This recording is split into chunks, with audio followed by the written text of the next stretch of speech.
to Melbourne, the sporting capital of Australia, and an all-new season of Australian Ninja Warrior. And welcome to my co-host tonight, Shane Crawford. How are you, mate? Ben, this is awesome. Can't wait to be a part of it and really looking forward to meeting our 2020 crop of ninjas. We appreciate you coming off the bench tonight, Crawf. Beck can't be with us just yet. She'll be back on board very soon. As you can see, we've got a great crowd in for the first heat of Season 4, and they are going to be making plenty of noise. Now, mate, you've had a look at the course. What do you reckon? It's unbelievable. It really, really is. It's huge. I've only seen the course on TV before, but up close, it's amazing. Yeah, these Season 4 obstacles are phenomenal. Some never seen before. Now, we know that Mount Midoriyama towers above the course. It's the ultimate goal of every ninja. But standing in their way is an exciting, brand new challenge. And that is the Power Tower. Freddie Flintoff has had a look at it. Ben Crawf, how good is this? The Power Tower is new for this series, and it is unbelievable. It stands 4 stories high and going to be the toughest to test for even our best ninjas. And for the first time on Australian Ninja Warrior, our 2 fastest ninjas tonight will go head-to-head. Now, that's not just for bragging rights. In this Ninja Showdown, the fastest on the Power Tower will take a crucial advantage into the semi-finals. That advantage could make all the difference because this season's grand final winner will walk away with $100,000. That's guaranteed. And that's just for starters. If a ninja can conquer Mount Midoriyama, something no one's been able to do in 3 seasons, they'll be crowned Australia's first Ninja Warrior and win a carryover prize of $400,000. That's what's up for grabs. But to get to the Power Tower, our ninjas are going to have to absolutely smoke this course, and there are plenty of traps on it. Let's have a look at what they've got to face. 6 of the toughest obstacles in the world stand between our ninjas and the semi-finals.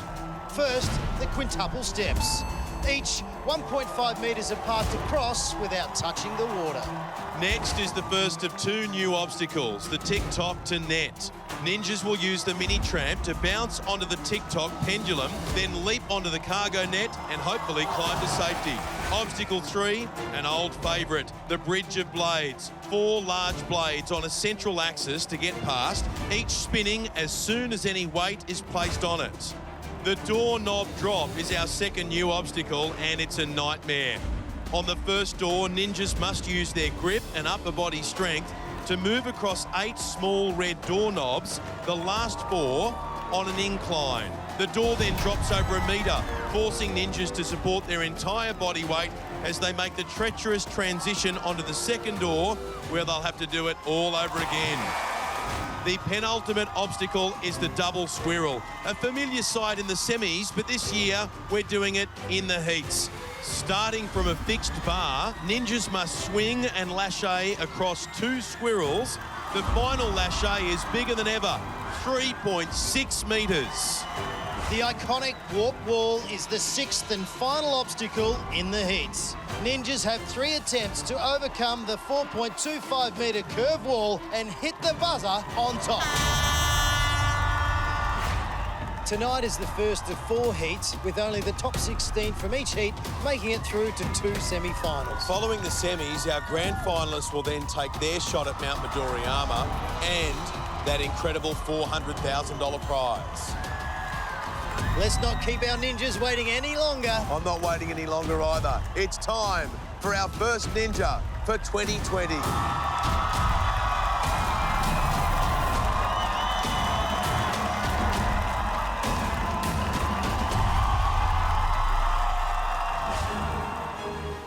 My name is Sky Hattie, and I am from Gold Coast, Australia. Well, it's such a beautiful place to live. It's just great to get outdoors as much as you can. Sometimes people may underestimate me, and I love to prove them wrong. I told the careers advisor at school that I wanted to run away with a circus. They said it'd never happen. That's exactly what I did. I ended up performing overseas in a touring circus, touring all around Asia. It was super, super cool.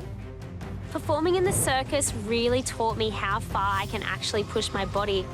and I know I've got everything I need to conquer the course. Tonight, I want to surprise everyone.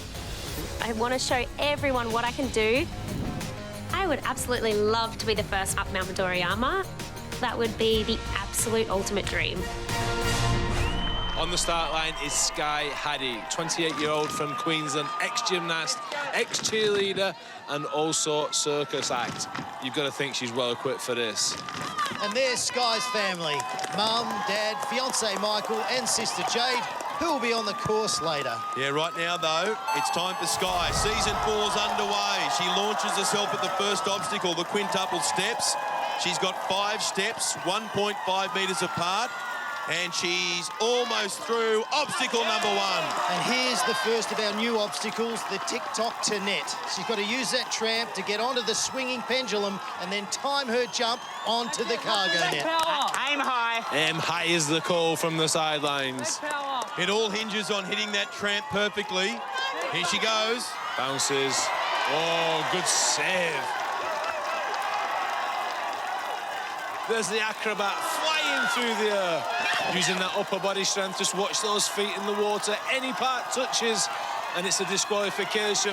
But she's through now, about to take on the bridge of blades. Go, go, go, go, go, use your hands, good effort. 3 obstacles down already. What a start for the first run for 2020. Yeah, Croft, Sky's 49 kilos, and that might help her here on the doorknob drop. There are 16 knobs to get across. It's all about upper body and grip strength. How's she going to go? Not much body weight. Strong power to weight ratio. Just got to keep grabbing those red knobs from one to the next. Oh, she's handling it okay so far, but she slipped down a knob. She needs to get to the 2 top knobs. And then those knobs Come on, Sky, will reach. drag down the door. Hang on, Sky. Yes, she does. This is going to be crucial now. The turn, you've got to twist the body around and be able to nail it with one grab. If you can't, oh, she's done it. She's done it Can she do the perfectly. transfer, though? Yeah. Well done, Sky. Sky Haddy, she exhales, and I don't think she can quite believe it. Oh, can you believe it? She hits the water. But that was a phenomenal effort. Sky Haddy had something special. Yeah, Sky, get yourself a towel. How was that obstacle? That is so tough. Oh, yeah, it's definitely tough. I did not expect those doorknobs to be so hard to hold on to. Just slipped off that last one, but I definitely gave it everything I had. And was the advice from the sidelines helping? Because there was some noises coming out of your family I've never heard in my life before. To be honest, I think when I'm on the course, I'm so in the zone. Like, I can hear noise, but I'm just, like, focused in my own head is what I'm doing. So, yeah, I heard some don't give up, and that kind of stuck with me, and that was the best advice I got, I think. OK, well, it's a great effort. Cheers, Sky. You go get yourself dry. Thanks very much. Good stuff, Freddie. Well done, Sky. Big start to season 4, but keep in mind the strongest challenges are still to come. And this is the toughest course we've ever seen. Our next ninja is a young man used to overcoming challenges in life, including autism spectrum disorder. As a newcomer last year, he waltzed his way into the semi-finals and into everybody's heart. It's Max Gloucester. Come on, Max. Hey everyone, it's Max Gloucester again. I'm all pumped up, ready to go for Season 4 Australian Ninja Warrior. Let's go! Last year was amazing. Like, I was just like a nervous 18-year-old kid. Go for it! Whoa, easy, easy. I overcame the confidence with the course. This kid's got confidence. Overcame the confidence with talking in front of like the whole Australia. Back before grade 4, I never used to talk at all because it was that hard for me to pronounce things. He's had a lot of struggles with OCD and autism spectrum disorder. He did 9 years of speech therapy, and we used to worry because Max would never talk. Now we have to tell Max to shut up because all he does is talk. Everything's all technique, that's it. But he's grown into a beautiful young man, a very social young man. Where I'm at right now and looking back how it was, it's just unbelievable. We're returning semi-finalist from season 3, Max Closter from Melbourne. He says he's grown in confidence since last year. He's been training harder. And he's hoping to go one further this time. Not the semi-finals, he wants the finals. But there's so much in his way between now and then. And there's Max's mum, Mel, and dad, Les, hoping for big things tonight. You got this, Max. 19 years of age, Max Closter. Here he goes on the first obstacle, and so far, so good. Slow down. Now he's just got to make... Oh, what? Max. He's gone! Oh, my goodness. Max Closter, one of the stars of last year's Ninja Warrior, is out on the very first obstacle. This is heartbreaking. He was so focused, he wanted to go all the way, but one simple mistake and he's out. You're all right, mate. And there's some shocked faces in the crowd. Nobody expected that, Freddie. Max, there's a towel. Come here, do I have to ask how gutted you are?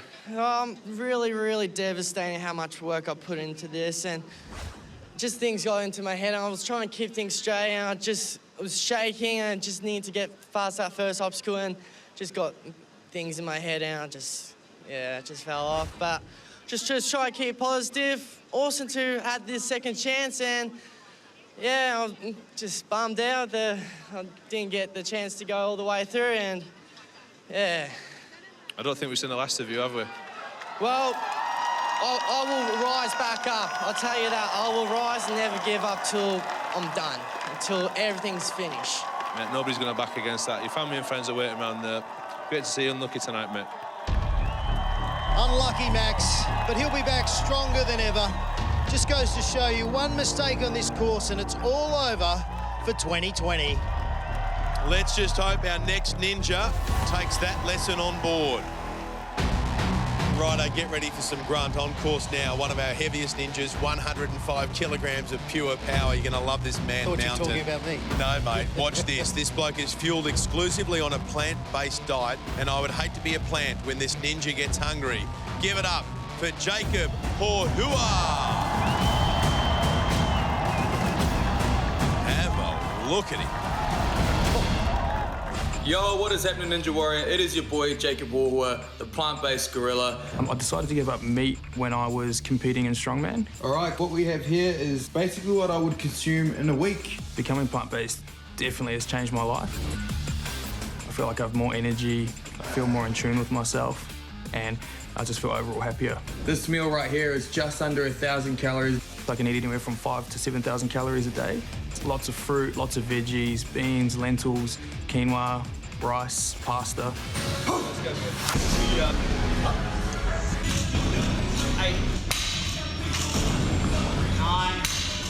People definitely judge me when they see me. You know, with the tattoos and the beard, and I think I get a bit of that sort of likey stigma, but I'm definitely not like that. You know, I'm a big teddy bear. I'm here with my beautiful fiance Bev and our little baby in the oven. I've got a little baby girl on the way. So I just want to set a good example for her and, you know that she can do whatever she wants, you know, and achieve anything. Wow, Jacob Horhua. Look at you, son. Jeez. You don't even eat meat. How'd you do it? Broccoli, bro. Broccoli? Like you've eaten a forest. Yeah, maybe that. Jeez, seriously, this lad. Plant-based diet. Jacob, have you seen the screen over there? Somebody else wants to watch her. She can see you, give her a wave. That's Jacob's fiancée, Bev, via video link from the Gold Coast. Let's hope Bev doesn't put him off. Now I can't focus on the course. Not quite what I thought he was going to be, this lad. Bit of a gentle giant, isn't it? Like you say, you can't judge a book by its cover. Jacob Horhua, onto the course. With all 105 kilograms thumping into these pads. And the first obstacle's done. Now, this is going to be interesting here, Croft, because this is a big jump for a big man. Yes, and it's all about momentum, and you want to have that swing, and you've got to get around the front of it very, very quickly. So he's assessing, and he's going. Go on, Jacob, don't fall. Oh, I thought he was going to go then. Just lean him back a little bit. He'll have the weight to get that going. Big jump off, hanging on for dear life. Just glances at the misses on the big screen as he gets under the cargo net. Needs to pull himself underneath. There we go. Pull yourself up, Jacob. Safely through. Jacob Horhua makes it past obstacle 2. Next, the Bridge of Blades. Now, this is going to be very, very difficult because you've got to have real balance. You've got to be light on your feet, and 105 kilos, that's going to move. Every obstacle for the heavy lads is that little bit tricky. Tell you what, he's going to take some stopping if he gets going. Go on, Jacob. Are they going to move too quickly on him? Oh, well done, Jacob. Just taking his time a little bit. He's okay. Now, this is going to be the real test. Did you see it all just shudder? Just gathering his breath, just taking his time. Picks a towel up, wipes his hands. Don't want sweaty mitts on this. He's having another look at the doorknob drop. Jacob Horhua is up that pole and reaching out to the first door. Can he hold all 105 kilograms? He's got to now go up. He's got to go up that door. This is going to be hard. You can see already it's a lot of weight to be carrying. This is where it'll start burning. This is where it'll start hurting. One more to grab, then it's going to come down. He's going to feel the full weight of his 100 kilograms. Comes down. Look at him. He's so strong. But can he make the transfer? Can he turn and twist and do it all again, Croft? This is our heaviest ninja. And right then, our heaviest ninja cops an early splash. What an effort from Jacob Horhua. But this obstacle is already proving a big, big challenge for both the biggest and smallest ninjas. Jacob, he's a bit worried on the start line. Putting Bev on the screen might have put you off. Yeah, man, nearly made me cry. Big baby. It's good to see her. We got a little baby on the way, so yeah, just got a little bit emotional, but I was really happy with that. Now, on the doorknobs, did you think that was going to be a problem with the weight and size of you? Yeah, definitely. When it dropped down, I didn't even have my grip properly, so that sort of threw me off a bit. That's all good. These things happen. Mate, it's great to have you on the show. Awesome. I'm sure your missus there wants to say hello to you, and good luck with the little one coming. Right, great to meet you, mate. Cheers. Thanks, bro. Top man. Great effort from Jacob Horhua, but will it be enough to make the top 16 and qualify for the semi-finals? We'll find out later. You're watching a brand new season of Australian Ninja Warrior. There's more to come right after this. Tonight, for the first time ever, it's Ninja versus Ninja on the Power Tower. Who will rise to the challenge? Iron Man Matt Bevilacqua. Two-time grand finalist Josh O'Sullivan. Miracle Mum Tash Sergi. Rock and roller Jess Daly. The Barefoot Ninja Dan Mason. Flashland Ashlyn Herbert. Or Monkey Dad Steve Taylor-Made. Season 4 of Australian Ninja Warrior is underway with 160 ninjas battling their way through 4 heats. We're talking about the strongest, fittest, most agile, everyday people taking on the most impossible obstacle course in the world and waiting for the fastest 2 at the end of each night, the brand new Power Tower. Next on the course, a Gold Coast legend of Ironman who's been racking up wins since the age of 16, Matt Bevilacqua. I love a challenge, and I think that's why I've achieved so much in my career. I love attempting it with everything I've got. Big performance from Bevilacqua, and he paddled away from the best field we've seen in a long, long time. I'm an Ironman champion, 5 times world paddleboard champion, world record holder. Matt Bevilacqua will take out round 5 of the Nutrigrain Ironman series. Being a sponsored athlete is an amazing privilege, and I get paid to go around the world and attempt these crazy challenges. From being towed into a wave with a helicopter or paddling into Australia's heaviest wave. Look, like any massive challenge, it's never smooth sailing.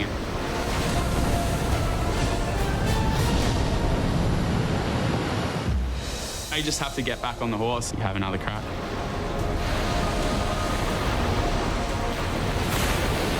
Ninja Warrior is just the next challenge.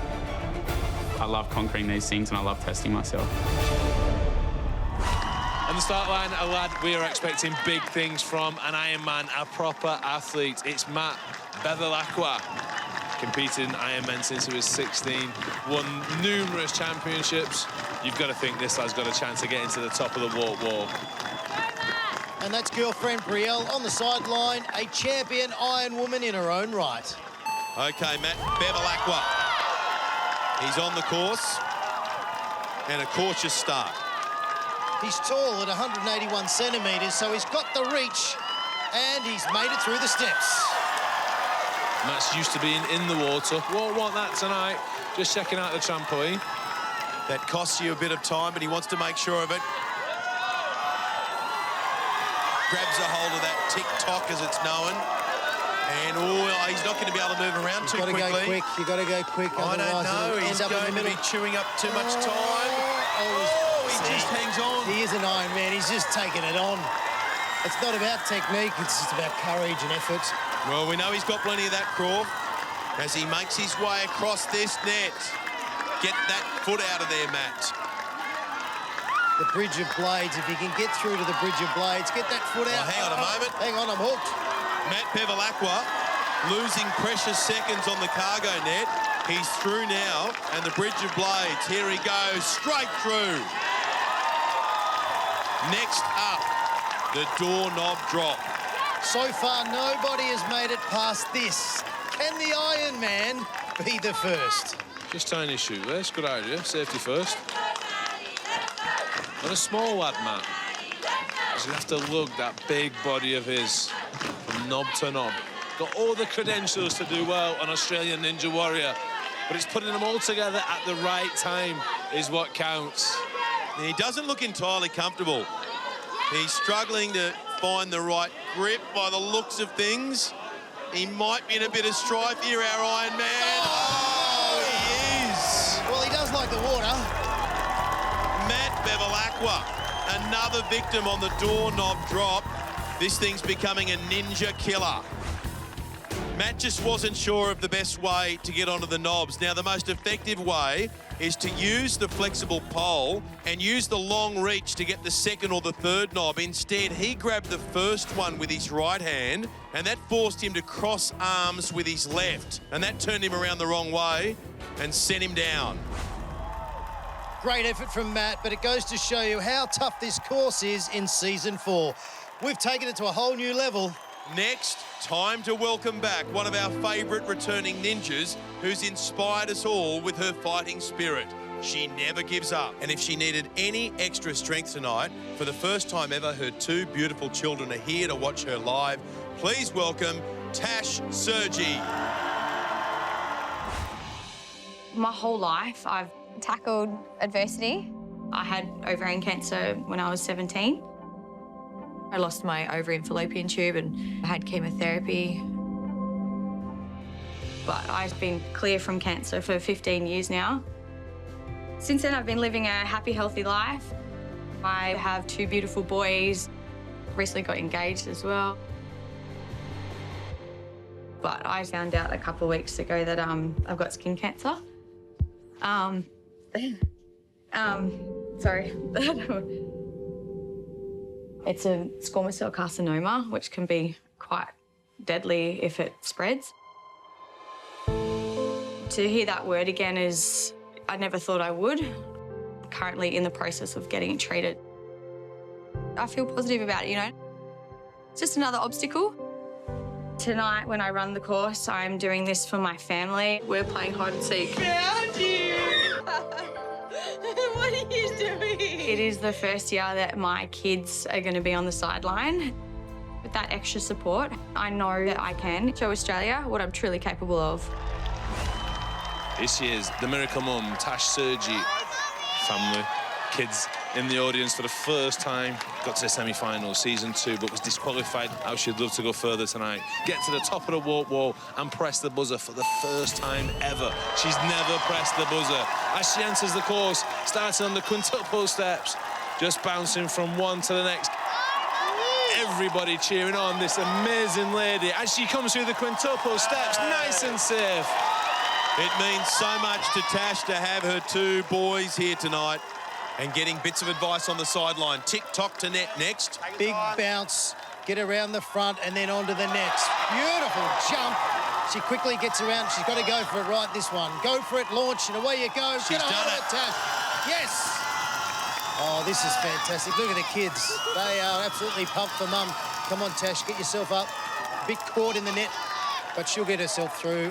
Then over to the side, drop those legs down, and you're there. Well done, Tash. Good on you, Tash. One of her boys, Jackson, has started doing some ninja training as well. So he's watching on at the moment thinking, well, this might be me in 10 or 12 years from now. But at the moment, it's about the Bridge of Blades. Crowd's getting into it. Here she goes. Beautifully done. Light on her feet. She will not take no for an answer. Don't you worry about that. Now, she's been on the show before, but this is an obstacle she would never have seen before.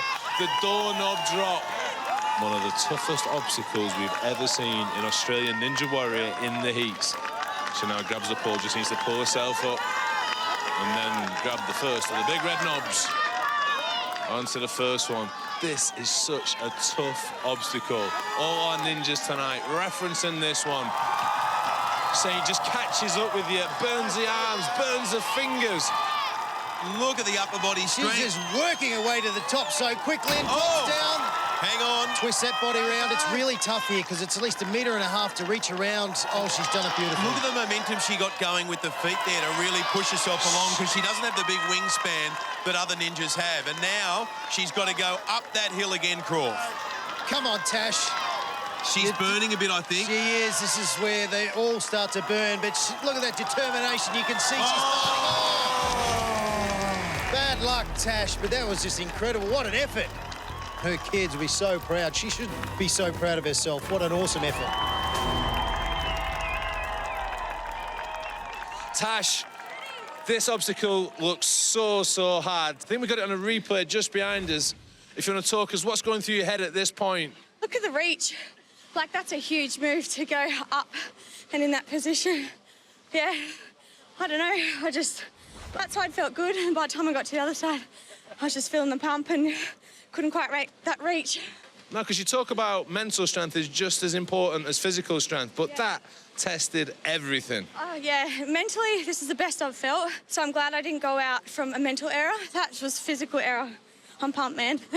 No, it's great to see the family waiting around there. I'm sure you want to go around there and see him. Tash, always good to see you. We'll see you again, I'm sure. Thank you. And there's Tash with her boys. They'll be so proud of their mum, even if she's wet. I think you'll all join me in wishing Tash all the best with her health in the future, and we will be back after the break. Next, he represented Team Australia around the world. Josh O'Sullivan, ready to dominate. She's back on a mission in Season 4. Tonight, I want to be the fastest female. I'm going to go for it. Sian Machevsky. And Ninja Warrior's first Dungeon Master, Melbourne's Jake Baker. A Dungeon Master is the storyteller for our weekly Dungeons & Dragons game. Whack it is! Whack it is! Welcome back to Ninja Warrior, where our ninjas are striving for a top 16 placing and with it, a ticket to the semi-finals. Tonight's two fastest ninjas will go head-to-head on the Power Tower, with a crucial time advantage going to the winner. During the break, 3 more ninjas rose to the challenge.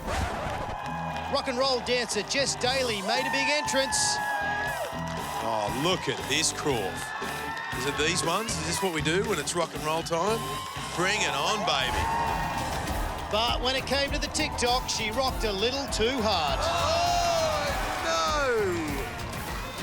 Then two-time grand finalist Ryan Solomon started his campaign. Now he makes the reach, and the transition is almost complete. But he's gone. Followed by 23-year-old costume and role-play fan, Sophie Newcomb. How on earth is she going to get back on top and then onto the net? She's got to bite her way back onto the TikTok crawl. Oh, no. Oh, hang on. This is going to be an unusual She's hanging on for a life, and it is over. Okay, up now, an aviation firefighter with a smoking hot ninja resume. A two-time grand finalist who finished last year in the top 5. He's one of the best, Josh O'Sullivan. This year, I am learning all the skills that it takes to become a qualified aviation firefighter. You got to stay cool under pressure. Pretty similar to Ninja Warrior. I feel like I've changed my whole life around Ninja. I've been training really hard. I've stepped it up. I'm in the zone, I'm peaking, I'm ready to go. Last year, I was one of the final 5, and then I was in Team Australia in USA versus the world. Great body control. He's an all-around athlete. I've proven that I can stick it out with the big boys, so I feel like I'm in with a big chance again this year, and I'm ready to set this course alight. Another returning favourite to Australian Ninja Warrior, been with us all 4 series and yet to fail an obstacle in the heats. This lad is one to watch. He'd have visualised this course so many times, visualised himself at the top of the walk wall, pressing the buzzer. But I think he's going to go for speed. I think he wants to go on the power tower. He's never fallen in a heat or in the semi-finals. Can you believe it? Don't do it tonight, Josh. No, he looks like he's ready for this course. Knows exactly what he's doing. Gives it a good swing here. He's going to launch onto that net. Beautifully done, in full control. Yeah, it's early days, Croft, but you can already see Josh means business. How he would love to make it another time in the grand finals and go one further. As he comes to the bridge of blades, safely through. Barely touches those blades. Now, the doorknob drop, which has been a troublemaker for a lot of our ninjas. Can Josh O'Sullivan be the first to beat this obstacle? All hands and arms and upper body strength. And you've got to go up that hill on the first door. Then get to the final 2 knobs where the door drops down. And then at the transition onto the second door. And if you think it's all over, you've got to ascend once again. Oh, no! Oh, what was happening there? That's a big shock. One of the favourites is gone. And one of the keys to beating the doorknobs is to rhythmically rock from left to right, to reach from one to the other. But he seemed to lunge to reach each one, and that put more pressure on the arms, increased fatigue, and it caught up with him.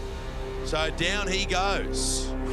Josh, big surprise. I don't think anybody saw that coming. Yeah, a bit shocked to get out there. Hopefully it's enough to get through. We'll see what happens. But that's the first time you've failed in one of the heats on any obstacle. Oh, tell me about it. Yeah, it's not a nice feeling. Definitely. Falling in the heats could be the end of me this season. We'll see what happens. Been anxious with it, but fingers crossed you'll get through. Cheers, pal. The doorknob drop has no respect for reputations. Josh is a 2-time grand finalist, but in season 4, he's in danger of missing out on the top 16. There's a chance he won't qualify for the semis. This course is so tough tonight. Let's see how our next ninja tackles it, Ben. My name's Jake Baker, and I'm a dungeon master from Melbourne. Okay, who's up next? Good day, sir. Might you be the army? Have you come to help?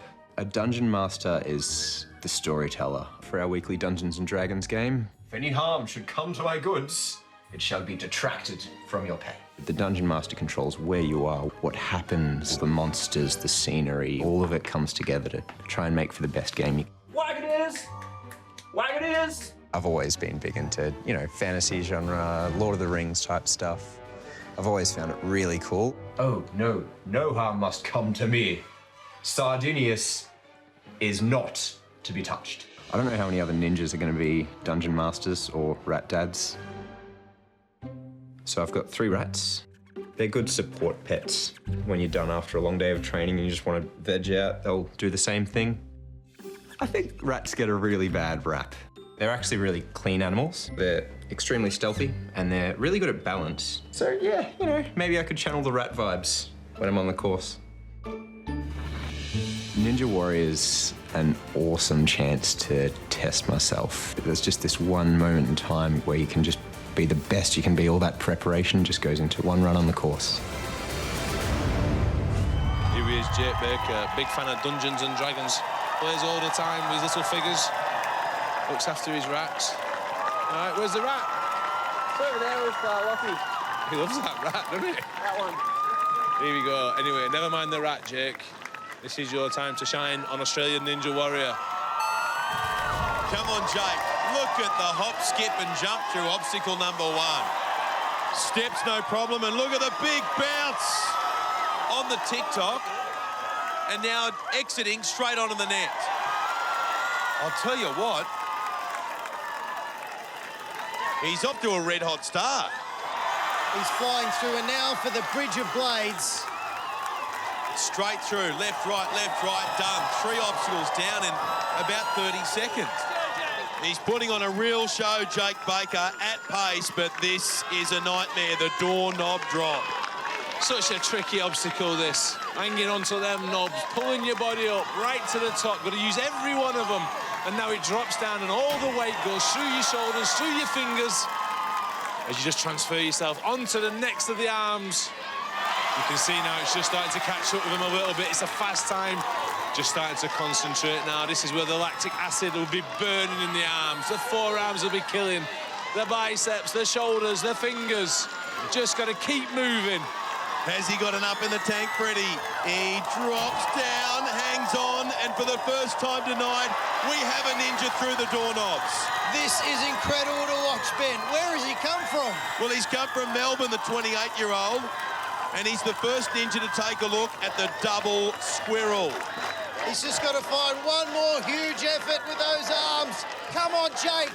Could Jake be one of our ninjas on the power tower tonight?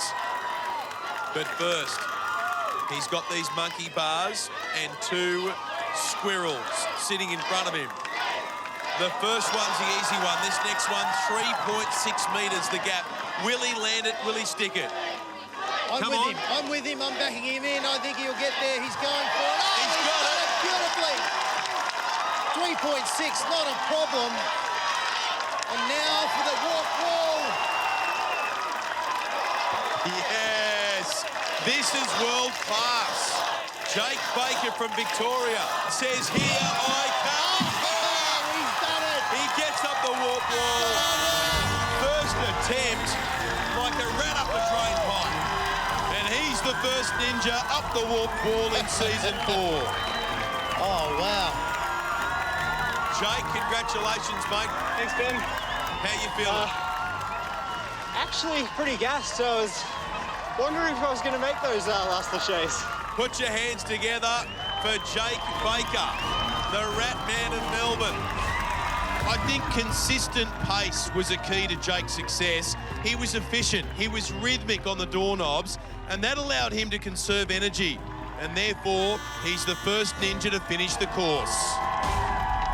Smiles all round for the Jake Baker fan club, his mum, his mates, and of course, his favourite rat. Let's head over to Freddie in the warm-up gym with last year's arch rivals and favourites to go head-to-head on tonight's Power Tower.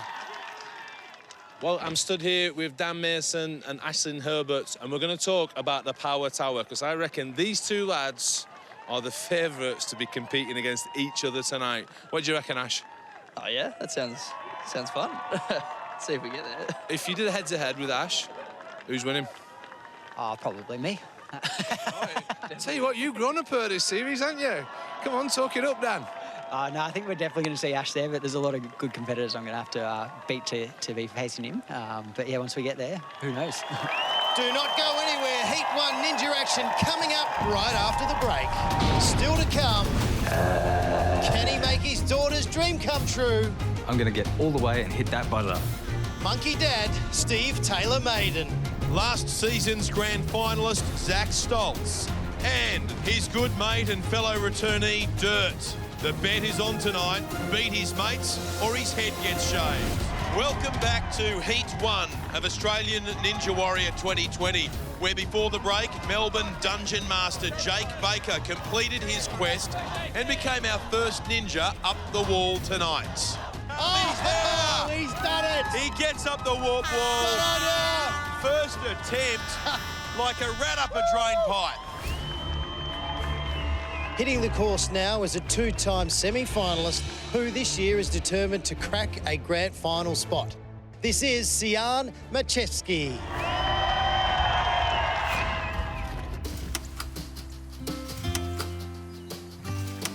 Getting married this year, the best day of my life. We just wanted a real little gathering of family and friends to be a part of the love that we share. Very, very special. I'd always remember it. We are starting a little family of our own. We are on a waiting list for IVF. It is very expensive. So to make it up Mount Midoriyama and get the 400,000 grand would be beautiful. Tonight, I want to be the fastest female. I want to even beat some of the lads and be there in the top 5. I'm going to go for it.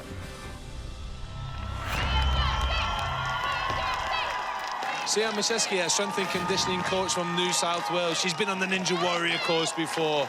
She absolutely loves it. Yeah, she does, Freddie. Recently married to Tiana. There she is on the sideline. She's got a lot of support here tonight. I think she's what you Aussies say, pumped. Pumped is the word, Freddie. Here she goes, Sian Machewski. Her 3rd crack at the Ninja Warrior course. You know, she's yet to hit the button, and she wants to change that tonight. And now just blitzing away. Oh, she rushed that, but she got away with it. On her knees she was, pushed herself to her feet, and now she propels onto the cargo net. She's 5 kilograms lighter than the last time we saw her. She's 63 kilos these days. Which, when it comes to Ninja Warrior, that is just a crucial ingredient. And she's determined, Croft, to be the highest-ranked female ninja this year. Is she under the cargo net? Just got stuck a little bit. Just needs to untangle. She moves off that net. Bridge of blades. She would have practiced this many a time. That is great. Hang on a minute. She overshot the runway. Into the doorknob drop. That's how fast she was going. Just take your time, make sure. Oh no, she's going straight in. Grabbing the pole. Takes a deep breath. Getting advice from a partner on the sidelines. Easy there, easy on sidelines. Everybody knows how to do it. It's when you're on the course. I cannot imagine how hard this is. Just go in the gym, try and do a pull-up. Never mind trying to walk your hands across some doorknobs. Unbelievable. Just getting a little bit of tangle here, Sean. How's she going to go here? Yeah, just reaching out for the first one is she's in hard trouble. enough. She is in big trouble, but she's hanging in there. Yeah, the longer she's up that pole, the more fatigued her legs are going to be. She's struggling here. The clock is ticking. And Sian is stuck in no man's land. She's going to have a go.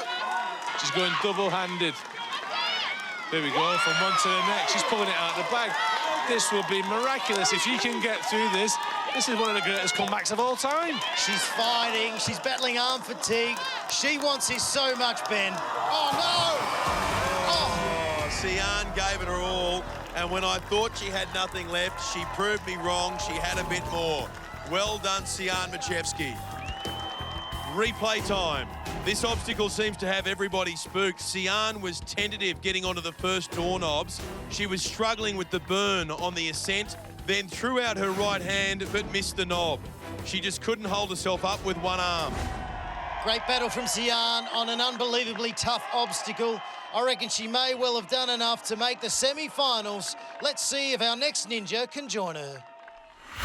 I'm Steve Taylor-Maiden. I am 38 years old from Melbourne, and I am a stay-at-home dad. So good in front of the camera. Coming up to 3 months now as a full-time dad. My daughter Evelyn, she's 10 years old. I chose to be a stay-at-home dad because Eve's a great kid, and I don't want to miss a minute. Yeah, we're constantly doing stuff together. Go skateboarding, go scootering, painting each other's nails. Go to a playground and swing off some monkey bars. Because we're swinging around all the time, my daughter come up with the name Monkey Steve, and it just stuck. I'd do anything for Eve, even climb Mount Midoriyama. 100% running the Ninja Warrior course for Evelyn tonight. My dad's the best ninja because he's so strong. Tonight on the Ninja course, I just want to make Evie proud. Good luck, Dad. She'll be on the sideline cheering me on. I'm going to hit that buzzer for her. We'll do it for her, for sure. Here he is, Steve Taylor-Maiden, a stay-at-home father from Victoria. Daughter Evelyn calls him Monkey. Go on the monkey. Oh, he loves it, doesn't he? Loves it, loves it. He does know we're filming this, doesn't he?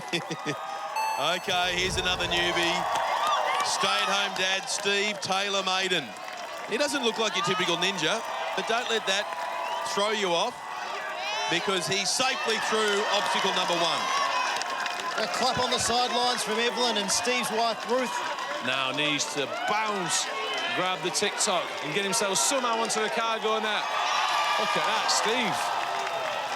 There he is, doesn't want to lose momentum, got to keep it moving. There he goes, he's straight on. Tell you what, might be a surprise package, this lad. Needs to watch them feet. Look at that. Oh, easy, Steve. Keep them up, come on. He's okay. Doing it for all the stay-home dads. Good on you, Steve. We believe. Well, he's got the crowd behind him as well, and there he goes, fires them up, Croft. He's enjoying himself, but that could all change here on the Bridge of Blades. No, he's sweet. Looking good, Freddie. We've seen it on every season so far. We get these new ninjas just pop up from nowhere. Could Steve Taylor-Maiden, the 37-year-old from Victoria, be this season's surprise package? But this is the doorknob drop, and only Jake Baker has been able to get past this obstacle tonight. Steve jumps onto the pole. Here he goes. And this is when that upper body strength and that grip strength will really be tested. Now, this is going to be the biggest challenge, I'd say, I'm a believer. of his night. I'm a believer in Steve. You can do it. Okay, here's the transition. One arm on each, and now makes the transition. See it in his face now, though, starting to get difficult, starting to burn. He's keeping his concentration. The monkey noises have gone. The impressions have gone. All about getting onto this next platform. Go on, Steve. Go on, Steve. One more swing, and he's completed the doorknob drop. I tell you what, I did not have him down for this. I did not think I'd be talking about Steve Taylor-Maiden on the double squirrel. Can the monkey beat the squirrel? He's gone further than some of our most experienced ninjas on this course. We've had ninjas who've been in grand finals. Let's go. And they have not made it this far. But Steve Taylor-Maiden, the stay-at-home dad from Melbourne, is now taking on the penultimate obstacle, the double squirrels. Here he goes with the swing. He's got the grab. Now he needs to drive those hips up high and get enough swing for the next lâché. There's a big he's got gap to have a go. He's got to have a big swing. He's done it! That's a 3.6-metre gap. Come on, Steve. And he's stuck it. You little ripper. Come on, Steve. He knows he can be the second ninja to complete the course tonight, but first he must get up that wall. Now, Croft, remind everyone, how high's he got to go? 4.25 metres, and I can tell you it looks a lot bigger when you're down there. Stay-at-home dads right around the country, get off the couch, get on your feet, and cheer on the monkey man as he launches himself at the warped wall. First attempt, he's just short. Now, what do you reckon, Croft? There's about 2 inches in that. He needs to run up a little bit further, shorter steps, and I reckon he'll get there. Steve, we believe in you, Steve. Keep going. We're right behind you.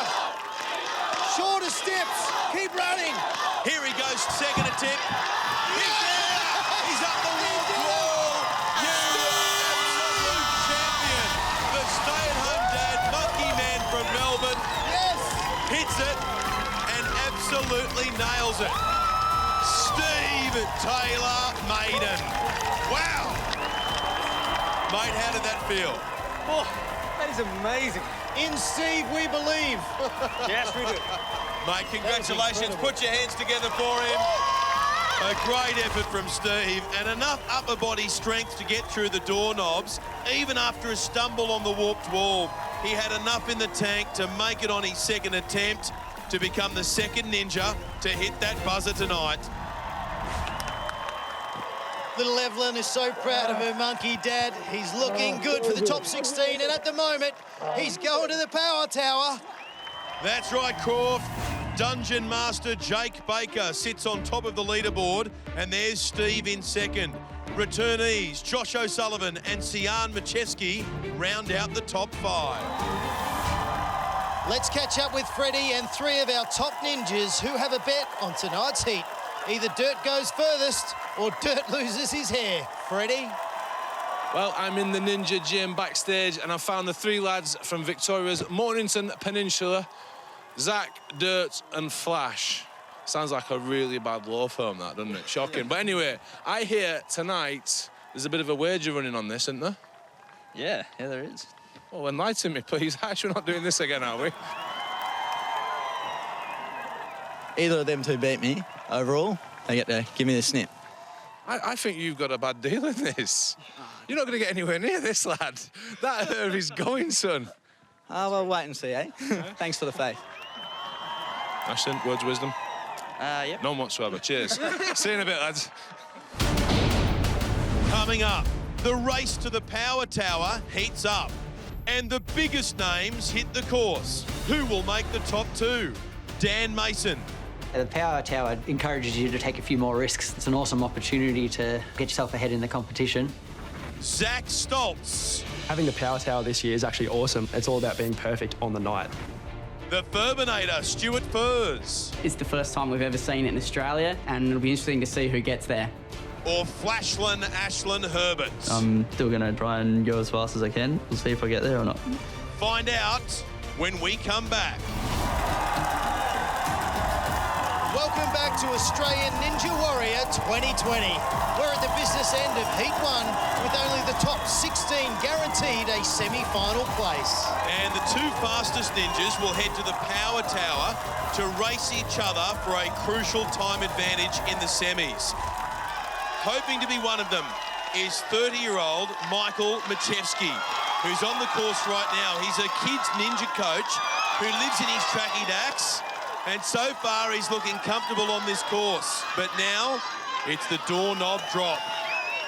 He is light as a feather. Look at him go, the strength in his arms. He is just absolutely crushing this course as we speak. Up to the top, it'll drop down, he'll twist around, and he has absolutely dominated this section of the course. Because he's a featherweight, 67 kilograms, it's a bit easier for him to go up that, but having said that... Look how fast he's going. Oh, he's got it under control. Bring on the double squirrel, that's what he's saying. Just takes a couple of seconds to reset and think about what's ahead of him. If he gets through this, bring on the warp wall. Okay, now he's got the big swing from one set of squirrels to the next. He's got those knees, those hips, those legs swinging. He's going to get this. This is 3.6 metres. Oh, wow! That was a spectacular wipeout. I thought he was going for a double backflip dismount. That's what I thought he was I think he for. did. Wow, what an exit. The key to a successful lache is to drive the hips up and then bring the upper body into a sitting position. Michael brought his upper body forward too early, so he was almost horizontal as he catches the handles and his legs dislodged. The grip gave way. The rest is history. Now get ready for the first of the Mornington Peninsula Peninjas. He made his debut last season and blew everyone away with his performance all the way to the grand final. Give it up for Zach Stoltz.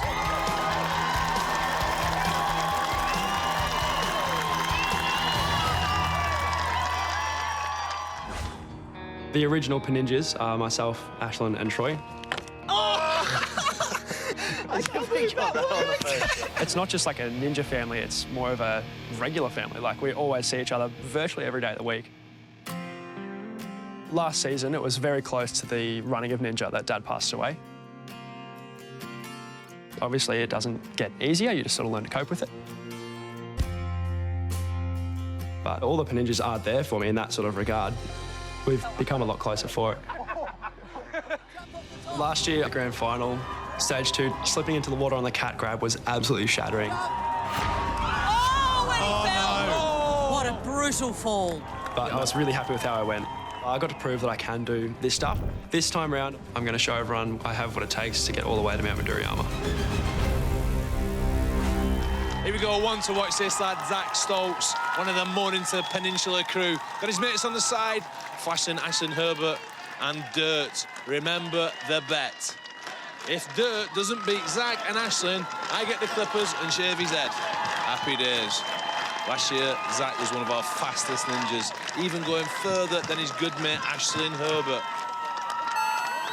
He's been there, done that, but this is a whole new competition, and look at him blast his way through.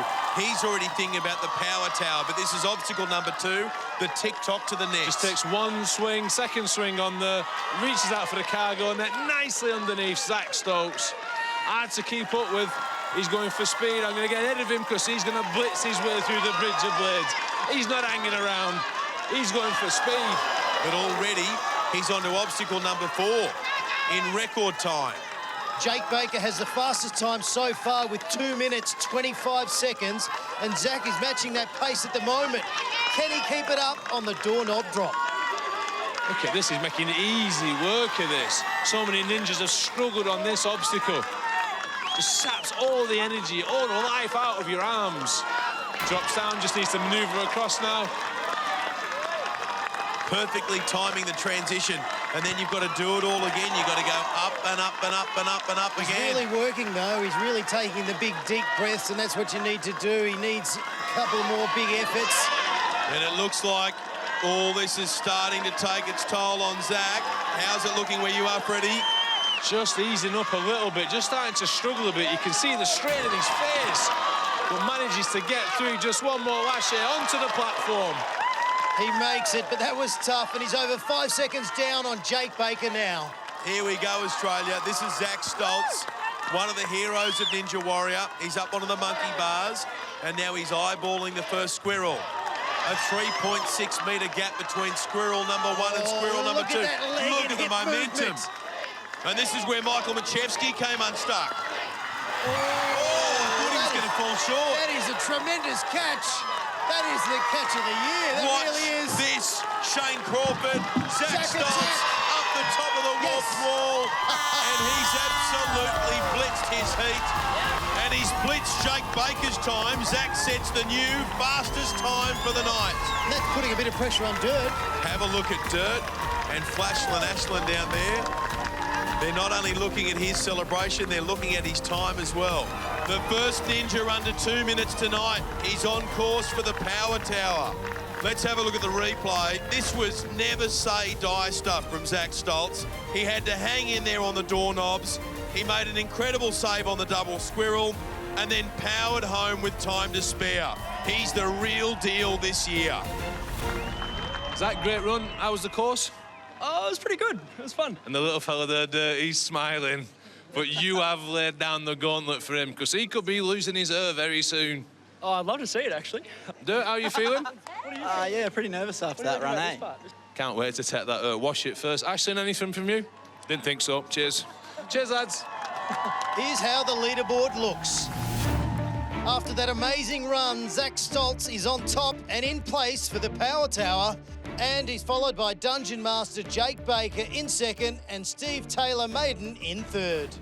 Josh O'Sullivan currently sits in 6th position with Sian Machevsky 7th. Tash Sergi rounds out the top 10. Still to come, Dan Mason, the barefoot ninja, loosening up in the warm-up gym. But up next, can Dirt save his hair? Croft? Freddie's got the clippers. Dirt's ready to go like the clappers. We'll see him run right after the break. We're back on Australian Ninja Warrior, and during the break, there was no rest for our ninjas. Jade Hattie, Sister of Sky, our first ninja of the night, missed out on bragging rights. Here she goes, coming onto the trampoline, onto the TikTok. Oh, no. Had an absolute shocker. Then, med student Reese Landwehr made it all the way to the double squirrel. Anyway, here he goes, Reese the Beast, swinging in between 3.6 metres, but it was going to go this time. This is the one. Away he goes. Oh, no, just fell at the last. But that could be enough to get through to the semis. Before double grand finalist Stuart Furs became the 4th ninja to beat the wall and finish the course. Straight to the top, the Furminator pulls himself up. Take a bow, Stuart Furs. That's why we love the Furminator! Yeah! You betcha! The Furminator heading into the semi-finals. Next is a returning ninja from the Mornington Peninsula who's hoping to prove he's not here today, gone tomorrow.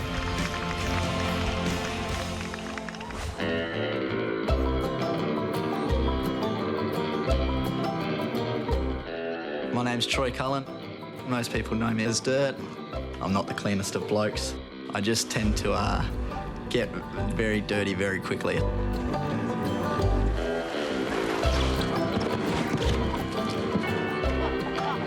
It just gets everywhere. So I haven't washed my hair since last season of Ninja Warrior. Yeah, got to be light on the feet. He's okay. No! Oh, and it's over. Close. On the third obstacle. Dirt. Dirt. He'll be clean now. Yeah, she's struggling. Don't grab it. So this year, I've got a bit of a bet with my mates, Zach and Ashlyn. If I fall off before them, there goes the hair. It's getting a snip. So we've all really upped our training this year. I feel I'm the strongest I've ever been. I need to redeem myself on the course. I've got the potential to go as far as the boys, and this year I think I'll do it. Here he is, Troy Cullen, a.k.a. Dirt. Gave a good account of himself last year on the Ninja Warrior course, but this time needs to go one better. Because if he does not beat his mate Zach or Ashlyn, look what I've got from my dressing room. That Barnett, them dirty dreads are coming off. Not sure he needs the added pressure of this. This course is so tough anyway. 158 to beat if he wants to be ahead of Zach and save the hair on his head. This is quite the ask. Get the clippers ready. Here he goes. The clock starts. The buzzer sounds. Quick. And obstacle number 1 is done. Here he goes. Launches himself onto the TikTok. How quickly can he get onto the net? It'll be the second swing, and he will exit. There he goes. Now he's got to get off that net quickly because he's already 5 seconds slower than Zach. He's got a fight on his hands. Bridge of blades flying right through. The lightweight there, real advantage for someone a bit lighter and a bit smaller. He's only 67 kilos, which helps, but now it's time for the doorknob drop. You can tell something's on this. He does not want to lose them dreadlocks. Moving across now, shimmying across. Going to start pulling himself up now. It starts to get tougher. Reaches the last of the knobs and then the arm will drop. And now going to move himself over, not the longest of arms, Troy. Just weighing up how he's going to get across. Nicely done. Crowd right behind him. 2 mates on the sidelines willing him on.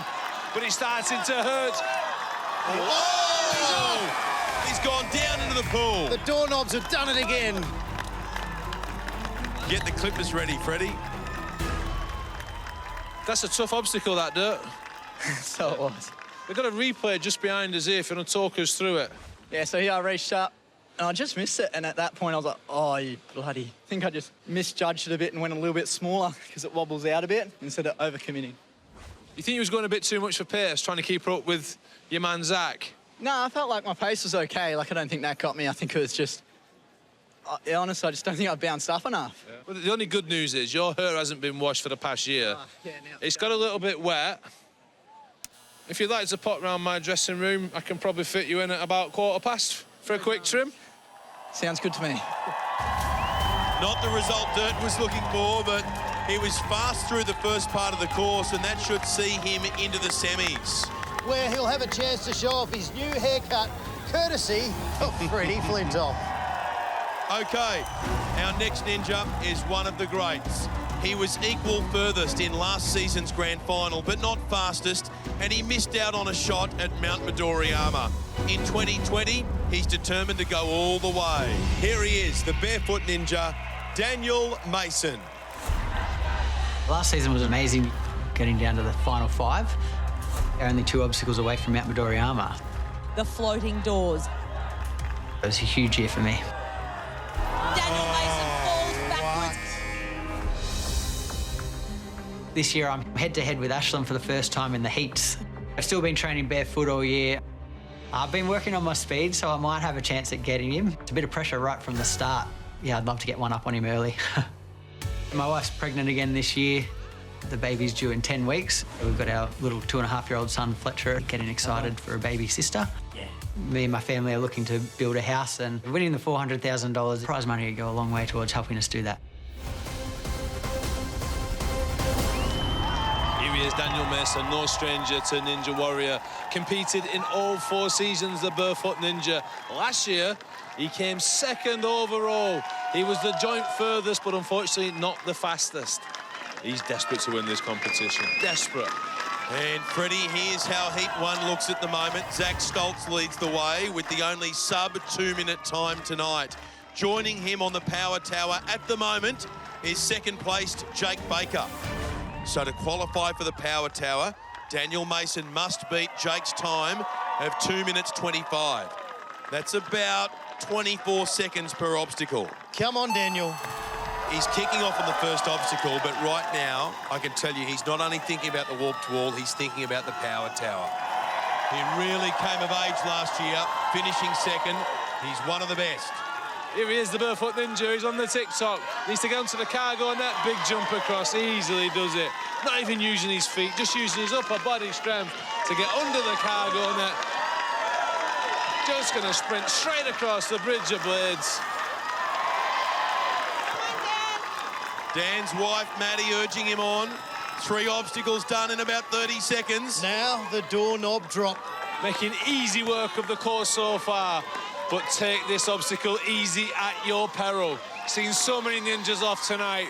Just around about this point, starts to burn the arms, starts to hurt the fingers. Now moving his way across, just grimacing a little bit, gritting those teeth, biting down.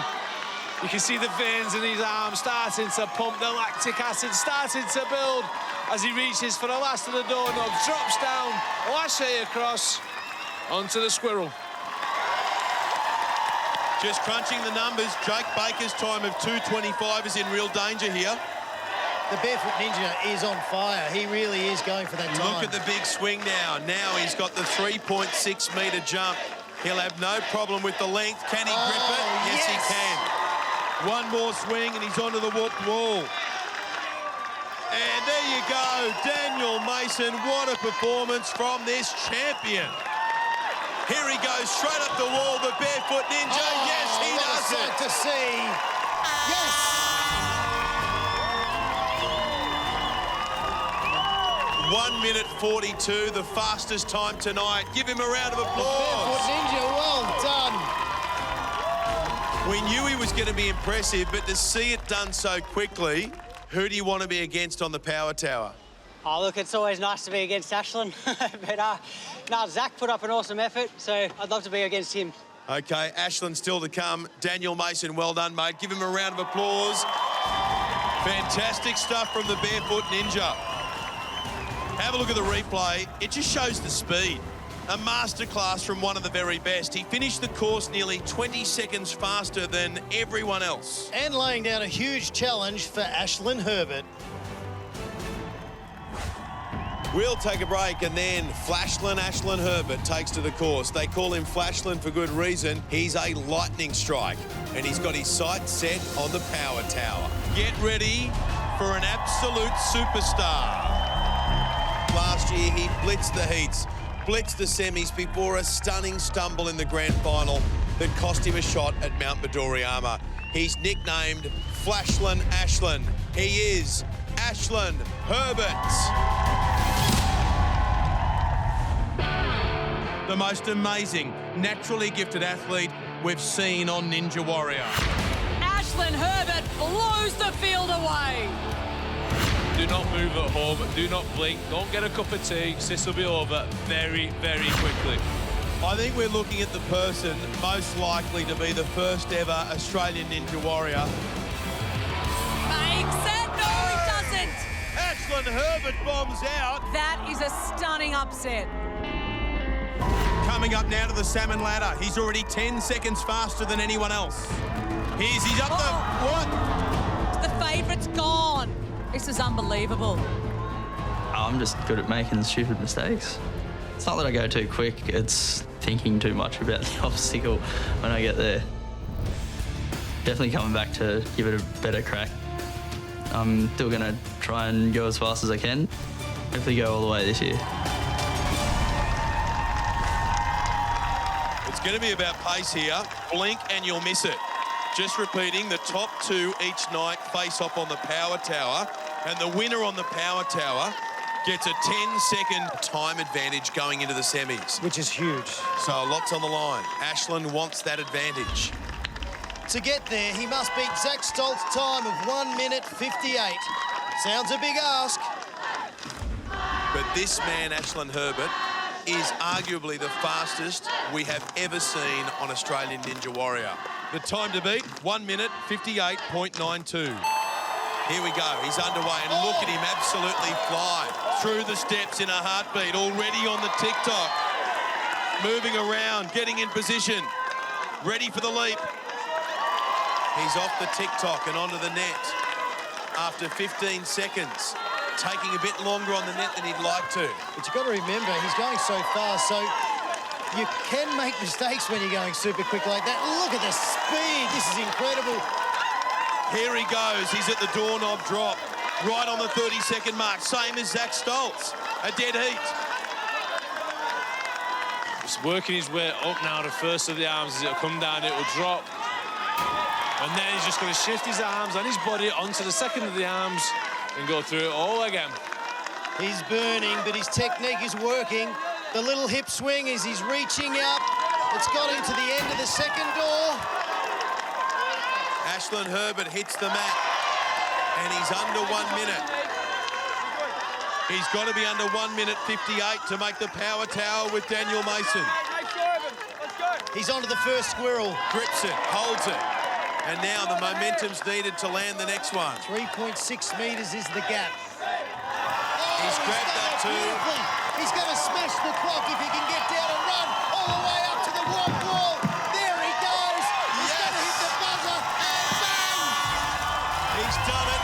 That is lightning quick. Under 1 minute 30. And that makes it the fastest time of the night. Congratulations, Ashlyn Herbert. Thanks, guys. The replay tells the story of a champion. Not once did he give up on the speed, always focused. And even when his lâcher was just a little bit off, he corrected himself and he finished a winner. Ashlyn Herbert.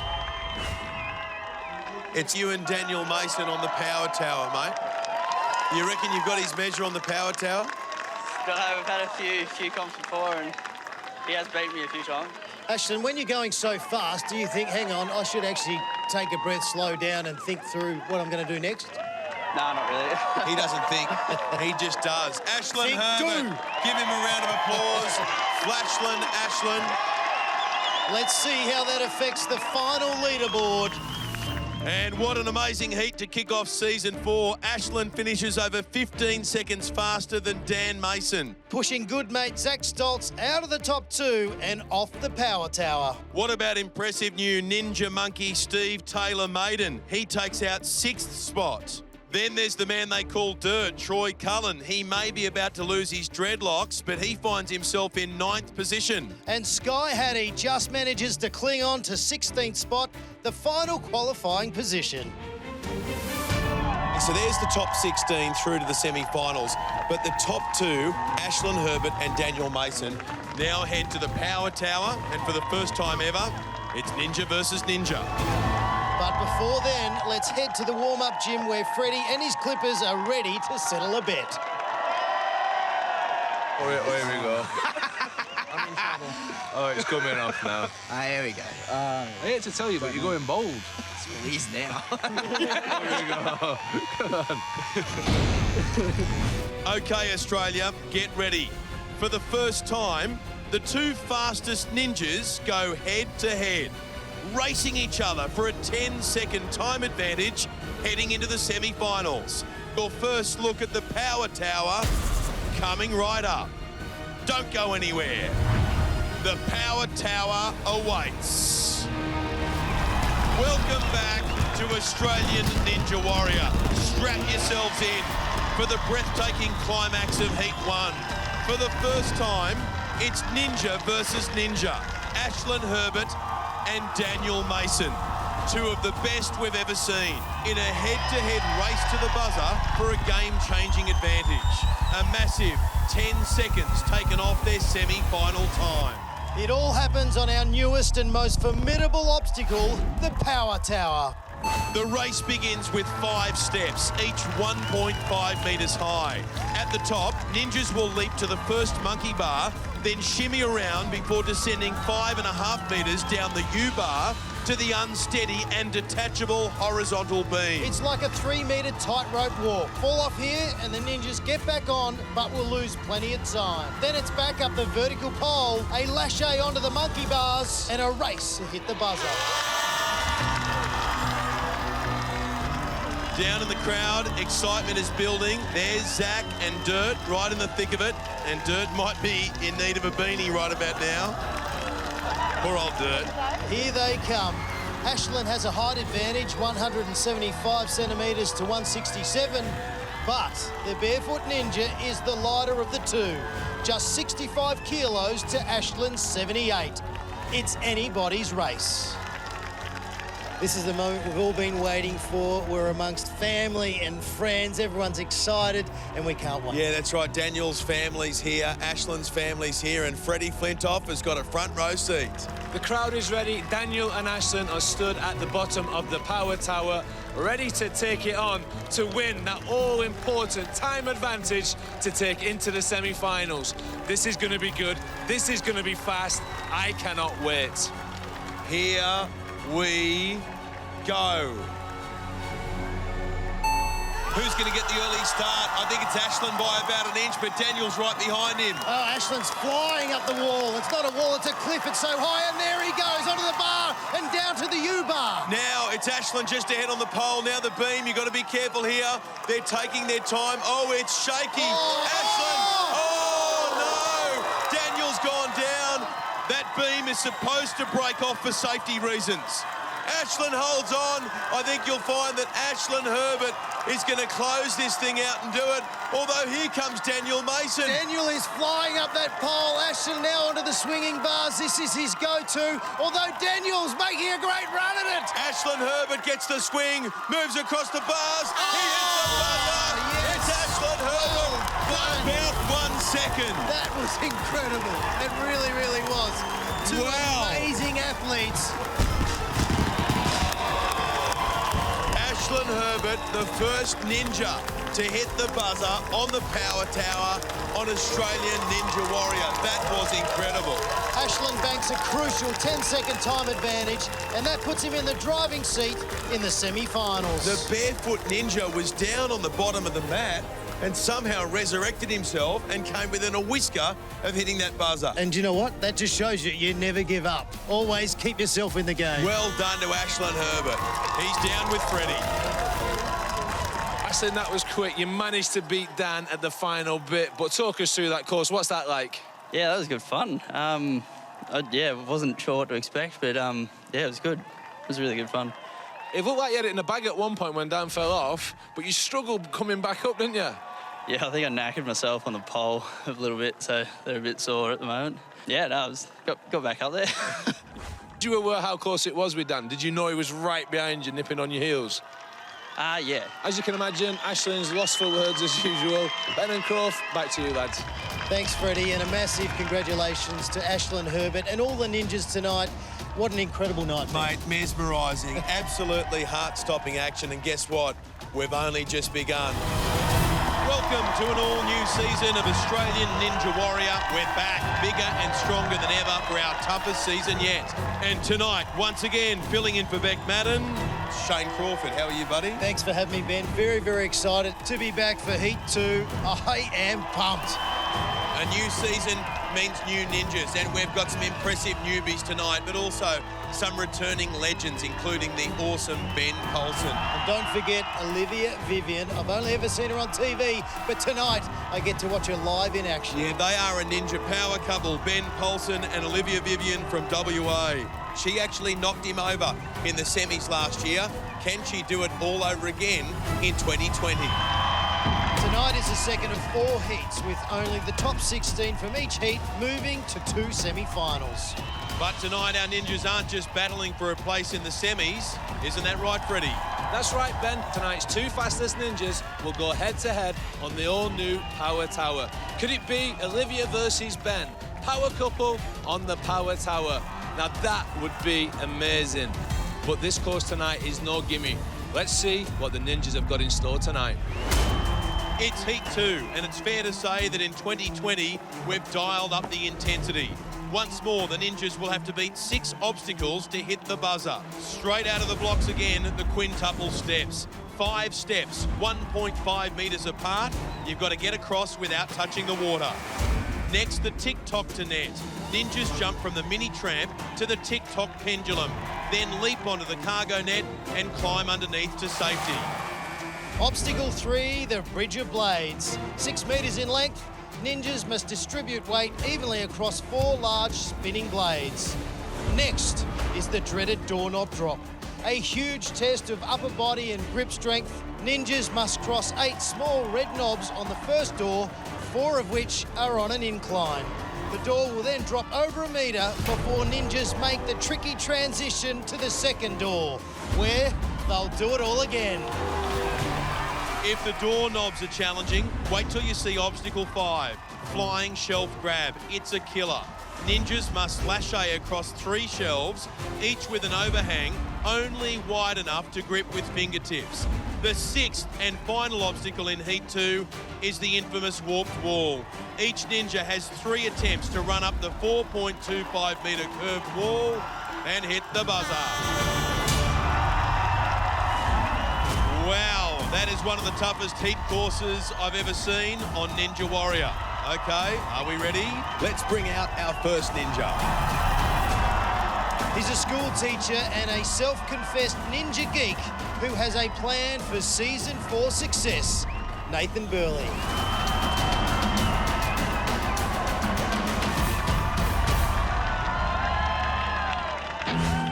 Ninja Nerds are back again. The Ninja Geeks are back. I'm here with my brother from another mother, Ninja Toddles.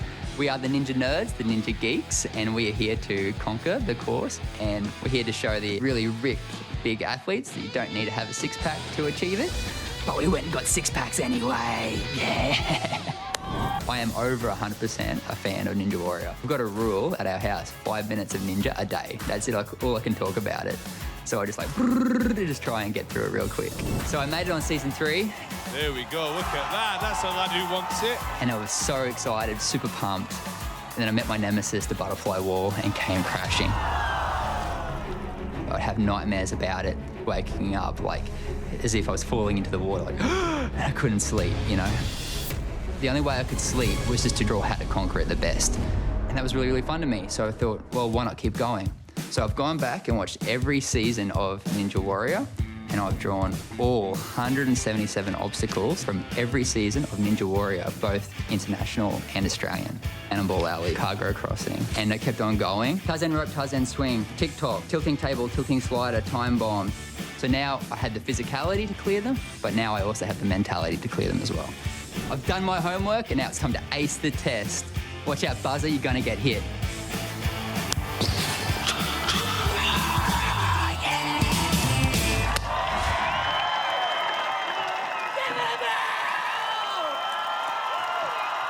He's excited. This added to the school teacher, Nathan Burley. Do it for Eli! Nathan's wife, Sarah, cheering on the sidelines there. And that's baby Eli with Nathan's parents. The latest addition to the Ninja Geek family. That's what they call themselves. Okay, we are ready for Heat 2. Let's go! Watch this. Here comes Nathan Burley onto the quintuple steps. 5 steps, 1.5 metres apart. He's making sure of every single one of them. No early mistakes. Yes. Makes his way through the first obstacle. Having a look at the TikTok. He needs to throw his weight into this jump. Now he comes onto the TikTok. Nicely done, smooth landing. And now he's got to make this transition onto the net. No problem whatsoever. Hang on there, Nathan. Don't end up in the drink. He's just got his right leg stuck a little bit in the cargo net. Just going to remove it now as he gets onto the platform. Just get it out there. Give it a wiggle, Nathan. Yeah, he's taking your advice, Freddie, slowly but surely. Okay, good recovery. Nathan Burley, he's 64 kgs. That means he's well suited to the bridge of blades. Here he goes. He's okay. Oh, well done, well done. 3 obstacles down, and Nathan is looking good. Straight onto the doorknob drop, and I hope he studied this one. He needs to work his way across these knobs, and he's having a little bit of difficulty on that first one. Can he get the grip? Here he goes. Oh, only just a few fingers wrapped around the doorknobs. He got it though, Crawf, and now he needs to get moving and swing from knob to knob. Up the ascent. This is where, oh no, he's missed it. Nathan, no. Can you believe it? The Ninja Geek is out on obstacle 4. Here's the replay. Unlucky for Nathan. He just didn't get that rhythmic swing going on the knobs. He went for a lunge and he missed it. He couldn't hold his body weight up with one hand. Hi, Nathan. You said in Series 3 that you was in your physical peak, but now do you reckon you're even fitter? What you been doing? Had a baby. Oh, congrats, man. Yeah, so doing a lot of push-ups, and while I change his nappy, it's like I have to do 20 push-ups. So it's a lot of nappies. What, at the same time? How does that work? Not that good. You want to watch where you put in that nose? Oh, yeah. It's happened a few times. Oh, stop it, get off. No, it's you just got to incorporate training where you can when you're a young dad, so yeah, it's good fun. Brilliant, well, good luck. Hopefully we'll see you in the semi-final along with your mate, Todd. Good on you, Nathan. Okay, thank you so much. Great effort from the Ninja Superfan. What a start to Heat 2. On course now is a former professional dancer turned lifesaver. Her patch is Cronulla Beach in Sydney. Here's Nina Tetzlaff. I'm Nina, I'm 33 and I'm a lifesaver at Cronulla. So I used to be a professional dancer and a dance teacher. Dancing was my life. I just loved how you could train the body to move in so many ways.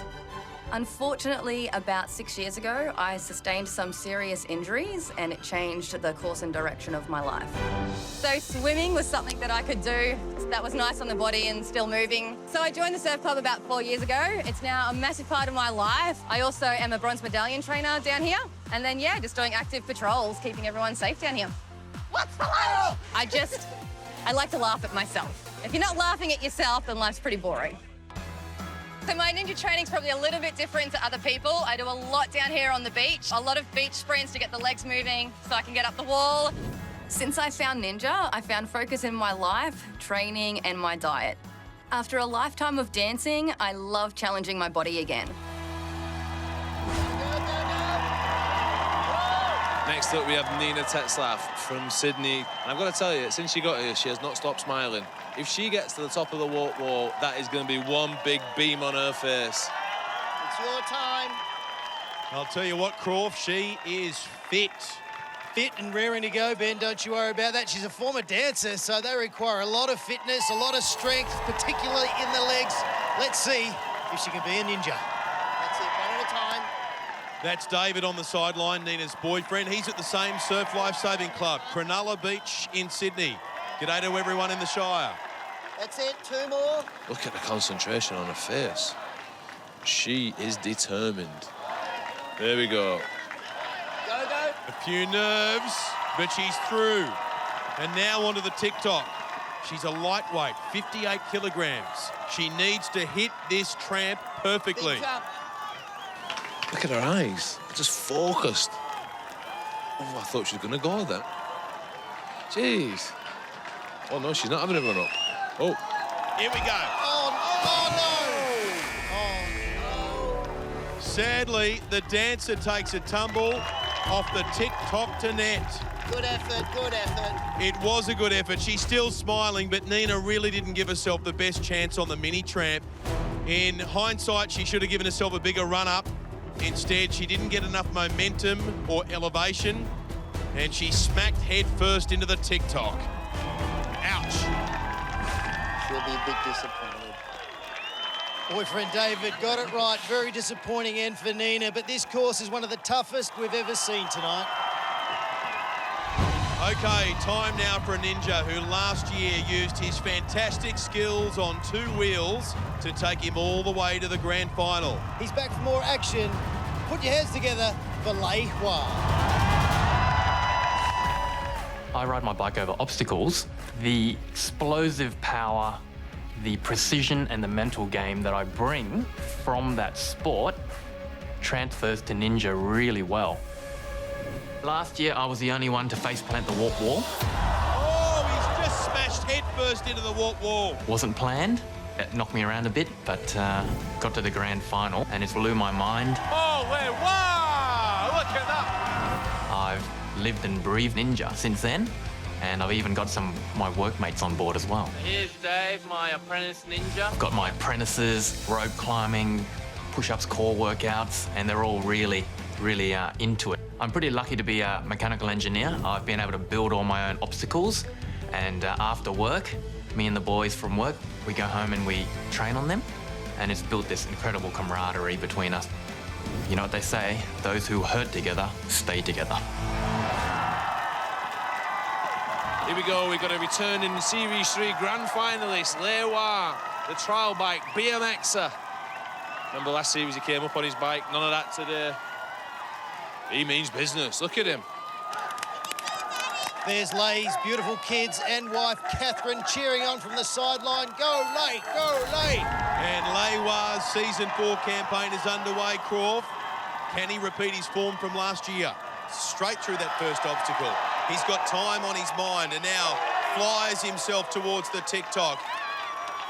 He's shuffling around ready for the leap to the cargo net. Don't waste any time, Lewa. Look at that, there's a real ease about him. A real confidence, and I'll tell you what, Ben Fordham, I reckon you're right. He means business. I reckon Lewa might have an eye on the power tower. It's 3 steps, some take 4. Oh! A bunny hop, very much like on his bike. That is what he's done there with the Bridge of Blades. Plenty of advice coming from the sidelines. Missus telling him to take his time. And now he's got the body type to nail the doorknob drop. Watch this, Lewa. He's light, he's agile, and look at the ascent. He's doing it with a degree of ease. Look at this is a masterclass on the doorknobs. Even though it's burning those biceps. Very much. He hangs on. That incline really, really kills him. But he is absolutely crushing this. And Croft, the second door drops down. He just needs to dismount and he's onto the flying shelf grab. Oh, no, he's hit the pylon. Ouch. He's hit the pylon, Ben. He steadied himself on the scaffolding. You're not allowed to do that. You can't touch it. I don't think Lay realises it. It is a disqualification. And it's such a shame because, as you can see, he was going to beat the flying shelf grab and go straight up the warped wall. Oh, no. God damn it, the buzzer didn't work. This is usually where the fireworks would be going off, but the crowd is in stunned silence. Croft, you better tell him. Unfortunately, Lay, you've been disqualified because you grabbed the pylon. Bumped it. I know. Yeah, However, unfortunately, there are rules and we've got to stick to the rules. So sorry, mate. That must be tough for you. I still got to hit the buzzer. Hey, can I just say, you were awesome. Even though you hit the pylon, how good were you? Let's give it up for Lewa. Here's another look at that devastating moment. You can see here as Lay jumps down, he's had to prop himself back up on the column. And Ben, unfortunately, he's out. Yeah, especially sad because he was doing so well to that point. But one little mistake is all it takes.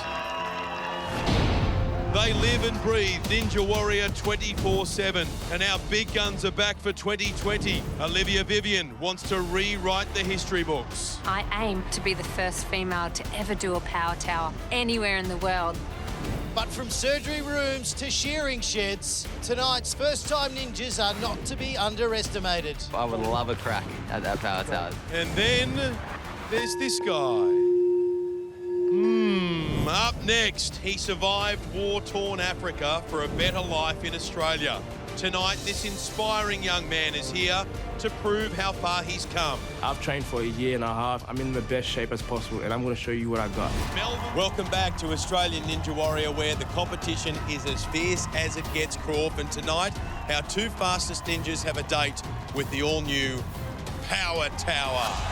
Yep, a 10-second advantage into the semis is up for grabs for the fastest ninja on the Power Tower tonight.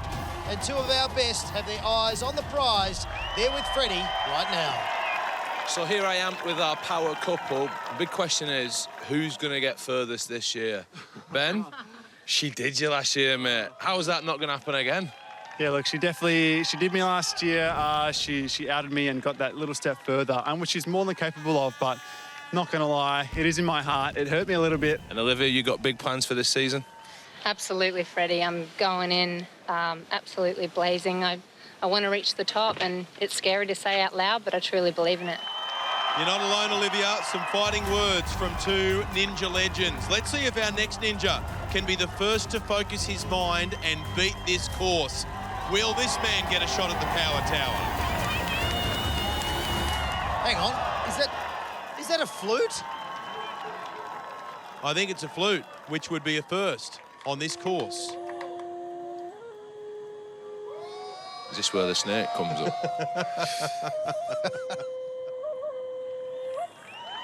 Wow. Very peaceful. What's this guy's story? I'm Joel Hogan. I'm from Perth, Western Australia, and I'm a Reiki master, a sound healer, and also a spiritual ninja. What I love about Ninja Warrior, the obstacles I relate similar to life.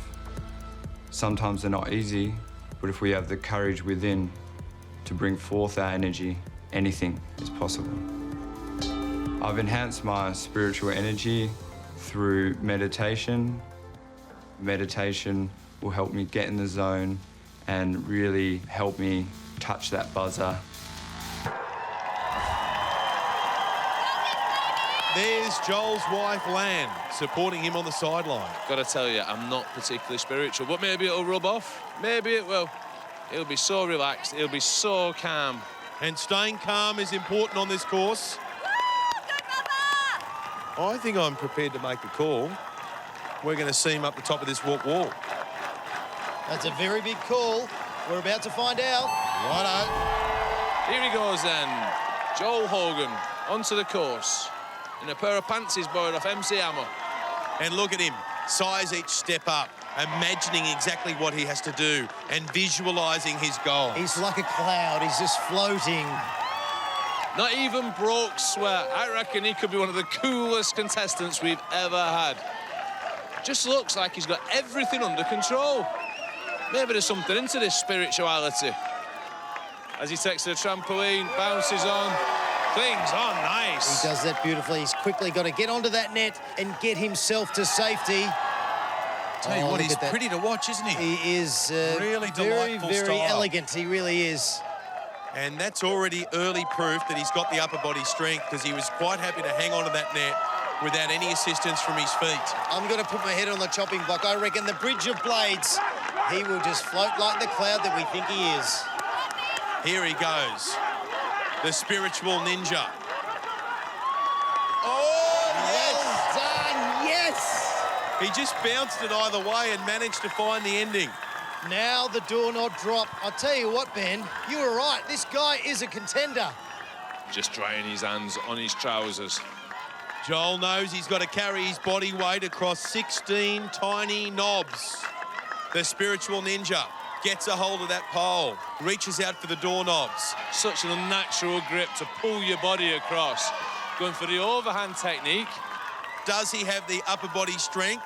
Yes, so far he does. So far going very, very well. But as we know, this is a grip strength drainer. He's got to turn, he's got to flip that body around, keep the momentum going to get to the other side. Just as you were saying, can he keep the momentum going? He fell. But you know what? He was elegant to watch.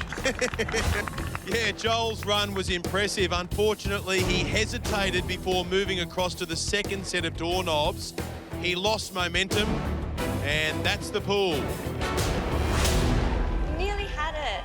Joel, I've got to ask, I know you've got a few jobs, but one of them is a sound healer. You're going to have to explain that one to me. So, I can take you for a session if you want, Freddie. Yeah, go on then. Yeah. So just close your eyes. We're doing it now. Oh, we want to do it now? Yeah, let's do it now. Yeah. I'll close my eyes. Take a deep breath in and just say the word Om. Om.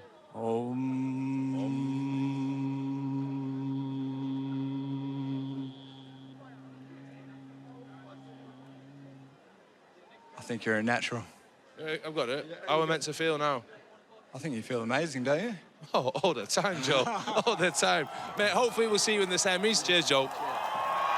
Well done, Joel, the spiritual ninja, bringing a little bit of calm to the course. Let's see if the good vibes continue for our next ninja. He's a man who's already beaten so many obstacles in his life. He's an inspiration to all of us, and let's hope he can conquer the course tonight. I'm Melvin Soler. I was born in Ivory Coast. Coming from like a war-torn country was very hard.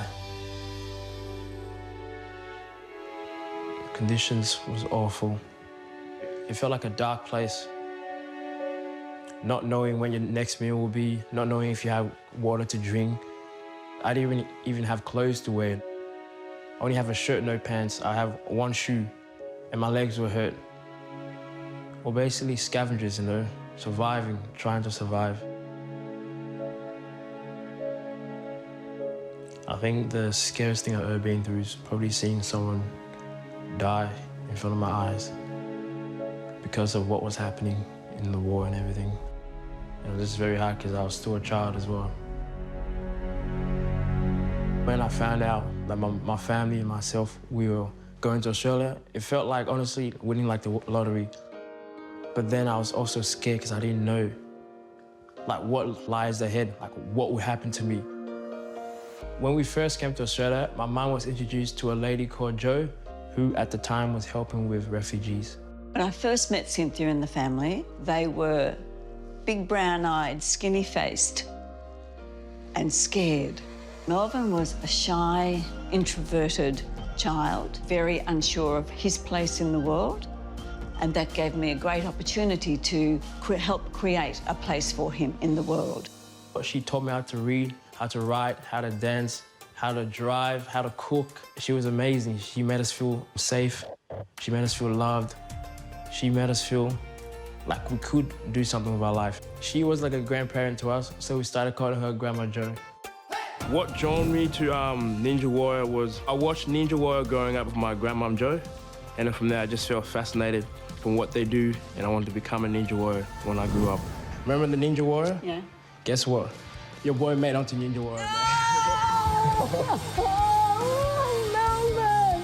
I am 100% sure that she's gonna be my energy and my fire to get me through the whole course. Thank you for supporting me, and guess what? I'm gonna win this class. Yay! Sir. Here he comes, the solo ninja. He's pumped. Grandma Jo there, his mum, siblings. He's trying to crank up his very vocal support crew. All cheering him on from the sidelines. Melvin Solo from Melbourne, originally from the Ivory Coast, studying to be a paramedic and a flying doctor. What about the response here? Fantastic. I know that it's Melvin Solo up on the starting blocks, but have a look at Jo, Grandma Jo. These two have watched Ninja together, and she's inspired him to be here tonight. Okay, here we go. The Solo Ninja. He is underway. Looking good, Freddie. Grandma Jo on the sidelines, his biggest fan. She'll be screaming him on. She'll be living every obstacle with him. Oh, yes. Come on, Melvin. The Solo Ninja. Crowd getting right behind him. Solo Ninja is the chance. Bouncing on the trampoline. Hangs on to the TikTok. One swing, I reckon he's going to dismount on this one. Oh, nicely done. Look at the strength in this lad. Oh, wave to the crowd. One hand on the cargo net. Watch your feet, Melvin. Pick your legs up, son. Oh, there we go. Gets through. Listen to that crowd. It's going to be one hell of a party in Melbourne tonight if he can get himself up the warp wall. I don't think I've heard a support crew making this much noise. Here he goes, Bridge of Blades. 1, 2. Oh, he's in the water. No. The Solo man has been crushed, and Melvin Solo finds himself in the water. What happened there? Melbourne had the speed, but the first step was too far to the outside of the first blade. It sent them spinning so fast he was unable to clear the last one, and he spun out.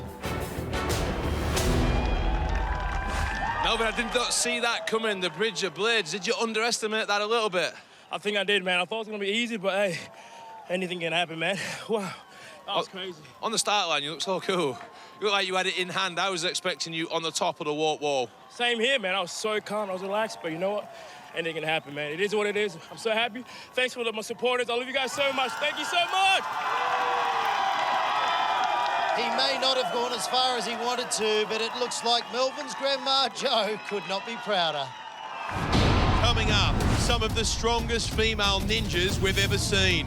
They've got their sights set on going all the way. I'm going to be Australia's first female ninja warrior. And up next, a 26-year-old plastic surgeon set on slicing through the competition. I'm confident that the precision of these hands in the operating room will translate well to precision on the ninja course. It's heat 2 of our toughest season ever on Australian Ninja Warrior. And during the break, there was no let-up in the ninja action. Radiographer Arnold Chung was flying through the course. Doesn't even want to think about it. No, he's hit it head first! But came crashing down on the Bridge of Blades.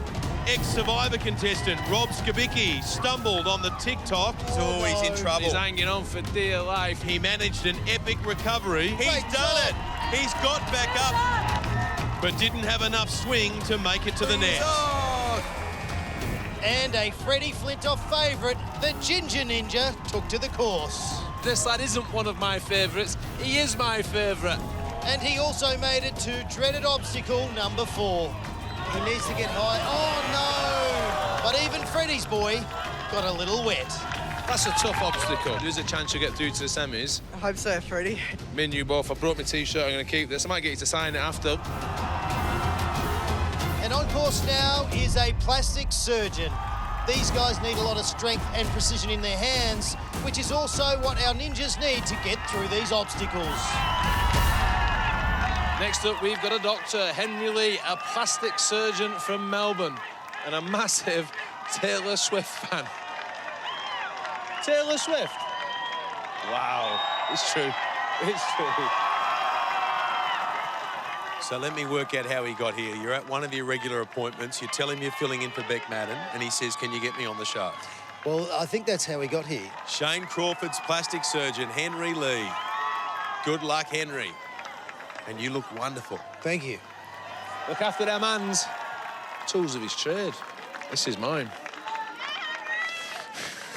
So when do I get work?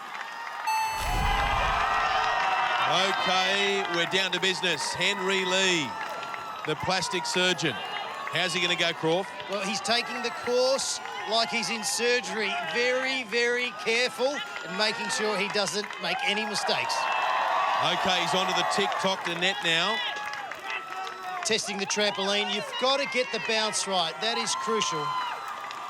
Oh, no. It was not a big jump.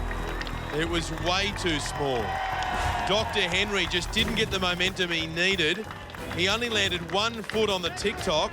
He never stood a chance. He's out, but his hands are okay. And there'll be plenty of people who will be pleased about that. Let's hope our next 2 ninjas have a little more luck. Yeah, we're in for a real treat. Ninja Twins. The girls hail from the family farm at Nwangarup in Western Australia. They're competitive and they want to know who's number 1.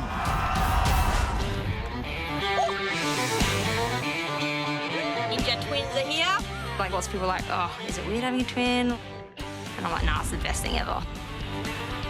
Me and Shannon are like best friends. We're both very adventurous and outgoing, so we're always pushing each other to do better. It's like, hey, Shannon, you want to do ninja with me? If we're doing this, we've got to do it together. I'm mainly here because of my twin sister. Now it's on to see who's the best, really. We're both from Nwangarup. So Nwangarup's 4 hours from Perth. It's a very small country town. The closest gym would be Albany, where that's like an hour and a half away. So we pretty much use what's around. So we've got hay bales and machinery. And our husbands worked together and built us a nice gym and an awesome rock wall so we could train on. We have a bit of rivalry and we're always like, oh, who's better? I guess we'll find out on the course who's the best twin. Oh, they look like a lot of fun. Let's meet our first twin, Danielle Smith. Danielle Smith from WA making a debut on the course. Sister on the sideline, she's running later. But they've got a farm back home and they've built loads of obstacles in preparation for tonight. But I'm not sure you can replicate this course. Tonight it is so tough. And poor old Danielle is about to find out how tough. Let's see if the obstacles on the farm that they've built will come in any use. Danny is 167 centimetres tall and these steps are 1.5 metres apart, but she's flown through them. Okay, now she's got to make the 1.7 metre leap onto the TikTok. Oh, she banged her head on it there. She hit that hard. Don't worry, Freddie. These are farm girls. They're tough. She's agile as well. Look at her go. She is absolutely crushing this. Hold on tight. Don't let those feet drop into the water. And now she's through, and the hands go into the air. Here she is, over the bridge of Blaze, no hands. Yes, Danielle. Here we go. She's oven knife at the minute. Well, Nwanga Up will be up on their feet at the moment. This girl is the real deal. She's used to rolling hay bales back on the farm, so she'll be strong enough to get through these brutal doorknobs. Look at the tough hands. Oh, no. Oh, what a save that was. Just slipped a little bit, but what a great recovery. And now she's powering away. That's gone. And look at the moment when you go from going straight... You think they're in control? ...to then having to go up, Nwanga Up. It's tough. Yeah, you can see that Danny had great momentum with her swing, but when she started on the incline, she missed the next knob. We'll see later on if Sister Chantel can go even further. So you're going to beat me?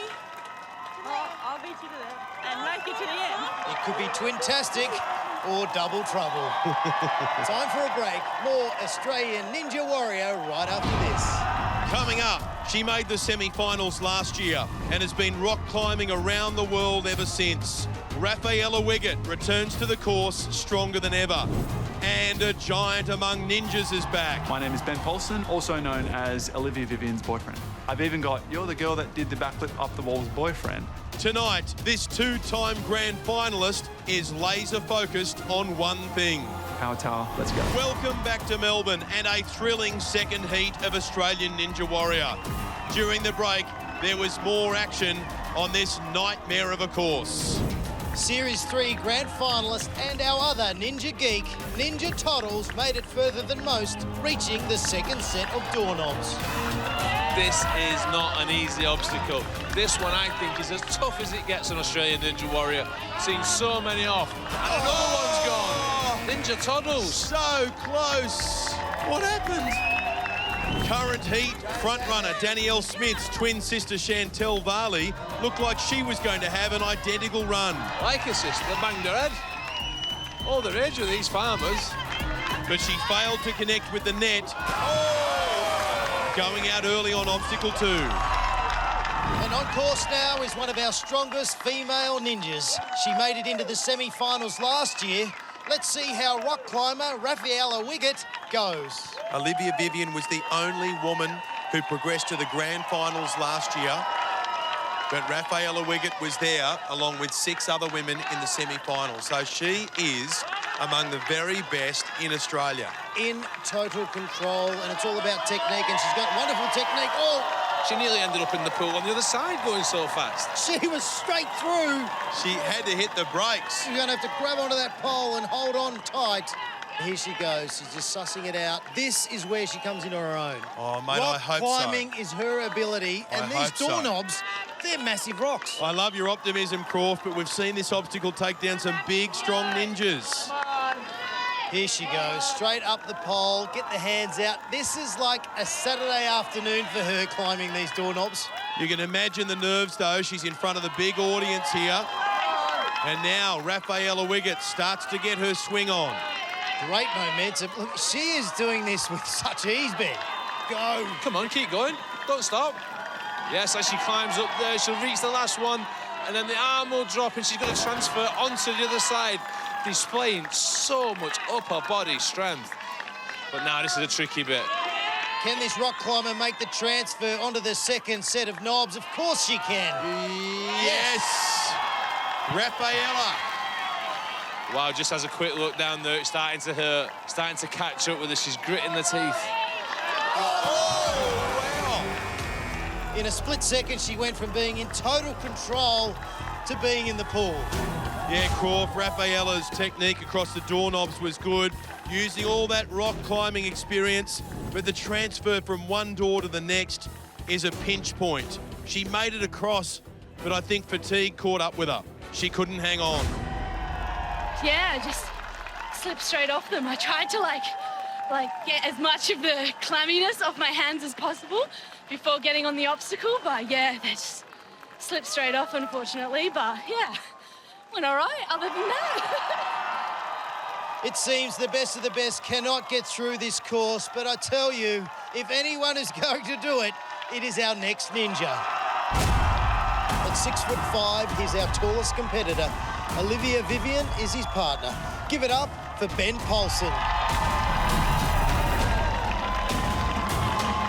Here he comes. Make no mistake, Australia. This is the man of the moment, Ben Poulsen. You got this. Last year for me was my worst year, unfortunately. Falling in the semi-finals was definitely a disappointing result. That is a major shock in this competition. Look, hands down, Olivia beat me last year. She hits the buzzer! And I'm totally fine with that, to be honest. Maybe it hurt me a little bit. But she's an Olympic gymnast. She knows how to deal with pressure, and I can learn a lot from her. I think a lot of people's perceptions that Olivia and I are kind of going back and forth, throwing punches at each other in the training ground. But the reality is we are super supportive. There's certainly times where she wanted to kind of throw a little cheeky comment here and there. Go, oh, I beat you last year. Hey, look, I'll take those punches, it's fine. If I want to win and become the Australian Ninja Warrior, then I have to train harder, stay focused. He's ready this year. Ben is looking super strong. He's mentally focused. I truly believe in his capabilities. I want to make it to the top of Mount Midoriyama. I'm not afraid to say that. I really do want to hit that buzzer and overlook Melbourne City and just be super stoked. Crowds cheering. I'm looking forward to that moment. Here he is, Ben Poulsen. Girlfriend Olivia Vivian on the side will be competing later. Remember last year, Olivia got further than Ben. She got to the grand final. Ben Poulsen will be desperate to put the record straight this time round. Ben Poulsen, not only does he see himself up the warped wall, he sees himself, Shane Crawford, at the top of Mount Midoriyama with $400,000 in his pocket. That's what this means for Ben Poulsen. He can do this. He's got everything it takes to do it. Okay. This is his chance to book his place. Olivia Vivian is yet to run. Here comes Ben Poulsen. Watch closely because this bloke will absolutely bolt through the course. He's done the quintuple steps many times before, and already he is onto the TikTok and he is flying. He's absolutely airborne. He's not worried about anything. Got amazing confidence the way he's attacking it. And you've got to remember, he's 196 centimetres and 85 kilos. He is a very big man for this course. Watch this. Here he comes on the Bridge of Blades. Won't give it a second thought. 1, 2, 3, straight through. So that's 3 down, 3 to go. And now the doorknob drop. Can Ben carry that large frame across 16 knobs? Using the massive arms, long reach. Ben Poulsen, our tallest ninja at 6'5". And he's slowing his pace right up. Yeah, he's made some silly mistakes in the past, so he wants to make sure that he can get through this without any of them. You got this. Now it's time for the transition. He makes it. Good boy, Ben. Just starting to take its toll a little bit now. Concentrating so hard. Eyes fixed on each of the doorknobs. Go, Ben Poulsen. He's pulling himself up, feeling the burn. It takes so much gas out of you, but he's grinding his way through this. There we go, he's off. Give him a round of applause. Yes, Ben. The first ninja to successfully make it past the doorknob drop tonight. Great stuff from Ben Poulsen. And now we've got a ninja taking on the flying shelf grab. So hand fatigue is massive here. You have to go over 2.2 metres each one, and this is really going to test it. And the middle shelf is 20 centimetres higher than the first and the third. So he's actually got to lift up higher here to grab the second shelf. But look how big the bloke is. Look at the muscles. Look at the focus. And see the way he grabs on at the front, and then he works his hands now around to the side. Oh, look at that control. Now watch Don't this. you worry about that. Ben Poulsen goes up the wall. He's done it. You little ripper. Ben Poulsen looks up at the power tower and says, "Here I come." What an absolute superstar. Absolutely crushed that. Ben Poulsen, you legend. feel, champion? Feels pretty damn good, I'm not gonna lie. You know, the crowd's here. They've been waiting for someone to hit a buzzer. And I'm glad it finally happened, so that was amazing. Get down and see Freddie Flintoff. Well done. Put your hands together for Ben Polson. It's been such a tough night, but Ben Polson just showed us how it's done, using all of his experience to make his way through the course. He was so committed on every single obstacle. He took his time, didn't rush, executed perfectly. And at this stage, Ben Polson is on his way to the Power Tower. Ben, you've been with us since the start. Is this the hardest heat course you've had? I would say there was one particular obstacle on this heat course, which is the hardest obstacle I've done in a long time. The doorknob drop. You know, it's the one taking out everyone tonight. And when I was up there, I finally felt it, and I thought, far out. I know why. But for me, it was move fast, use your hips, more about technique than about strength, and hit that buzzer.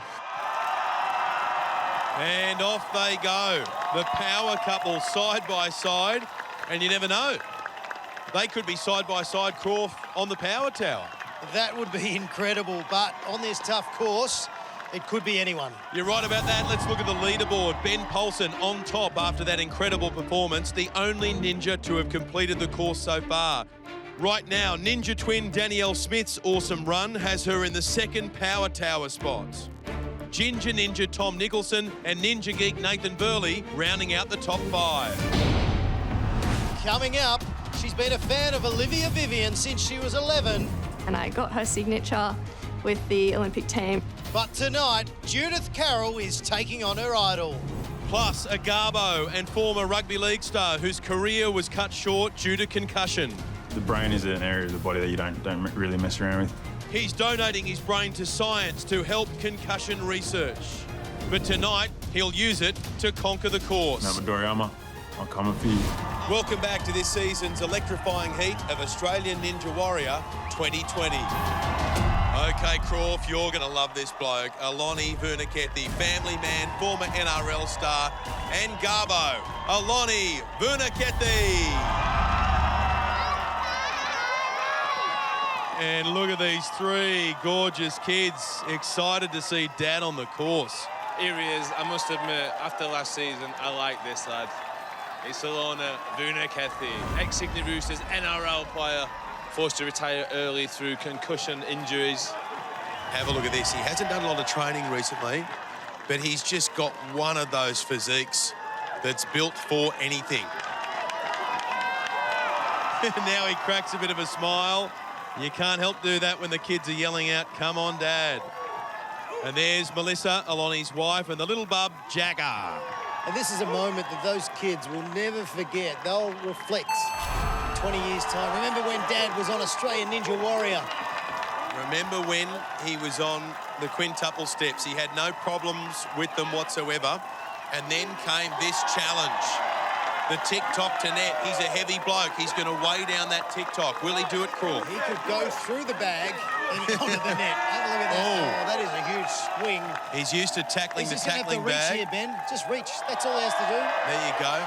But now, a lot of pressure on the arms as he crawls his way down the net. Almost 190 centimetres, so do not let those legs drop, otherwise they're in the water. Oh, Lonnie Vunakethi all of a sudden has one of those moments where we all hold our breath. He does it though. Now this next obstacle, the Bridge of Blades, is built for the lighter ninjas, and he ain't light. Get ready, Aloni. The blades spin straight away, as you know. He's got to be really light that first step, and whoa! That's a try. That is a try. It was, Croft, but just watch, because this next obstacle is going to be a difficult one for the big fella. The doorknob drop. Now, I can't imagine he has seen anything like this in his life before. He's got to lift all 103 kilograms of his big frame, hanging onto those doorknobs. He's got to... Oh, no! Oh, I think his weight might have got the better of him. And on his way down, he thought, hang on, I'm going to go out with a bit of a bomb and splash the crowd. A strong run from Aloni, but he just couldn't find a way past those doorknobs. It was tough enough with his size and weight, but he also struggled gripping onto the small knobs. He just couldn't hold himself up. Mate, Can you prepare for an obstacle like them doorknobs? No, mate, no. Unless you're Bunnings Warehouse. Got really small doorknobs. No, mate, no way. Hopefully I was fast enough for the rest and see how we go. Oh, Nick, go and see the family. Cheers, pal. Cheers, mate. Great bloke. I hope that'll be enough to get him into the semis. A really strong performance by a really big ninja, big in size, big in heart, and some very proud kids hanging out with Dad. Okay, let's fire up, because this is one of our many female ninjas who have what it takes to go all the way and maybe knock over one of the favourites, Olivia Vivian. Give it up for Judith Carroll.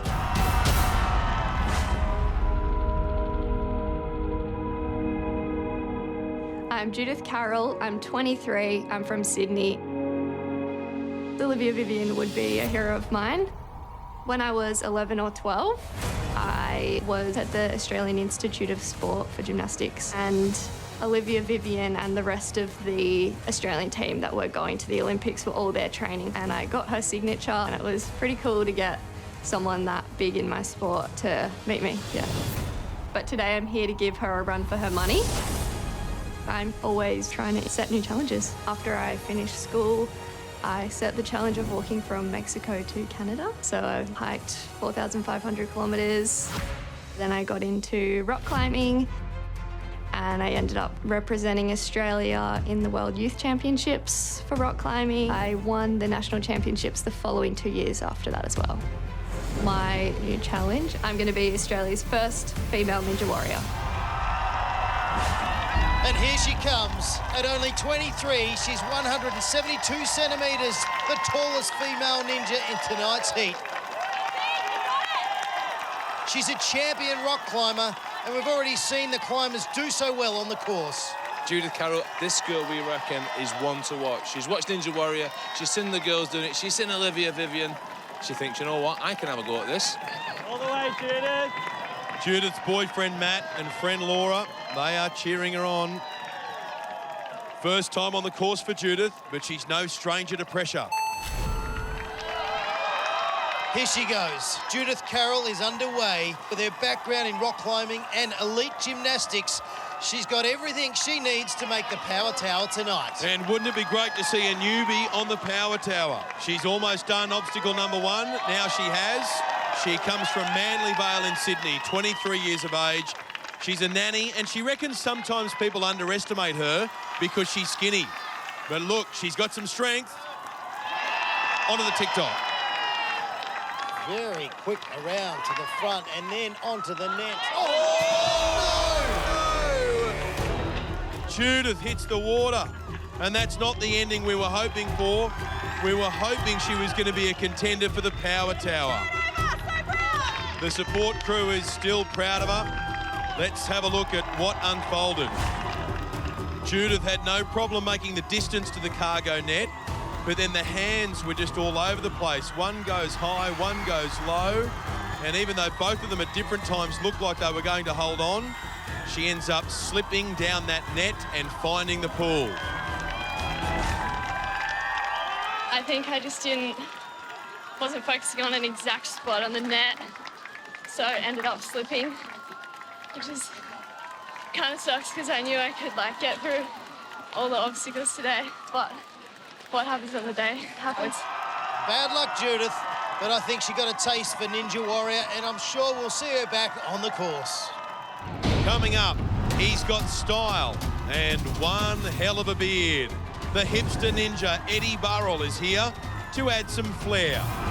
Plus, Ashlyn Herbert decimated the power tower last night. It's Ashlyn Herbert! That was incredible. Wow. Now the woman who trains him takes her shot. Now to smash it. And she just happens to be his girlfriend. Welcome back to Australian Ninja Warrior, right in the heart of your hometown, Melbourne. How good's this? We love our sport in this city, Ben, and we love our ninjas. And we love to see them smash this course. Let's hope our next ninja does just that. Up now is the gymnastics teacher who is behind some of the very best ninjas we've ever seen. But this year, it's her turn to hit the Ninja Warrior course. Sarah Blackmore. When I was 8 years old, I was told I was too tall and too old to go far with gymnastics. I proved them wrong. 2009, I was Victorian state champion. and for years following after that, I placed top 5. I then moved into teaching the next generation of gymnasts and some of the best ninjas in Australia. Troy Cullen, Zach Stoltz, and Ashlyn. Sarah keeps up with the boys pretty good. Ash and I have been training together for about 6 years. We just slowly started to hang out more and more, which was pretty cool. And then we took it out of the friend zone. What happened? You don't want to know. Hopefully I can beat him to prove that the girls can give the boys a bit of a run for their money. Now for smashing it. We'll see.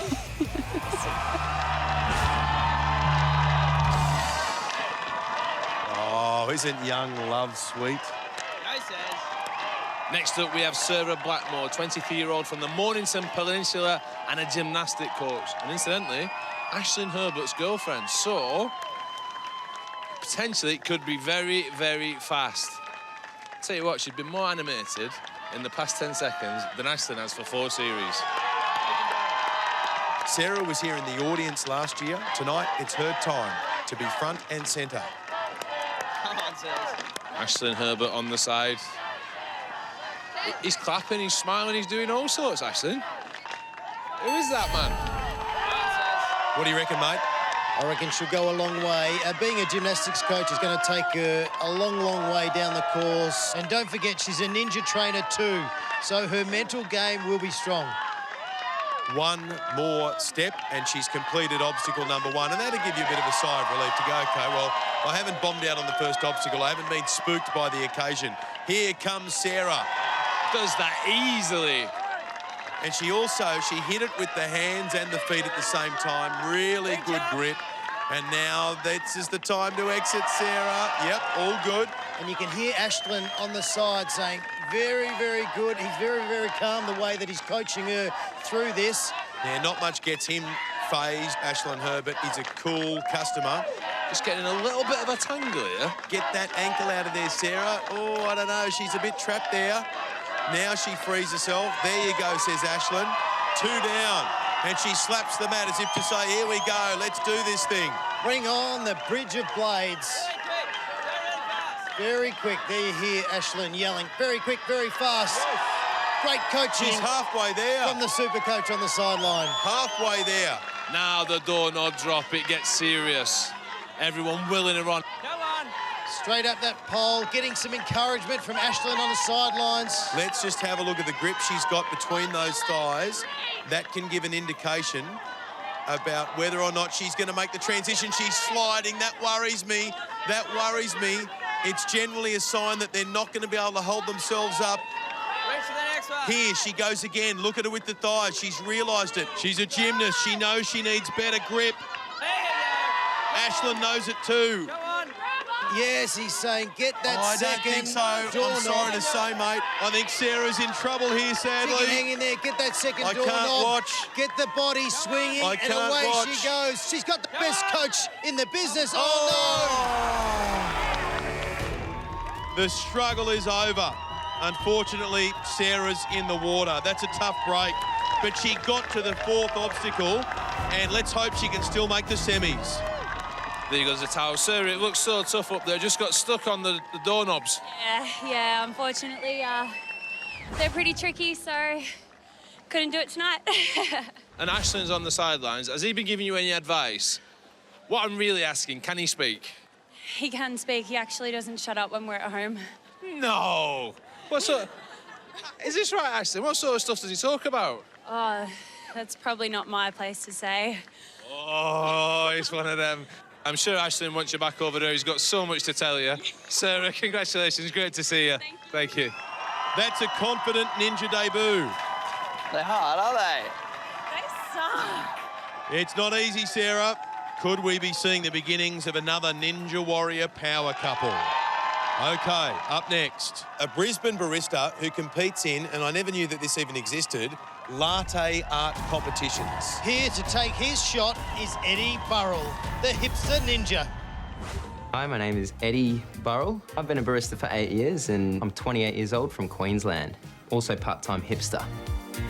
People call me a hipster, The beard is the part, the sunnies are the part. I do a lot of latte art. It's the fun side of coffee. Ninja means quite a lot to me. I lost my brother Dan 2 years ago on October 23rd in 2017. He was involved in a plane crash in Darwin. He was the pilot. And we had been speaking about Ninja, and he basically told me I should give it a go back then. I guess a big reason as to why I'm doing this is because of him. So I'm going to dedicate this run for Dan tonight, because he's the eagle above me, man. He's going to get me through. I'm going to fly.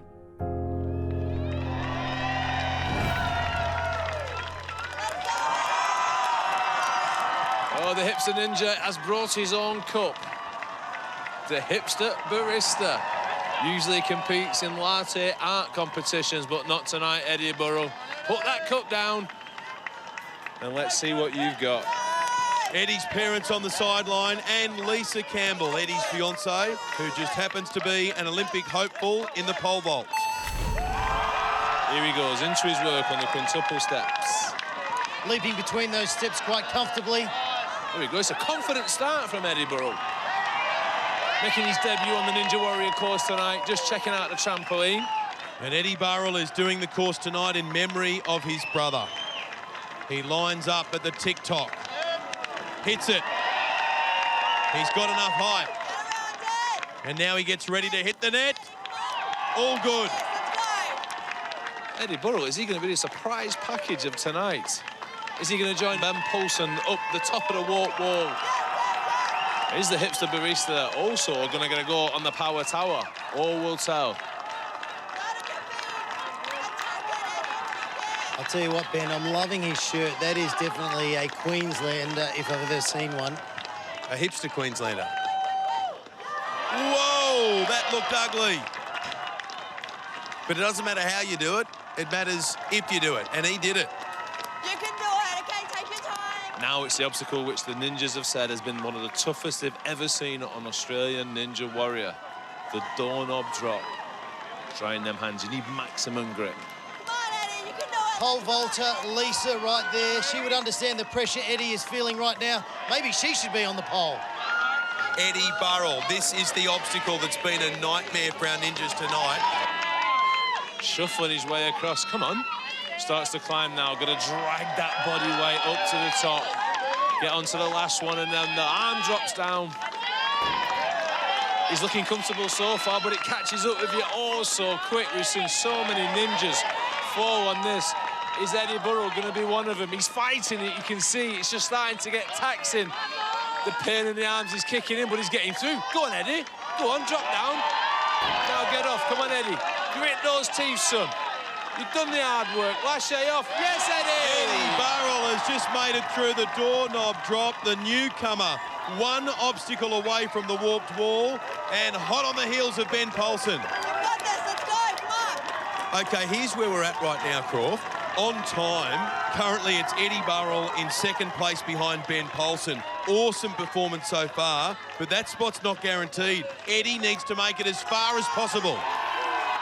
Just contemplating the flying shelf. There he is. Needs to lash in now. Come on, Eddie. This is my moment. As he almost bumps his head into a shelf. Look at the eyes. Getting ever so close to the end of the course. Do not want to give up now. Oh, Eddie! How good was Eddie? Eddie was real good, and we thought he might go all the way. An impressive run from the barista, but the doorknob drop, it fatigued his arms. It was a good lache to the second shelf, but he didn't have enough left in his hands to grab the overhang and hold on. Eddie ever so close. Not too many ninjas have got that far on the course tonight. Must be so pleased. I am pleased, yeah. You think you can go all the way? Mate, I know I can go all the way. You know you can go all the way. Well, I think the family are waiting around there for you, Ed. You go and see him. Well done, mate. See you in the semis. Cheers, mate. Fantastic stuff from Eddie Burrell, and right now he's on the power tower with Ben Poulsen, who is still the only ninja to complete the course tonight. Ninja twin Danielle Smith drops to third, and Ginger Ninja Tom Nicholson is now in fifth. Nathan Burley, the Ninja Geek, sits in 6th, with the big man Aloni currently in 7th. Supercoach Sarah and rock climber Rafaela are also sitting in the top 10. But our final ninja in this heat can change everything. After the break, the record breaker, the showstopper, Olivia Vivian. Okay, deep breaths, Australia. This is what we've all been waiting for. She is the only woman to ever make the Australian Ninja Warrior Grand Final. And tonight, her other half, Ben Poulsen, has already booked his spot on the Power Tower. Will she join him and go head-to-head? We're about to find out as we welcome Olivia Vivian.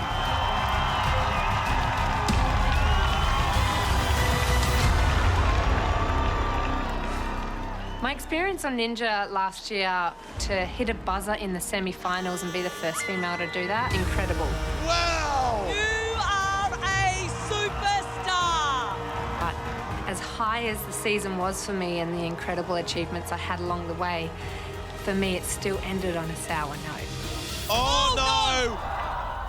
When I stumbled running towards a tramp right at the end of stage 1, my heart sank.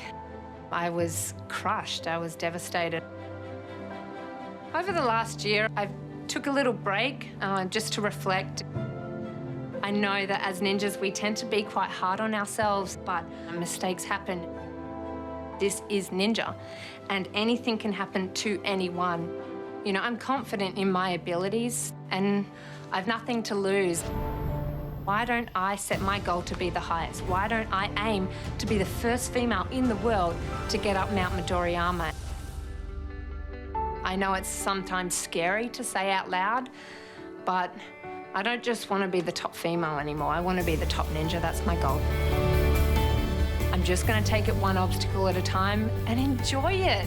Ninja is so fun, and being out on that platform and that stage is exhilarating. So going in this year, mental game strong.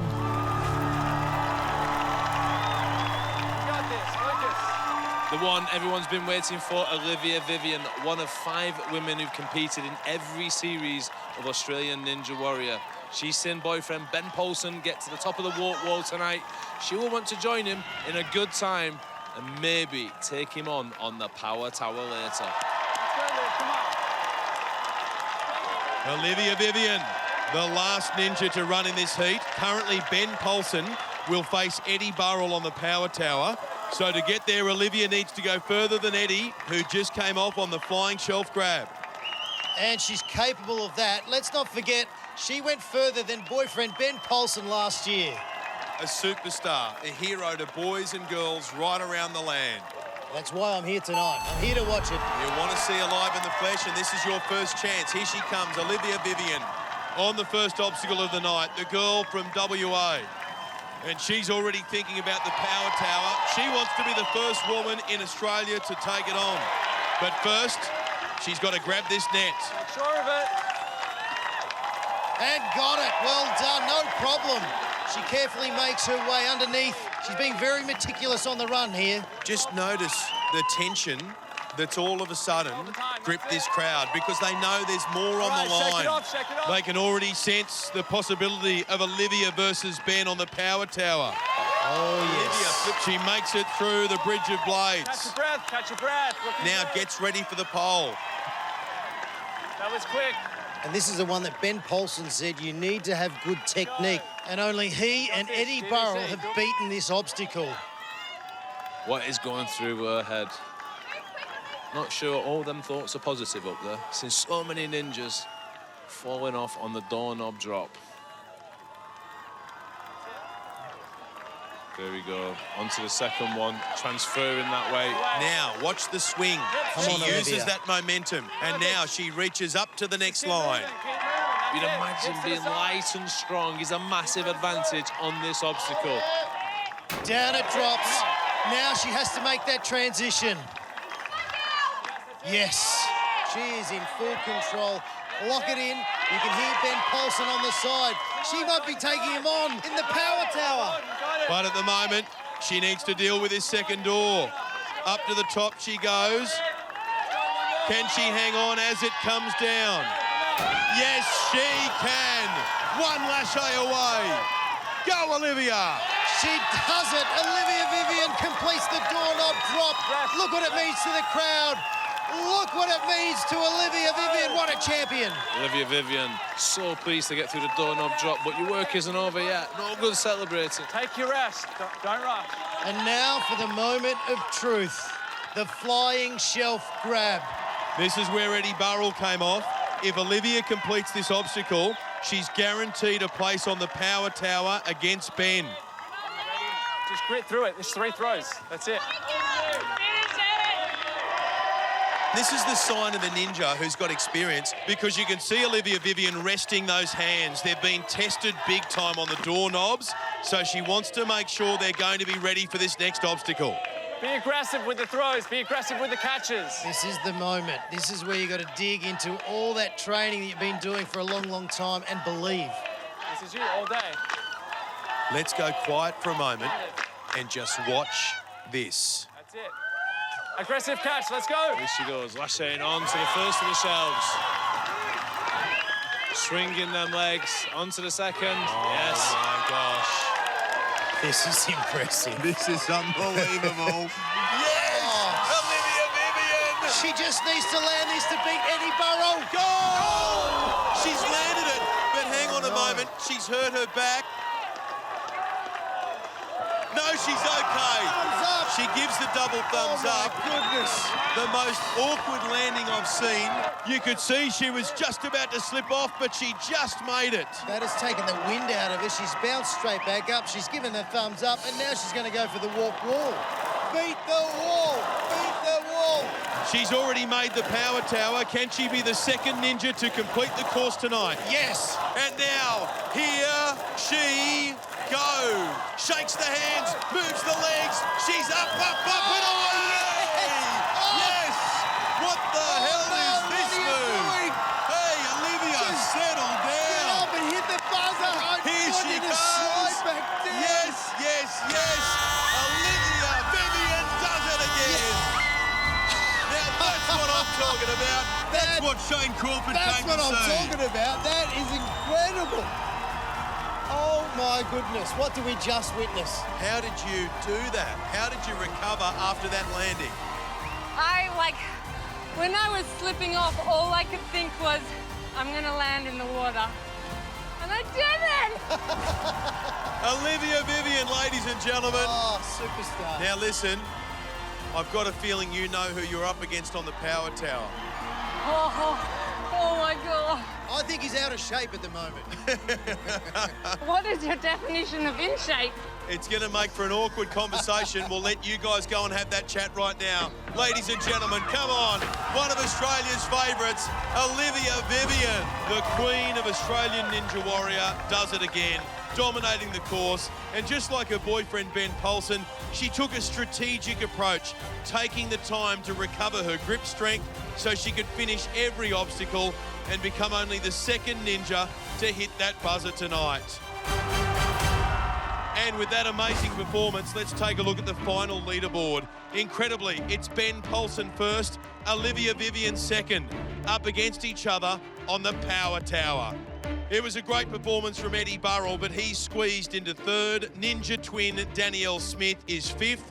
Freddie's favourite, the Ginger Ninja, is seventh. Ninja Geek Nathan Burley is in 10th spot. Iloni Vunakethi makes it through to the semi-finals in 14th, as does Ashlyn Herbert's other half, Sarah Blackmore. She's in 15th, while Rafaela Wiggett claims the 16th and final semi-final spot. And there they are. It's all smiles now, but they are about to go head-to-head on the power tower. I know. That was so hard. I don't want to tell you that before. You would have freaked me out. You thought that was hard, Olivia. Wait until you see what we've got for you next. Get ready for the power tower. This is the dream matchup. This is what any promoter would want. A big boxing bout, we've got it right now. And guess what? Here's the promotion, the power tower. Olivia Vivian and Ben Polson, head-to-head, boyfriend and girlfriend. It's coming right up. Welcome back to the finale of this heat of Australian Ninja Warrior, and it all comes down to this, the Power Tower. Ninja versus Ninja, the battle between boyfriend and girlfriend. Can you believe it? Olivia Vivian and Ben Poulsen. On the line, a massive 10-second time advantage heading into the semi-finals. That could be the difference between making the grand final and heading home. Who will hit the buzzer first to claim it? Olivia, the first woman in the world to be on the Power Tower, or Ben, a giant among ninjas, big, determined, and with a point to prove. Here they come. So here's the matchup between Olivia Vivian and Ben Poulsen. Ben obviously has a massive height advantage. He also has the reach and the jump on Olivia. But Olivia is lighter, and more importantly, as a former Olympic gymnast, she's agile. This will be close. I'm on the edge of my seat for this one, Craw. Me too, Ben. Let's have a look at this beast of an obstacle. The first stage of the Power Tower is 5 steps, each 1.5 metres high. Massive. At the top, ninjas will leap on the round monkey bars, shimmy around and descend 5.5 metres down the U-bar to the unsteady horizontal beam. This is a real pressure point. If you fall off, it's okay to get back on. After traversing the beam, it's a challenge climbing back up the vertical pole to the monkey bars, followed by a lache down the middle, and finally it's a race to hit the buzzer and claim that 10-second advantage. As you can see, the crowd cannot wait for this one. Ben Poulsen versus Olivia Vivian for that all-important time advantage and, more importantly, massive bragging rights. Here we go. Are you nervous? Very nervous. Are you nervous? Imagine how they're feeling right now. It's Power Tower time. A 10-second time advantage in the semis is on the line. Here they go. Ben Poulsen off to a flying start. Olivia Vivian not too far away. Boyfriend versus girlfriend, and the boyfriend's got a quick advantage at the moment. Up over the top, onto the bars. They're moving really well, but have a look at Olivia swinging and down into the U-bar. Now the tricky bit, it's like a tightrope. Is he going to get the shakes? He's got the shakes and he's down. This is a chance. Olivia Vivian is still up above. He's trying to get back up, and now Olivia's gone down. As well, the balance just wasn't Olivia there. tries to get back up onto the bar. Ben Poulsen's on the bar. Now he starts to head up that pole. Olivia, you better get a move along, otherwise he's going to get you. There's only inches in this at the moment. Don't you worry about Olivia. She's cracking away at the heels.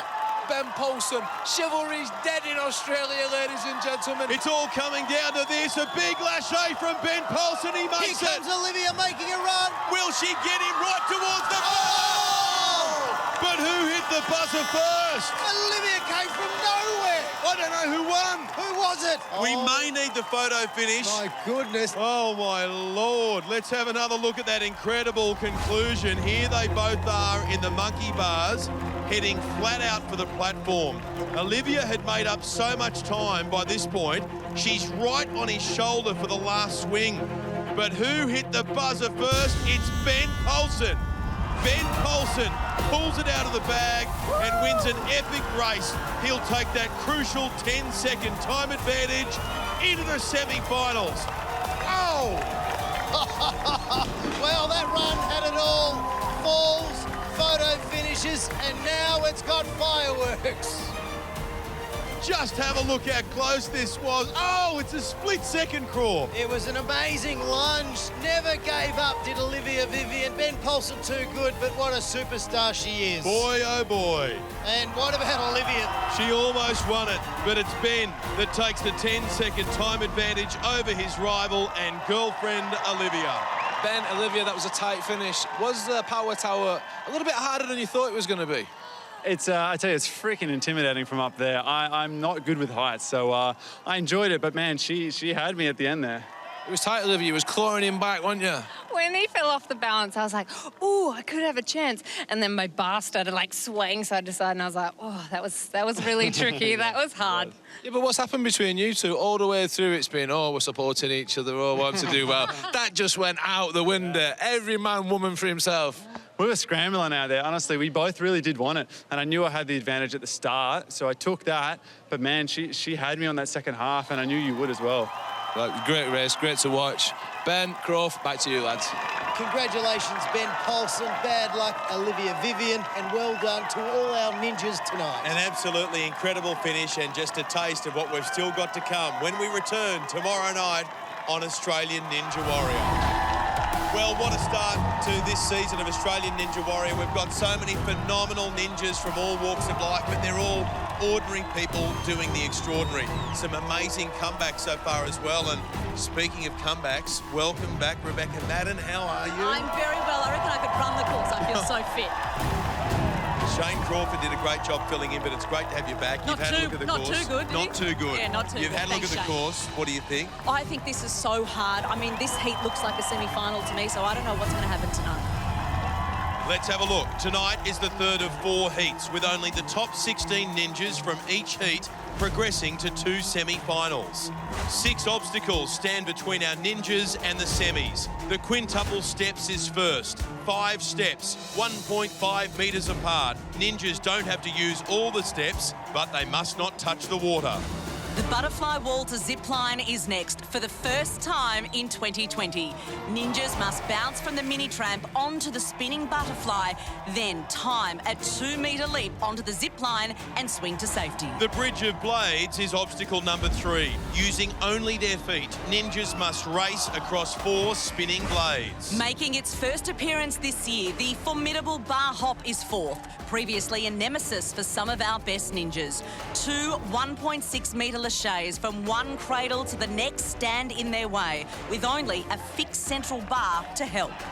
Obstacle 5 is the flying shelf grab, a daunting test of swing and grip strength. Ninjas must lache their way across 3 shelves of alternating height, with each shelf only wide enough to allow fingertip grip. The 6th and final obstacle is the iconic warped wall. Ninjas have 3 attempts to conquer the 4.25-metre curved wall and hit the buzzer to complete the course. And don't forget, new to Australian Ninja Warrior in 2020 is the most challenging obstacle of them all, the Power Tower. And our 2 fastest ninjas will go head-to-head right here at the end of the night. And Freddie, the winner of the Power Tower, takes a game-changing time advantage into the semi-finals. Now, that advantage could make all the difference because our grand final winner this season walks away with $100,000. That is just for starters, Ben. If a ninja can conquer Mount Midoriyama, they'll be crowned Australia's first Ninja Warrior and win a massive, wait for it, $400,000. I'm glad I waited for it. OK, it's green for go for the night's first ninja. And first to tackle our ninja course is one of the few competitors to have appeared in every series of Australian Ninja Warrior. He's a past grand finalist who just seems to get stronger every time. It's the big ninja, Alex Big.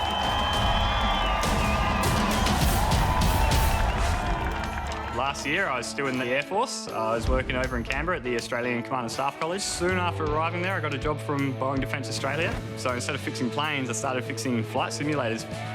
Let's go for a flight. So I fix simulators for a 737. Every day I get to take one up, go flying around, fly from Edinburgh to Adelaide. It's an amazing job. Smooth as. Ninja for me has been pretty up and down. So season 1, I fell off on the second obstacle. Oh, no.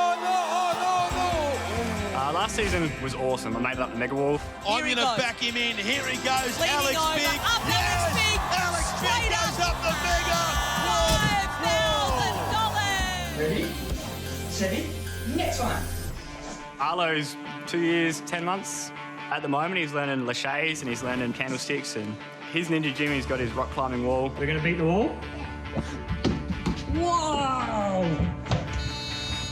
It's right into his rings. He loves spinning. He is incredible. Dead hangs almost 2 minutes. He's a terror at the playgrounds. You take him out there and he just dominates. Not competitive at all. I'm not one of those parents that goes, yeah, go do the sports that I love. Is Dada going to be the first Australian Ninja Warrior? Yeah. There you go. I'm going to be the first Australian Ninja Warrior because he said so. Will baby ninja Arlo's prediction come true? He's here to find out. Arlo's mum Amy on the sideline as well. Come on, Alex. This lad is a real competitor. This lad has got a real chance. The old Notorious. Every step he takes, every move he makes, we'll be watching you. The Notorious Alex, B-I-double-G, is about to take to the course. Knows it inside out. It does not help with the nerves, though. Still get nervous on the start line. All right, the fireworks and the buzzer. That means we are on for season 4 for Alex Big, making a cautious start on the quintuple steps. But he's through, and he goes straight for the mini tramp. He hits it and sticks it right on the butterfly wall. Misses the chance to get onto the zip line, has to go around again. Keep going, push it around. It'll come round like it's all now. Don't force it, son. Don't force it. Here it comes. It's a 2-metre jump onto the zip line. Yes! Great work, Alex Big. That's 2 down now, and Arlo's happy, but we're already beginning to see how tough this course is. Now, he is heavy, so this bridge of blades is going to test him. Here he goes. They move quickly. Oh, he was clipped by the last one. He's through. Ooh, just about making it. Big relief. Now he's on the bar hop. There's about 1.6 metres between each ledge. Let's see how he goes on the first. No problem. Picture perfect. Now, he just needs to get into the centre one, and then he can have a bit of a regroup, because this is a stable bar. Plenty of upper body strength. Don't you worry about that. Needs to land the next one, and he's almost home. He's got to drag that bar across to the next ledge. 1.6 metres. Oh, Alex! Oh, the big ninja bombs out on the bar hop. He's not happy with that. You know why? He made it. He landed it. Just have a look here. The previous lâchers were good. Hips driving nice and high, bringing the upper body through with the bar. But after he landed the final lâcher, I think Alex thought he was home, and he just released the bar too early. Centimetre short. Oh, look at poor little Arlo. Oh, no, Arlo, darling. Oh, don't worry. Daddy could still make the semi-finals. Alex, disappointing there, mate. You thought you had it? Yeah, pretty dirty, mate. Tossing up the whole time, whether to go alternate grip or not. Yeah, it was my undoing. Well, it's great to see you, ladies and gentlemen. Alex Big! That's a warning to all our ninjas. Alex is a former grand finalist, but tonight he might just struggle to qualify for the semis. We didn't get to do the wall. Let's see if our second ninja can cut through the course. She's a mother of 3 young daughters who likes to work out in the playground while the girls are having fun. Here is Dee Thompson. Dee is a first-time ninja and a hairdresser, and she has brought her 3 girls and her husband Daniel for support, as well as her boss tonight and some of her best clients. So if I get through, I'll be Australia's Ninja Warrior. I'm Dee, I'm 29, I'm from Melbourne, I'm a hairdresser and I'm also a mum. When you become famous, you remember? I started here. It all started here. I love my boss, Jo. She took me on when I was 15 and it's all I ever wanted to be was a hairdresser, and she made that happen. It doesn't really feel like a job. I get to come and talk to people and hear about their lives, and it's amazing. I became a mum at 19 and I've got 3 girls, and I'm a very busy, active mum. You holding on? I remember watching season 1 and thinking, this is amazing. I would love to be able to move and be strong like they are. I just knew that I was going to make it a goal and I was going to train hard. I wanted to have this opportunity to come on the show. My kids are amazing. They support me, and I want them to say, Mum can do anything. Even if you've got 3 kids and you work hard, you can do anything. Billy, Frankie and Mila, the 3 gorgeous little girls on the sideline cheering on Dee. And she really feels like she wants to do something special for her girls here tonight. Let's hope she can pull it off. Ding! Come on, Dee Thompson. Doing it for her 3 girls on the sideline tonight. And I love a woman who doesn't waste a moment of her day. While her girls are playing in the park, she works out. Just 50 kilograms of her. So this next obstacle will provide a challenge for her, because the lighter you are, the harder it is to get enough bounce to find that butterfly wall. You need to attack that trampoline, take a run up and hit that trampoline hard. Get the height, get the distance. Oh, what a hit. A head-on collision with the butterfly wall. In the water she goes. A big effort. Her support crew a little disappointed, but this is a difficult course. Her tramp technique was the problem. Ideally, you'd be hitting the centre of the tramp with both feet at the same time. Dee was just a little too far forward. The right foot almost came off, and she didn't get enough upwards momentum and slammed into that wall. An unlucky end to Heat 3 for Dee, but I'm sure she'll be back next year after brushing up on her tramp technique.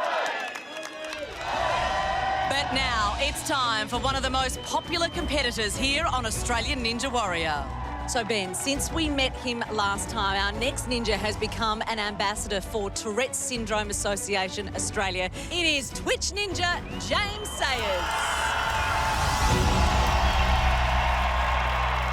Oh, here we go. It's James Sayers, Twitch ninja. I really like this lad. Made it to the semis last time round. I would love to see him make the grand finals and beyond. My name's James Sayers, known as Ninja Twitch. Twitch ninja, yes, yes. Wants to get his hand on that buzzer. After Ninja Season 3, I was asked to be the ambassador for Tourette's Australia. James, a very good morning to you. Morning, guys. Pretty much a walking, talking advertisement for Tourette's. Tell the viewers what it was like growing up with Tourette's. The hardest thing growing up was obviously dealing with bullies. I obviously can't relate to what the parents are going through because I was never a parent of a child, but I know exactly how the kids are feeling. Someone is always going to target something different about someone. This year, I'm flying to every state to be at every Tourette's camp. They're going to take my place in about 5 years. I just love showing these kids that Tourette's is just a quirk. James is a great bloke. He's got Tourette's and he keeps working hard to do the thing he loves. I want to be like him. Go Twitch! Twitch is gonna win! Go Twitch! Go Twitch! Go Twitch! It's amazing that I can be a role model for them and show them that Tourette's, it's not going to stop them from doing what they want to achieve. James Sayers has a big fan club. He's been here before, and we are expecting big things tonight. On the sidelines, his biggest fan, Izzy, and there's James's mum and best mate, Mickey. Everyone rooting for this lad. Everyone in the audience, I'm sure everybody at home as well. Real popular lad. And we're off. James Sayers, two-time semi-finalist. Could he go all the way this year? Go on, James. Now coming up to the butterfly wall, bouncing on the trampoline. Whoa, look at the height on that lad. He's onto the zip line already and off the zip line. In a blink of an eye. Now Bridge of Blades. He does it. Oh! Whoa! He's up and playing to the crowd. That was an early scare. Give me a heart attack. Give me a heart attack, James. He loves feeding off the crowd. And he shakes out the hands now, has a laugh with everyone watching on. But this is no joke, this obstacle. This is the bar hop. 1.6 metres between the bars, makes the first hop, and he is looking good. Now onto the fixed bar in the middle, lining himself up for the next one. You got this. Oh, look at that, nice technique. Just grabbing it. One hand under, one hand over. One more, James, come on. Get across. Yes, James Sayers. He sticks it. He's down, and James Sayers is the first ninja past the bar hop. He is happy with that, and so he should be on this incredibly tough course. It's only going to get tougher here. The flying shelf grab, the second last obstacle. And he loves the energy of this crowd. Here he goes on the monkey bars at the moment. He's got to hit that first shelf. He's got it. Vice-like grip on the first shelf. Now getting them legs moving, lashing onto the second. Yes, James. Come on, James. Little bit of trouble with his grip there, but one more shelf, and it's onto the warped wall. Come on, James. The crowd is behind you. Makes the leap, but he's in the pool. Does not get his opportunity at the warped wall, and he was so close, but hits the water on the penultimate obstacle. Yeah, that's a big surprise. Let's see the replay. The body position on the lache is good. Nice and high, the upper body following behind, almost in a sitting position. But as the body weight comes down, his grip just failed him. So close, Freddie. Tell you what, James, you're a crowd favourite tonight, aren't you? I hope so. Woo-hoo! Looking at you, you could not be happier. You look so happy. Yeah, man, mental state through the roof. And then on the course tonight, ever so close on the flying shelf. Just the last one, just losing your grip. Yeah, I stubbed my finger on it. You know, I feel I was happy with the way my run went. I tell you what, James says, absolute star. Ladies and gentlemen, big round of applause for James. Great to see you, mate. Well done, pal. Yeah, it was a great effort from James. He's gone the furthest so far and will keep inspiring the next generation of ninjas, just like little Izzy there. The Twitch Ninja setting the standard so far, but we've got some big names still to come. Coming up tonight, three-time grand finalists and ninja royalty Sam Goodall and Alex Matthews take on our toughest course yet. I'm feeling better than I have ever before. You'll be seeing me up the top of the world wall. First-time ninja Jessie Appleby feels the need for speed. Just because I'm a girl doesn't mean the guys can keep up with me. And twingers Matt and Luke Filippi return to battle it out in a case of sibling rivalry. I don't care about any other ninja. I'm going to beat Matt, that's what it all comes down to. And one of the most inspirational stories of mateship and achievement. 10 days of immense pain and suffering for a really beautiful goal. New ninja Matt Laycock aiming to scale the heights tonight. Welcome back to Australian Ninja Warrior, where our ninjas are battling it out for a top 16 finish and a guaranteed ticket to the semi-finals. And later, the top two will head to the Power Tower, where this year, for the first time, it's ninja versus ninja for a potentially decisive time advantage. That's definitely on the radar for our next competitor.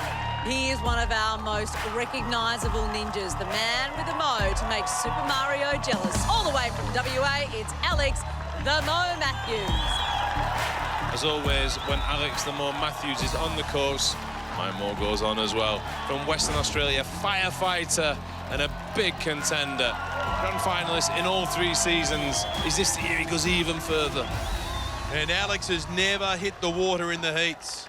An incredible record. He'll be desperate to keep that record going tonight.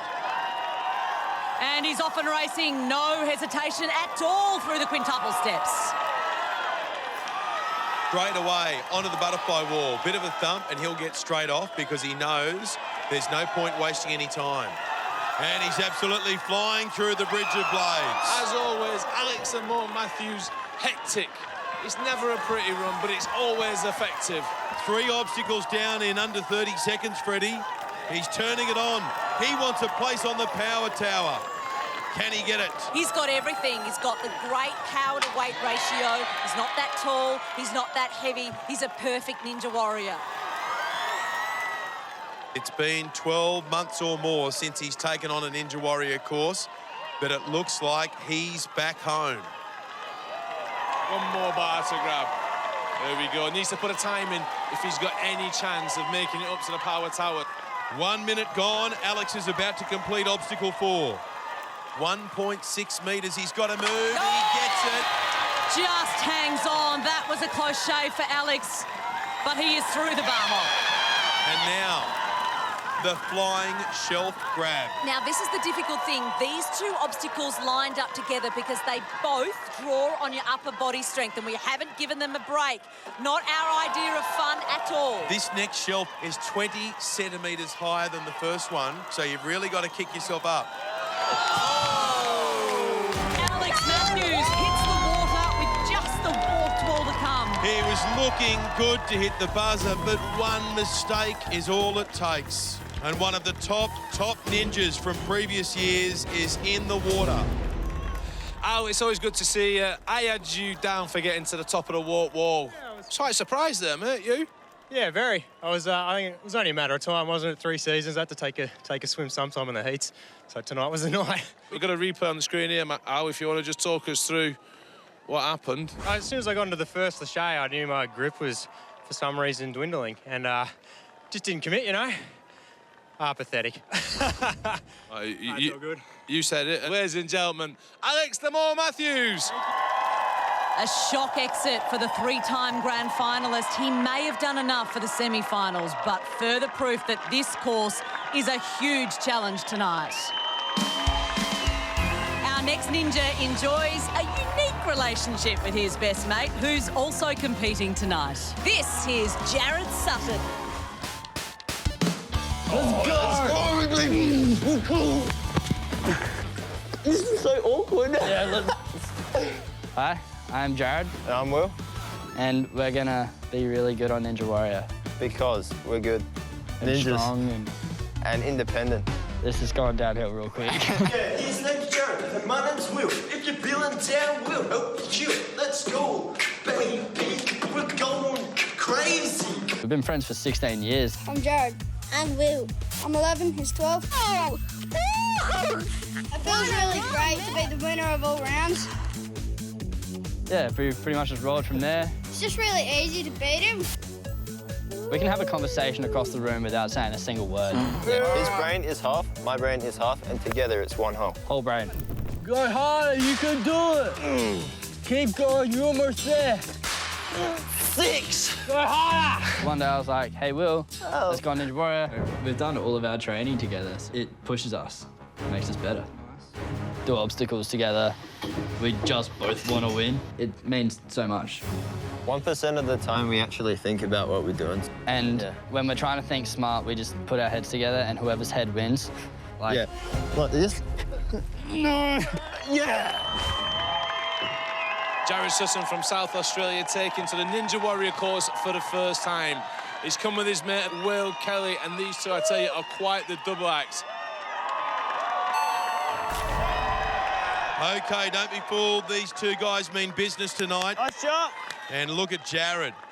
He's got a great physique for Ninja Warrior, 74 kilos, 178 centimetres tall, and he's looking comfortable on the quintuple steps.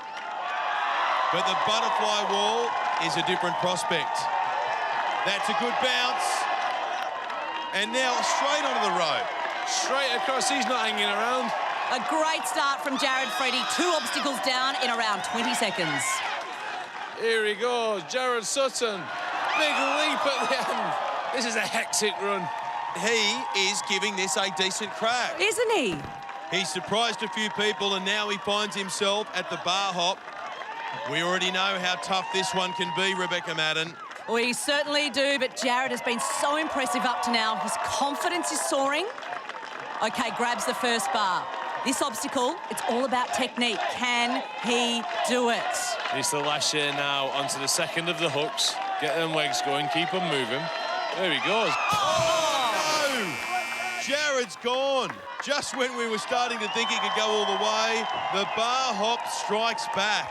A great effort, and that has put some pressure on his best mate, Will. Jared, it was going all so well. What happened? Just came in pretty hot, landed fully extended, not much to absorb there. Bit of a bummer, but just didn't stick it. And you've got your mate with you, Will. Any advice for him? Don't do what I did. Go over that way, all the way up the thing, no water. Well, fingers crossed you'll make it through to the semi-final, seeing how everyone else does. Ladies and gentlemen, big round of applause for Jared Sutton. Well done, mate. A great performance from Jared. It might be enough to take him through into the semi-finals, but will it be enough to beat his best mate, Will? We'll find out soon. Later tonight, returning rev head Loki Curoy. Can she drift her way into the semi-finals? But next, Richmond Football Club's Sarah Wiley. I've trained for moments like this. I'm focused and ready to go. This first-time ninja is out to inspire her team from the ninja course. And Season 3 grand finalist, the first half of the Surfing Twinges, Matt Filippi. Will he remain the strongest ninja twin? I'm confident. He's cocky. We're back and deep into the action in our exciting heats of Australian Ninja Warrior 2020. At stake tonight, qualification to the semi-finals for the top 16.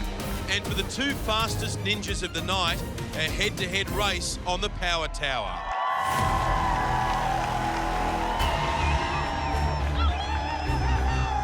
Who's up next, Beck?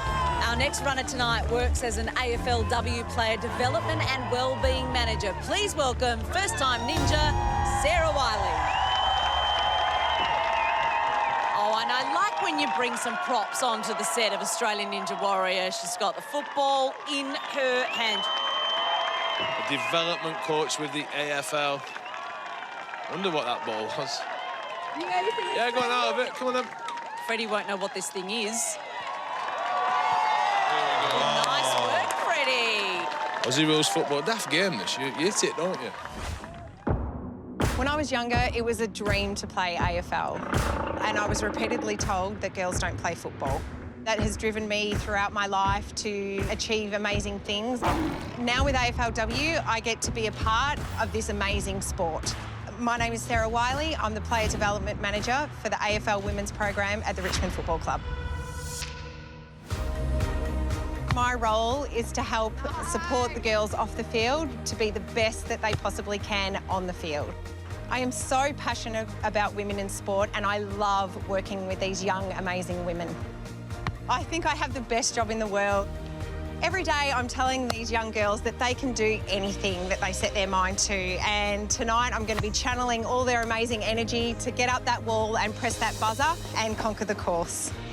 I'm never going to be told what girls can and can't do ever again. There's Sarah's husband, Gordy, and she's got a big cheer squad in here tonight. She's known as Wiley Coyote, but tonight she'll want to move like the Roadrunner. Not only is she involved in AFLW, she's also been an ambulance paramedic and also a nurse, so qualifications are plenty. The quintuple steps. No problem for the 41-year-old. She looks strong. She's happy with that. And the cheer squad's happy too. One down for Sarah. And then now, it's a trampoline, it's a butterfly wall, it's a zip wire. Just checking out the trampoline. She's got to really jet into this trampoline and hit it hard. If she's going to have enough momentum to get to the butterfly wall, she's done it. She's done it. No, she's got to get off, get up. Sarah Wiley, that is fantastic. And the crowd reacts like she's kicked the grand final goal. The bridge of blades. I don't know whose heart is racing more, the competitor or the family and friends, or your heart at home. Look at the determination on her face. Here she goes. 1, 2, 3, 4. It's been a rough fight, but somehow Sarah Wiley is at the bar hop and on the rope. Wow. She has done extraordinarily well to get to the bar hop. Let's see how she goes. This Mixed is a big grip. transition. 1.6 metres. Drag that bar and land it in the latch. Oh, yes. Do it again for us, Sarah. Yes. Oh, yes. One more time. Here she goes. Oh, no, she's down. And Sarah Wiley's gutsy effort comes to an end on the bar hop. The siren sounds on Sarah's run, but not before she showed us plenty of grit and determination. Unfortunately, on the last bar hop, she drove her hips up high, but brought her upper body through a beat too slow. She hurried the grab at the bar, and with the overhand grip, she just couldn't hang on. Her body was destined for the water. Sarah, well, oh, sorry, I made you jump then, didn't I? There's a towel. You can have your ball back as well. Good catch, by the way. Thank you very much. That was an entertaining run, especially on the butterfly wall. What were the tactics on that? Oh, just give it my all and just go and have some fun. And I just attacked it and jumped, and I had all the footy girls and my family and supporters behind me and egging me on, and I love helping inspire and empower young women all over the country, and hopefully tonight I'll get us over the line, girls. It won't be just the women, it'll be the men as well. That was a great run. Congratulations, Sarah. Ladies and gentlemen, big round of applause.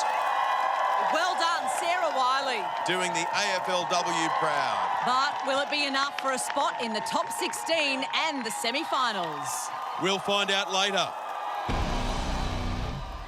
Making his way to the course now, one of the surfing twingers, semi-finalist in Season 2, grand finalist Season 3. He's ready to go all the way. Here is Matt Filippi.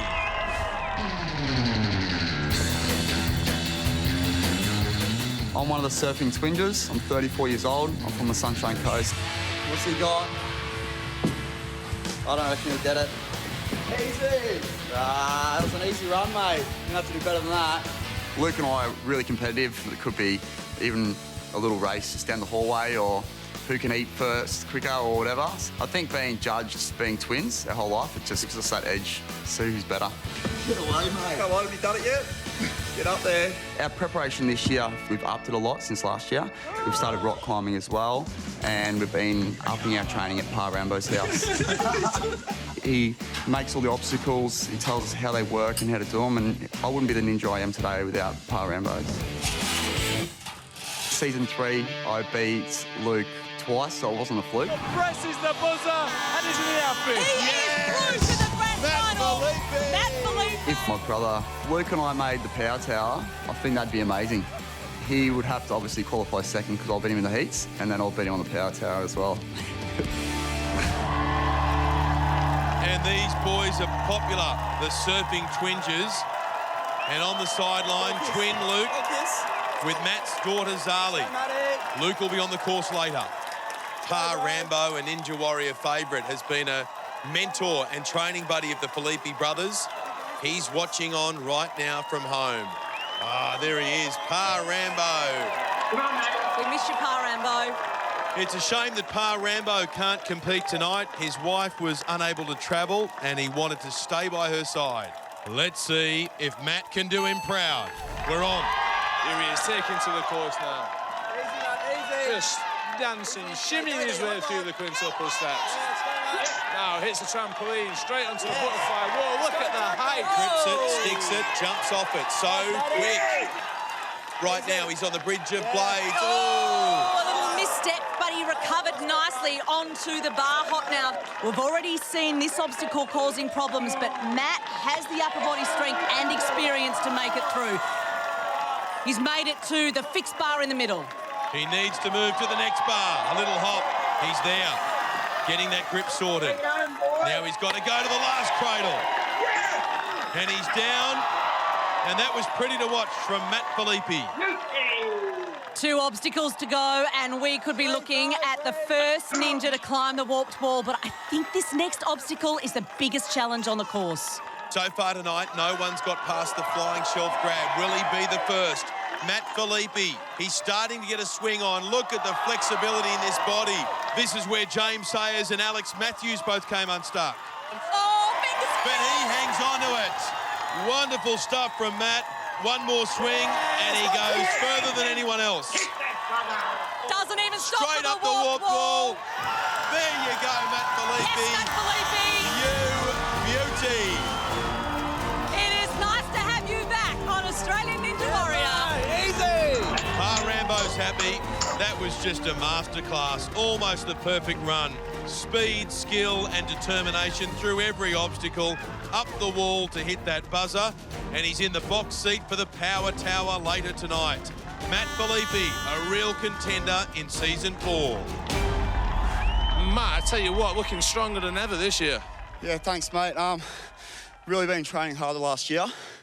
And I think it paid off. It felt good then. How is the course this time round? Was it tougher than last year? Yeah, it's a lot more forearm grip, especially the last 2 obstacles.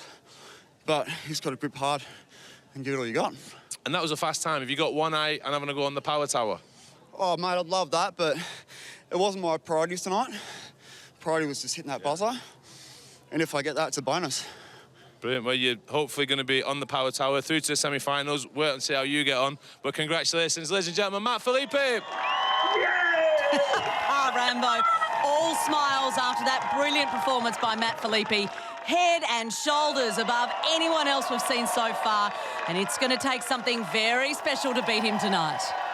Plenty more action to come right after this. When we return, one of our most inspirational ninjas, amputee and Invictus Games star, Mark Daniels, is back. I'm here to do it for everyone with a disability living in Australia. Then, his best mate Jared set the standard. Can Will Kelly beat the bar hop and go further? And still to come, it's green for go for the Superbike ninja, Jesse Appleby. Welcome back to Heat 3 of Australian Ninja Warrior. The race is on to make the semi-finals, while the two fastest ninjas will go head-to-head on the power tower for a crucial time advantage. During the break, 3 more ninjas tried their luck. First-time challenger Harry Cole, the lumberjack ninja, flew high and fast. Oh, what a leap! I'm going to call it early. He's going to go to the warp wall. But this tough arborist copped the chop on the bar hop. He's got to stick this one. Oh no, he's Harry. into the pool. Sydney plumber Nick Manning and his magnificent moustache pulled off an amazing escape. Oh, he's made the leap. That's one of the ultimate saves. But his hopes went down the drain on the flying shelf grab. Oh.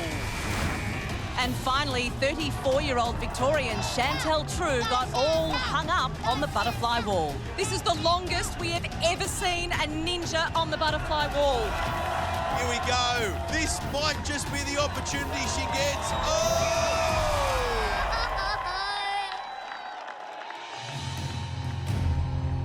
Get ready, Australia, to reacquaint yourself with one of our most inspirational ninjas. It's Invictus Games star, Mark Daniels. Come on, Mark. Ninja Warrior's changed my life. I get recognised everywhere I go. Go on, Mark. The swing surfer. Oh, he's on. Oh, Mark Daniels has landed on the board. Unbelievable! You see so many able-bodied people on TV, you don't see anyone representing people with disabilities. And mainly the best part is the kids with the disabilities. So being able to really represent that part of Australia and show what is possible, that's been the best part of a Ninja Warrior for me. Being able to be on a national platform, showing everyone what I can do and what they can do if they don't limit themselves. I met Max about 3 years ago. His mum messaged me on social media and she said that her son was really struggling. Remember, get your bottom onto the road. Max was 10 at the time and he's had 3 strokes. The left side of his body doesn't work. So I went out and met Max. We played some PlayStation and I showed him a few exercises he can do with the one side of his body that works. And then his mum sent me a video of Max in the hospital waiting room and he had his walking stick and he was doing pistol squats on one leg in the waiting room while he was waiting. We got him to the Invictus Games in 2018. We were able to show him what people with disabilities can do on a world stage and show him the best of the best. And since then, Max has just transformed. He's absolutely Ninja Warrior mad. Woohoo! Oh, now this one. And this kid's had everything thrown at him, but he just gets up, he smiles, and he works through it. So having him on the sidelines tonight is going to mean everything. Having that little guy that's fought so hard to get through everything, just seeing what we can do.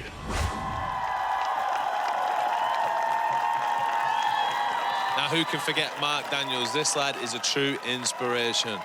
Lost his leg 3 years ago. Since then, Invictus athlete, and he is here on the Ninja Warrior course, competing with one leg. Words cannot describe how incredible this is. This is just amazing. This guy is the definition of inspirational. And he's dedicating tonight's run to his little mate, Max, who's in the crowd with his mum, Kirsten. Here we go. Mark Daniels, again, back to show us what spirit is really made of. Just watch this, ladies and gentlemen. Everybody watching this on TV, in the crowd, just in awe. Just strength, both physically and mentally, and resilience. Look at him, he does look stronger than last year. He is leaping between the quintuple steps. Mark Daniels, well done, champion. That's the quintuple steps done and dusted. But right now, he's about to try and grab a hold of the butterfly wall. But first of all, he's got to perfectly time this trampoline maneuver.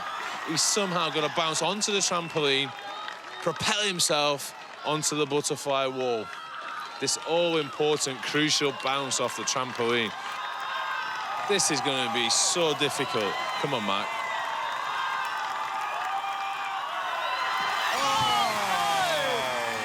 Just couldn't get there.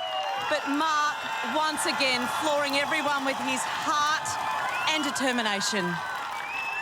Yeah, this bloke is a showstopper. Everyone loves watching him in action. So many ninjas have had problems on the trampoline, and that's what happened to him.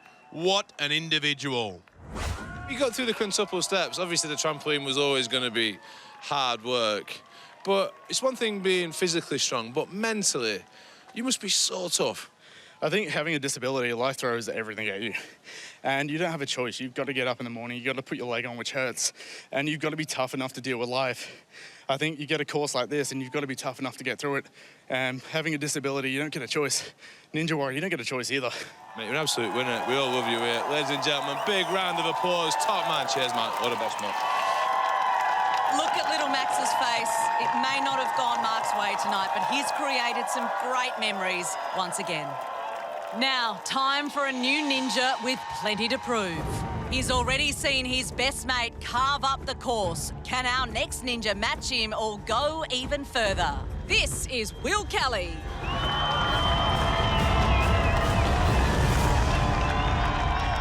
Will Kelly on the start line, already seen his mate Jared Sutton run the course.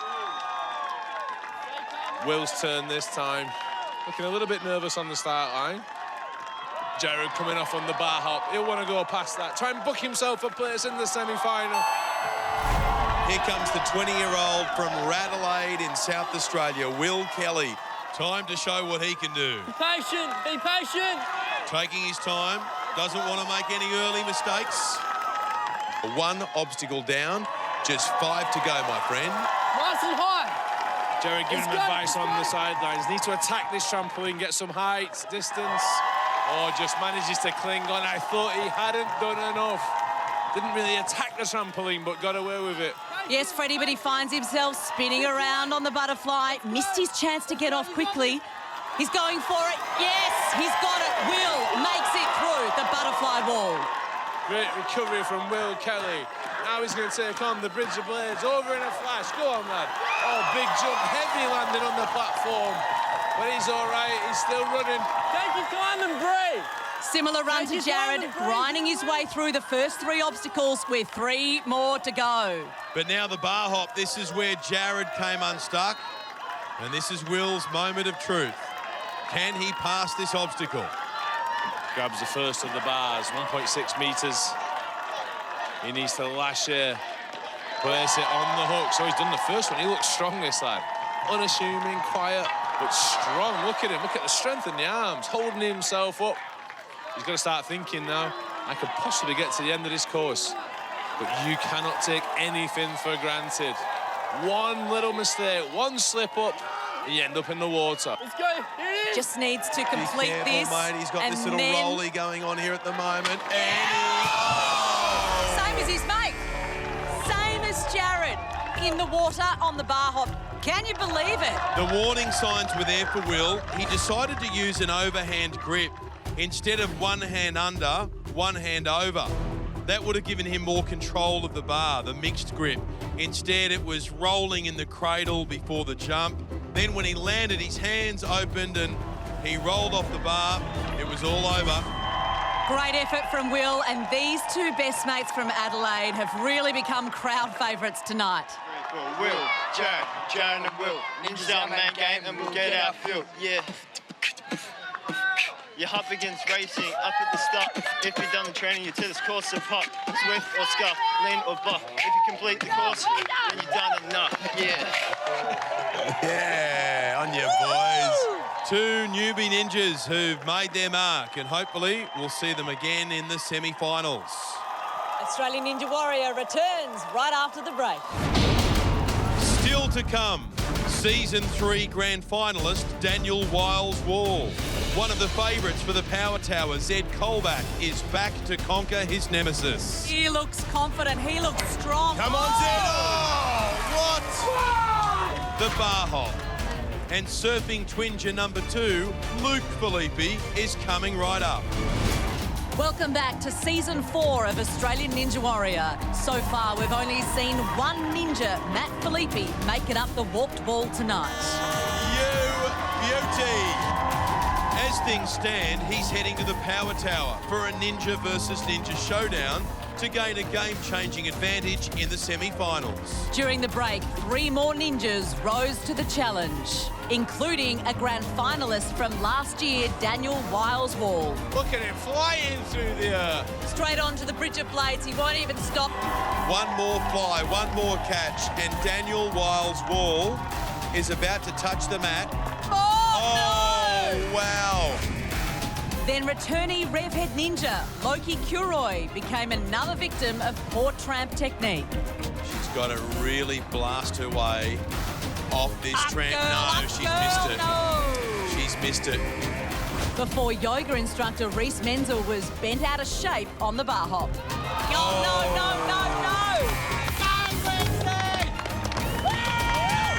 On the course right now, the second of the surfing twinges, Luke Filippi. And just like he did for twin brother Matt's run, Pa Rambo is watching on the big screen. Remembering Matt is the only ninja tonight that has hit the buzzer. Can Luke make it a family affair and do the same? He's a big bounce on that trampoline. Manages to cling on straight onto the zip wire. Luke Filippi. The Bridge of Blades. He has a quick look at it and just whips straight through. Nice. Luke is looking strong and moving well. On to obstacle 4, the bar hop, in around 40 seconds. This has caused problems all night long, though. Let's see how he goes. On to the first bar. Looks like he's going with the overhand instead of the mixed grip.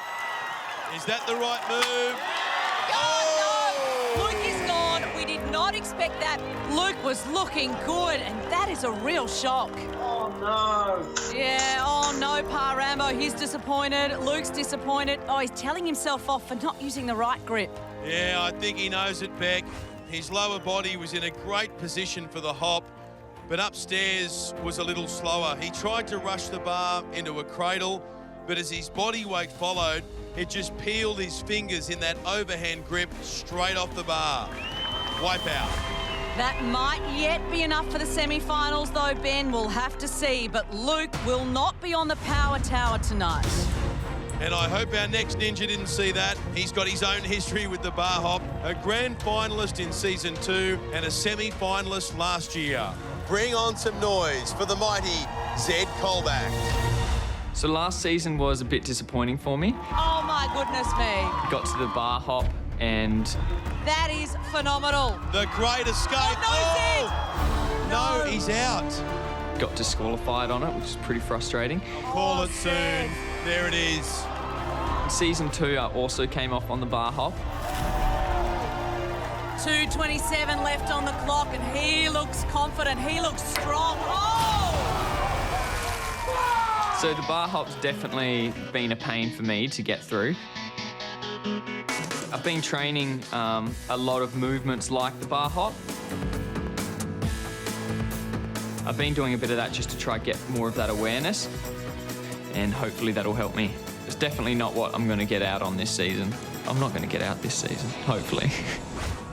Zed Colback, brother-in-law of Sam Goodall. Now, there is rivalry between the two of them, but if I was Zeb, I would not be concentrating on Sam. It's the bar hop. It's seen him off twice. If he was to progress in this competition, he needs to be perfect tonight. He is capable of it, Freddie, and he'll have his eyes on a power tower spot. Also watching the crowd is little Abby and mum Rachel, who's of course Zed's sister and Sam's wife.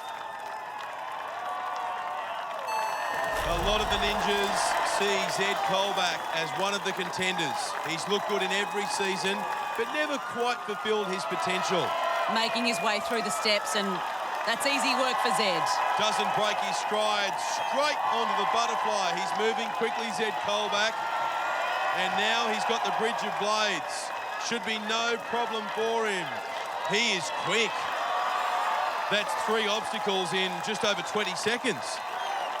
Good job, buddy, good job. Great start for Zed, but this is his nemesis, the obstacle that keeps him up at night, the bar hop. It's taken him out the last 2 years running, Ben, and that has got to get in your head. Good backswing and send it. Tension all over Sam's face, telling Zed to get a good backswing.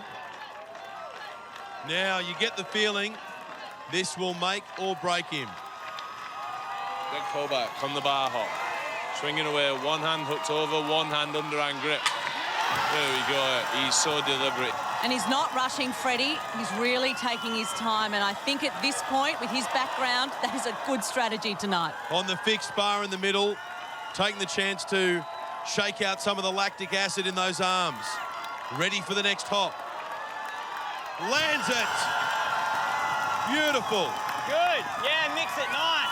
One more to go. One hand over, one hand under, starting to swing. It's all down to this. Oh, he just doesn't seem comfortable, though. I think the bar's rolling around a bit. Come on, Zed. Yes! Oh, he's got it. Blows out the cheeks. He's going to jump down. You can see what that means to Zed to finally get past that bar hop. He's a happy boy. Now the flying shelf grab. This is where Alex Matthews stumbled. You've got it, man. All right. Zed needs to beat him to get to the power tower, but this is another upper body killer. So this is going to be a real test. He's going to have to dig deeper than he's ever dug before. Does he have enough juice left in those arms? Yes, he does. One more to go, Zed, and then you've just got the wall in front of you. Yes! Come on, he Zed. holds it. All he's got to do is land this, and then he's looking good at the power tower. Winds up. There you go. Straight Zed up the Colback. walk wall. Straight up the walk wall. You betcha. Hits the buzzer. Blasts the fireworks into the sky. And Zed Colback locks himself in with a potential shot at the power tower. Zed Colback, you are back. Woo!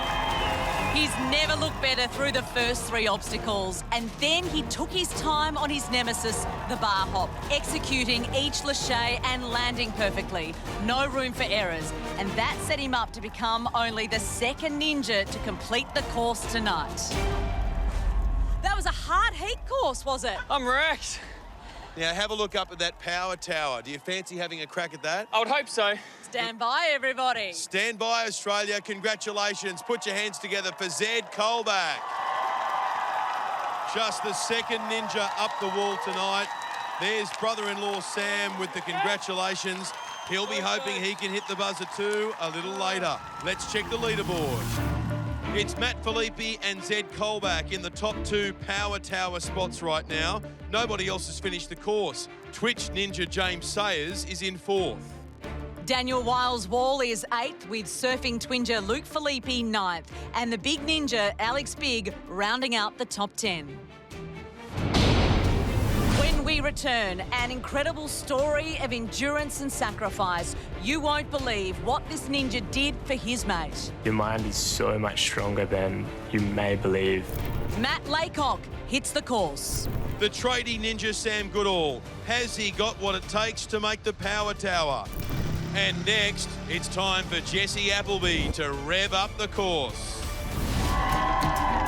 Welcome back to Australian Ninja Warrior, where the competition has been fierce from the get-go. It has, Beck, but every ninja wants a top two spot and a shot at the all-new power tower.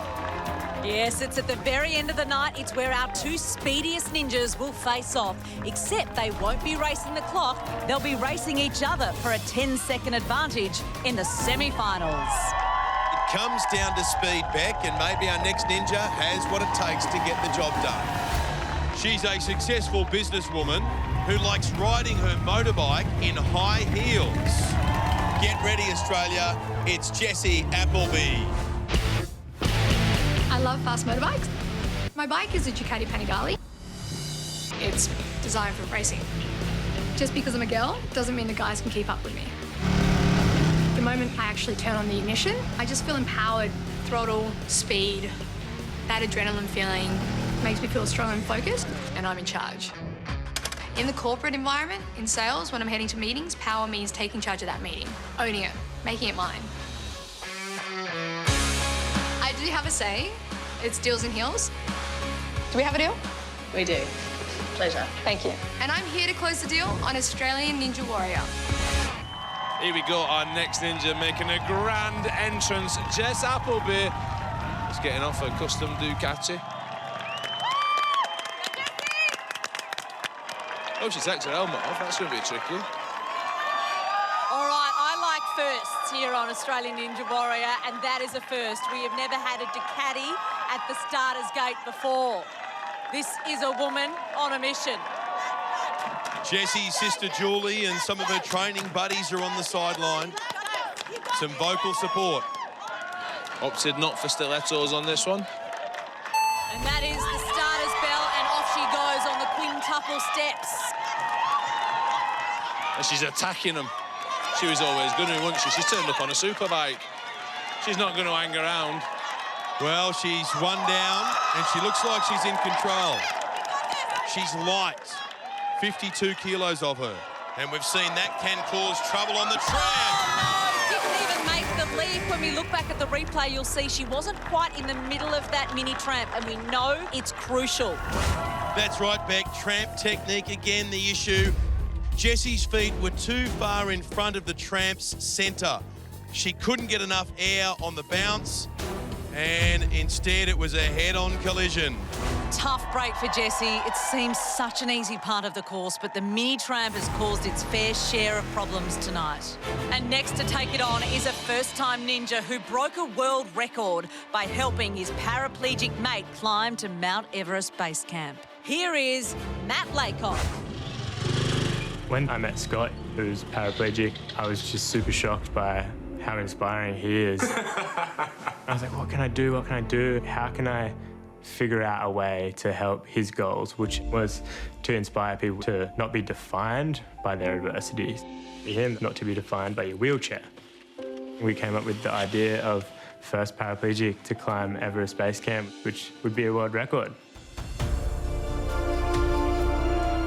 Matt was the one that gave me that drive. I knew I could do it. I wouldn't have been able to do any of it without putting my trust in Matt. The climb up Mount Everest base camp was really intense.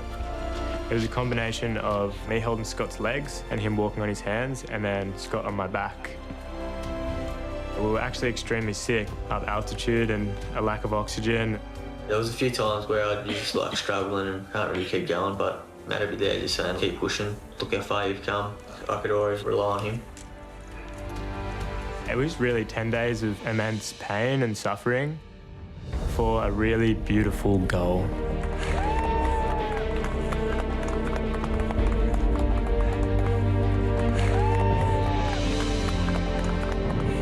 Ninja Warrior is my next challenge. I really just want to show people that if you can work hard and believe in yourself and your goals, then you can achieve anything. What an amazing story, and I'm sure Scott is watching at home, wishing his mate the best of luck. Matt Laycock from Queensland, he carried his paraplegic mate up to base camp of Mount Everest. Now, if he can do that, I reckon he's got a chance on the Ninja Warrior course. And to have a chance on the power tower, Matt will need to improve on Zed Colback's time, 2 minutes 34 to beat. The bell rings and he is off. Certainly looks the part, 79 kilos and 179 centimetres tall, and through the steps easily. Sizing up the butterfly wall. Needs to make sure on the tramp. Straight over, he bounced over the butterfly wall. Oh! Yeah! His backside just skidded across that mat. Now the bridge of blades. Oh, he's a beauty. Yes! He is a beauty. I like this guy, Matt Laycock. I haven't got a favourite tonight. You may just fall into that category. And he's onto the bar hop, nearly 10 seconds faster than Zed Colback. You know, one thing I'm worried about here, he's got a nasty little hairband at the back. If that comes off and goes in the water, out. No, let's hope that doesn't happen, Freddie, because Matt, he's on the charge here. This is remarkable from a first-time ninja. He's a surprise packet, this bloke. Isn't he what? If he can just hold on to this next one, he has a shot at making the semis. He's done it. I think he's just booked a spot in the semis. We love a surprise packet here on Australian Ninja Warrior. And Matt Laycock, you are certainly one of those. Could we be seeing a new ninja going to the power tower? We know all about Matt's spirit and the amazing things he's done. Can he dig deep and reach the summit of this course? He's on the flying shelves. Matt Laycock onto the first of the flying shelves. Swinging around onto the second. Oh, he just didn't go far enough. What a shame for Matt Laycock. But that was a really impressive debut for the 22-year-old. You've got to be perfect on the flying shelves. Matt didn't drive the hips up enough in the lâché. He just misjudged the height difference, I think, on the second shelf and just couldn't get anywhere near it. What a performance from Matt Laycock. He's definitely one to follow in the semi-finals, and I am sure there is plenty more to come from him. Coming up, there's just one more ninja left to tackle this course, and he's one of the best. Next, Sam Goodall returns for his 4th season. Whenever he's on the course, there's thrills. 3, 2, 1, hit it! Yes! Oh, Sam! Spills. Listen, he slipped just like that. And drama. Sam Goodall, I think he's struggling here. Just looks absolutely shattered. Sam Goodall, ready to go for season 4, right after this. Welcome back, everybody, to Australian Ninja Warrior, where dozens of ordinary people have descended on Melbourne to compete on the obstacle course from hell. Heat 3 has been a massive challenge for our ninjas. Some of the biggest names have given it their all and been beaten. Makes the leap, but he's in the pool. And only 2 ninjas have managed to finish the course and hit the buzzer.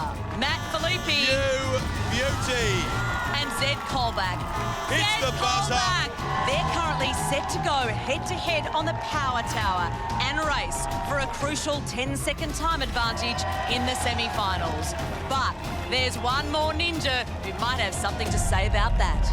If you can't make it to Mount Midoriyama, make Mount Midoriyama come to you. Yes, he built his own mountain. It is tradie ninja Sam Goodall. This is my 4th season of Ninja. First season I was the ninja who bumped his head.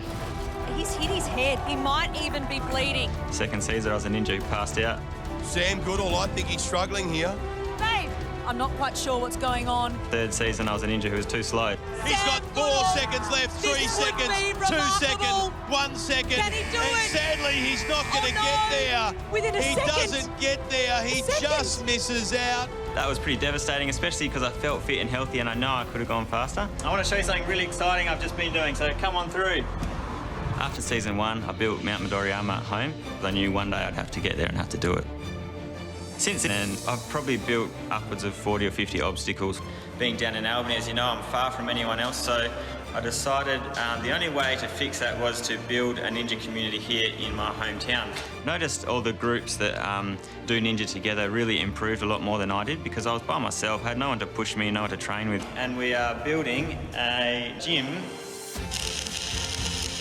We've built a great indoor adventure centre in Albany. I now am less on the tools and a lot more involved in ninja community, ninja events. I'm hitting the course now stronger than I ever have been. I'm 32 years old. I still haven't hit my peak as far as I'm aware. So I think my best run is yet to come. Here he is, it's a trading ninja, and I'm getting into the spirit of things. I've got my shirt on from Sam, 3-time grand finalist, desperate to make it a 4th. This year he says he's fighting fit. Not only is he taking the course on, but he wants to beat brother-in-law Zed Colback. He has thrown down the gauntlet. He has indeed, Freddie. Matt Filippi still leads the way, but Zed is in the 2nd power tower spot in a time of 2 minutes 34. That's the time he's got to beat if he wants a crack at that game-changing advantage for the semi-finals. I'm sure it's a bit of mixed feelings for Zed on the sidelines, but he'll be right behind Sam, along with Sam's wife, Rachel, and daughter, Abby. Sam Goodall looks a lot happier this year in season 4 than he did 2 years ago when he was in the middle of suffering with Ross River fever. He's been doing a lot of training. He says he's raring to go. There you go. He goes straight through. He's taken the and shortcut. whips straight into the butterfly wall. Oh, that onto the rope already. He's giving it some through the bridge of blades. Here he goes to the bar hop. He's going to have to slow down. This is the first obstacle where he's going to really have to think. This is some start from Sam at the bar hop in under 20 seconds. He's way ahead of Zed at this point. Yes! He keeps on powering at a record rate. This is one of the fastest runs in this heat. Oh, the bar falls behind him, but that's okay. A bit of a stretch there, but he makes it. Reaches for the 2nd bar. Just one more hop and then a lash onto the platform. There we go. Sam Goodall flying through the course. This is incredible. Sam is nearly a minute faster than Zed. We've never seen anything like this from him before.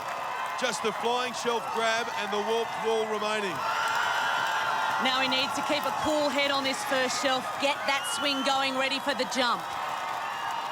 This is a big catch. He makes it. Grits his teeth. There's only one more to go, and then he's got the warped wall. Can he make the final lâché? Got it! Oh, this is a masterclass from the trading ninja. He's not going to stop. And don't worry, he won't stop. Oh, no, he's the taken a trading fall. ninja has taken a tumble. Is he hurt? There's a concern in the crowd. Zed's running in. Oh, no. He's flat on his back. No, he's not. No, he's not. He gets straight back up. Oh, my smile goodness. on his Oh, face. my goodness. And up the Oh, my warped wall. goodness. That's how you do it. Sam Goodall, you are sensational. And look at little Abby celebrate. Incredible from Sam. 1 minute 38. He is going to the power tower. Talk about giving us a fright, Sam Goodall. What happened? Did you lose your footing? Didn't catch my breath. Mate, that Fair was enough. the problem. You didn't take a breath between the obstacles. How was the face plant? I hit my face, did I? Is it okay? Yeah, oh, you look beautiful. Don't worry about that. Still gorgeous, still gorgeous. Spend all day in steel caps, your feet are a lot heavier. You put light shoes on and you can't keep up with them. Mate, you made it to the top of the warp wall. That's the only thing that matters. And guess what?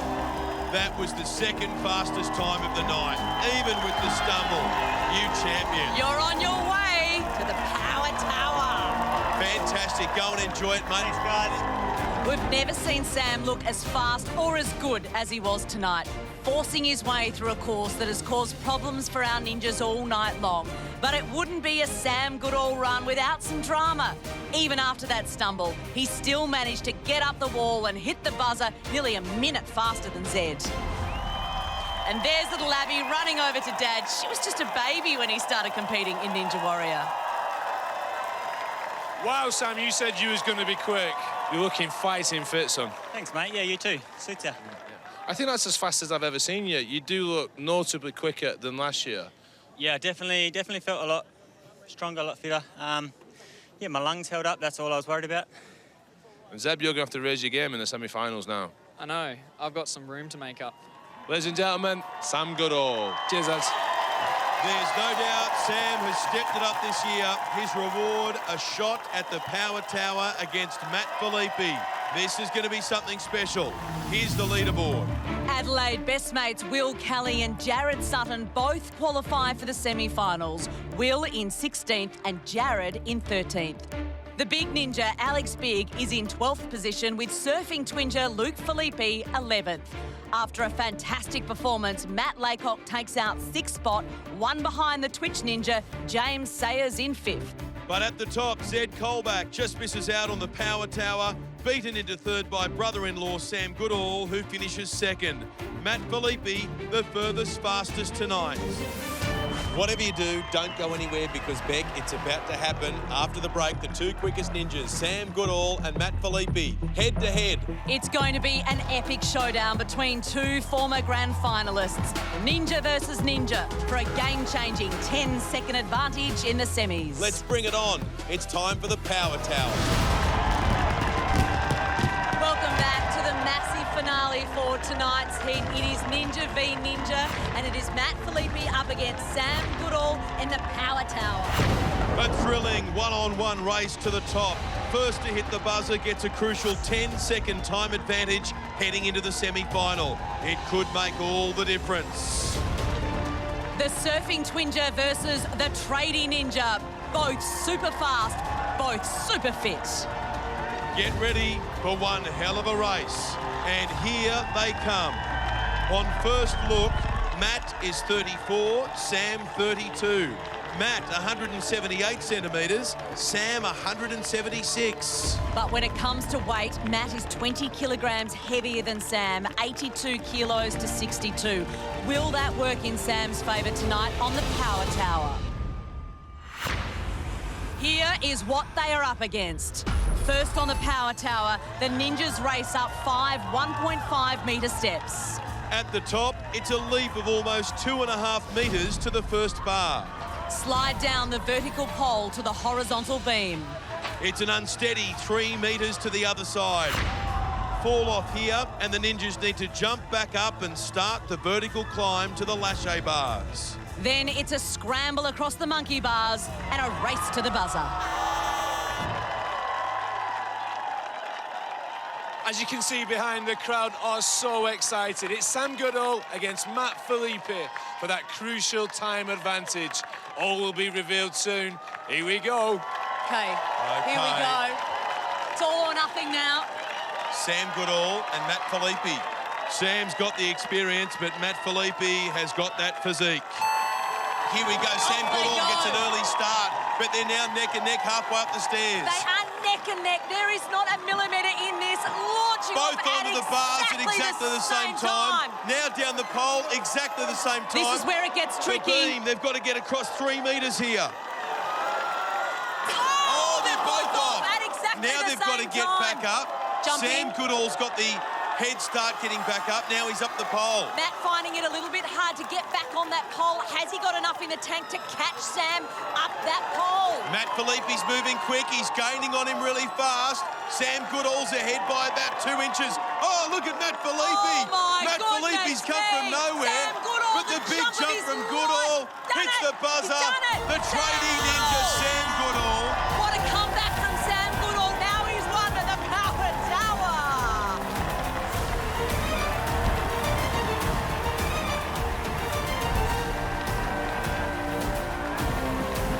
He was incredible. They were neck and neck, up the stairs, on the bars, down the pole, on the beam. They both then hit the mat at the same time, and then the mad scramble to the buzzer. And I reckon Sam Goodall got it by about 1.5 seconds. That was incredible, and to see those two champion ninjas go head-to-head, what a way to finish tonight's heat. Freddie's down there with Sam. Sam, you was quick on the course, you was fast on the Power Tower. Was it ever in doubt? Thanks, Freddie. Yeah, look, I feel at my best at the moment. I think there's a little bit of room to improve, but yeah, as for running healthily, this is as good as I've ever been, so yeah, very happy. And you've got the time advantage now going into the semi-finals, which is going to be crucial. Time has been a weakness for me in the past. So now with some good health, bit of a bonus behind me, boosts the confidence a bit for sure, yeah. Well, good luck, Sam. Well done tonight. Ben and Beck, back to you. Well, what a finish. A huge congratulations to Sam Goodall for taking out the Power Tower tonight, but also to Matt Felipe. What an incredible competitor, and all of our ninjas tonight who put on an incredible performance. Who's going to be on the Power Tower next week? There's only one way to find out. We'll see you soon. Welcome back to the Melbourne Showgrounds for another night of spectacular ninja action. Season 4 of Australian Ninja Warrior has already provided some breathtaking highlights, Beck, but you ain't seen nothing yet. Yeah, because you know what we've organised tonight? It is going to be an extraordinary lineup. For the first time ever, we have 3 champions of Australian Ninja Warrior going head-to-head in the same heat. Who's it going to be? I think Rob Patterson might come out on top tonight. Yeah. Charlie Robbins for me, I think. Fred Dorrington, I reckon. Let's make it interesting. I'm on Rob and Fred. Okay. No, you can't have 2. I'm having 2. You can't have 2. I'm going Charlie Robbins. Let's not leave Freddie Flintoff out of this. Freddie? Hey, guys, don't forget that each one of our champs was a newbie ninja once, so don't count against a fresh face taking tonight's glory, or it could be one of our experienced returning ninjas. My money is on Bryson Klein. He looks fit, he looks fast, and he looks very strong. OK, we've all got our favourites, and I'm sure you at home will have yours too, but there's one certainty tonight. This is our toughest course yet. Heat 4 kicks off with the quintuple steps. 5 steps, 1.5 metres apart. Don't fall in. Next, the butterfly wall. Delicate by name, but not by nature. Ninjas must use the mini tramp to make a 3.25 metre leap to the butterfly, where they'll have to position themselves for a 2-metre jump to the zip line and swing to safety. Obstacle 3 is the 6-metre-long bridge of blades. 4 blades on a central axis, ready to spin as ninjas cross. Usually appearing in the semi-finals, the bar hop caused plenty of problems in Heat 3. Ninjas must make 2 1.6-metre laches from one cradle to the next, with a fixed bar in the middle, offering a bit of respite. Then a new obstacle for this heat, making it one of our toughest courses. The basket toss is a test of body positioning and lâcher control, as ninjas must counteract the spin of each basket to leap from one to the next. At 3.4 metres apart, they're further than they've ever been before.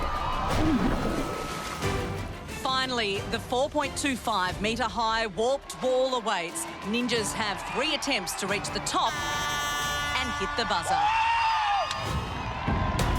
Tonight is the last of the 4 heats. The top 16 will make it to one of 2 semi-finals.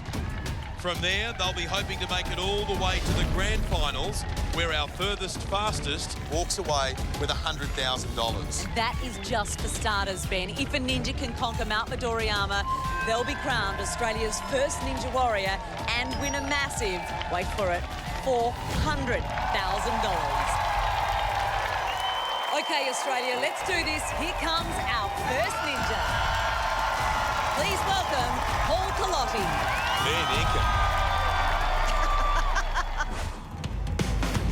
I'm originally from Ireland, and you probably won't understand me. You'll have to subtitle most of this.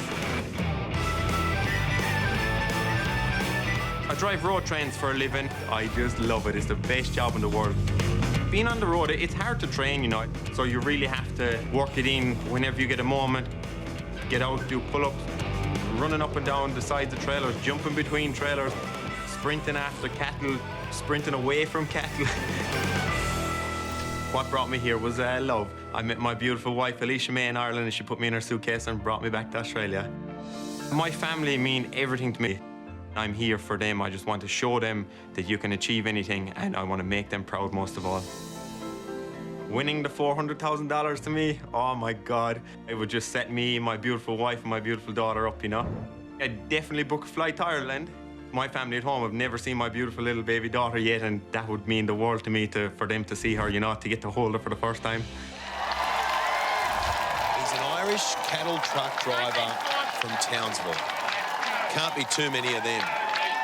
What do you reckon, Freddie? Tell you what, if you said draw an Irishman, I'd draw him. Look at him. No need to check this passport. OK, we've got a bit of a surprise for Paul right now. Wife Alicia joins us live in the big screen. Hey, Alicia. Yeah, we're pretty nervous. How are you feeling? Very, very nervous. I'm excited. I love you, honey. Here we go. The 4th and final heat. The last chance for our ninjas to book a spot in the semi-finals. And we're away on the quintuple steps. Paul's taking his time, making sure he lands in the middle of every pad. Safety first. And he's through. Onto the butterfly wall. This took out 15 ninjas in the last heat. He's got to nail the mini tramp and find his way over to the zip wire. Here he comes. Big bounce, bounce, bounce, bounce. Yes, Paul. Now onto the zip wire, straight over. Great start from the Irishman. Great work through the bridge of blades too. That's 3 obstacles down, 3 to go. Next is the bar hop. This is a real test here. There are lots of places for things to go wrong. He needs to lâcher from cradle to cradle. Needs to get the legs moving, needs to get that momentum to make the 1.6 metre leap onto the next set of hooks. Here he goes, he's got it! That's the first one. Alicia's going crazy at home. Whoa! Now he reaches out, grabs it, one-handed first. Oh, now he's got to get from that fixed bar to the next set of cradles. Oh, he makes it. One more lâcher to go for Paul. He's looking good. Just taking a moment to check his grip. These bars slide around in the cradles. He's making sure everything's in place for this lâcher. He's good. He's really good. Go on. Yes, Paul. Yes, onto the basket toss. How happy is he? This one, though, I hate to say it, but it is nasty. Just to explain the gap between these 2 baskets. It's the biggest gap we've ever had. It is. It's 3.4 metres between those 2 baskets. And when you get on them, they throw you about like you're in a washing machine. You've got to keep on going. And it really tricks your momentum here. Your body wants to go one way and it goes the other. Oh, he did so well. Just couldn't grip. But that's a great performance from Paul, all the way to the second last obstacle. Where did this guy come from? Paul looked at home on the Ninja Warrior course right from the beginning. Lots of control, fantastic technique on the bar hop. But on the basket, he just released a split second too early and fell agonisingly short. Paul, I've got your hat. There's your towel. I have something in my hand. Mate, you enjoyed that? It was bloody beautiful. I loved every moment of it. I had my wife and my daughter here with me as well, all the way. I wouldn't be here without them. I tell you what, you're just making me smile listening to you. But it must have been so nice having a missus and a little one on the sidelines. They're my world, the two of them. They're absolutely everything to me. Beautiful Alicia May and Cora Ray, the apple of my eye. And everything I'd done there was for them, you know. Mate, I could listen to you all day. You carry on. I'll enjoy a few cold ones tonight, that's for sure, anyway. Guinness? Oh, you know, for an Irishman, I actually don't drink any Guinness. A good beer. Oh, my God, I can taste it already. Can you find a good beer over here? Aye. Oh, man, I can't wait. I'm so keen. Mother of God. Go on, off you go. Good to see you, mate. Thank you very much, Frank. Cheers, pal. Ladies and gentlemen, Paul! For once, Freddie's easy to understand compared to Paul. But the equation for our ninjas couldn't be simpler. Just 16 semi-final spots remain. It's all or nothing tonight. Our next ninja is a proud Indigenous woman who completely transformed her life after discovering the benefits of ninja training. Let's welcome Jessica Russell. My name is the Koori Ninja, and being Koori is one thing that makes me proud. Gives me strength, makes me feel empowered. I had a really rough upbringing, lost myself along the way, didn't find or feel self-worth. I went to a really deep depression for a long time. I chose to break the cycle when I was 14 years old. So I moved out by myself. I was homeless for a while. So I was always searching for love. Once I met Travis, it was definitely a turning point for me. Travis was a Ninja Warrior. I seen a side of life that I didn't even know existed. I found fitness, found passion, and I found myself. People go through what I go through every day, but no one really speaks about it. So if I can help someone feel like they can stand out and break the cycle, that's what I'm here to do. I want to represent my mob and do them proud. Here we go, on the start line, Jessica Russell, a 23-year-old from Penrith. Got on her, turned it round, and now look at her. On the start line, a Ninja Warrior. Come on, Jessica, up that wall. This is all you. Easy. There's a familiar face on the sideline. That is Travis Edwards, who has competed on Australian Ninja Warrior before. Welcome back to Travis in full-time support mode tonight. Come on, babe. All right, here we go. Jessica Russell underway in the final heat of season 4. She is 60 kilos, lightweight compared to other ninjas, and no problem at all on obstacle number 1. She's off to a great start. Taking a fair run up here on the mini tramp. Makes the leap through the air. Yes, hang on, Jessica. Fingertips. She saves herself. That was smart. I thought she was in big trouble there, Ben, but she managed to save herself. Yeah, light feet, nice and quick. Now, onto the bridge of blades. She's being told from the sideline, speed, faster, Jess, faster. She's looking good. She is just ticking these obstacles off. Down, babe. And just like Paul Colotti, Jess is another newbie ninja taking it to this course. Yeah, you got this. It's tense out there. Now this is the bar hop. She's on the first bar. Now if she can land this one, it'll be a confidence boost for her. Come on, Jess. She's in the pool. A promising debut comes to a premature end. Have a look at Jess's arms on the bar hop, bent at 90-degree angles.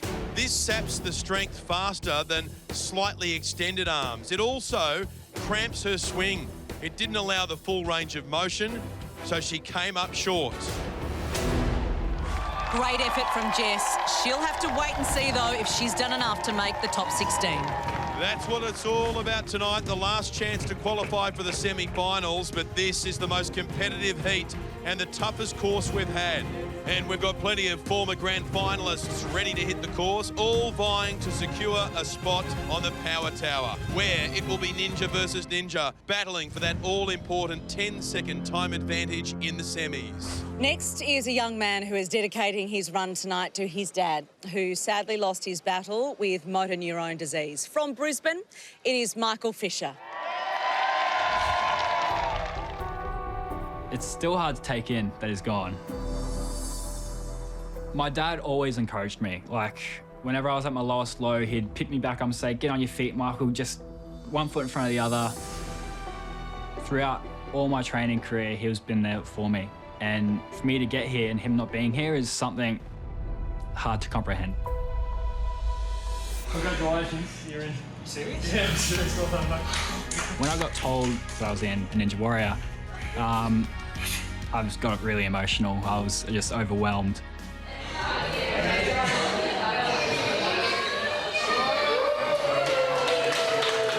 I went straight out to my family, hugged my mum, went straight over to my dad.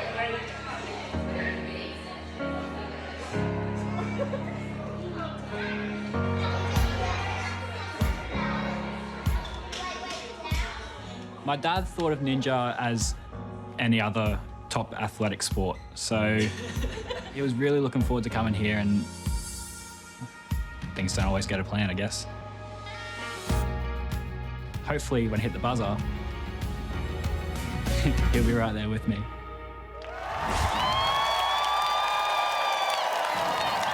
Michael Fisher, an electrical apprentice from Queensland, running tonight in memory of his dad. Let's go, Michael, let's go! He has got some passionate fans in the crowd tonight, a popular competitor. That's right, and on the sidelines, Michael's mother Narelle, brother Matthew and girlfriend Jessica. And that's Bruce Fisher, Michael's grandfather. They're all wearing the motor neurone disease shirts, MND.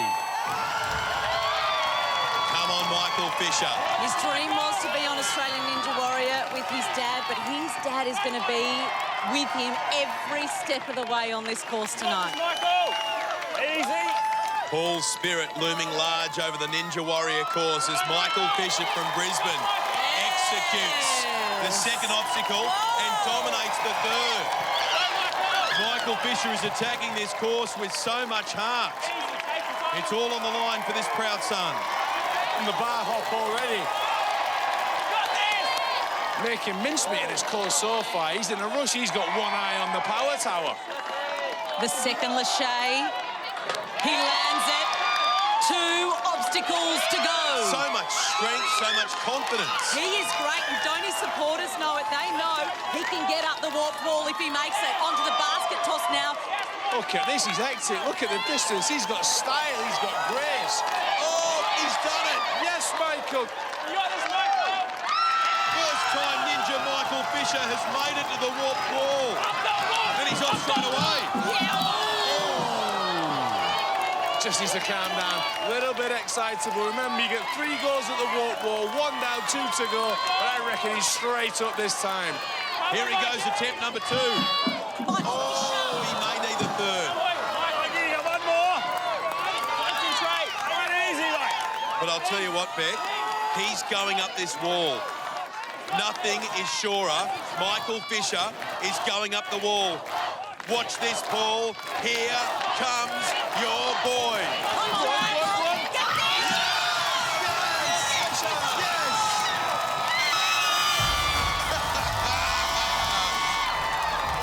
How good was that? Oh, Michael. How's it feel to be up there? Dream come true. You're giving us tears here, mate. This means a lot to you, doesn't it? Really does. Just wish my dad was down there with me. But I know he's with me. It's a good thing. Tears of joy. We love what you've just done, mate. Go and enjoy it with all your supporters. Congratulations. What about that? What a moment. That was absolutely tremendous to be part of. What an inspirational run from this hugely impressive 21-year-old. He showed us the best form on the butterfly wall we've seen so far. Struggled with finding the right place to make the dive for the top of the warped wall, but Michael would not be denied tonight. Fantastic. Michael, I'm so pleased you got to the top of the warped wall, because on the start line, I've got to say, you was looking a little bit nervous. Just a tad, you know. And running for a special reason tonight. Oh, 100% for my dad. I just want to dedicate this run to him, that's for sure. That's all. Just, and to all the people that have lost someone to MND, just doing it for you. Yeah. Yeah, really inspiring. I'm sure he'll be so proud of you. Congratulations, ladies and gentlemen, Michael Fisher! A special moment here on Australian Ninja Warrior. What a tribute to his dad from that young man, Michael Fisher. First time on the course, and he goes up the warped wall.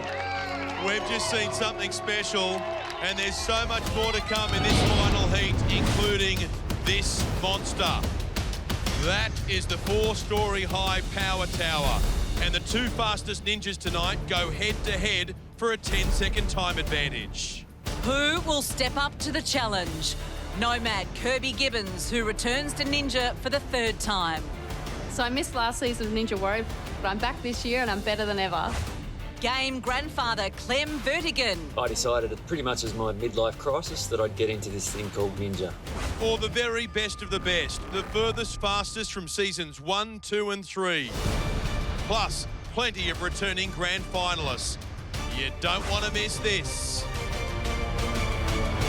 Melbourne Showgrounds, where ninjas from all over the country are here to beat this course and claim the title of Australia's first Ninja Warrior. There can only be one. And I'll tell you what, it's pretty tense here, Beck.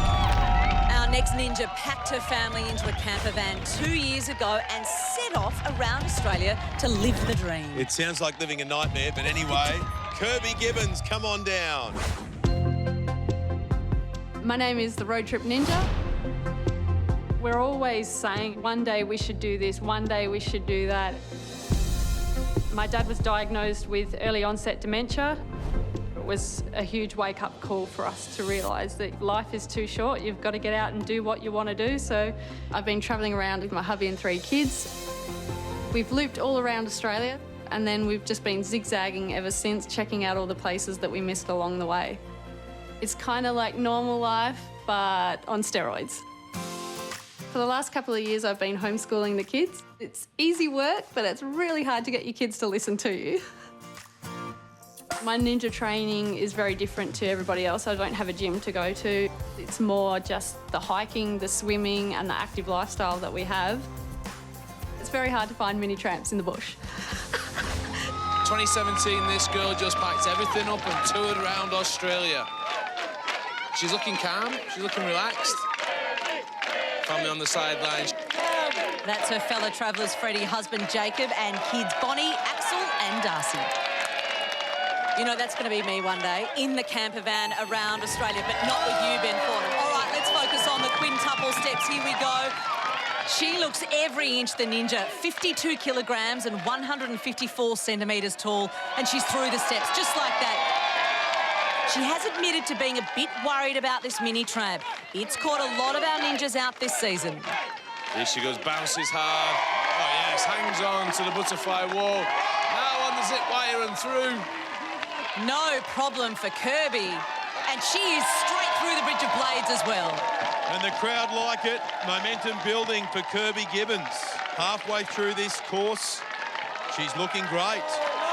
Coming up to the bar hop now. This is tested other ninjas in the past, and it's an obstacle we've never seen in the heats before. This is really, I think, a semi-final obstacle. It's tougher than ever before. She's driving those hips up. Can she hit it? And can she stick it? She's had the momentum. Yeah, but she's hit the water on the bar hop. It was a great effort from our Nomad Ninja. The bar hop is an unforgiving obstacle. Having the correct technique here is so important. If you can land the bar into the cradle with your arms bent, you can absorb the impact. But have a look at Kirby's arms. They're fully extended. The contact forces her to lose her grip, which sends her into the water. An impressive effort from Kirby. And speaking of impressive, Freddie Flintoff is with 3 Ninja Warriors who are the best of the best. How good is this bloke, Fred Dorrington? Yes, Rob Patterson! That was insane. Hand on the buzzer. Yes. Charlie Robbins, this will be a night you will never forget. Lads, come in, let's have a quick word. First to you. How's the pressure this year? Won it last time round. Yeah, a lot more talk, I suppose, surrounding me this year. But, yeah, just got to go out and do the same things last year, one obstacle at a time. And there's not much we can do about it, just got to get it done. Win some more money.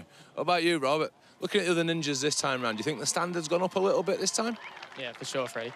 The standard's insane this year. Every year it keeps getting better and better, but in this heat in particular, it's incredible the standard of ninja we've got. And we've got a new addition to the course tonight. The 2 fastest on the night compete on the power tower. Fred, you eyeing that one up, possibly against one of these 2? Yeah, look, one of these 2 are usually pretty quick. It'd be interesting to see how it plays out to the rest of the field. So, yeah, I'll be giving it a red-hot go and see how it play out. Brilliant. Well, Ben and Beck, it's going to be a big night tonight. Back to you. Thanks, Freddie.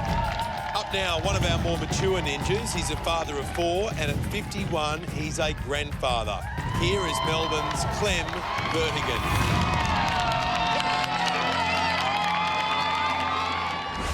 I'm from Victoria. Hi, I'm Clem.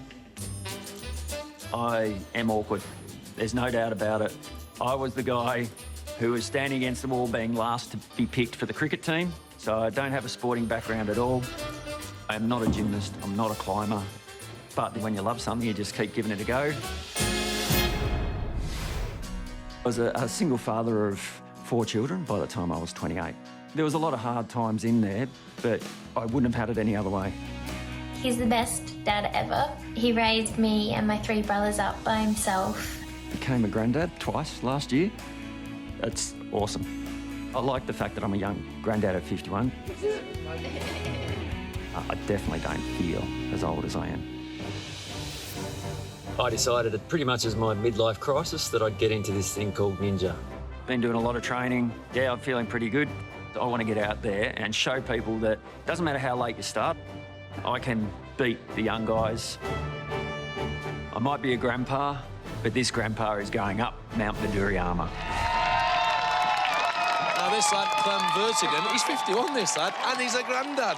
Look at him. He doesn't look a day over 58. I'm only joking. Yeah. Like a spring chicken, this lad. And there's the family. 3 of his kids, his partner, his parents. So 3 of 4 generations here tonight.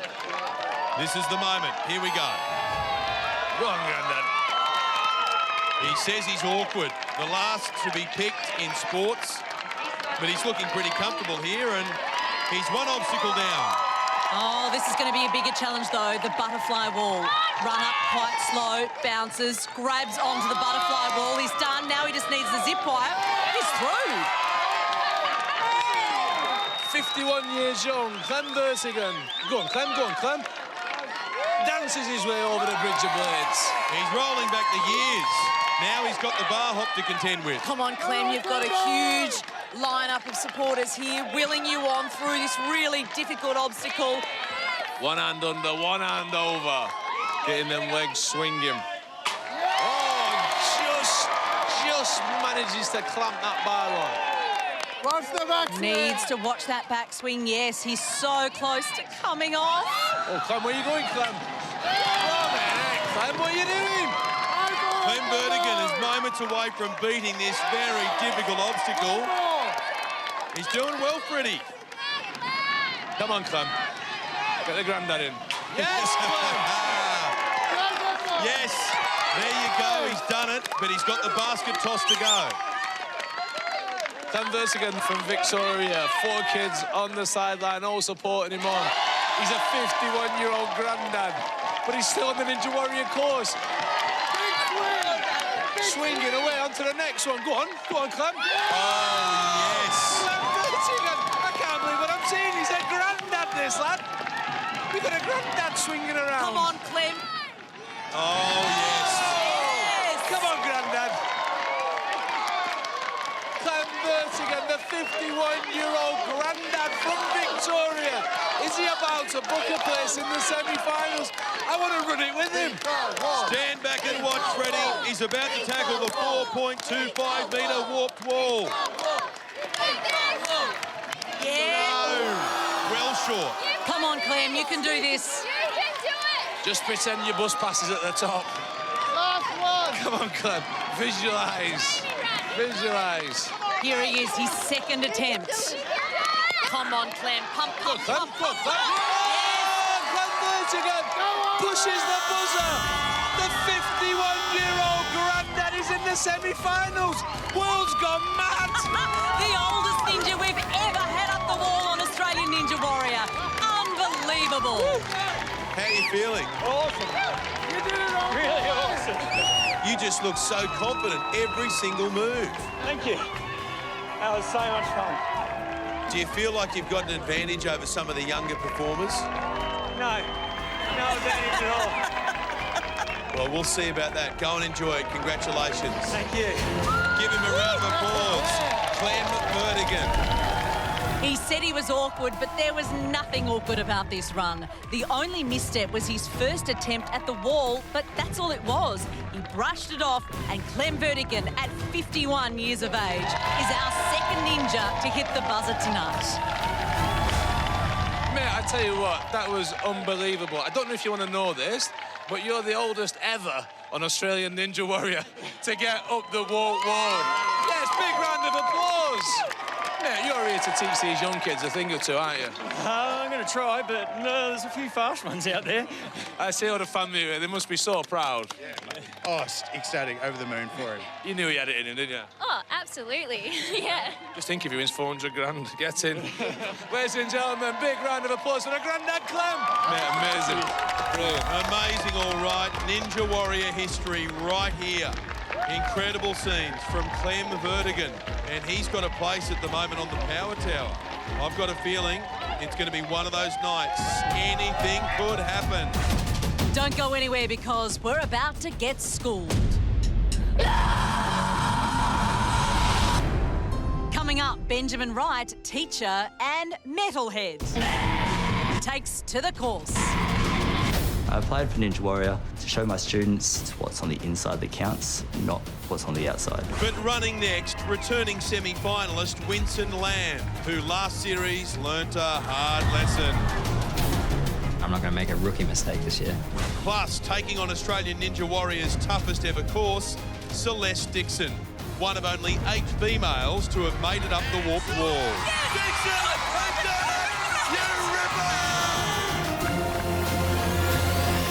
Welcome back to the 4th and final heat of Australian Ninja Warrior. The race to claim the last 16 semi-final spots is well and truly underway. And for the 2 fastest, a ninja versus ninja battle on the power tower. They'll be competing for a precious 10-second time advantage to take into the semis. During the break, Georgia Bonora, back for her 4th season of Australian Ninja Warrior, opted to stay on the butterfly wall, and stay she did for a strength-sapping 60 seconds. Oh no, no man's land, before she made a valiant attempt at getting off. Come on, Georgia, Come on, Georgia, this is it, grab it. You wouldn't read about that, would you? And then 2-time grand finalist Nathan Riles hit the course. Recently engaged to fiancée Tori, it all went wrong on the bar hop. Oh, no! Big splash! Tori is in shock. And it does give her a chance to show off the ring again. Now, this guy made last year's semis, but he's hungry for much, much more. It's Winston Lamb. Here we go. How's that? How's the hair? Yeah, it's perfect. Yeah. I'm Winston. I'm back this year. I run a uniform company, a gym, and I do talent work on the side, so I'm a model. My experience from last year was one of the best experiences of my life. It was like being in the Olympics. In the heats, I made it up the mega wall, which is awesome. He lines it up and he blitzes it. Well done, Winston. But the rings got me out. Oh, no! That's an ugly hit. I've been mentally prepping a lot. This year, I'm going to speed it up, going through way faster. I'm pretty confident in the course. I'm pretty confident in my own ability. I'm not going to make a rookie mistake this year. I want to get on that power tower. That's going to be sick. Winston Lamb returning to the course, the model from Brisbane. Season 3 semi-finalist. He says he can do better. He can go further. I wouldn't back against this, like getting to the top of the wall. That's what his family is hoping for. Mum Antonia, brother Stanley, sister Louise.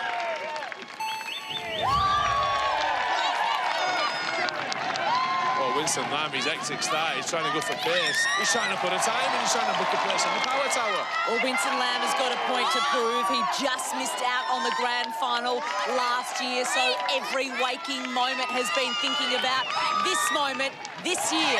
You know what he's got? Hang on a minute. He's in big trouble. No! He's out. What happened? He's out. He's disqualified. That's so unlucky. It was an unlucky landing.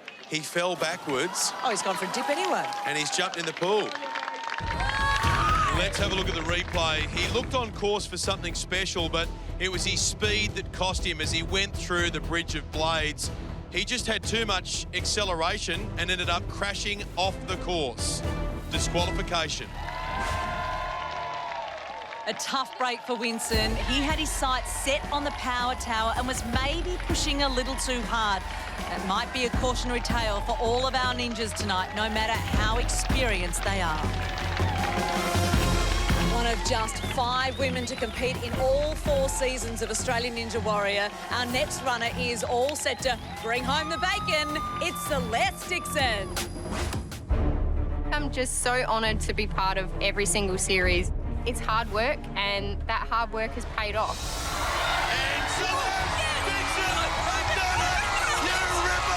I'm so grateful that I've gotten this opportunity. It's a really, really close-knit community. It's like a family. Ninja Warrior has opened the door for me to be part of the Premiers Be Active Challenge. I visit a school, I talk to them about my experience on Ninja Warrior, and then I create a course for them. They have some fun, they learn what Ninja is about, and then they want to do it at lunchtime, every lunchtime. That gives them the idea that one day, hey, look, they can be a ninja as well. We're all normal people, and we all started out exactly the same as them. Last one! Bring home the bacon! My dad has taken his bacon love to a whole new level. He bought his own bacon shirt. I'm pretty sure he's going to be wearing that one. That's a superstar! You rock, girl! You rock! My dad is my #1 fan. He's loud and proud and very, very, very, very loud. Bring home the bacon! Celeste Dixon, one of just 5 women who've been on every series of Australian Ninja Warrior. The barista from South Australia will want to put a show on tonight. Go, Celeste! Dad Steve on the side, catchphrase, bring home the bacon. You know what I can smell? I can smell bacon! The buzzer hasn't even been blown yet, and Dad, Steve, bring home the bacon. Dad is already started. Calm. Focus. It's all yours. Go! Here she goes, Celeste Dixon onto the course, the quintuple steps. The barista from South Australia, aka the aerial ninja. Come on, Celeste, she is through the first obstacle. Next one is the butterfly wall to zip line. She's got to navigate this mini tramp first. Test it out. Need to jump right in the middle and land on the butterfly wall. Look at Steve on the side there, the dad. He's looking anxious, the lad. You can do this! Oh, here she goes, Celeste Dixon. Oh, she's reached it. Steve's over the moon with that. Dixon. That's what I'm talking about! Oh, showing the course no respect whatsoever. Dangerous game, that, Celeste. This ninja course has got a funny way of biting you on the arse. Hang on. Well done, yes. Celeste. She is looking great. Straight through the bridge of blades, oh, now on the bar hop. Bring home the bacon! And Steve is starting to fire up. Isn't he what? The bar hop is a really tricky obstacle, and Celeste knows it. She faced them in the semi-finals last season, and she came off second best. Here she goes now, needs to get moving, needs to get some momentum onto that bar. Start swinging those legs. This is the test. Can she do it? There she goes. Yes. Oh, nicely done. I feel nervous for her at the moment. I am so nervous for Celeste. I feel a bit sick. Celeste, just a few more to go. Look at that strength in her arms. This is a big transition onto the stable bar, and it's too big for her. But Celeste Dixon has done everyone proud. It's all right, Celeste, you're champ. Oh, looks like the bacon's not coming home. The first lâché was nicely executed. The tricky part, though, is judging the backswing. Too much and you could fall off. Not enough, like Celeste here, and you don't have the distance to get to the fixed bar. Yeah, this course is definitely tougher than it's been before. That was a solid performance from Celeste. She should be proud of it. Awesome, sweetie. Thanks, Dad. Coming up, we can't wait for this. It's a trio of Ninja superstars ready to hit this course. All three, Beck, were champions in the last 3 seasons. Charlie Robbins, Rob Patterson, and Fred Dorrington, our Series 1 furthest fastest. Oh, wow. Last year, I got food poisoning. I'm gutted, I'm frustrated, I'm annoyed. I felt robbed of my performance, and I'm not going to make that mistake this year. He has some unfinished business. And Kelly Slater, 11-time World Surfing Champion, will drop into the Ninja Warrior course to support first-time Ninja and former professional bodyboarder Chris White. Welcome back to Heat 4 of Australian Ninja Warrior. The last 16 semi-final spots are up for grabs and the competition is intense. The Ninja talent in this heat is extraordinary. It's a tough heat on an even tougher course. And for the 2 fastest of the night, a Ninja versus Ninja battle on the Power Tower, with the winner grabbing a 10-second semi-final time advantage. Running next is a photographer, skateboarder and former professional champion bodyboarder. He's another first-time Ninja. It is Chris White. Well, swimming's my strength on the course, which is unfortunate. Hopefully I don't swim. I've got a background in bodyboarding, I've surfed, I do jiu-jitsu, I skateboard, so I've got a multi-facet of sports that I'm bringing, and I'm hoping they translate well to the Ninja course. About 4 years ago, my wife Sarah, myself and my 2 boys Jen and Van were in Hawaii. Sarah went out for a walk with my youngest boy Van in the pram, and they got to this bridge and this massive freak waves just smashed into them and sent them flying across the highway. Kelly Slater, the world's greatest surfer, just happened to see it unfolding. And he's ran across to help Van, who was upside down in the pram, and he's flipped him over and cleared the sand out of his mouth. He was already a hero of mine before the event. So to have Kelly Slater there to save my boy, it was unbelievable, and I'm forever thankful to him. And it's a friendship now that we're going to have forever. I can never thank him enough for what he's done for me.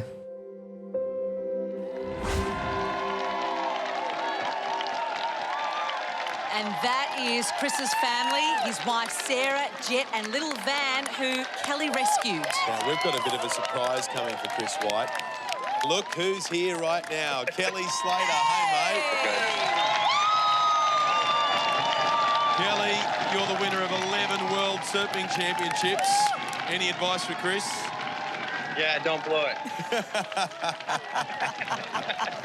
You know, he's been looking forward to this for a long time, and he was just stoked to get on the show. So, you know, I know it means a lot to him. He's been super focused, training a lot. He's been kind of keeping me updated over the last 6 months or so, and I'm happy for him. Cool. Mate, thank you so much for being with us. Here we go. It's time for Chris White to take on Ninja Warrior. No pressure, Chris. Kelly Slater watching on. Come on, Dad! Come on, Dad. Here we go. 40-year-old Chris White hits the quintuple steps.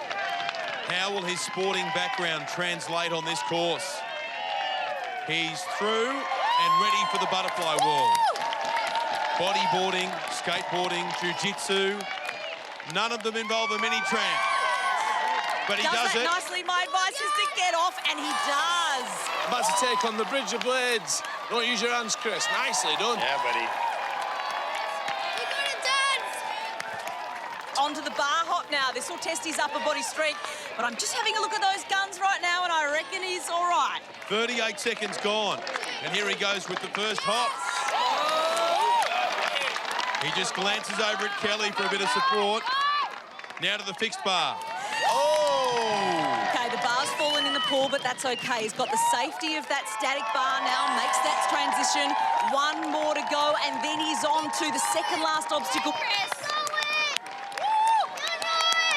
As much as you'd love the support of Kelly Slater, I just think it'd be a lot of pressure having Kelly watching on, and Kelly's got a front row seat as Chris White completes the bar hop. A young Van with some coaching tips. How's he going, Kelly? That last jump was crazy. That looked like one of the toughest sections. No respite here, though. Chris squaring up to the basket toss. The second last obstacle. Here he goes. Hits the tramp. Yes, got it. Oh. Here he is on basket number 1. There's a big gap between these baskets, Beck. 3.4 metres. He's down. So close to completing the basket toss, but Kelly, he just missed that landing and he's ended up in the pool. Yeah, that was cool. That was further than I was ever getting. That's for sure. That was impressive. It was indeed. Chris was looking good, but his lache between the baskets didn't have enough air. He was falling short, tried to grab the basket, but with fully extended arms, he just couldn't hold on to the full body weight. And down he went. Kelly Slater, thanks so much for being with us, mate. All right, man. Good job, Chris. A fantastic first-time effort from Chris, but he'll have to wait and see if he's done enough to secure one of the last 16 semi-final spots. Now, strap yourselves in because the race for the power tower is about to heat up with the first of our 3 furthest fastest from the last 3 years. It is time to reacquaint ourselves now with a ninja legend. He's a rock climber from Brisbane who was furthest fastest way back in season 1, Ben. So long ago, here he is, Fred Dorrington. My experience on the last 3 seasons of Ninja Warrior have just been fantastic. From season 1 being furthest fastest, it felt pretty incredible to get that title. Last year, I got food poisoning, couldn't eat, couldn't sleep very well. Managed to scrape through in the semis, and then when I got to the finals, I still wasn't really right in the head. Oh, wow! I'm gutted, I'm frustrated, I'm annoyed. I felt robbed of my performance, and I'm not going to make that mistake this year. I've already been training as much as I was for season 3, and I've got 4 months to go, so you watch out, I'm bringing it. If you want someone to get up that mountain, you're looking at him. First Australian Ninja Warrior. The trademark T-shirt, of course, it's Fred Dorrington, Series 1 furthest fastest and one of 3 champions on show tonight. Fred Dorrington got ducks on his socks. They're not the best, but they do fit the bill. Oh, Freddie.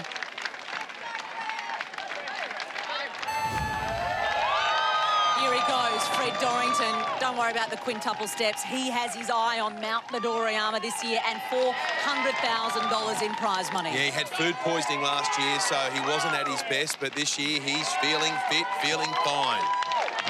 He's done the bridge of blades many, many times. He won't even blink while running through that. Nice work, Fred Dorrington. This is a good time, too, from Fred. He's so methodical. He desperately wants to overcome the disappointment of last season. He's on course to do that. Fred was the furthest fastest in Series 1. Oh, how he would love to do that in Series 4. Big money up for grabs for the top of Mount Midoriyama, 400 grand. But there's a long way to go between now and then. Just got to be careful that Fred don't pull it down. Just taking his time here, isn't he, Freddie? Making sure that mixed grip is in place. One hand over, one hand under. Gives him a bit more control over the bar. He's so precise, doesn't want to make any silly mistakes. Wants to book his place in that semi-final. I think he'll be looking beyond that as well. Fred Dorrington's certainly been on the baskets before, but he's never experienced the baskets as far apart as they are here tonight. 3.4-metre swing to the next basket. No problem. Lands it, sticks it. He's not panicking now, just needs to find the mat, and then he has his eyes on that warped wall. And Beck, it's looking like he's going to set the fastest time of the night. There he goes. Fred Dorrington straight up the warped wall. 1 minute 42. The fastest by 5 seconds. Fred Dorrington, that was ever so graceful. Didn't feel so graceful. Bar hop did get me there, but hey, job done, that's me, buzzers. Fred, we've made the heats even harder this year, do you agree? It looked simple enough to start with, but hey, caught me, give me a heart going there. Fred Dorrington, how good was that? Thank you, everyone. There was a steely determination written all over Fred's face. It was calculated. It was a risk-averse run in keeping with his background as a climber. Another classy performance, and that'll put him on the top of the leaderboard. And at the moment, he's headed to the power tower. Fred Dorrington, he's down there with Fred Flintoff. Fred, never in doubt, was it? But I've got to ask you, it's a strong field tonight. You feeling the pressure a little bit? Yeah, there's some absolute weapons in the field tonight. I'm happy to get that buzzer. Came here to do one thing, and that was hit it and see how everyone else goes. And who have you got your eye on in the field tonight? Who do you reckon's your main rivals? Matt Bowles is an absolute beast. I just want to see him hit the course. And I reckon Bryson Klein as well is gonna crush it. And you reckon you can go all the way this time? We've never seen anyone get anywhere near Mount Midoriyama. Is this the year, Fred? Yeah, stronger and faster and better prepared this time. And, you know, it's all ready. It's all there. Yeah, and the crowd are right behind you. Ladies and gentlemen, Fred Dorrington. So I've already picked him in our bet, Fred Dorrington, as one of those who could be at the top of the power tower tonight. You're still on Charlie Robbins? Oh, absolutely. I can't wait for Charlie to run. Watch out, Ben. Watch out. He's coming up, Charlie Robbins. Also, the man they call the silent assassin. He's flown under the Ninja Warrior radar until now. Who to watch tonight? Matt Bowles. Matty Bowles. Matt Bowles. And Matt Bowles. But last year's furthest, fastest Charlie Robbins might see things differently. I reckon Matty Bowles could be up there. He normally goes really quick. And running next, a two-time grand finalist, stuntman Mike Snow. He's back for his 4th season and he's on a mission. I placed 11th last year and that's not going to cut it this year. Got to go all the way. Welcome back to Australian Ninja Warrior, where this demanding course continues to challenge our ninjas. During the break, school teacher and metalhead Benjamin Wright took to the course. Come on, Mr. Wright. And went for a spin on the butterfly wall. There he goes, just hanging on there. Needs to get off. But he got taught a tough lesson on the Bridge of Blades. Oh, no, he's gone. No! He's off to detention.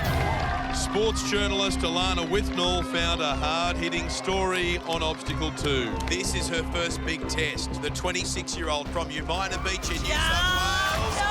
Oh, the butterfly wall takes out another ninja.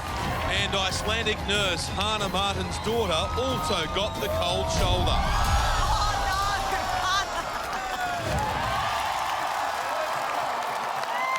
Start line now, ready to go, is everybody's favourite stuntman, Mike Snow. He's a two-time grand finalist who finished outside the top 10 last year, and he's back for redemption. He has got a bag full of tricks, and that should see him dominate this course. And just like that, a flying start. Bouncing onto the butterfly wall, nearly jumps over it, the lad. Straight down the zip wire. And Mike Snow's absolutely on the charge here, onto the Bridge of Blades and straight through. 3 obstacles down in under 20 seconds. If he can pace faster than Michael Fisher, who was 1 minute 47 and currently in 2nd place, then Mike Snow's on the power tower. Here's Mike Snow, legs going now on the bar hop, easily through the first one. There's so much room to spur. Now going onto the fixed bar in the middle. Vice-like grip clamping on. This is a masterclass. Mike Snow has perfect technique. We could be looking at our 4th ninja up the warped wall tonight. No trouble whatsoever for Mike Snow. This side is a real contender. Do not back against it. He's done it. His mission is Mount Midoriyama. If he completes this, he is 1 step closer. He's lost a lot of weight since last year, and that could help him here. There we go, bouncing onto the basket toss. Being thrown around like a washing machine here, needs to fight the spin and make that jump. Oh, yes. He's landed it. Just the warped wall to go now. And he doesn't take a breath. Up he goes. Mike Snow. What a performance. And we have a new leader on top of the wall. 1 minute 27, the fastest time of the night by 15 seconds. looking fast. For our ninjas, it won't be about just making it up the wall, but how fast they'll get there. What about that? Mike Snow has just laid a huge marker down. He was lean, mean and supreme through the obstacles. And with the quickest time, he's got 1 foot firmly on the power tower.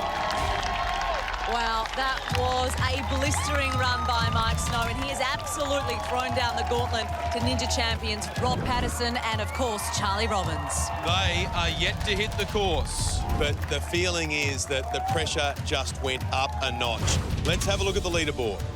Mike Snow has muscled his way to the top, 15 seconds clear of Season 1's furthest fastest, Fred Dorrington. Hanging on to those top 2 power tower spots will be tough because we have some speed demons yet to run. And one of those speedsters is the man everybody's talking about. Even the very best ninjas think he's the one to beat. They're calling him the silent assassin.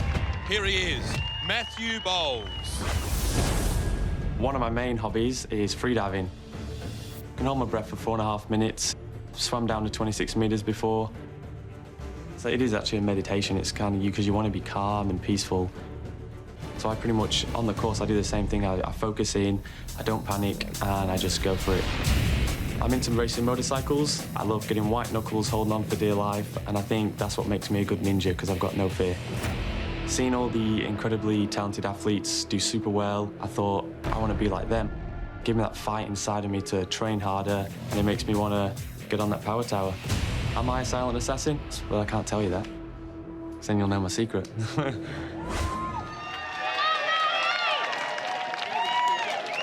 Matt Bowles, a free diver from Perth. He's the one that everybody is talking about. Charlie Robbins has talked about him. Bryson Klein. And here he is on the start line. Matthew Bowles, I don't know how he's feeling. See, he's the one being talked about backstage amongst our ninjas. If he can go faster than second-placed Fred Dorrington's time of 1:42, he'll be in contention for the power tower. And look at him, he's built for speed. 22 years of age, 75 kilos. And on the sideline, his girlfriend, Lillian. She's nervous. Looks like he's going to do this fast. He's in the... Oh, look at that. Talk about fast. What is he doing? Settle down, mate. Settle down. Doing? He's only 10 seconds in. He's completed 2 obstacles. Now the Bridge of Blades. Oh, my gosh. There's no way Freddie Flintoff is going to be able to keep up with Matthew Bowles. This is incredible. Matthew Bowles. He's moving so quickly. Oh, no.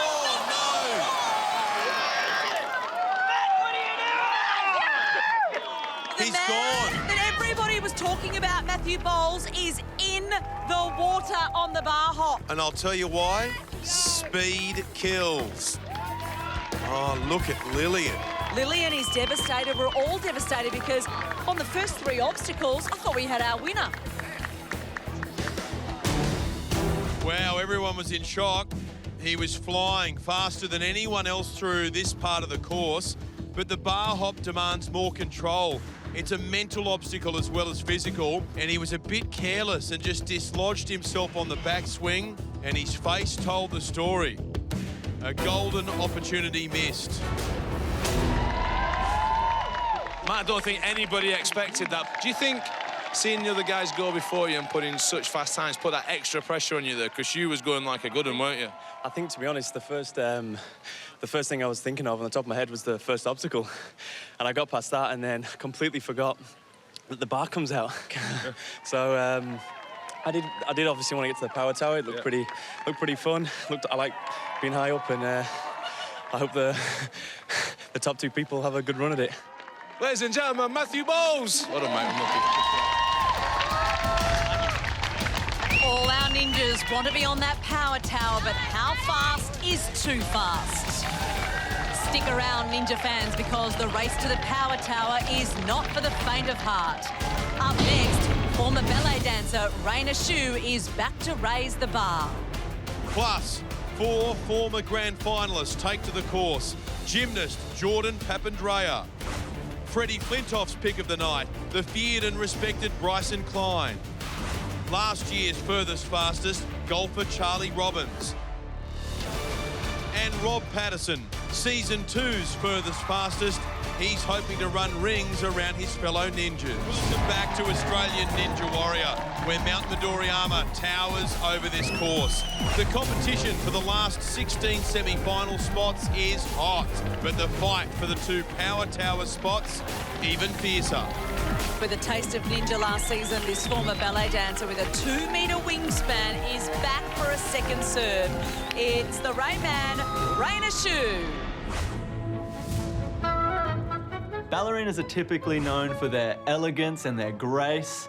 Ballet dancer Raina Shu tried to put on a performance. Last year, I get up there and I'm just like, Oh, the fancy. Oh, no. Flash. I'm back to prove that I actually have what it takes.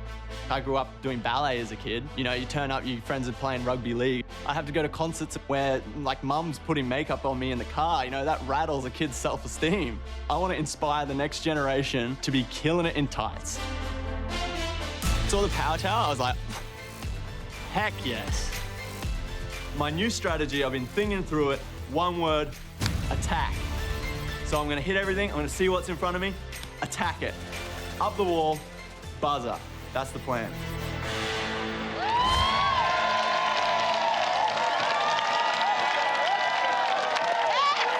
Raina Shu, 24 years old from the Sunshine Coast. Now, this lad is a ballet dancer, so he's going to be graceful. Here he is on the start line. Lovely pants, then. Lovely pants, Raina. I can see the electricity flowing through him. That's Michelle, Raina's mother, supporting from the side. Look at the height on him. 188 centimetres. 2-metre wingspan. He's going to use that to his advantage. And a time faster than 1 minute 42 will bump Fred Dorrington out of second and give Raina a shot at the power tower. Here he goes, Raina Shu. Oh, my goodness me. Shuey, what are you doing to us? What is he doing to us? He's going to set a record pace tonight, I have a feeling. Oh, my goodness me. Raina Shu, he's putting the sprints in, got a real chance here. He might end up up tower here. He's got to calm down a little bit. He's on the 4th obstacle after only 16 seconds. He is flying. Oh, my goodness. I'm nervous for him now because he's full of adrenaline. Second bar now coming in. He's made one of the course's hardest obstacles look easy, but just taking a bit of time to get set on this one. That's how you do it. Now here he comes on the basket toss. He's putting the shift and he's putting the time in. Look at the confidence. Look at the confidence on this man. So high through the air and lands that second landing on the basket toss. Now just for the platform, and I tell you what, if he gets there, there'll be no problem going up the warped wall. Straight up the wall. Oh, Raina Shu, what a run. Go and get up. Push it quick. Push the button.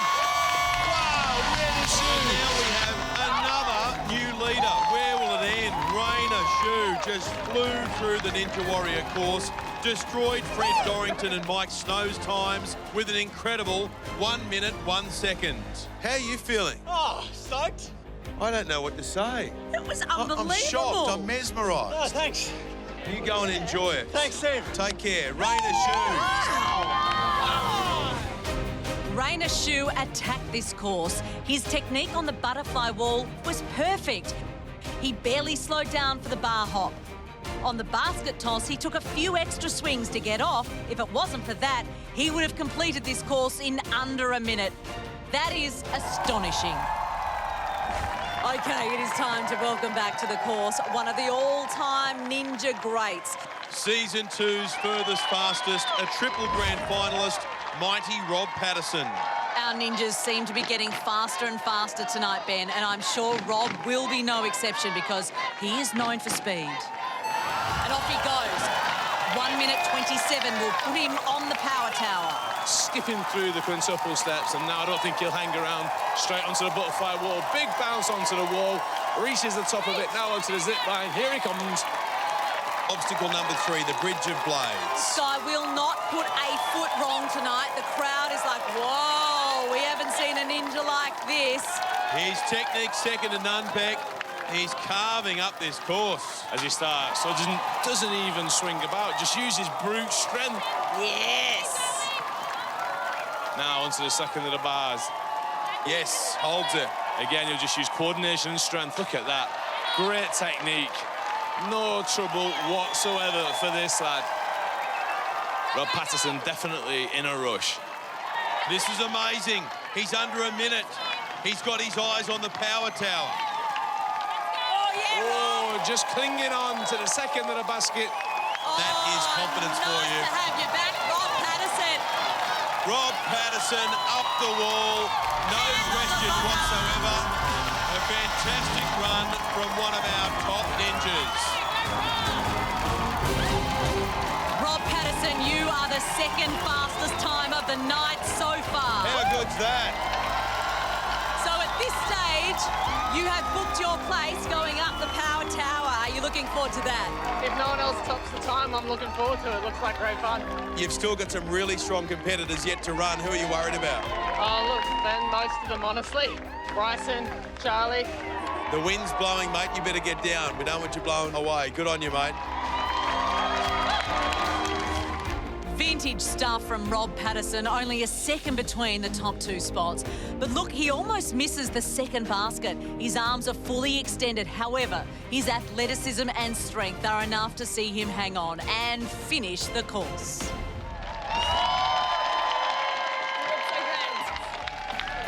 Now might be a really good time to take a look at that leaderboard. Yeah, good call, Beck. Rainer Shu still in top spot with only a second between him and Rob Patterson. That means Mike Snow and Fred Dorrington are out of power tower contention. Do not move a muscle. Only the two fastest ninjas will face off on the power tower, and two of our strongest ninjas are yet to run. Bryson Klein. How did he do that? And Charlie Robbins. Charlie Robbins is Superman. Both are fast and fearless, and both have their eyes on the power tower. Welcome back to Heat 4 of Australian Ninja Warrior. What a spectacular night of action so far. That's because it's the last chance for our ninjas to grab a semi-final spot. Only the top 16 go through, and the two fastest race head-to-head on the power tower. It's ninja versus ninja in a race to the buzzer to secure a crucial 10-second time advantage in the semis. 6 ninjas have already completed the course, and during the break, gymnast and two-time grand finalist Jordan Papandreou was keen to make it 7. Oh, it was a shaky, nervy dismount. And after an early scare, he never looked back. Oh, Jordan Papandreou! It is so great to have you back here on Australian Ninja Warrior. These Speed Kings continue to amaze. He's run the 6th fastest so far. Then Zach Perillo, his fun-loving family and friends made an impression on and off the course. The former gymnast retired 5 years ago to study, but he proved he still has the stuff. Oh, he's done it! He nearly met his match at the 4.25-metre warped wall. Oh, he's touched it. He dug deep and secured a semi-final spot. Done it! You little beauty! Rainer Shu and Rob Patterson hold the power tower spots. They were two incredibly fast runs at 1 minute, 1 second and 1:02, and they're well clear of the rest. The big question is, can anybody go faster? So Freddie Flintoff has been warning Bryson Klein. He's never been a ninja champion, but he's always been close to the top. And guess who's racing next? Among the elite level of ninjas, please welcome one of the all-time greats, Bryson Klein. I've been runner-up 2 years in a row. This year, not only am I going to be first, I'm going to be the first Australian Ninja Warrior. This heat, I'm up against the 3 furthest fastest from the past. I'm not really worried about that because I do believe in my ability. I've gotten the chance to go over to America again. Bryson Klein is on fire! To compete on USA vs. the World. That's gonna be tough to beat. My experience on Ninja last season was probably more than most could hope for, however, less than I was hoping for, because I am in it to win it, and I'm going to keep coming back until I do win it. I think for the first time in my life, I can genuinely say I'm as ready as I'll ever be.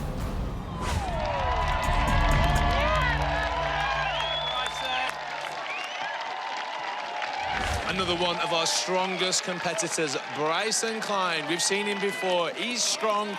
He is fast. Love you, son. Isn't he ever? There's Dad, Matthew, and Sister Tessa. They're on the sideline. Now, anything under 101 will secure Bryson a spot on the power tower. It's a big ask. Yeah, Bryson. The clock has started on Bryson Klein, and look how quick this guy is. Shortcut. He wants to be in the top two. He wants to be on the power tower. He could beat a minute here. He's dropping the hammer, Bryson Klein. How's the clock, Beck? He is neck and neck with our top two. He's got to be careful on the bar hop. One little mistake and it all ends. He's doing really well, and he's moving fast. No letting up for Bryson. Oh, he does it again and he's off. Now the basket toss. He said he was fit. He said he was strong. And he's not disappointing one bit. Nearly bangs his head on the second of the basket. He went so far. Bryson, just one swing to get off. This is quick. This is incredible. And he's up the ball. Hand on the buzzer. Bryson Klein, you are looking better than ever. Wow, we have a new leader. He smashed the fastest time by how many seconds, you reckon? I don't know, hey. 13 seconds, 48.04. Fastest run of the night. That could be unbeatable. Bryson Klein took the shortcut over the quintuple steps and then didn't slow down. He made good time through the bar hop. His technique, spot on. Then on the basket toss, he wasted no time at all. It was just one swing to get off. Bryson Klein, ninja number 9 to make it up the wall tonight. This is one of the hardest heats we've ever had, but the ninjas are just rising to the challenge. Who will Bryson face on the power tower? I know a guy. He's a golfer, and he is the reigning ninja champion at just 21 years of age. It is Charlie Robbins. You hear people say it, that it just feels like a dream. Pretty much does. Sort of know you're there, but you don't feel like anything around you is real.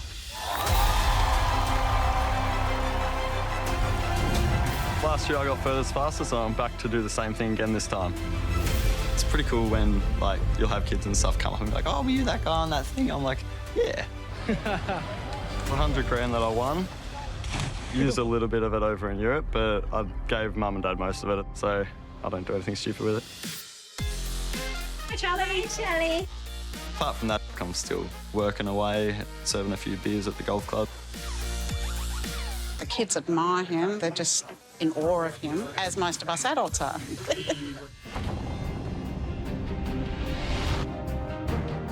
Winning was very good for Charlie. It built his self-confidence. Even on the golf course, he said, I can win this. Charlie is always a champion as far as we're concerned. I'll be cheering there and I'll be just as excited and just as proud. Last year I fell short, but this time I'm going to get the whole way up the thing.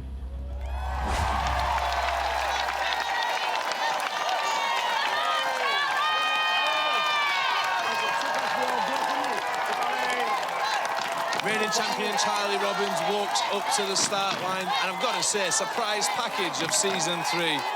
Equipped with his golf hat, his belt, and his granddad Taffy on the side to cheer him on. Yes, Freddie, and joining Taffy, Charlie's grandmother Rachel and his parents Bronwyn and Brad. You can do it. Come on. Last year it was all new to him. This year, I reckon, a little bit more pressure. Everyone expects him to get to the top of the walk wall, but everyone expects him to do it in quick time. Here we go. Charlie Robbins is underway. 1:01 the time to beat if he's going to make the power tower. And he's through the steps already. Now to the butterfly wall. Straight away. Fast start from Charlie. Pressure? What pressure? And Taffy has to break into a run because Charlie is flying here. He's well inside the second place power tower time, but 3 seconds off Bryson's 48.04. Straight onto the bar hop, into his work straight away, already onto the second of the bars. Look at this guy fly! And he's through this obstacle as well, coming up to the basket toss. This is going to be a time and a half. Charlie Robbins, one eye on the walk wall and the buzzer, the other firmly fixed on the power tower. This is incredible. He'll make the power tower. Can he beat Bryson's 48.04? I reckon he will. And Charlie Robbins hits the buzzer. One of the Just unbelievable, 47.97. Faster than Bryson Klein. Holy what? And that means Bryson will face Charlie on the power tower. What a battle that will be. Charlie Robbins, great to have you back on Australian Ninja Warrior. Did you feel that extra pressure being the reigning champion? Yeah, that was a little bit more, but once you step out on the course, sort of your body takes over and everything becomes a bit natural and just let your body flow. And I don't know, it worked all right.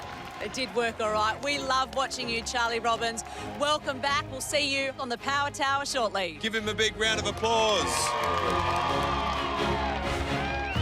Well, we thought the pressure might get to Charlie, but the opposite happened.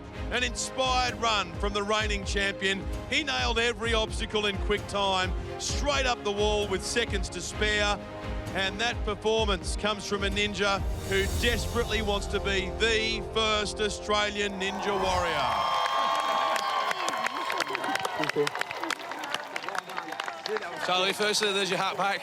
Mate, you've just blown that course away. If it's possible, I reckon you're even fitter and stronger than you was last year. What have you been up to? Oh, no, Mum said I had a pretty good beer belly after I got back from Europe. But, yeah, we sorted that out pretty quick. He's been doing what? Playing a lot of golf. Playing a lot of golf. He's the best athlete for golf I've ever seen. He's the club champion down at Portsea. He's the club champion down at Portsea. I tell you what, she's very proud. Do you want to have a go on the course as well? No. But Charlie, do you reckon that you can make it back-to-back titles and hopefully get to the top of Mount Midori Army? Please, somebody do it. Yeah, having a chance to climb the rope would be pretty cool, so that's the goal, and yeah, we'll see if we can get there. I tell you what, Charlie, I am not going to back against you this year. Ladies and gentlemen, big round of applause for Charlie Robbins. Just when you thought Ninja couldn't get any more exciting, it gets more exciting. I knew it'd get more exciting. It's one of those nights. Let's have a look at the leaderboard for the final time tonight. Charlie Robbins is on top by a fraction of a second ahead of Bryson Klein. These two heading to the power tower. Ninja favourite Mike Snow is 5th. In 7th is newcomer Michael Fisher, running to honour his dad. And look at this. This is proof that tonight's heat is the most competitive ever. 10 ninjas made it up the warped wall, including grandfather Clem Vertigan. And Matthew Bowles, the name on everybody's lips, just scrapes into the semi-finals in the last qualifying spot. OK, that means Bryson Klein and Charlie Robbins are the top 2 ninjas for tonight. They both go to the power tower for a mouth-watering ninja versus ninja showdown.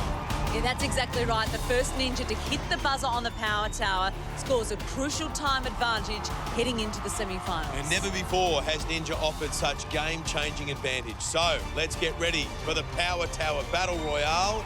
It's right after the break. Welcome back to Australian Ninja Warrior. It is the showdown in tonight's heat. Charlie Robbins and Bryson Klein, ninja versus ninja, on the power tower. And this is incredibly important because the ninja to get their hand first on that buzzer tonight will get that game-changing 10-second time advantage in the semi-finals. And here they come, 2 of our youngest and fastest ninjas. Charlie, the lighter of the 2 by 7 kilograms. That could give him a slight advantage. Bryson's extra 10 centimetres in height could give him the edge when it comes to reach. These two were absolutely neck and neck on the course, so this promises to be an incredible race. Let's see what they're up against. The power tower begins with 5 steps, each 1.5 metres high. At the top, ninjas will leap almost 2.5 metres to the first bar and traverse to a vertical pole, sliding down. As we've seen in previous heats, the 3-metre-long U-bar, which swings, is the trickiest part of the tower. If they fall, they have to climb back on and scale 5.5 metres to the top. Then it's a lache onto the monkey bars and a high-altitude sprint to hit the buzzer for that huge 10-second time advantage. The crowd are so revved up for this one. This is a race to watch. Who's going to take it? I've got no idea. I just want to get it underway. Are you ready? I'm ready. Charlie and Bryson, this is their time. Ninja v Ninja. There is nothing more exciting. The power tower starts now. And the way Charlie Robbins Robbins just taking the lead ever so slightly from Bryson Klein. And this start is so important for the Ninjas because once they get up here, anything can happen. Down the pole. Bryson is caught up. They want to be careful. Take it slow. Oh, he's Charlie's off. down. Bryson They're both forward. Who's going to get up first? Get up on the bar quickly, boys. Charlie's back up. Bryson's back up. Just struggling, the both of They're them. neck and neck at the moment. Who's going to be first up that pole? It's Bryson. Bryson Klein, look at that for a technique. Bryson's using the feet and the hands and moving like a monkey. He leads Charlie, and now Bryson's winding up for the Lachey. But here comes Charlie. He's thrown himself at the bar. Who's going to get it? Charlie hits the buzzer. Word, what a comeback from Charlie Robbins, just pipping Bryson Klein at the post. So close tonight, and that just goes to show you how close this competition is. Two of our best ninjas head-to-head. Wow. Look at Taffy, Charlie's grandfather. He's beaming with pride. What an outstanding performance. Charlie was in front and Bryson was in front. Then and he Charlie, fell off, and then he got back on. the temptation there on that lower beam is just too much. They can't help themselves. Both of them go off, and he did so well, Charlie, to regain that lead. And this is the moment Charlie wins it. Bryson is winding up for his Lachey, but Charlie, with no wind-up, just launches at the bar. There's no technique, but he somehow, 4 stories high, makes it stick. Charlie, congratulations. How hard is this power tower? Because you two of you are two of our stronger ninjas. Both fell off at the bottom. Both came off out of breath. It's tough, this, isn't it? Yeah, it's definitely harder than any regular course I've done, especially when you've got someone by your side that's making sure you keep pushing into your max effort, because otherwise they're just going to blitz ahead of you. So, very tough. And you won, you're taking an advantage into the semi-finals. But I suppose the standard of ninjas this year is so high. Yeah, no, I think there's so many good ninjas. I needed every advantage I can get. And, yeah, it's going to be really interesting going into semis and finals. So I think, yeah, it's going to be really tight. Yeah, love to see it. Ben and Beck, back to you. What a finish, a monster effort from Charlie Robbins and Bryson Klein. Well done to Charlie. They just get better and better every year. Oh, they certainly do.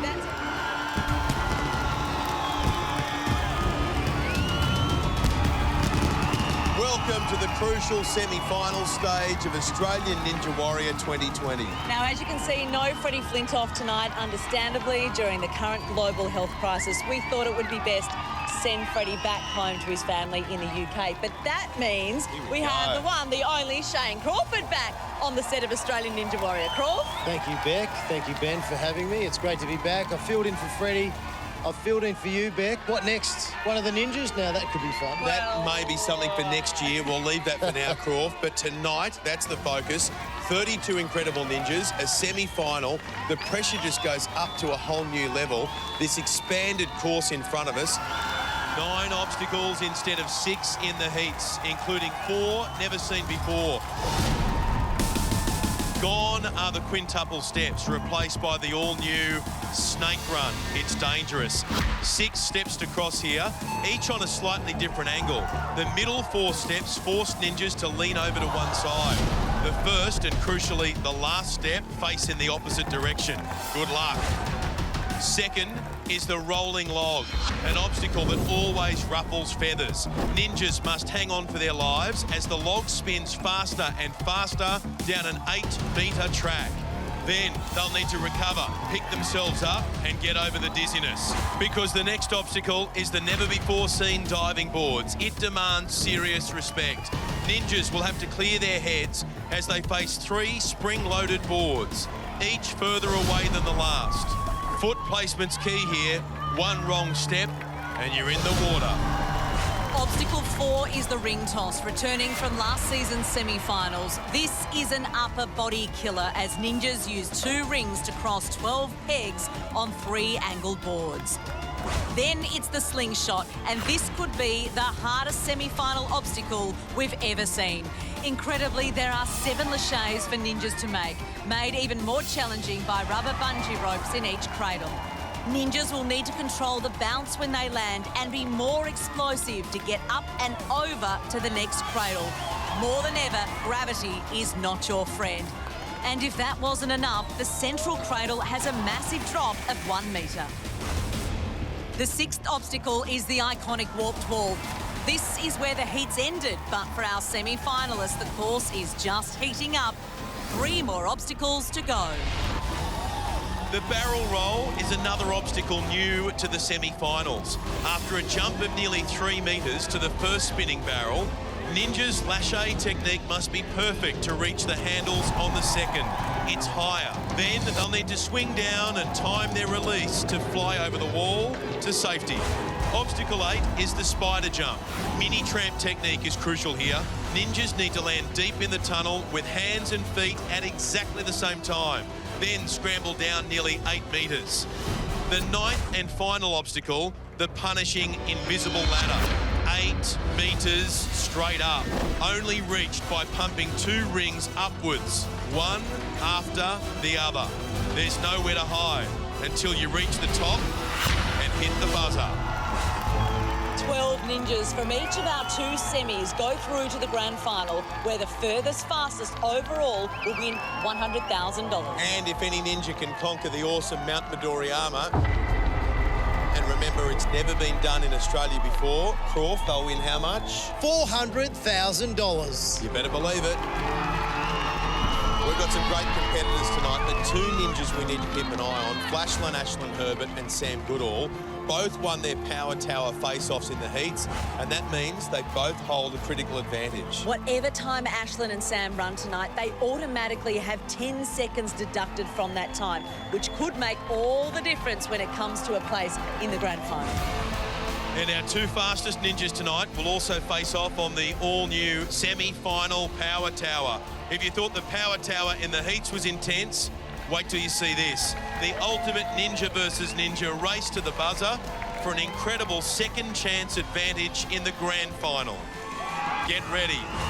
It's a massive semi-final with massive stakes, but as we know, these ninjas will rise to any challenge. Okay, I think it's time. Let's bring out our first ninja in this semi-final. He's one of our most popular ninjas, and he continues to inspire people all over the country with his spirit and determination. A 2-time semi-finalist, hoping tonight's the night he can go one further. You may know him and love him. It is Twitch, James Sayers. My name's James Sayers, Ninja Twitch. Ninja changed my life. I couldn't be happier. When I look back a couple of years, I'm a different person. Yeah, whoa! Hey! I'm a 27-year-old panel beater with too much energy for my own good. Oh, and I have Tourette's syndrome. I think Tourette's is a disability. Good on me. It shows how much I know. Ninja, it's just been so good for my mental state, which is one thing I've been working on as a tactic for this year's season. This year, I am just so much more prepared physically and mentally. I think I'm ready. James has been such a big role model to all these kids here. When I saw you on TV, Yeah? I knew I wanted to be on Ninja Warrior and be like you. Really? Oh, Isabel, that's beautiful. Now, we have a bit of a surprise for James. His #1 fan, Izzy, who we just heard say she wants to be just like him. She's joining us in the big screen. Hello! Izzy is there with Mum, Mandy.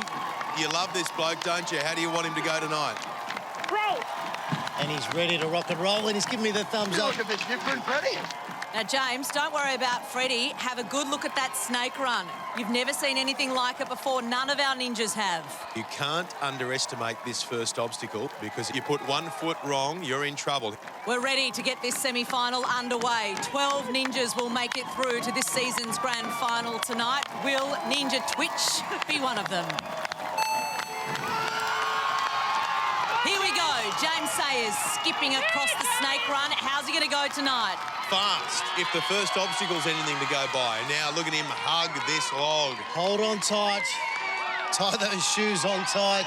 This track, it's 8 metres long, and that log gets faster and faster as he goes. Hold on, James. Made it. He's even done an extra spin at the end. Now, some of the ninjas reckon you need about 10 seconds after getting off that log to reset yourself and make sure that you're seeing things straight. Now, James is clever. He spun himself the other way just to straighten himself out. The next obstacle is the diving boards. You've got to put your feet right in the middle, not on the overhang. Oh, he just makes it. onto the ring toss now. The first test of the upper body strength. You've got to grab a hold of these rings, and then there are a series of pegs that you need to navigate across 3 different boards. And you'll see with some of the top ninjas, they try and use the least number of pegs that they need to. He's looking good so far, James Sayers. He's been here many times. He just charges down. He's doing a great job. The crowd are really getting into it. And now the final board coming up, making sure of every manoeuvre. He's got a really nice rhythm going on now, not panicking, not making a mistake. This is textbook. Izzy's happy. That is 4 down, 5 to go for James. This is the slingshot now. And this just might be the hardest obstacle we've ever seen in the semi-finals. This is our first look at the slingshot. 7 laches to make it through. And not taking off from a solid base, they're rubber bungees. Oh, yes, great catch, and the crowd are loving this. I'm loving this. But this is nasty, a 1 metre drop. James Sayers, the Twitch Ninja. Nice, James. Now getting ready for the next one, lands that too. Oh, wow, the Twitch Ninja is on fire. Hang on a moment, though. The exit is vitally important. His eyes are down. Could he be going for the early dismount? It's a risk. Oh, no, it's happened. Right at the end of that obstacle. I did not see that coming. I did not see James's run finishing there. Yeah, heartbreak for James. It was a great start. He decided to get off the slingshot early. Until then, his laches had been spot on.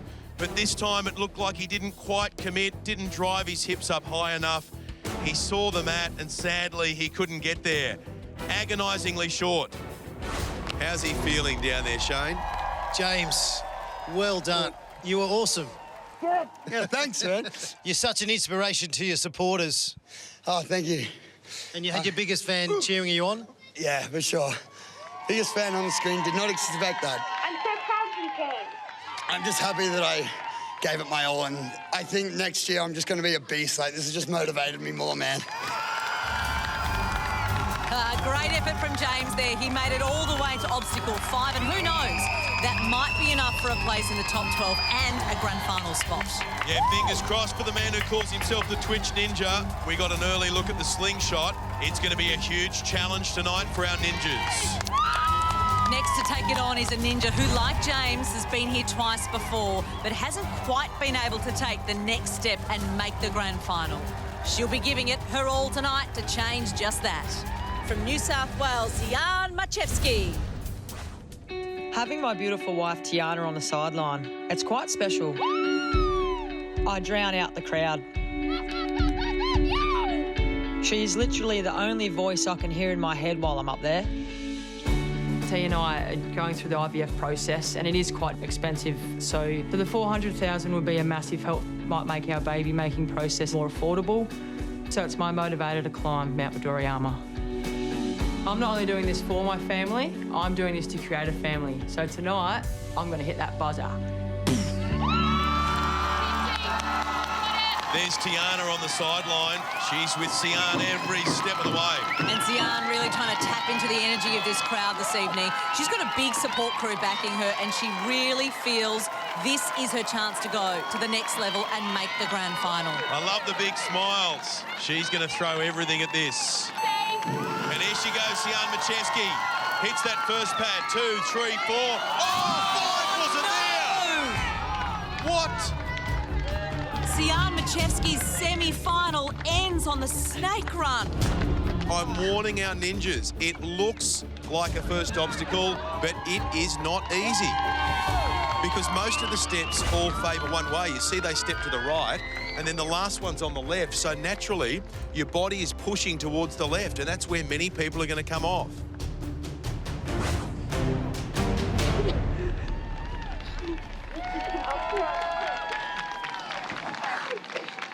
Absolutely devastating for Sian after a whole year of training to end her semi-final like that. It just goes to show how much this means to our ninjas tonight, physically and emotionally. We love you, Sian. We feel for her. She's put a lot of work into tonight. It's a reminder this course is ruthless. Our Our next ninja tonight is a new dad and a big rig driver who surprised us all in the heats and gave us plenty of laughs. From Townsville via Ireland, give it up for Paul Calotti. I loved every minute of the heat. I was bouncing around the place like a little happy leprechaun after finding the pot of gold at the end of the rainbow. Seeing my two beautiful ladies up there, I was like so close to breaking down in tears, but it drove me on 153%. I felt like the two of them were on either shoulder as I went through the course. At the start of the night, people were like, oh, you know, let's shade from this to that, and I'm like, I have no idea what léché means. I was going to Google it and I was like, no, I'll surely work it out. And lo and behold, I actually learned how to do a léché. I know how much grip strength means in ninja, so I have been doing a lot of training with my buddies. Lifting a beer is definitely training. You do that enough times in the night, you get a good workout. I love the Australian beer. It's hard work some days. I'm running the semis for my mother. She died of cancer nearly 5 years ago now. It was a very tough time in all of us, and it's hard, you know? It was just positive, positive, positive, and that's why I have such a positive outlook in life. I love life more than anything, and it's big time from her. And I'm sure up there, she still is my biggest support, you know? I love her with all my heart and all my soul.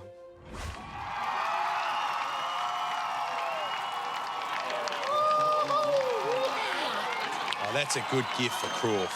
Come on, Paul. In the big screen right now, wife Alicia and daughter Cora. Just 4 months old, Cora. She is beautiful. Keep watching Cora, because Daddy's about to take to the semi-final course here on Australian Ninja Warrior. I think a lot of people have fallen in love with this bloke. 15th in his heat. Can he do it again? Can he make the grand final? Paul Calotti on the snake run, taking it very carefully and true. One down for Paul and onto the rolling log now. Needs to get a good grip here because this will really shake him up. Paul, whatever you do, hold on. It gets faster and faster. Something like 8 or 10 revolutions, and it's going to mess with your equilibrium. Is he okay? He'll take a moment here to recover. Get back up, son. Steady, steady. Very, very dizzy. He is really disorientated right now.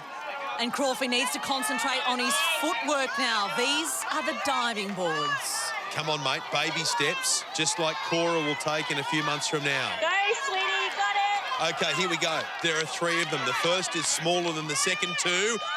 He's okay.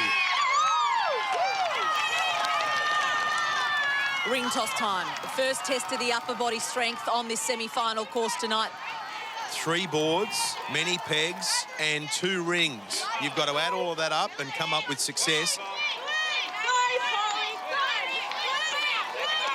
You're right, Alicia. He is going to smash this out. He's going to go all the way.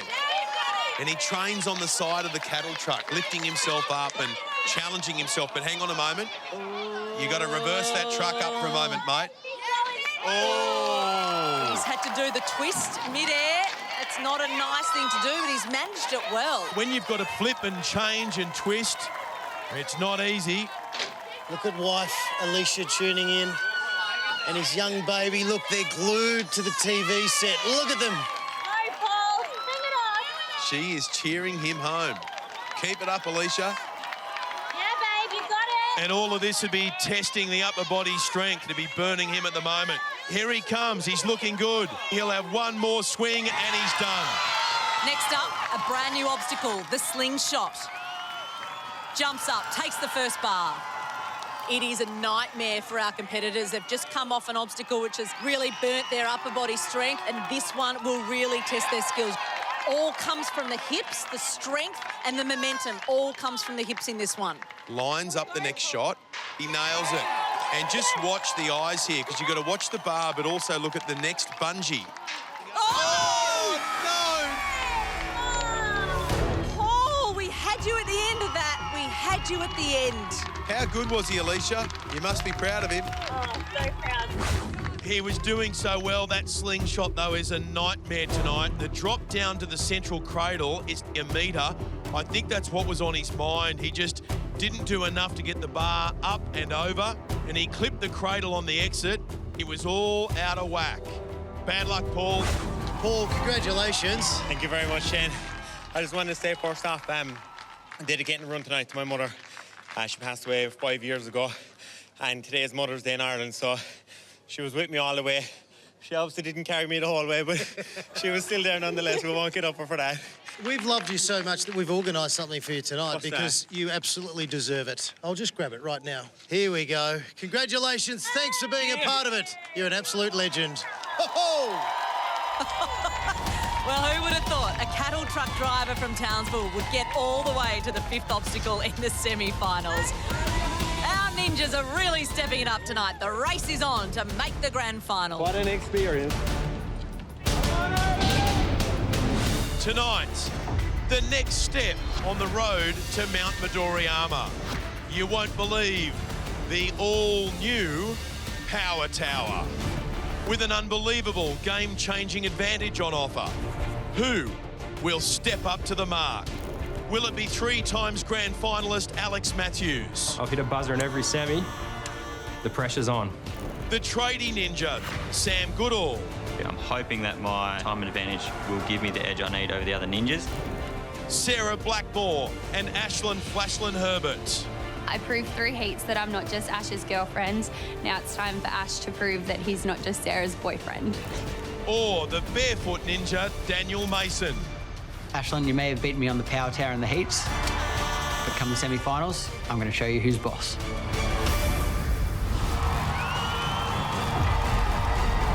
Welcome back to Melbourne and Australian Ninja Warrior. We are at the semi-final stage with only 12 of tonight's ninjas moving on to the grand final. And remembering that tonight's top 2 ninjas will battle it out on the all-new Power Tower at tonight's end. They're going for a grand final advantage. The competition's fierce. We've been talking to the ninjas backstage. We've never seen a focus like this before. They are all determined. Well, gymnastics set our next runner on the path to ninja, and along the way she's trained some of the all-time greats, including partner Ashlyn Herbert. From Melbourne, it is Sarah Blackmore. It's really exciting to be one of the 8 females to make it through to semi-finals. Here comes Sarah. The girls can give the boys a bit of a run for their money. Does that easily. I found the TikTok pretty easy. Trampolines have been in my life forever from my gymnastics background. That's a confident ninja debut. I proved that I'm not just Ash's girlfriend through heats. Now it's time for Ash to prove he's not just Sarah's boyfriend. Yes. Well, there's Ashlyn Herbert. He's on the sideline still to run, but all eyes on his partner, Sarah. And if she's nervous, she's not really showing it. Croft? Sarah Blackmore, one of 8 women into the semi-finals. Let's hope Sarah can get all the way.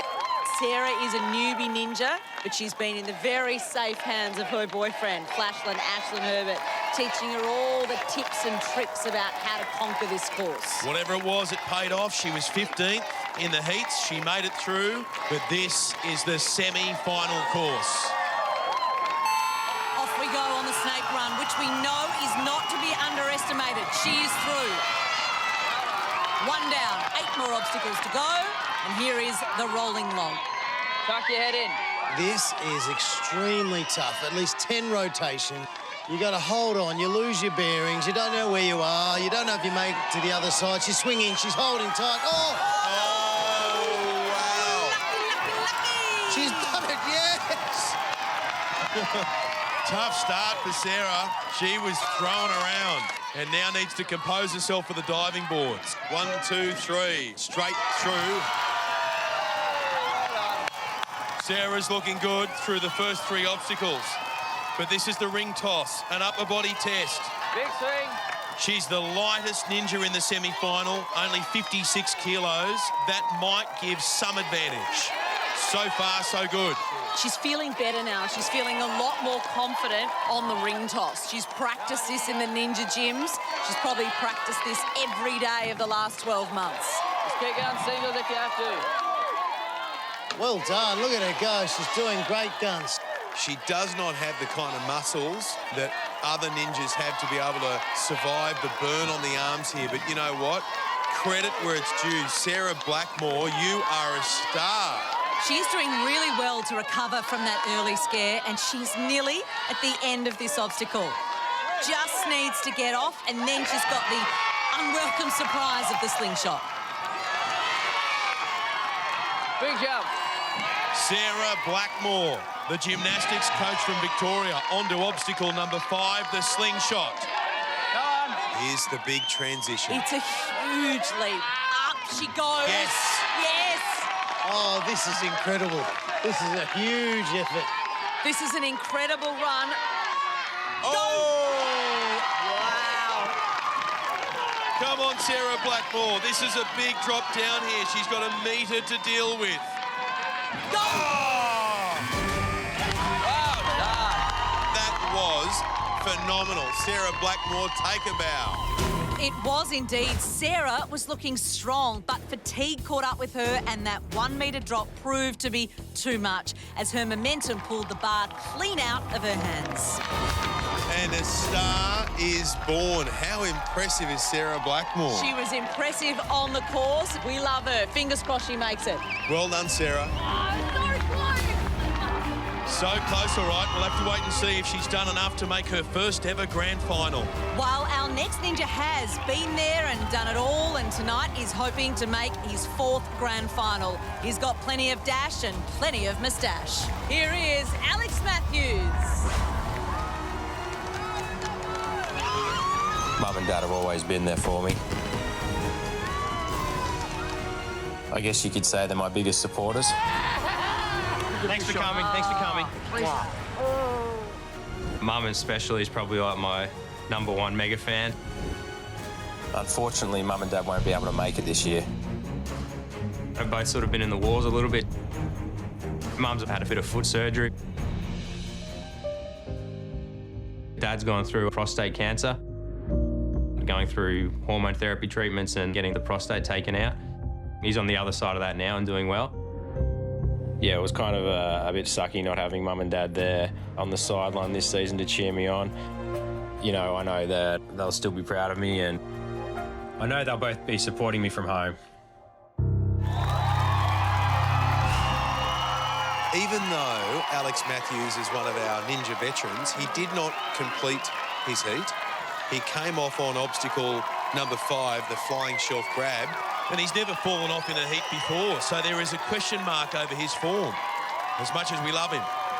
Now, Beck, Alex's mum and dad, they're part of the ninja family, always here watching Alex. They're not well at the moment, but we've organised a surprise for Alex. Joining us from the big screen, say good day to Carleen and Jeff. Hi, Mum. Hi, Dad. Hey. Go, Alex. All right. Jeff and Carleen wishing they were here, but still able to support him via the big screen. Snake run time. First obstacle. Do not take it lightly. Well done, Alex. Now it's time for the log roll. This is ugly. Wrap that moustache right around. It's a rolling log. The rolling log. Will it unsettle him too much and put him in the water? I don't think so, Alex Matthews. He will just hold on to the very end. Thump. The diving boards are next. Go the mo, go the mo. All we need to do is run in a straight line. However, after our friend the rolling log, it makes that really difficult, but Alex Matthews did well. And now he's on the rings. Now, this is an area where he excels. Anything to do with the upper body, based on what we've seen of Alex Matthews in the past, he tends to nail. It's just adjusting those hands around, swings the body around. He's got beautiful technique. And just as you say that, he misses a peg, Croft. He gets it on the next swing, but perhaps another sign that he's not at his best. And he can be a bit of a messy runner from time to time. He can. He's not the cleanest, but that doesn't matter tonight. He just needs to get to the end. And he is through the ring toss, and that's 4 down for Alex. This next one is nasty. We've not seen anyone make it through tonight. The slingshot. And it will test even the seasoned Australian Ninja Warrior athlete. You've got to lift that bar and land it on the bungee ropes. And he does the high one, but only just. Alex is struggling here. It's a drop down now. Oh, he's just hit the cradle. Oh, what a landing! He's looking tired, but lands the next one. Getting so fatigued, you just got to keep powering on. You really need to call on your mental and physical strength. 2 more to go. Moments away from completing the slingshot. It's almost over. Oh! It's a lucky hold. And now Alex Matthews just needs to get clear. He does it. For the first time tonight, we have a ninja through the slingshot. Next is the warped wall. He didn't get to make it here in his heat. Right up you go. There you go, up the warped wall. Alex Matthews for the first time this season. He's looking really good now over the warped wall, and this is where the serious business begins. We've got 3 more obstacles. And again, Alex Matthews grinding his way with a battling run. This is our first look at the all-new barrel roll. Got to jump up and grab that bar. Makes that enormous leap. Got to get the right swing up here to make this lâché, and it's a big one. 2.9 metres. Here we go. Yes, yes. What a catch. And now he's got to get across to the other side of the barrel. And when you grab this other handle, the barrel swings down and hopefully you flip yourself over the wall onto the mat. Sound easy? Yeah, really easy. Has to be spot on here because it's a long drop down and you need to get it right because you need to get over the wall at the end. No! Oh. Didn't make it on the first swing. Second one, he is over. What a run from Alex. He's got 2 more to go, Jeff and Carleen. Okay, the spider jump now. We've seen it in the semi-finals on past seasons. Oh, and a little false start there from Alex. He's feeling the pressure. Here he goes. Lands it. Yes, lands it. And now it's all hands and feet through 8 metres of the spider wall. Got those legs planted right on that side. He's evenly balanced. And now it's time to bring it all home. Sure is. This is incredible. Alex Matthews has battled his way to the final obstacle, the invisible ladder. This is an absolute burner, this obstacle. He's got to pump those rings and climb 8 metres. Can he get there? Alex Matthews is a third of the way up, pushing those arms. It's hurting him already, Beck. 5 metres, 6, 7, 8, and then he is home. Is he going to do it? And look at him pump right now.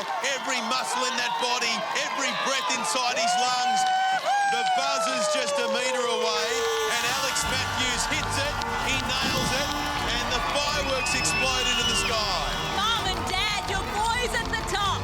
Alex, awesome job. Alex Matthews, take a bow. The first ninja to complete this incredibly difficult course, and that was something special. Unbelievable. Well done. What a run from the mighty Mo. It may not have been the prettiest, but Alex showed unbelievable focus and determination. He would not be denied hitting that buzzer tonight, and he becomes the first ninja to complete the semi-finals. Well done, Alex. Alex, that was amazing. It felt all right. I felt like I was going pretty slow, but I got to the top, so that's all that matters for now. Now, tonight, Mum and Dad were tuning in. I know Dad's had a bit of a tough time, so that was pretty special. Didn't know they were going to be on the TV, which is pretty cool. And could you hear Mum? Mum was really getting into it. I think I made out a few screams and whatnot. She gets a bit worked up by the whole thing. I'm surprised they're even up, actually, so good on them. They love you and they're very, very proud of you. And you should be very proud of yourself. Well done. Thanks, mate. Cheers. Appreciate it. Alex Matthews, a breathtaking effort. It just goes to show our ninjas are more determined than ever before. They want Mount Midori armour. They certainly do, Ben. Join us after the break, because that is when Sam Goodall takes to the course with his time advantage. Quick is about to get even quicker. See you soon. The Peninjas from the Mornington Peninsula plot their course to the grand final. Season 3 grand finalist Zach Stoltz. Just missed out on the power tower in the heats. Tonight in the semis, it's my time to shine. The all-new dirt, Troy Cullen. I've lightened the load, all bets are off. I'm ready to get into the granny. And Ninja legend Flashland Ashland Herbert. Feels awesome to be back in the semis. I'm very keen to give the course a crack. But next, farmer Danielle Smith. The reason I wanted to come on the show was to inspire the farmers to keep going and do their best. It means a lot what you do. And the tradie ninja, Sam Goodall. I'm no gymnast, I'm no Olympian. I've just stepped off a building site. You're about to see me go to work. Welcome back to the first semi-final of Australian Ninja Warrior, where the top 12 ninjas will qualify for the grand final and move a step closer to Mount Midoriyama. And the two fastest will battle it out on the power tower, where one ninja will win a decisive advantage for the grand final. High stakes tonight, and warming up right now, Sam Goodall. He conquered the power tower in his heat and tonight is competing with a valuable time advantage. The tradie ninja will be on the course soon. But next up, a ninja who blew everyone away in her heat, finishing 5th. She's one half of the farming twins from Nwangarup, WA, Danielle Smith. I ranked 5th in the heat, so I beat a fair few well-known ninjas. I was pretty stoked. Sadly, my twin's out. It's a bit sad that she's not here with me to do the next stage. A bit devastating, but she's cheering me on from the sidelines, so that'd be good.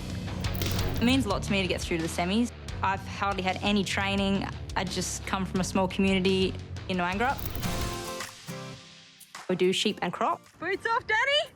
Oh, don't get stuck! Get it out, Danny. When you do the sheep work, you've got to move the sheep and lift the sheep and put the sheep on the ute or whatever. It can be quite hard work. Kenny's been pushing me really hard to keep training and practicing my grip strength for the semis. A lot of the country towns are doing it tough at the moment. The reasons I wanted to come on the show was to inspire the farmers to keep going and do their best. It means a lot what you do. And on the right of screen there's the other half of the Ninja Twins, Chantel. She didn't qualify tonight, but she's here to show support for her sister anyway. All the way from Nwangarup in Western Australia, a population of about 1,200, give or take a few. Not sure Nwangarup have a snake run like this one to start off Ninja Warrior. She was a surprise package in the heats, Croft, and representing all the farmers. Here we go, Danielle Smith's semi-final underway. Light-footed and pretty quick through obstacle number 1. You've got to have speed, and she's got it. And I know it's only the first obstacle, but she's really impressive out of the starter's blocks. Now she needs to grab a hold of that rolling log like a sheep stuck in the mud. Look how fast it's getting. It's trying to throw her off. Oh, no! The foot in the water. Disaster for Danielle Smith. Chantel's reaction says it all. So unlucky. The replay will show the foot touch the water. Here's the replay now, and there it is. The foot touches the water. Sadly, that means Danielle Smith's night is over, and she'll be heading back home to Nwangarup. Got really dizzy, so I got a bit tired and I just fell in, so yeah, next time I better hold on tighter, eh? Not to be for Danielle, but a semi-final spot in her very first season shows she's a ninja with a big future. Our next ninja has had his battles in the past, but tonight holds a powerful time advantage, courtesy of his triumph on the power tower in the heats. One of tonight's favourites, it is the mighty Sam Goodall. Come on, Sam. On the heat run, I knew I wanted the power tower, so I thought, all right, I'm going hard. Oh, it's a masterclass from the tradie ninja. This is one of the fastest runs of the night. Sam Goodall on his way to the power tower. To have a go at the power tower was really amazing. Hitting that buzzer was a beautiful feeling. 10 seconds is a huge advantage. It may not sound like much, but sometimes you just need that 1 second per obstacle just to zone in, take the extra bit of focus. I'm hoping that my time advantage will give me the edge I need over the other ninjas. How good, Sam Goodall. Season 2, he passed out with Ross River fever. Last year, missed out on the grand final by a second. This year, took a tumble in the heats. You can't take your eyes off him. One of the most determined ninjas we've ever seen. And there is wife Rachel and daughter Abby on the sidelines with brother-in-law Zed Colback. Zed will be on course later. Hey, oh, looks good, mate. Hey, do you like that? I'm on board. And just a reminder, by winning the power tower in the heats, Sam gets to take 10 seconds off his semi-final time. And that could be huge for tonight's power tower. And Ben, with that second chance advantage that's on offer, it means he has a better chance of qualifying for the grand final and reaching Mount Midoriyama. Let's see how he goes. Here we go. This is the snake run. 1, 2, 3, 4, 5. The trading ninja off to a perfect start. Okay, onto the rolling log now. Come on, you got this. 8 metres of rolling. You've just got to hold on tight. And he holds on just long enough to complete it. He sneaks out from underneath that log. And now it's time for the diving boards. There are 3 diving boards, and you don't know how shaky they're going to be until you hit them. Oh, he's just got through that. You know what? He was uncharacteristically fast during his heat. In this semi, he has slowed right down. Now, maybe that's just strategy. Maybe he's thinking to himself, I just need to make sure that I get through. Keep in mind, Sam Goodall has a 10-second advantage. And with it, he's currently 8 seconds faster than Alex Matthews to this point. Oh, hang on a minute. He just did a 360, and now he's stuck in limbo. Just hanging there. This is trouble. Bring it in, Sam. Sam, bring your ring in, mate. Come on, Sam. Oh, I don't like it. He's going back. He doesn't like it either. No, that's all right. He's shortened the gap between these 2 rings, and he's come up with a way out. Fuel, Sam. But he has been up there a long time, Beck. Well, he has got that 10-second time advantage, and he might just need it. Fuel shakes out the hands. But next is the biggest challenge on the course tonight, the slingshot. He's up on the bar, on the bungee ropes. He moves across, lashes to the second. The third one's right in front of him now. Yes! Needs the power to come from the hips, and he's doing great. He is doing great. He's moving through this obstacle faster than anyone we've seen. Really confident about where he's leaving and where he's going. We've seen some struggle at the end here, though, Beck. Yep, it's all about the dismount now for Sam. Can he be the second ninja through the slingshot? Yeah, he's done it. Fantastic. He's not one of our tallest ninjas, but he knows this warped wall, and bang, he nails it. Wife Rachel spurring him on, but it's tightened right up here. Even with the 10 seconds on his side, Sam's only a second faster than Alex. 3 obstacles remaining. This is the barrel roll. Here we go. Now he's got to get all the momentum in the world to swing up and grab the second bar on the second barrel. Here he goes. Oh, yes. It's a catch. He caught it with one arm. Here he goes, up to the 3rd handle now. Got to find the top one, and then it's that transfer over. Here, mate. Big deep breaths. Oh, he's using up precious seconds here. He's just testing out the handle, because this one falls down, and you've got to hold on. What a landing. Back up on his feet. In front of Alex Matthews by 6 seconds. Here he goes on the spider. Oh, no. A false start on the spider jump. Resets. Deep breath. He can do this. He knows he can do it. He's just a bit fatigued, a bit tired. And here's the second one. He's had another false start. Big deep breath. Well, Sam really needs to get control of his nerves here and make this jump onto the mini tramp. Sticks it. Yes. It's now an 8-metre dash through the tunnel. All arms, all legs, all core. The seconds ticking away now for Sam, but he is almost finished the spider wall. Come on, we want to see you up that invisible ladder. And this is going to take everything you have to get to the top. All the way, lots of big breathing. Only 2 seconds between Sam and Alex Matthews. He's pushing those arms hard, Beck, and he's halfway up. He's hurting. He's not giving up, Beck. Come on, Sam Goodall, you're almost 6 metres. 7 metres. He's almost on the top, and then the buzzer awaits. Here he comes, Sam Goodall, the trading ninja, hits the buzzer, bam! Sam Goodall is looking better than ever before.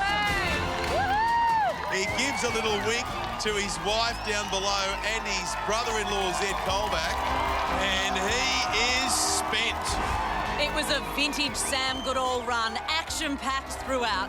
He lost control on the ring toss, hung in there on the slingshot, and had a crisis of confidence on the spider jump. But he showed his legendary grit and pushed through to become the second ninja of the night to hit the buzzer.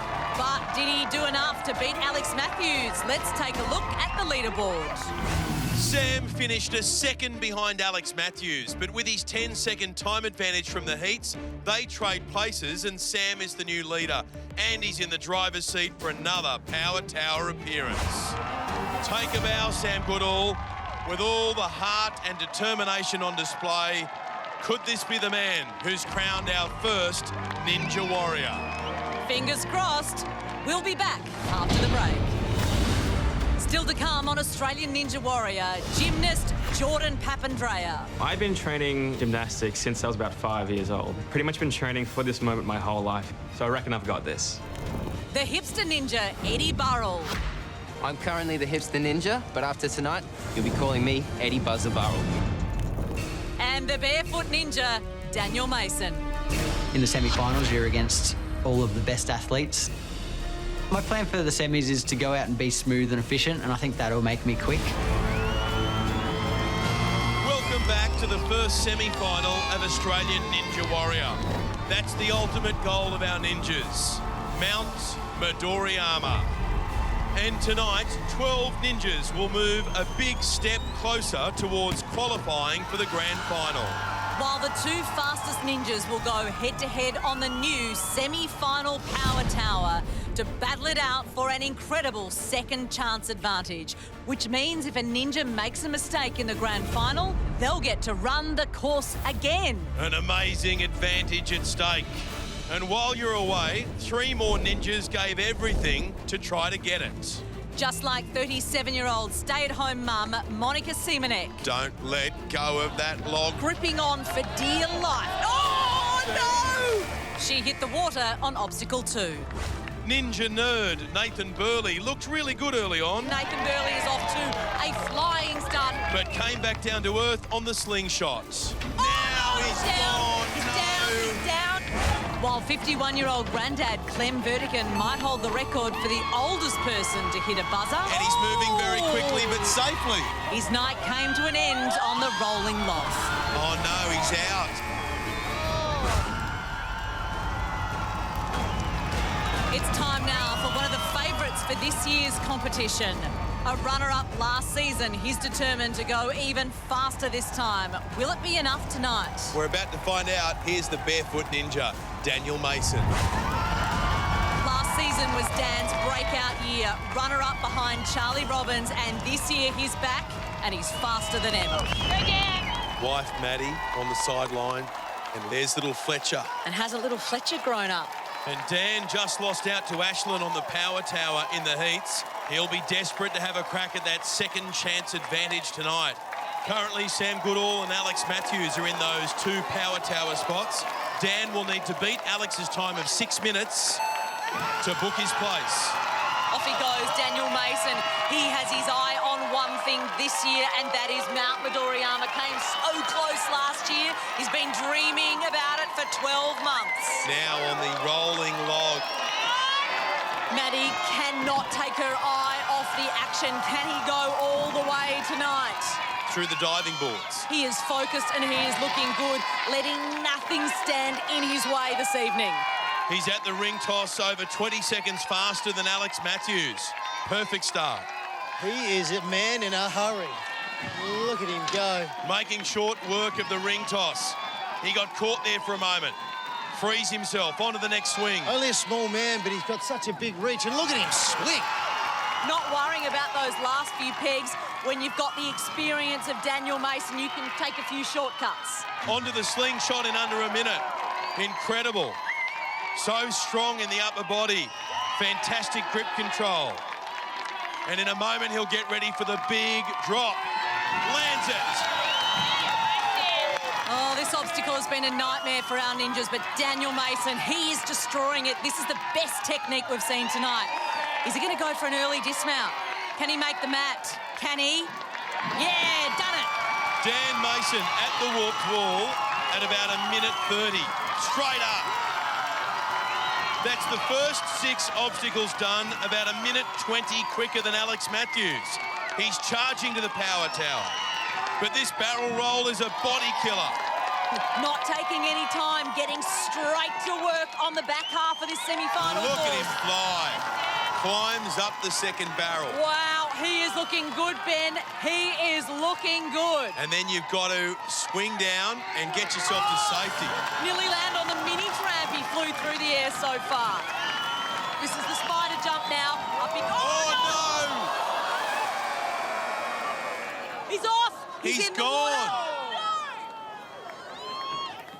Unbelievable turn of events here. Daniel Mason has not been able to complete the course and everybody is in shock.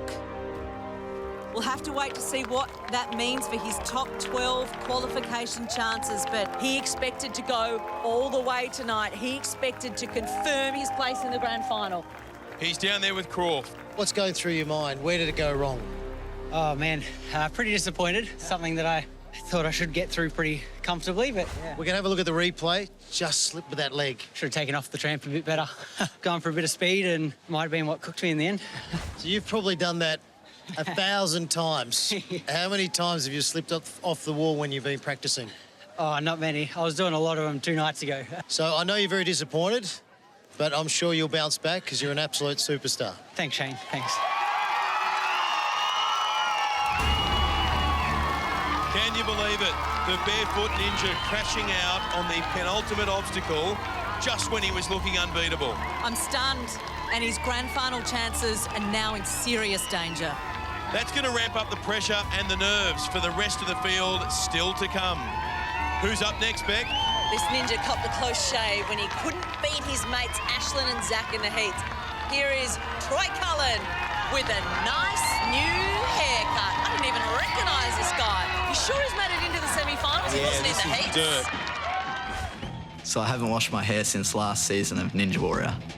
If either of them two beat me, I'm cutting his hair off. He does not want to lose them dreadlocks. Oh, he's off! Person that flashed into my mind was, well, there goes the hair. There we go. Like the eyebrows. No, I think the next thing pretty close after that was hope I've done enough to get into the semis. So without the hair, it actually feels quite light and it smelled bad. So my girlfriend didn't like the long hair with dreads and it being all dirty, but she also doesn't like the short hair. So I guess you just can't win. That feels disgusting. I'm more determined than ever to step out of my mate's shadows, hit a buzzer and make it to the grand final. Come on, Dirt. Or should we call him clean? Like, he looks very clean now. He's had a new haircut. He got rid of the dreadlocks, which he hadn't washed for years. And I know that when Freddie Flintoff got the clippers out to remove them, he said it was quite alarming what was inside there. And there's the fellow Peninjas, Ashlyn and Zach, alongside Dirt's girlfriend, Ange. You got it. You got it. He surprised a lot of people in the heats, qualifying 9th. Hasn't yet managed to hit a buzzer on the Ninja Warrior course. Maybe tonight's the night for Troy. Buzzer time, onto the snake run now. He is the new aerodynamic Troy Cullen. Onto the rolling log. Wrap those legs around. Hold on tight. Don't let go. Now, he's only a little fella, so you've got to hold on tight here. Away he goes. That's 4, 5, 6, 7, 8, 9, 10. Oh, he's made it. Okay, time for the diving boards. 1, 2, 3. He's okay. Now onto the ring toss. He's been quick through the first 3 obstacles. He's only 10 seconds up on Alex Matthews. He's got a really nice rhythm going. Arms nice and high, makes the transition to the middle panel there. He's floating across. He's making very good time. And right now, Crawford's showing how much this means to him. He's through the ring toss. 20 seconds faster than Alex Matthews. Is he headed to the power tower? Well, he needs to get through the slingshot first. We know it is one of the hardest obstacles the semi-finals has ever seen. Going with one hand over, one hand under, mixed grip. Yes. That'll give him more control over that bar. Oh, that's just landed on the edge, but he's corrected it. He's making my heart skip a beat. Now the big drop. Oh, yes. Come on, Troy, let's go. Now he's got to go back up. Kicks those hips. Nails the landing. Hips up and go. This is a display from Troy Cullen. Heart, grit, no shortage of skill. Hang in there, Troy. You're almost there. This is unbelievable. Dirt. Oh, yes, he's done it. He has beaten slingshot. Oh, and he is happy about that. He's never reached the warped wall before. And he goes straight up. The fairy tale run continues.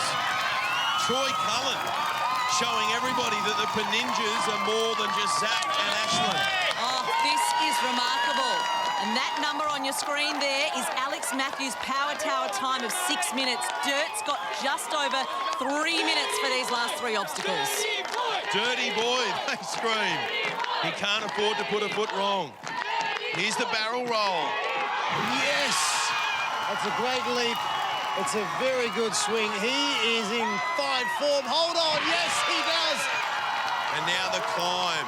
Oh, hang on. No, where's the handle No, it's gone? all right. He's found a way of getting it. He won't even have to go all the way up the top. It's like he's playing the pokies there. What's going on? That's right. And jackpot. That's an ugly landing. Oh, I thought it was brilliant. I want to see that in slow-mo. He's lucky he didn't get an injury there. Have a look at it in slow-mo. It was an ugly landing, but he smiles like he meant to do it all along. And now the spider jump. This is where Daniel Mason came unstuck. Oh, that's slippery. There was a stumble, but he's held it together. And he's going all the way. Go, Dirt, go! He's never been on the spider jump before, but he is crushing this course like he's been here 10 years running. This is your game now, Troyza. Yeah. Look at the time. Now all he's got to do is get to the top. Troy Cullen, he's got 8 metres to glory. Gets inside the invisible ladder, grabs the handles there, and up he goes to heaven. He's got to do some work if he's going to get there. Have a look at him pull those arms and kick those legs.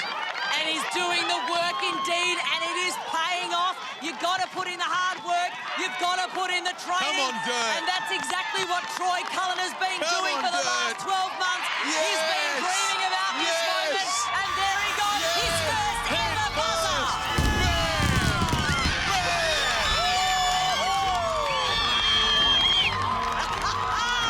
Wow. Troy Cullen, not only are you on the power tower, you've set the fastest time of the night. Talk about throwing down the gauntlet, and now Zach Stoltz is thinking to himself, I thought I had to beat Ashlyn, I've got to beat Dirt. I tell you what, Troy Cullen has just turned this competition on its head.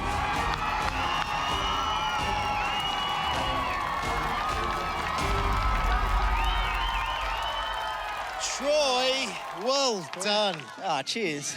First time to the top?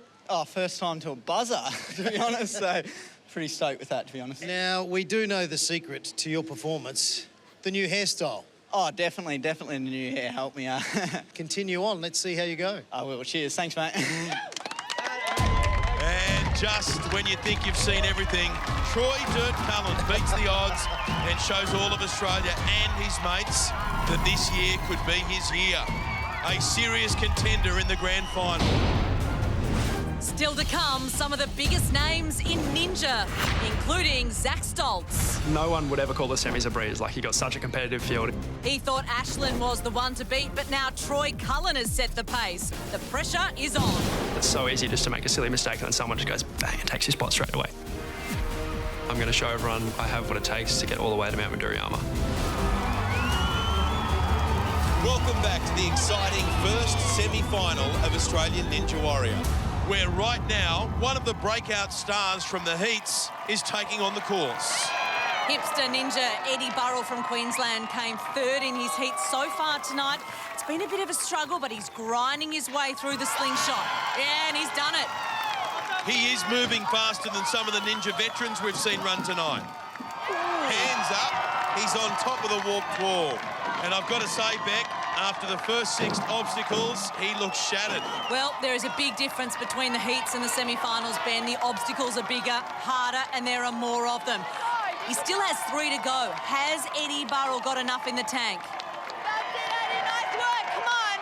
And that's fiancée Lisa on the sidelines. She's an elite pole vaulter who no doubt has some very valuable advice about managing fatigue. Onto the barrel roll. Obstacle 7. Now he's got to get the big swing on. Will he land it? Oh! He does. Up he goes very quickly up to the top. shakes the arms. His arms are on fire now. Oh, didn't go that time. Will go this time. Needs to. Well done, Eddie. Over the wall to the spider jump now. Never seen this obstacle before. Some of our other ninjas have. He lands it, and now 8 metres in the tunnel. Eddie Burrell digging deep, giving absolutely everything. He is on the second last obstacle, and that is done and dusted. One more to go, and it is the invisible ladder. Now have a look at his face at the moment, Beck. He looks exhausted.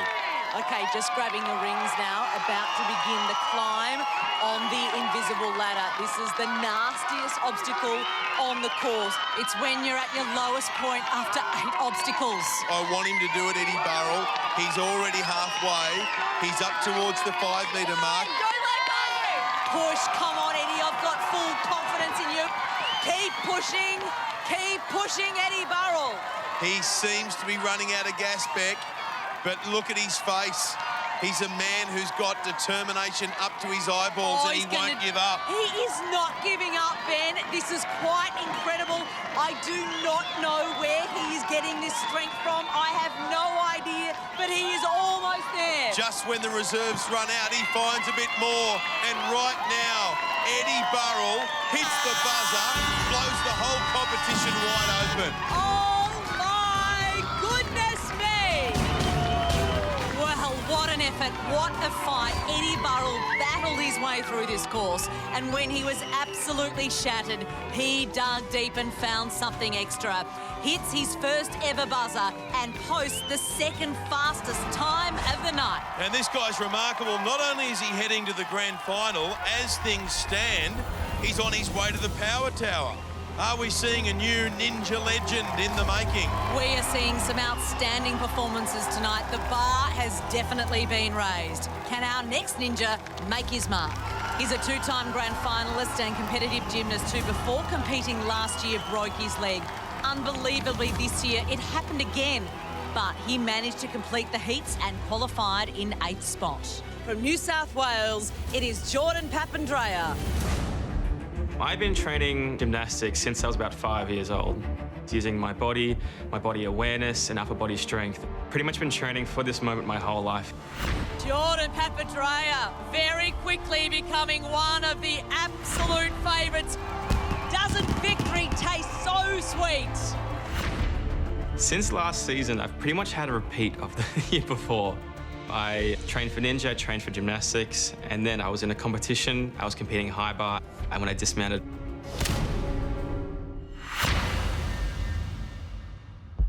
I broke my leg for the 2nd time in a row.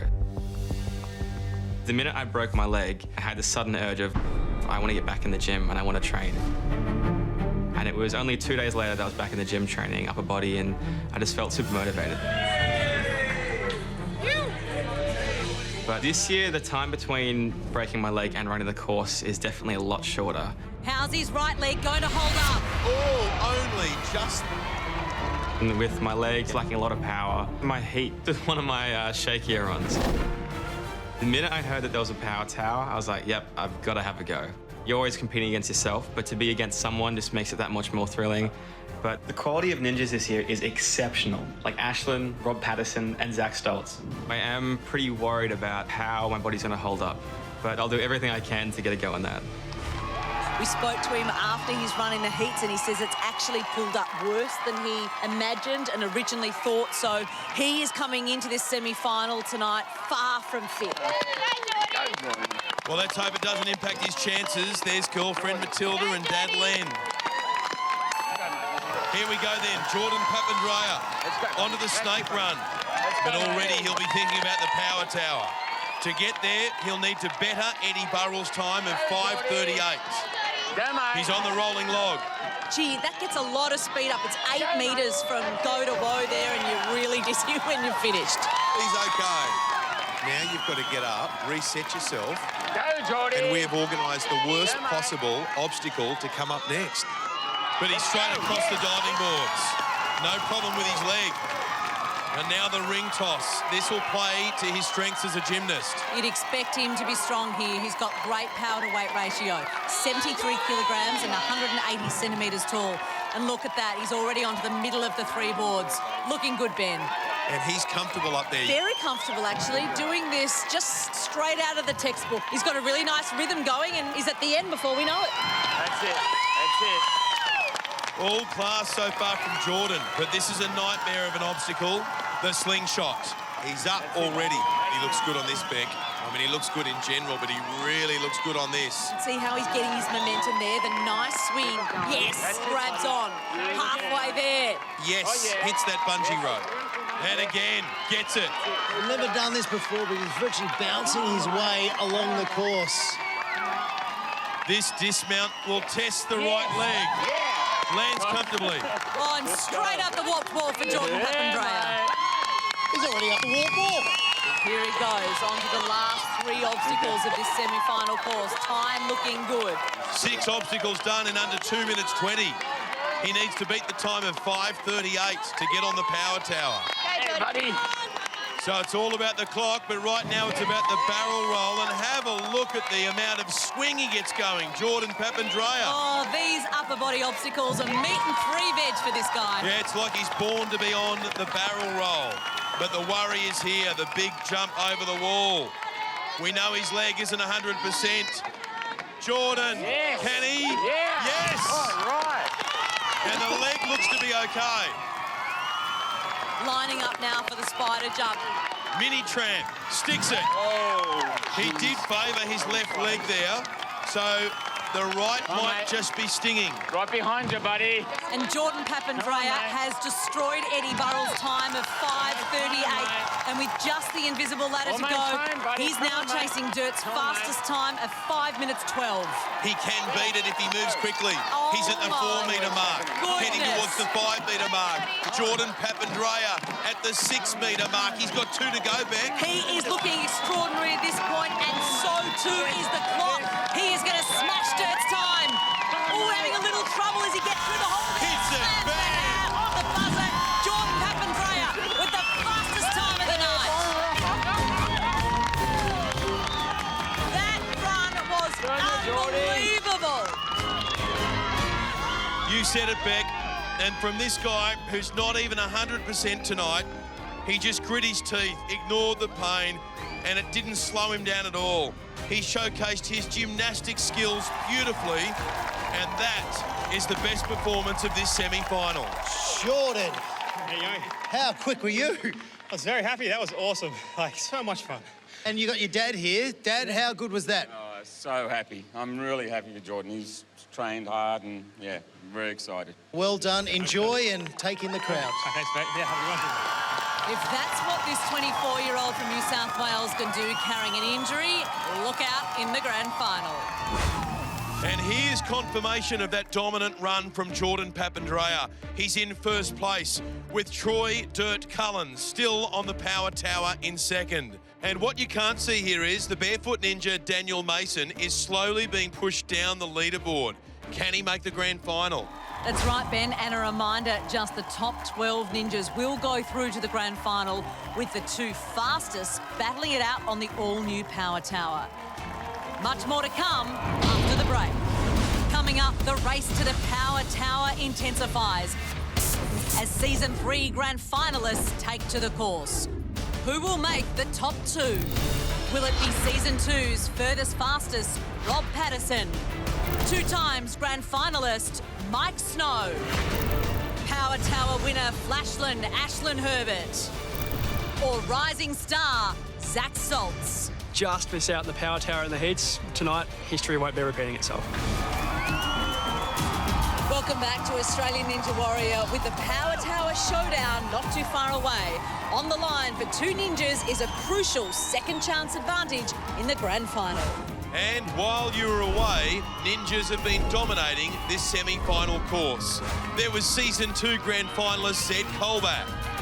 This is textbook Ninja Warrior from Zed Colback right now. Powering through and completing the course in 5 minutes 37. Queenslander Jack Martin On the spider wall, perfect timing. Completed in a respectable 6 minutes, 12 seconds. Jack Martin. Well done. What a phenomenal run. And stuntman Mike Snow. This is where the stuntman work really comes into play. So good. After losing 6 kilos for this season, he roasted the competition and finished in 4 minutes 57. Put your hands up in the air, Mike Snow. Then there was season 2 furthest fastest Rob Patterson. He blitzed his way through the early obstacles. Forward roll and straight up the warp wall. He had a bumpy dismount on the barrel roll. Launches himself and over the wall. What a landing! But kept the momentum up all the way to the final obstacle.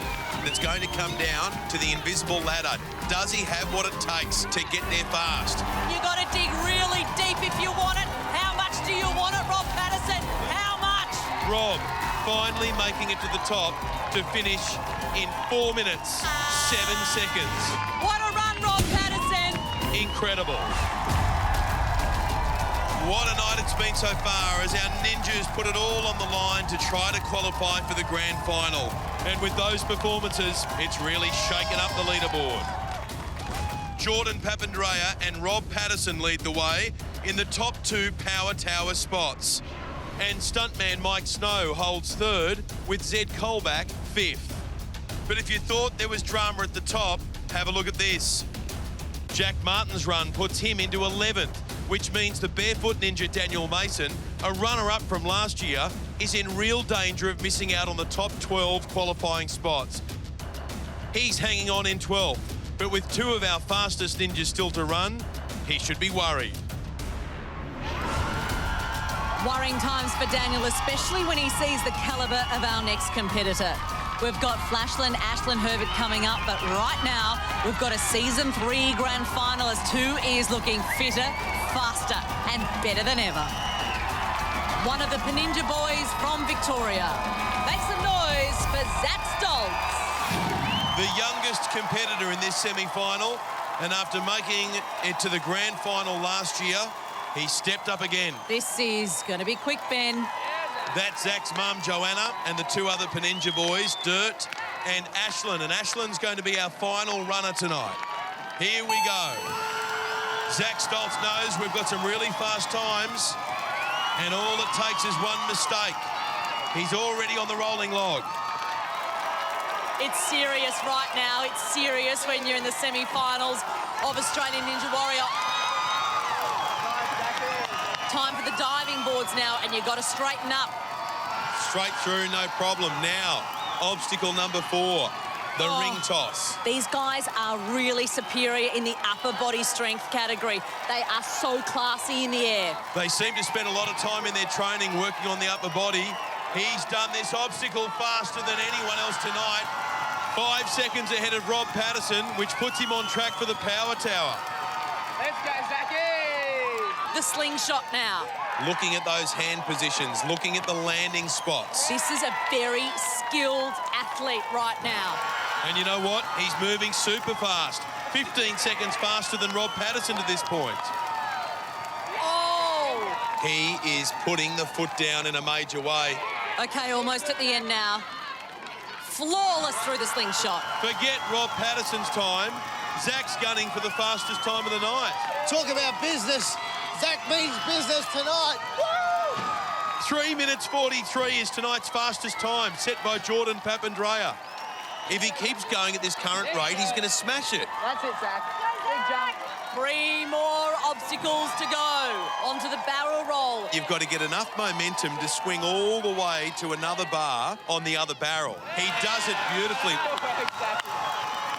He is undoubtedly one of the strongest ninjas tonight. Now he comes on the swing down. Perfect landing. He's at the spider jump already. If Zach completes this, Daniel Mason is out. Look at him fly. This is incredible. We are going for a record time. And as he completes it, sadly, that's it for the barefoot ninja Daniel Mason. He won't be in the grand final. Zach Stoltz is storming home. He's getting ready for the final obstacle. This time is Unbelievable. Here we go. This is your turn, Zach Stoltz. And he starts. He's about 2 metres up back. Okay, and he's looking really strong here, and they're big strides he's taking. 3 metres to go. The arm is fully outstretched, and he's getting so much real estate. Zach Stoltz is almost at the top. He's there, Beck. Unbelievable, Zach Stoltz. You have been phenomenal. Zach Stoltz, you smashed that out of the park tonight. That was a phenomenal run. 40 seconds quicker than the fastest time set by Jordan Papandreou. Incredible. It certainly was. This 21-year-old prodigy just lit up the semi-final course like never before. I'm not sure anyone can top that. It'll have to be something really special if they do. Take a bow, champion.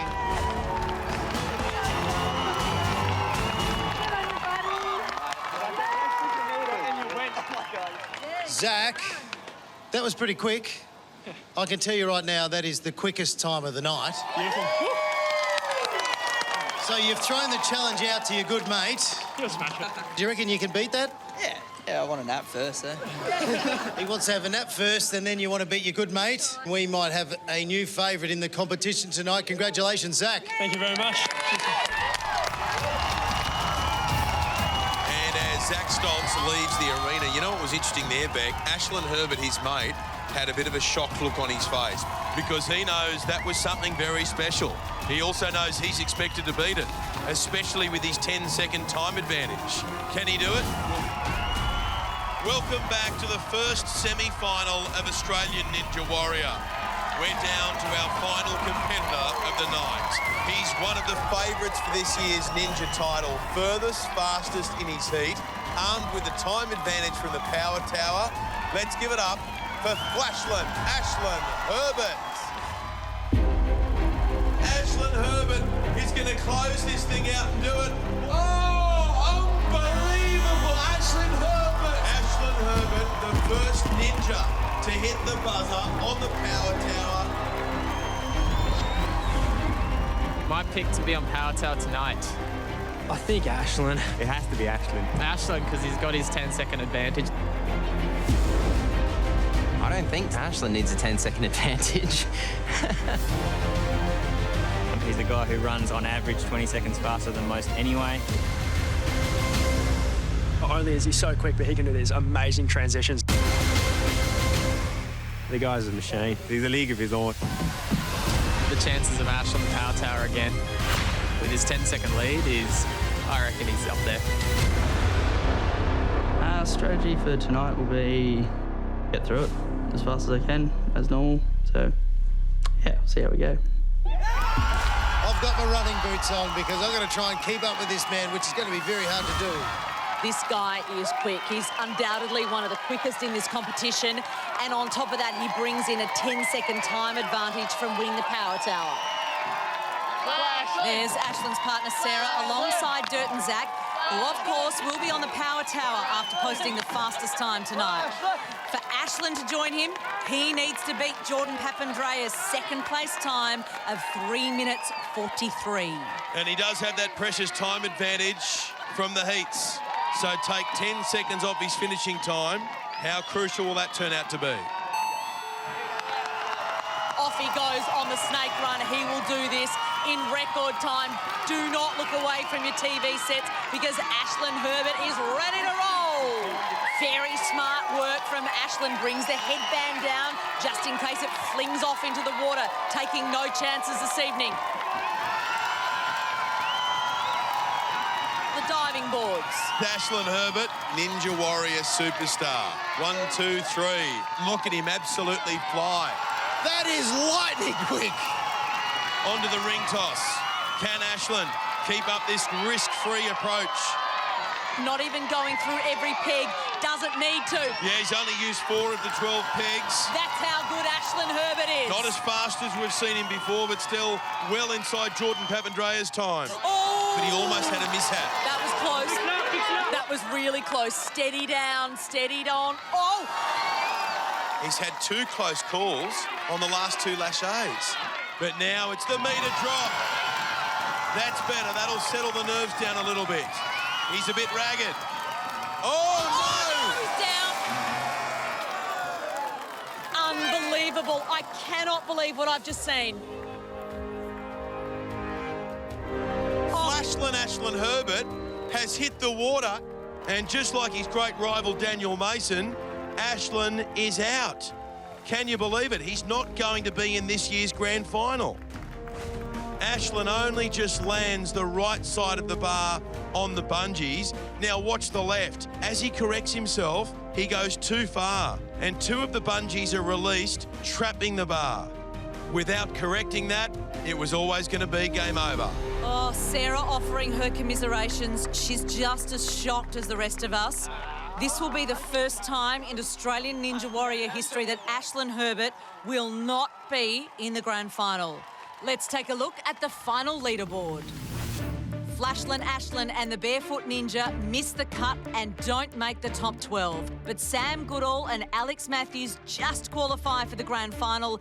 They finish in 10th and 11th. New ninja Eddie Burrell is 8th after one of the performances of the night. While Dirt gets better and better, he's in 5th. And at the top, Jordan Papandreou is 2nd, while Zach Stoltz finishes the furthest fastest in this, the first semi-final.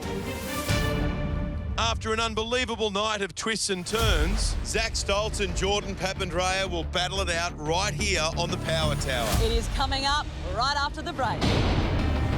The stakes are raised with an all-new semi-final Power Tower. If you thought the Power Tower in the heats was daunting, wait until you see this. And it comes with an unbelievable game-changing advantage for the winner. If the winner makes a mistake in the grand final, they'll get to run again. Zach Stoltz, Jordan Papandreou, fighting it out on the all-new semi-final Power Tower. Welcome back to the Australian Ninja Warrior semi-finals. We've got a beauty of a battle tonight, Beck. Zach Stoltz and Jordan Papandreou head-to-head on the Power Tower. It's a thrilling one-on-one race to the top to hit the buzzer. But the stakes are raised as the winner of the Power Tower tonight gets a second chance advantage in the grand final.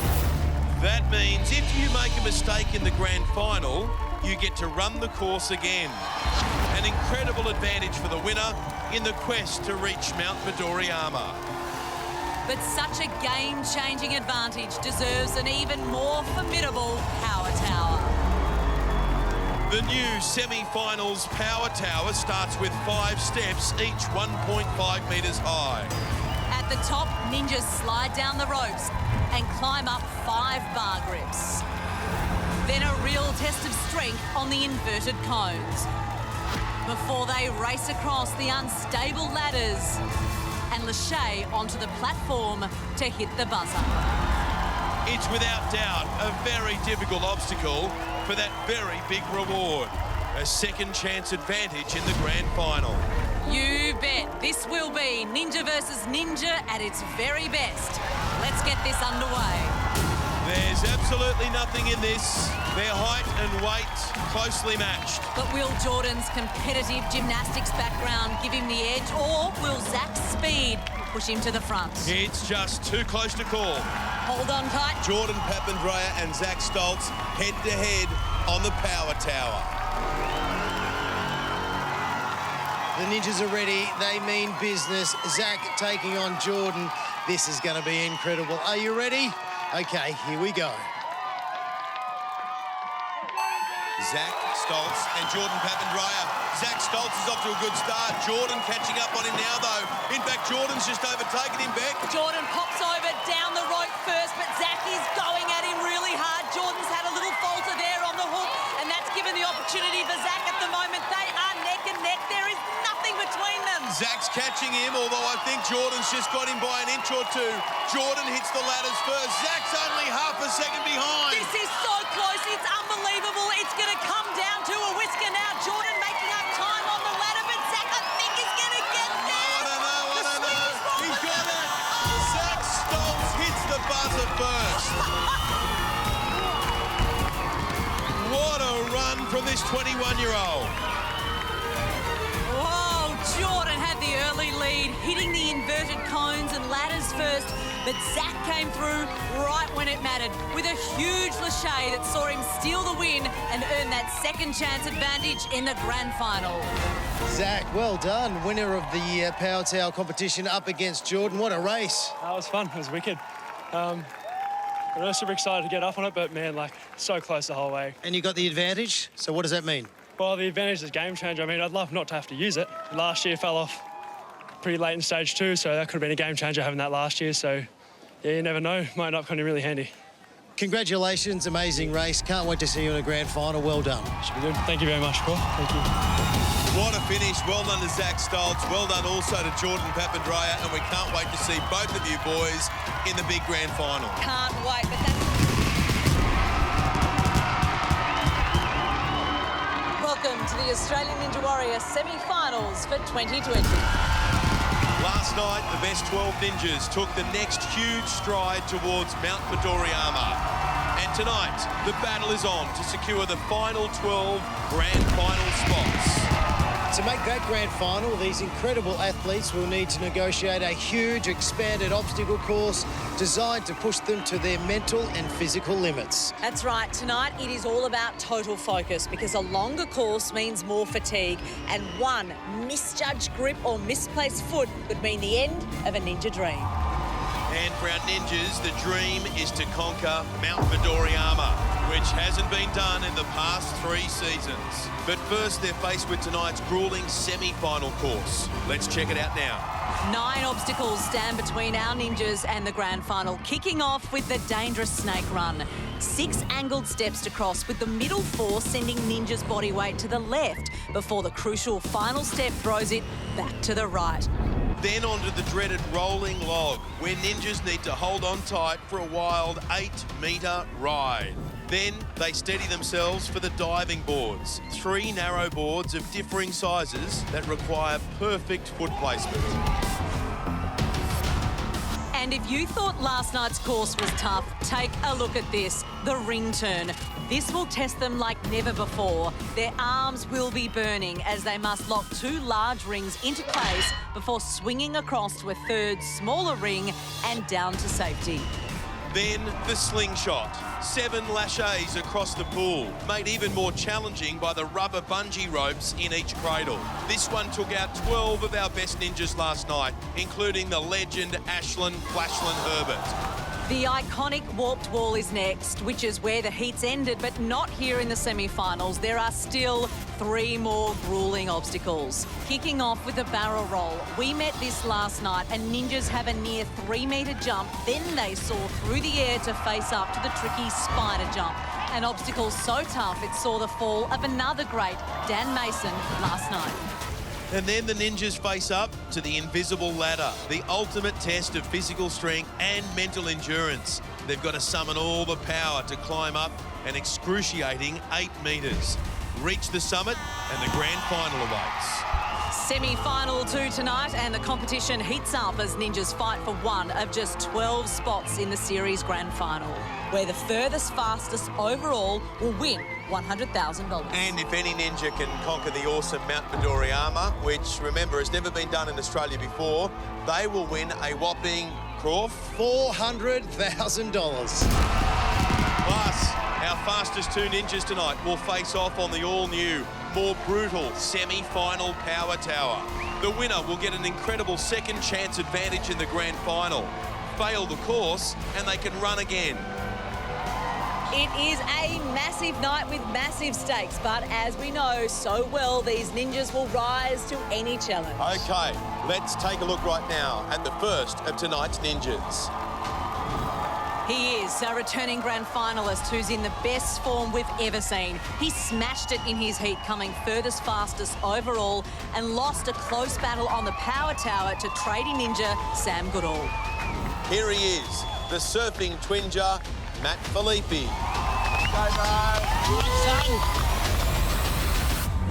So in the last year, I have changed my training up. I've added a lot more cardio that I haven't been doing the last few years, and it's paid off heaps. I'm feeling really good. I'm not too nervous. I feel like I'm just going to keep my pace that I had in the heats, and hopefully that pays off and I can get up on the power tower tonight. There's no doubt about it. It's a new and improved Matt Filippi, a grand finalist last year. Can he book his place in the 12 qualifying spots tonight and go further? The pressure's on for all our ninjas tonight. Here we go, semi-final 2 is underway. Matt straight through the snake run, no problems at all. He's going to have to buckle up for this next one though, the rolling log. Now it spins faster and faster down that 8-metre run. He's a surfer, so this will be a piece of cake. This is just like riding a wave. Looks like he's got a firm grip on the log. Look how fast it spins, really makes our ninjas dizzy. And remember, that can lead to problems. He looks dazed. It's taken it out of him. Have a look at him. Get back up. Up on his feet now. Take your time. Bit of advice there from twin brother Luke and Dad. I'm a bit worried for him here. He looks out of sorts, and these diving boards are tough. 3 steps, each gap getting bigger. No room for error. And look how narrow they are, and you've got to hit the middle of each board. Not easy when you're dizzy. He looks set now. Here he goes, Matt Filippi. Yes! Oh, no, we lost him. We've lost him. I hope he's okay because he smashed himself into the padding there, and that's a big shock for our first run of the night. Let's have a look at the replay. I don't think he recovered from that rolling log. He was all over the shop. He overshot the first board, came up short on the second, and massive drama as he face planted at the end. I think he's okay, Ben, but he obviously is gutted. We thought Matt could go all the way this year after being furthest fastest in his heat. And is this an early warning for the rest of the ninjas tonight? It's a shock early on, and our next ninja will be hoping he's got the experience to take whatever's thrown at him. He is a returning grand finalist who has competed in every series of Australian Ninja Warrior. In season 2, he placed 3rd overall, and after a bumpy ride in his heat, tonight he's out to book his spot in the grand final. Welcome back, Alex Big. I'm stoked to be back for the semis. For me, it's a chance at redemption. I went into the heats fully thinking I'd go up the wall. Can he go all the way this year?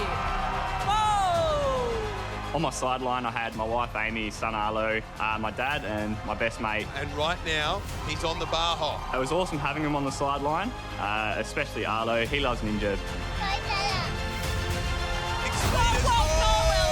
Obviously expected to do a lot better. Oh, look at poor little Arlo. Oh, no, Arlo, darling. He was Devo when I fell in. He was absolutely gutted. It's impossible to state how much he loves ninja. He's just grown up with it. So coming into the semis, Arlo told me, if you fall in the water, they can't come on. What? That's a bit savage, isn't it? Do you still love me? Okay. For me to get through tonight and hit that buzzer means, first of all, I'm allowed home. Also, my ninja journey continues. It's a chance to get that prize. $400,000 would pay off our house. For me, that means I could stay at home with Arlo every day and watch him grow up. Hey, buddy. It's amazing. It's like, it really is life-changing. Wife Amy and baby Arlo couldn't be with us tonight, but good news, they join us via the big screen. Hey, Arlo. We've got also Amy's sister there and Alex's dad. Hi, guys. Are you ready to cheer on Alex? Yes. Baby Arlo does not want Dad to fall in the water, and either do we. Yes. Alex Big, doing it for his family, doing it for himself, and he's all right. Clears obstacle 1, not stopping for a break, straight onto the rolling log. Locks his arms in, needs to have a solid grip here. There'll be about 10 rotations to hang on through. Oh, gee, this will be... Oh, he wants to find the mat quickly. I reckon he looked like he was just about to come off there. Safe, thumbs up to the family. We're now onto the diving boards. We've just seen, if you're not ready for them, they'll trip you up. Alex needs a clear head. Oh, and he's not looking happy. His footwork has to be perfect. Okay, Alex Big has a crack now at the diving boards. No issue. No issue there, but a little bit dodgy on the last one, but he finds the safety of the mat. We now have a brand new obstacle. Never before seen. It's called the ring turn, and they might look like fun, but these are upper body killers. He's up on that first ring. Look at him feed it through his hands to lock it into place. He needs to then swing onto the second and do the same. And every moment he's up there, his arms are on fire. Now, he'll lock this one into place, and then he starts the swing to the third. It's even smaller and harder to reach. Good technique, using the legs to increase the momentum, and he grabs it. Oh, very nice. Big, strong man. He continues on, and the family are up and about. But he is hurting, Croft. He's hurting. Coming up to the slingshot now. Another obstacle back-to-back that will test your upper body strength. And Beck, Alex has got lots of that, but these 7 lâchers are going to test him to the max. Here he goes, onto the first cradle. All good. Getting used to the bounce of the bungee. And then he switches one hand under, one hand over. That's the mixed grip, which will give him more control over the bar. Ready for the first lâcher. You've got to go up again. Oh, he's bumped the cradle. Oh! Then you go down. And Alex Bigg, a Season 2 grand finalist, comes unstuck on the slingshot. Alex started well. He was driving his hips high to get momentum for the lâcher, but I think that arm fatigue caught up with him, and he's clipped the cradle on the way up. Big trouble for the big ninja. Alex, there we go. There's a towel. Shane, thanks, mate. Bad luck. It's a very tough course, the slingshot. Hey? Oh, mate, I've had struggles with the bar hop. So chuck some bungees in there and I'm pretty much screwed, eh?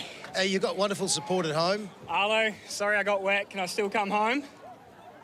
Oh, baby Arlo says, you can still come home, Daddy. But first, Alex has a very nervous wait to see if he has gone far enough, fast enough to make it to the top 12 tonight. This course already proving to be a real challenge. That's 2 former grand finalists in the pool on the first 5 obstacles. Certainly food for thought for our next ninja. She made the semi-finals last year, and this time she's hoping to go one further. Yeah, she just scraped through to the semis in 16th place. A seasoned rock climber, she suffered a scare in the heats with a surprise grip strength fail, hoping not to make the same mistake tonight. Give it up for Rafaela Wiggett. Rafaela. Rock climbing is her ability, and these doorknobs, they're massive rocks. Oh, wow. I was pretty disappointed. I dropped on an obstacle that really should have played to my strength. I just need to train a little harder, I guess. I need some more grip strength, so you guessed it, more climbing. I climb almost every day, so that's a lot of grip strength training. I'm hoping that is going to get me through to the grand finals. I really need to finish the course tonight. And there's a lot of strong ninjas. Bryson Klein, Ben Polson, Liv, the weapon. So you can't just have the fastest time to a certain obstacle. You need to do all of them really fast. So I've been in the semi-finals before, but yeah, I've got the experience. Now it's going to be grand final for sure. Rafaela Wiggett. That smile has been replaced by her game face. She means business tonight. Can she book her place in the grand final? Rafaela is on her way. The snake run. Got to have speed, got to have momentum, and well done. Don't worry about the last one. Just jump. She's got a great track record. One of 7 women to make it into the semi-finals last year. Here she is again. Ready to go all the way. Come on, lock those legs. Boyfriend and fellow rock climber William is on the sidelines cheering her on. She's only 160 centimetres tall. It's a real stretch to wrap the arms and legs around the rolling log and get a good grip. She's holding on tight. Swing. That hair going everywhere, and she's there. Oh, well done. Oh, dear me. That thing. Rolling around. So violent towards the end, but she's nailed it. Now she's got to reset herself, Beck, and I'll tell you something about Rafaela Wiggett. She's 6 kilograms heavier than she was last time. She's deliberately put on a few kilos. Same, me too. to gain a bit of extra strength. Now she's got to go straight onto the diving boards. It's all about balance here. But she'll be dizzy, just taking time to make sure she's ready. We saw Matt Filippi pay the price for not clearing his head fully. She does not want the same thing to happen. And she's off. 1, 2, 3. Oh! 1 foot still on the pad. Big Slams save. her chest. She really hit her chest hard then, Ben. But she is through, and she's happy about it. 3 down for Rafaela. This is a big one, Beck. It is a big obstacle. It's the all-new ring turn. It's all about upper body and grip strength. And this is going to test whether she's worked out the kinks from her heat. Oh, yes, you can use your legs. And she's got great technique here. Well, I think she's using the legs there to rest her arms a little bit, using her climbing experience. That's it. There, she's getting the momentum now. The higher she can pull herself up, the more she'll close the gap between the rings. You've got this, girl! The crowd getting behind her. Here she goes. Oh, yes. Okay, this is messy. It ain't pretty, but it seems to be working. Yeah, she's fighting her way through here, resting her arms, ready for the next ring. Needs to lock that ring into place. There, she's got it. Yeah, check it out. This is taking it out of her, Beck, but how's this for determination?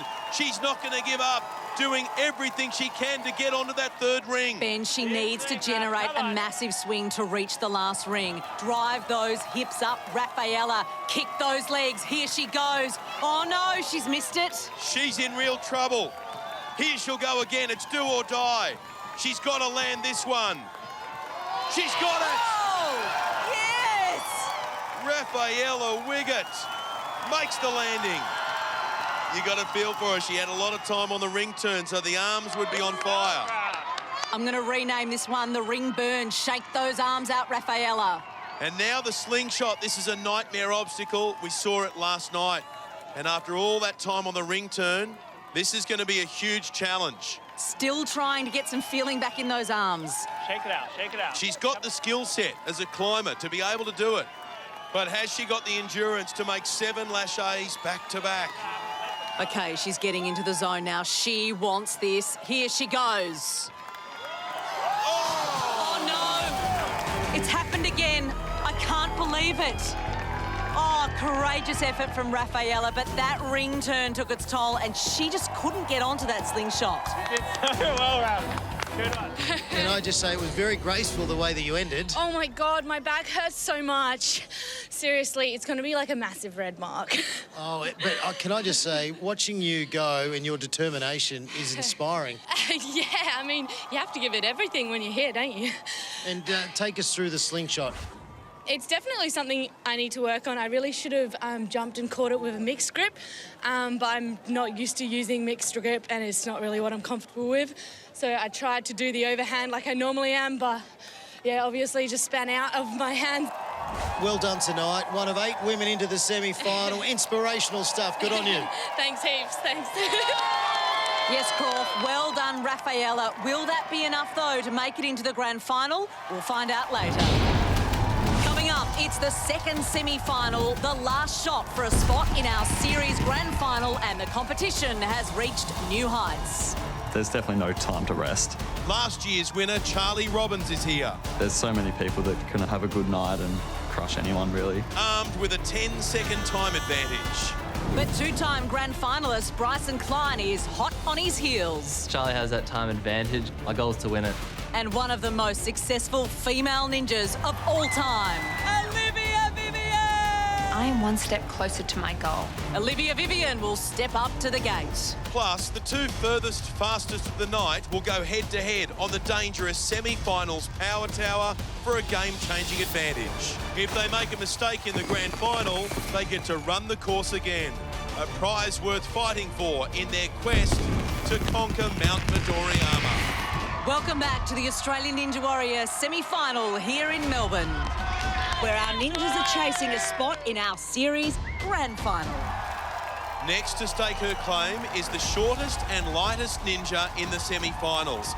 This circus performer defied the odds in her heat, and tonight she's here to show the best things really do come in small packages. Sky Hattie. Getting through to the semi-finals means absolutely everything to me. Since the heats, I've gone back home, I've been back to work. Go! Good girl! Woohoo! I am a coach for gymnastics and acrobatics. I have a little group of little mini ninja warriors that I train that absolutely love it. You got it? Easy peasy. My inspiration to conquer the course is to show all of the kids that I teach. It doesn't matter how tall you are or what your background is, you can accomplish anything you put your mind to. Yeah! It's all determination and hard work. I may be the shortest and the lightest competitor going into the semi-finals, but I'm going to blow this course sky high. Well, Sky grabbed the last qualifying spot in her heat. Will she be able to step up on this bigger, tougher semi-final course? That's sister Jade and mum Karen right there. Just 153 centimetres tall and 49 kilograms. She's a real pocket rocket, one of 8 women into the semi-finals this year. There'd be some rides at Movie World they wouldn't let her on. But she's about to take off now, Sky Hattie. She's underway. Careful, careful. Oh, just makes it. Come on, Sky! Close call. Squeeze your legs and breathe! Now, how will she go here? She's a lightweight. This might knock her around a bit. She is going to find it very difficult on the rolling log because I don't think her arms are even meeting. Oh, she's coming off, she's coming off, she's coming! Oh, no! And she is in the pool. Good job, Sky! Well done, baby! That's rough for Sky Hattie. She never quite managed to get a firm grip on the log, and as it got faster and faster, it was like a bucking bronco. Just flipped her into the pool. Good job. Just have to grow some longer arms for next year. All smiles for Sky. She's done really well to make the semi-finals this year, and I'm sure she'll be back more determined than ever next time. Right now, Crawf is down in the warm-up gym with one of the returning favourites from all 3 seasons of Australian Ninja Warrior. Who have you got there, Crawf? Thanks, guys. Here with Olivia Vivian, who is an absolute superstar. Firstly, your heat. There was a couple of big falls. How are you? Look, yeah, the neck and the head were definitely a bit sore the next day, but ultimately I was stoked to be on that platform. I know in your heat you took your time, but semi-finals, all systems go. Absolutely. It's a loaded semi-finals tonight, a lot of strong competitors, so the Jets definitely have to be put on if you want to make that top 12, but ultimately I want that buzzer, so I'm going to make sure I do everything I can to get there.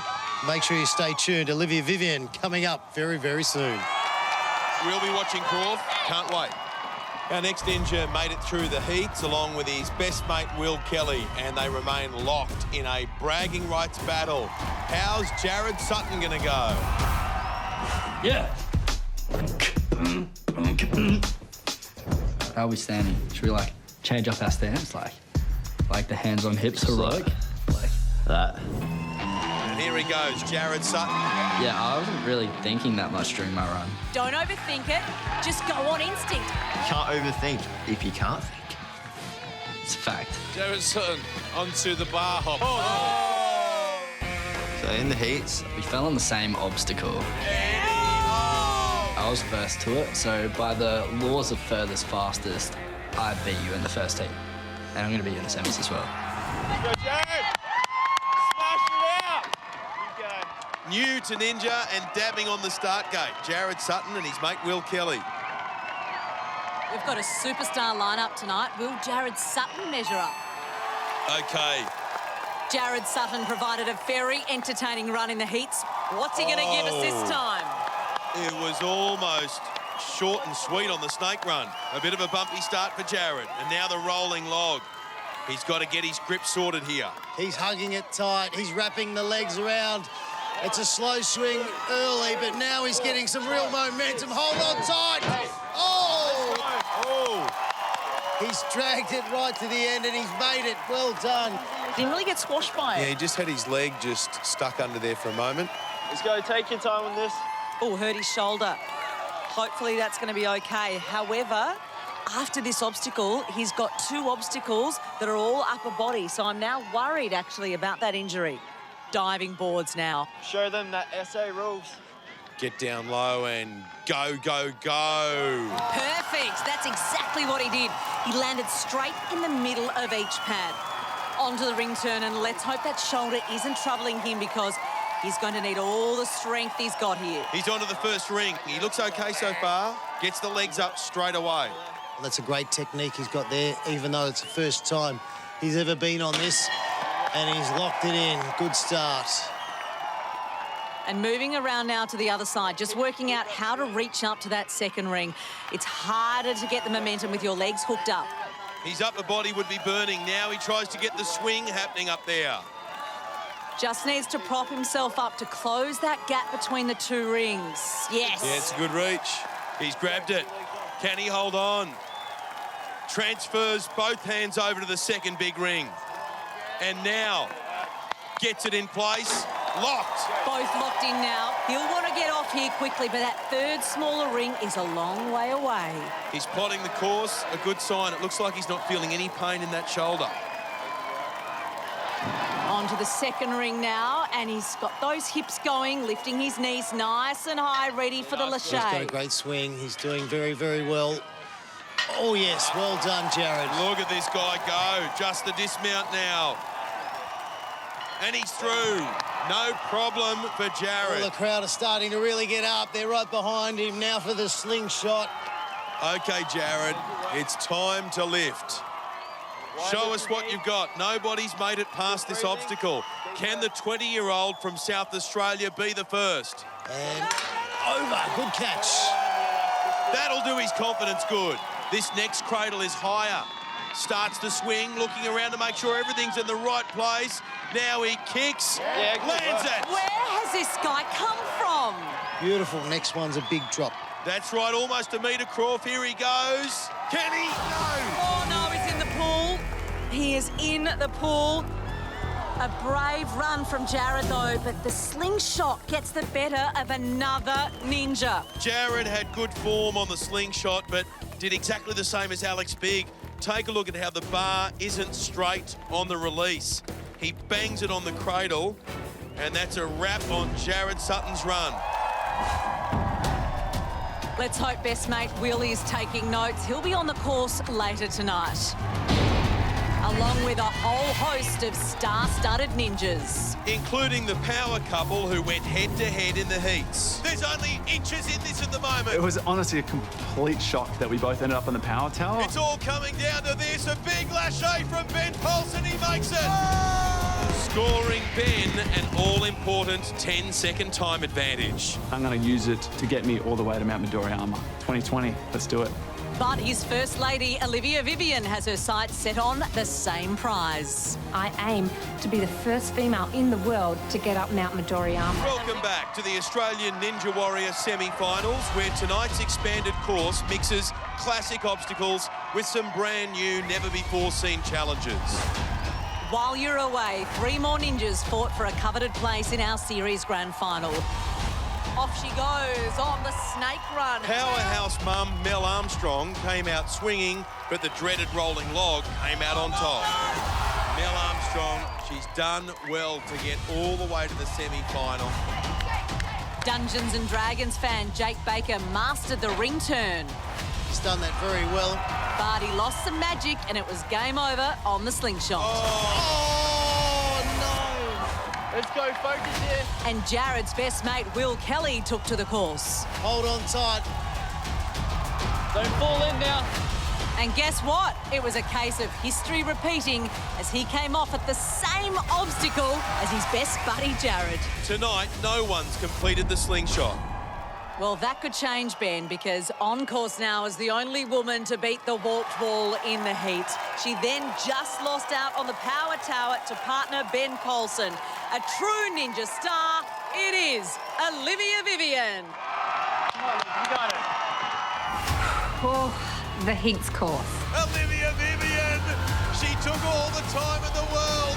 Oh! Hands down, I think it's the hardest course I've ever done. Being the top-ranked female in the last 2 seasons has definitely put a bit of expectation and pressure on the shoulder, especially after my heartbreak last year going down in stage 1 of the grand final. I felt that expectation and I didn't quite step up to the plate. I was crushed, I was devastated. I'll be really honest with you, going into the semis, it's definitely been a physical and mental battle to get here. I am feeling quite worn out. The pressure is on tonight. But regardless, I will do everything I can to make sure I'm fully focused and don't overlook anything, because that's when mistakes happen. This is just one more buzzer, one more step to my ultimate goal. I just love this woman. One of the greats when it comes to Australian Ninja Warrior. so much expected of her every time she takes to the course. We saw a little bit of that in the heats, and it's only going to get more intense here. And you get the feeling she's going to have to dig deep on this course tonight, Beck. Well, she said she was feeling the expectation and pressure, and we know she's always focused, but I have to say, she looks a little stressed. As does Ben Poulsen. But she needs to put all that behind her and focus on this obstacle, the rolling log. Lock it in, hold on tight. Wrap your legs around. Here she goes, hang on tight. Oh, is she going to come off? She's made it. What did we just witness? You're all good, you're all good. There was only centimetres between Olivia Vivian's feet and the water. An absolute miracle that she didn't come off. What a scare. Take a moment. She looks dizzy. This has got to rattle her back. Not the start she was after, but she needs to block everything out and concentrate on one obstacle at a time, especially, Ben, when the next one is the diving boards. Come on, Liv, when you're ready. Really needs to focus here. One wrong step and her season is over. Oh, that didn't look great, but she gets through. Now she's got obstacle number 4, the ring turn. This is tough. This is probably the most tense moment we've experienced on Australian Ninja Warrior. It's all on the line for Olivia Vivian. She's not at her best, but this is when real champions step up. She's on the first ring. And a perfect technique to rest those arms and try and get herself locked in and heading towards the second ring. Get to the other side. She's not looking entirely comfortable up there at the moment. She seems to be second-guessing herself. Now she'll go for the reach, misses it. She's trying to reach, she's trying to reach. She's swinging those legs, come on. Come on, reach. That's it, relax, relax. You got... Another reach and another miss. Finally makes that second ring. She seems to be wrestling with it a bit. She's got to lock it in place. All right, reset, you got this, reset. She's doing very, very well. Lock it in, lock it in. There it is. Oh, she needs to untangle herself from that first ring, though. Get onto the second and get that swing going. Goes for the third ring. Oh, comes up short. Yes, she does it. And she is down. That's gutsy stuff from Olivia. 4 down, but the slingshot next. She's just been told to catch her breath. Ben Poulsen, partner, superstar when it comes to Australian Ninja Warriors, saying take your time. Yep, taking a moment, resting her whole body. Those arms would be hurting, and this is so tense. You can definitely complete this. You can definitely complete this. That's the advice from the sideline from Ben Poulsen, which is a signal that she is having doubts at the moment. Get in the mindset, let's go. Big jump on the tramp, don't underdo the jump. This is a really big moment for Olivia. So far, no one has made it through the slingshot. Can she find her form and be the first? Come on. We know she's got it in her. Big jump. Up she goes. Beautiful. Yes. Okay, she's looking good. Well done, Olivia. Now the first jump. She gets it. The next one's higher. She'll need to go up. Yes. Now, this is a tough one, Ben. It's a 1 metre drop down. Yes. Got it. That's it. Just keep moving. This is tense, but this is the Olivia Vivian we know and love. Keep moving. Couple more. Ready for the next lâcher. Makes it. Last one more. One more, says Ben. Can she do it? Yes, she's got another one. Just the dismount to come. She's gone further than any other ninja tonight. Olivia Vivian conquers her fears and says, bring on the rest of this semi-final course.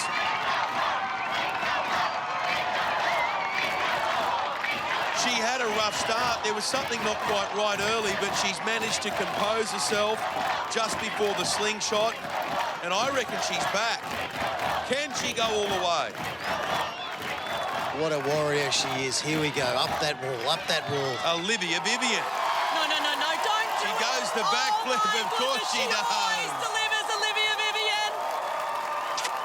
She blows a kiss to Rebecca Madden. Oh, God. Adjusts the ponytail, and the entertainer is back. She's looking really focused now. She wants that grand final spot. Come on, big jump. Yeah, that's right. 3 obstacles remaining, starting with the barrel roll. An extraordinary run from an amazing athlete, but now she needs to zero in again. It's a 2.9-metre jump onto the first barrel. Here she goes. Yeah, she did it. She did it perfectly. All right, Look at the momentum she's got going. She's pushing here. She's going to go over the second barrel. Oh, yes. Yes! Like super glue, those hands attach themselves to the handle on the second barrel. Make sure of this. One more big swing. Here she goes. She's up. Oh, ouch. That is a really ugly landing. She's landed right on a tailbone. You all right? Are you okay? I'm worried here, Beck. Remember, she had that big fall in the heats, and now it's happened again. She's okay. Back on her feet, Olivia Vivian. That would have really taken it out of her. She now composes herself for the spider jump. And this is the obstacle that brought her unstuck last year. What's going through her mind this very moment? That's it, you got this. OK, let's all pause just to get behind this amazing fighter. This is her moment of truth. Here we go. Yes, oh, the left foot The timing wasn't perfect, but she managed to pull it off. Look at her go, Olivia Vivian. We are witnessing something so special right here. Awesome. After an incredible 8 minutes and 53 seconds, she finds herself at the invisible ladder. This has been an unbelievable effort from Olivia, an absolute battle from the rolling log onwards, but she's made it. Take it out. Take the time you need. Olivia Vivian, this is the 9th and final obstacle of the semi-finals. You can do it. The clock is about to hit double digits. It's about to hit 10 minutes. Extraordinary. She's been on this semi-final obstacle course for almost 10 minutes. She must be exhausted, Ben. That's it, come on. I hope you're enjoying every single second of this, Australia. History could be made here. Can Olivia make her 3rd grand final? And here she goes. Olivia Vivian starts her ascent up the invisible ladder. She pumps those arms. Here she goes, climbing, climbing, climbing. Some may have questioned Olivia Vivian, but never questioned the star of Australian Ninja Warrior. Get those legs up. She's driving those arms. She's got the legs up. She's going to do it. She is, Croft, she is! She does it. Olivia Vivian hits the buzzer after more than 10 minutes, and everyone in this crowd was thinking she's not going to be able to do it. She's spent. She's done. She can't keep going. Well, guess what? She had more in the tank. That is phenomenal. Olivia Vivian, you absolute superstar.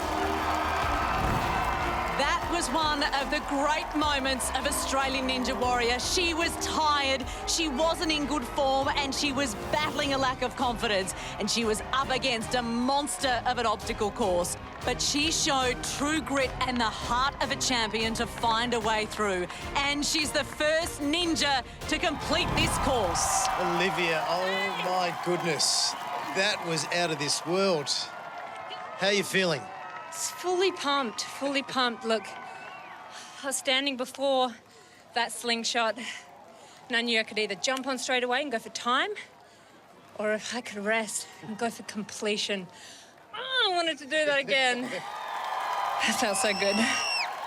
I am going for all the buzzers this season, you know, so wish me luck.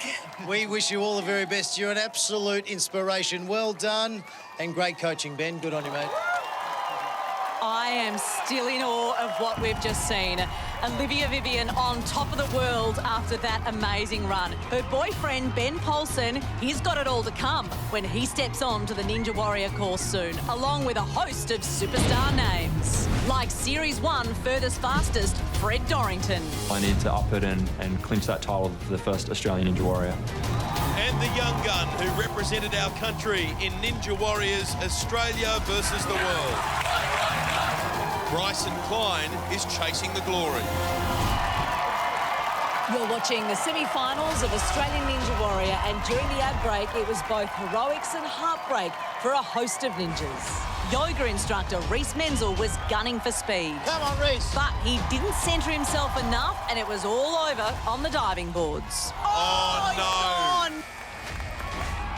Ex-NRL star Aloni Vunakethi was back and stormed through the course until the slingshot snared another victim. 20-year-old med student Reese Landwehr looked destined for full marks early on. Here we go, the crowd starts to roar. But once again, it was heartbreak on the slingshot. I saw my face coming towards that mat and I was like, well, at least I get to kiss something tonight. Okay, hoping to go one better is a Ninja veteran. Original furthest, fastest in Series 1. Consistent grand finalist. He's looking to go all the way and be the first to scale Mount Midoriyama. It's our speed climber, Fred Dorrington. He's a real favourite on Ninja Warrior. He had a rough year being sick last year, but this time he's in the best form he's ever been. I like Fred's outfit and I like his socks. He's got beautiful socks. Flamingos. Who doesn't love a flamingo? Mate, he's a real style icon. Let's go, Fred.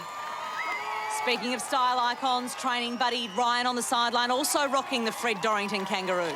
Here we go. Here goes Fred in his flamingo socks. He's through the snake run. Now the rolling log. He faced this in the semi-finals last year. Hold on, Fred. Hold on tight.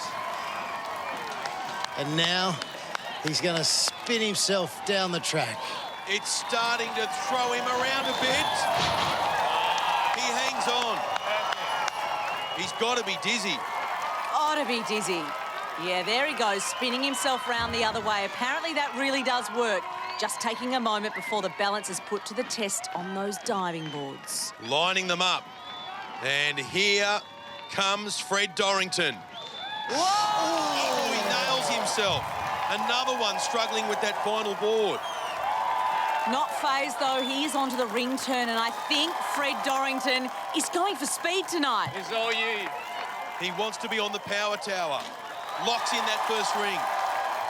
God. Turns himself around now. Getting the swing going. He'll try and grab the second ring. He does. He's going at a record pace. He's doing well. Look at he's just using the arms to swing it around. He's going to lock it in. Yes, Fred. Then he's going to head towards the third ring. Now, this is a new technique. He seems to be hanging onto that first ring. Maybe he wants to use it to get the momentum happening. He's got to reach out and grab the third. And he nails it. Fred. It is a perfect landing, and that was the best form we've seen on the ring turn tonight. That will conserve some energy. So far, so good. The first 4 obstacles are done, but he's going to need some more energy. Fred Dorrington in the green and gold, just taking a little more time here before the first leap. No problem. Beautiful, just like that. Experience shows. Look at him checking out every part of the obstacle, but he surely must be tired by now. Kicks the hips, the legs, ready for the drop. And that's the scariest out of the lot. Then again on this one, you've got a lift. Yes. Yes. Awesome. Keep it up. He's looking good. He's controlled and focused. Straightens up the bar for the next lâcher. He's got it. You got it. At least one more, mate. One more. He's got this. Look, get those legs swinging. Push up. Flick it. And he's done it there. Now just the dismount crawl. And he's down. Fred Dorrington, great effort. He says take that to the slingshot. Oh, he came up short. There might be a bit of fatigue creeping in here. You get 3 attempts, and he's going to get this. Here we go. Beat the wall. Up he goes, right to the top. There you go. The flamingo socks flick over to the top, and we're away. Nice work, Fred Dorrington. 3 more obstacles to go. I know, sorry, it's tough. He's like looking at us like we built the course. It's not our fault, Fred. He should sorry. stop complaining, I reckon. He's done 6 obstacles in under 3 minutes 40. He's on course to take the lead from Olivia Vivian. Just shaking out those arms, and that's a good idea because, Fred, it is time to meet the barrel roll. Here we go. Fred Dorrington grabs that first barrel, gets the swing going, looking for lots of momentum to the next one. Here he goes for the release. Right now, up and holding on beautifully. Well done. He did it. Locks himself in. Come on, Fred. This is where you need a bit of courage. You need to back yourself in. You just need to have belief that you're going to make it and land okay. Whoa, go, Fred. Careful. Oh, that's an ugly landing. We've seen Olivia Vivian landing heavily in the same spot, but Fred is back up quickly and ready for the spider jump. Just get in nice and far. 2 obstacles to go. Still shaking those arms. He's looking a bit gassed. Here we go. Fred Dorrington. Oh, no, there's been a bit of a slip. He corrects it right now. And Fred Dorrington, a star of Ninja Warrior Australia and the overseas versions of the program, is on track to post the fastest time of this second semi-final. However, he's struggling here. He's slowing down. He is not looking good, which means I am now very worried about this invisible ladder. You got it, mate. Easy. It's just like doing 150 pull-ups. So easy. Remember, Olivia Vivian finished in over 10 minutes, so Fred's got time on his side. And that's just as well because he seemed to be fading a bit on the spider jump. He's going to need to give this final obstacle everything. That took a lot out of him then. Does he have enough to get up the invisible ladder? One last really drive to that finish line. Here he goes.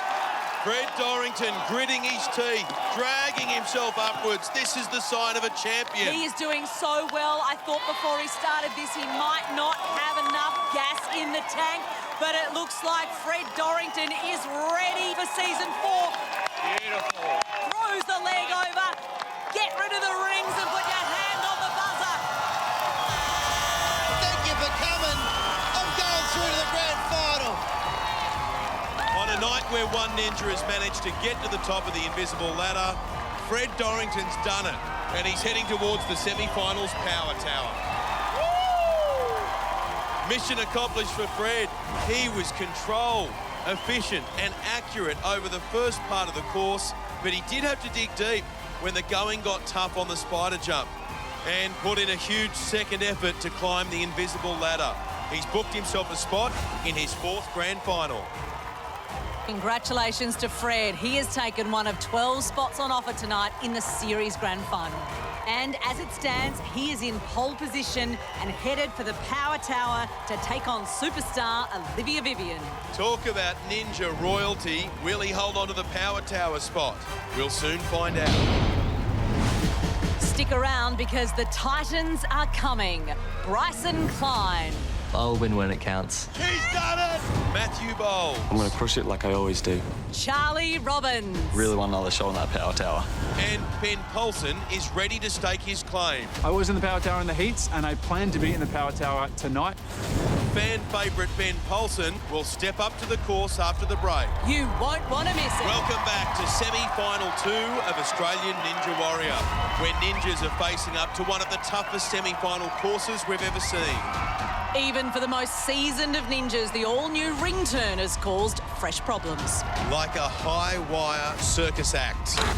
While the slingshot continues to down some of the very best. 2 superstar ninjas have risen to the challenge. Trailblazer Olivia Vivian and ninja veteran Fred Dorrington. They've made it all the way to the buzzer and lead the charge into the grand final. But coming to the course now is another ninja heavyweight with experience under his belt. He finished first in his heat, then took on his partner Olivia Vivian on the power tower, and with a 10-second time advantage up his sleeve, he has his sights set on the grand final. He's Ben Paulson. So to end up furthest fastest, grateful to come out on top. He's done it! You little ripper! But going back on previous seasons, I know that the heats has always been a pretty strong one for me. Look at the focus. Semi-finals last year was my worst year by far. He knows exactly what he needs to do. Oh no, Ben! I didn't make it to the grand final. That is a major shock in this competition. It's almost like a party that I didn't get invited to. And my girlfriend was there, all my best friends were there, and I wasn't allowed in. And now that I've felt those feelings, I don't want to go back there. Going into semi-finals, I do have that time advantage, and going back to last year, that would have saved me. It actually would have got me through to the grand final. I've been training all year for this. I'm ready for tonight. I want to get invited to that awesome party, which is the Ninja Warrior Grand Final 2020. Let's do it. This is a really big moment for Ben Poulsen. After the disappointment of last year, it's all on the line now. And blows a kiss to his girlfriend, Olivia. What an interesting dynamic this is. Partner Olivia currently sits in second place. So if Ben beats her time, he'll take her spot on the power tower. Strap yourself in, everyone. You're going to need to hold on for dear life. Ben Poulsen is ready to go. Here we go. Ben Poulsen takes on the semi-finals of Ninja Warrior, and he's moving quickly, Beck. Certainly he is through obstacle 1, grabbing onto obstacle number 2. Hanging onto the rolling log. Wasn't a great year for Ben Poulsen last year. He wants to make amends, and he does, in his back pocket tonight, have that 10-second advantage. All right, make sure you're okay. Yes, he beat Olivia this year in their heat on the power tower. They were the two furthest fastest of that night and scores a 10-second time advantage right now. He's gone some way to banishing the ghosts of last year, but this is his big moment now. Through the diving boards. Onto the ring turn. Ben, I spoke to him backstage. He said he is fitter than last year. He gives his fitness 5 out of 5. Very smart there, locking that hoop in. We can already see the benefits of that huge wingspan that Ben Poulsen has. Our tallest ninja, 6'5". Awesome. He's locked in the second ring now, and he's getting his swing going. Means we expect big things. No pressure, though. Reaches for the third. With those big arms, he makes it look easy. There's the dismount. Pretty to watch, Ben Poulsen. Isn't he what? 4 obstacles down in under 1 minute 25. He is smashing Fred Dorrington's fastest time. Now the slingshot. He's onto the bar. He's got the crossover grip. 1 over, 1 under. Now, let's have a look at the transition. And he lands it. See all the power that came from his hips there. That is perfection on the slingshot. Yes. Awesome. Now he moves across onto the third bungee rope. Nice. He's carving up this course. That is a dramatic drop down, isn't it? Makes another one. Come on, Ben. Looking good. This one's even higher. Oh, hang on. No, he's okay. A little bit uneven with the landing, but so far, Last one. he's been laser focused through the slingshot. Perfectly positioned. Oh, no. Oh, right at the end. Ben Poulsen is in the water. He almost had it. He just let He might have hurt himself here, Beck, and Ben Poulsen's semi-finals troubles continue. Wow. I know you'll be very disappointed. The slingshot. The slingshot. Yeah, I mean, what can I say? It's I guess I underestimated it. It's taken a lot of people tonight. We're going to have a look at the replay. Take us through it. Yeah, I guess people don't realise watching at home, the bar does spin and it rotates. That rotation really puts a lot of strain on your forearms. And I went to dismount and unfortunately just didn't have the grip. You know, I've come in here year after year. I feel like I am getting better, but the course is also getting tougher. The ego's hurt a little bit, but I'll bounce back. Well, he said it. The course is definitely getting tougher, and you can just sense Ben's disappointment there. But he does have that 10-second advantage. Let's see how that affects the leaderboard.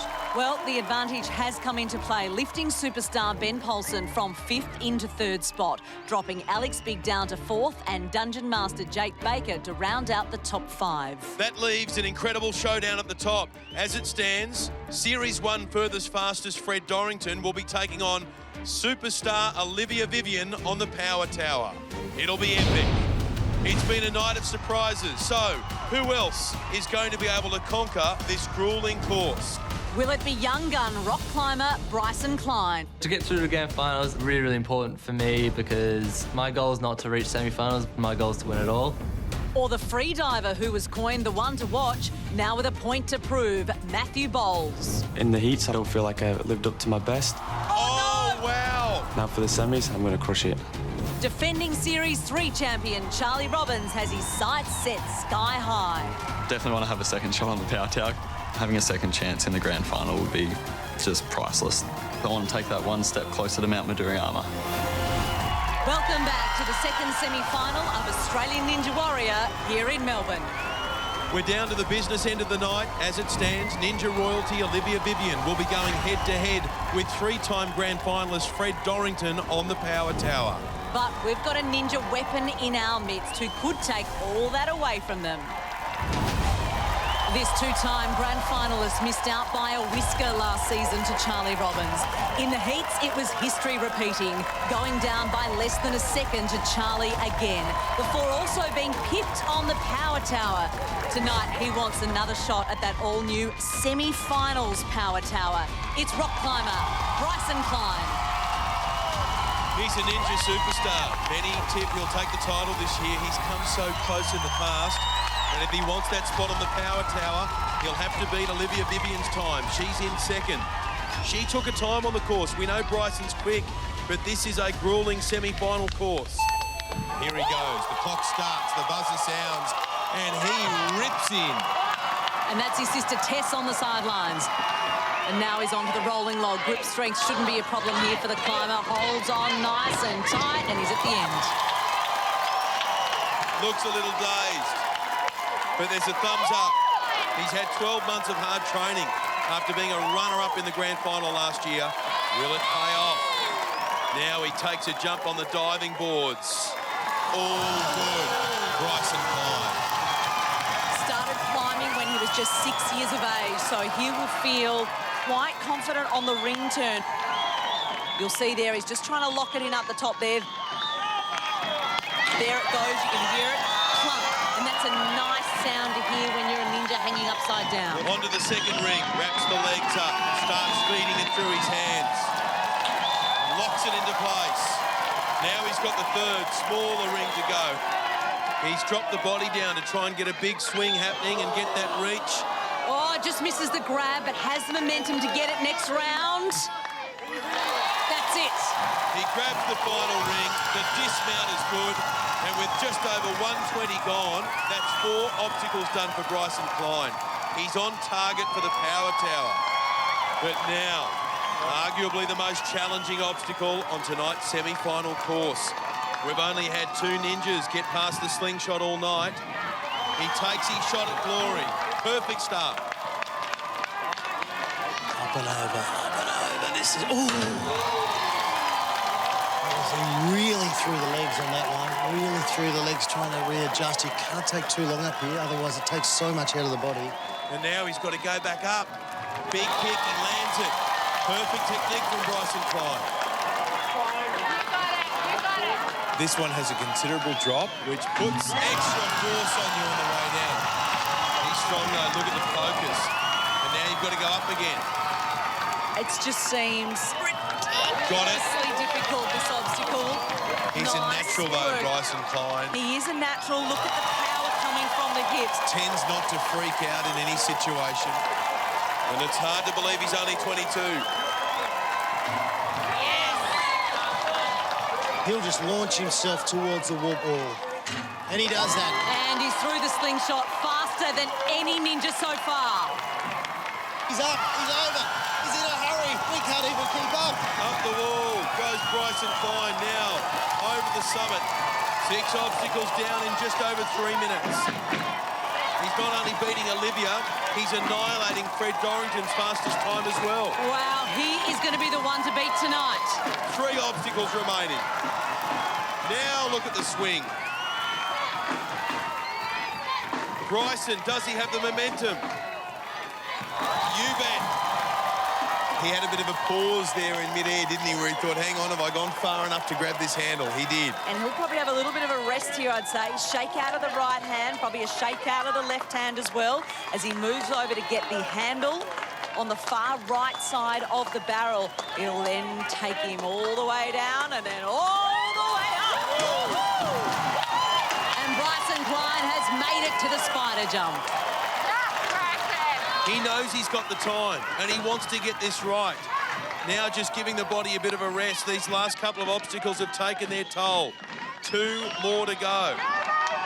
Bryson Klein is on the home stretch. And he sticks the spider jump. Starts the charge down the tunnel. He's going to have to dig real deep here. He's headed for a power tower position. He could beat Fred's fastest time, but he looks a little tired. He's breathing hard, and that is no surprise on this course. It's tiring stuff, it really is. We know that the slingshot and the ring turn burn all of your energy, but has he got any left? Bryson Klein is assessing his energy levels. Yeah, his arms are burning. Here's your buddy! Bryson Klein, this is where your 12 months of training will come to the fore. Here comes Bryson Klein. Arms pointed towards the sky. Whoa, he's using his legs. Yeah, this is smart, Beck. He's using his legs to pull down the rope, take pressure off the burning arms. You can see the pain on his face. He's at 5 metres. Come on, Bryson, you can do it. This is a massive effort from Bryson Klein. He's headed for the grand final. He's headed for the power tower. And he's about to post the fastest time of the night by a mile. Bam! Hits the buzzer, Bryson Klein.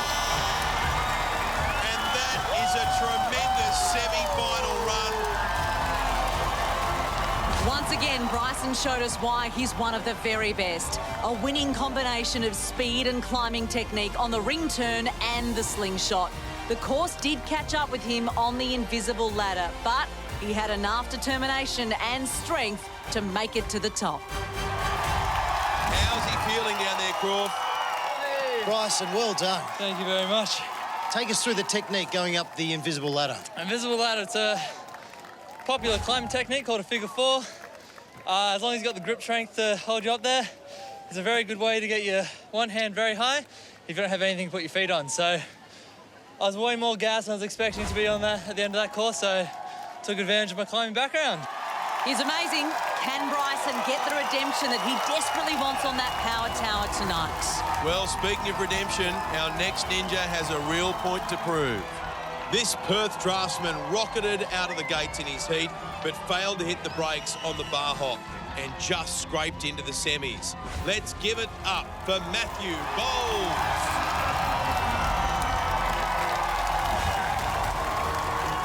I was super disappointed in the heats. The word backstage was that I was the one to watch. Who do you reckon's your main rivals? Matt Bowles is an absolute beast. I reckon Matty Bowles could be out there. He normally goes really quick. Matt Bowles. He's the one that everybody is talking about. If I was a betting man, that's who I'd put my money on. Looks like he's going to do this fast. Oh, look at that. My biggest weakness would be the nerves, the anxiousness of knowing that I can do well and making little mistakes. This is only the heats, let me remind you. Got to the one obstacle I should have gone slow for, and it all came undone. Oh, It was good having people there to support me, but I feel like I kind of let them down, let myself down. It's not what I wanted. Since the heats, I've been diving to clear my head. I've got over that anxious feeling and the nerves of the first time, and I've been training harder than ever. Ready to redeem myself. I feel like no one's seen my strengths yet, and hopefully I can prove myself amongst some of the most talented ninjas out there. Scraped through his heat in 16th, the final qualifying spot. He knows he can't make another mistake. Can he deliver on the big stage? He could reap big rewards if he does. To make the power tower, he needs to beat Fred Dorrington's second place time of 6 minutes 49. Focus, Matt. It is time for the real Matthew Bowles to step up. Yes. That's girlfriend and fellow ninja Lillian on the sideline. And now onto the rolling log. And this is the ninja that all the other ninjas are scared of. But the chit-chatter around this place about Matthew Bowles, he's got a big reputation to live up to. Yeah, that's right. It was during the heats when we were asking the ninjas who they fancied, they kept on saying this name. He's lucky to have this second chance. Can he make the most of it? He just floats across the diving boards. There we go. All right. Well, maybe, just maybe, we're seeing what they saw in him. He's looking good on this ring turn. He gives that ring a bit of a whack, locks it into position. Look at the back muscles on Matthew Bowles. All right, locking it into position. He's locked it in. Now he's got to start working his way around the ring. Grab the third one. Out he goes. He's got it. Going to go for the dismount.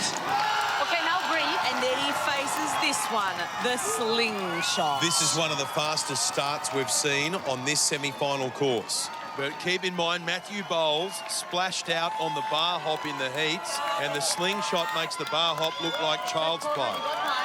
It's his worst nightmare. 8 bars, all with strength zapping elastic bungees.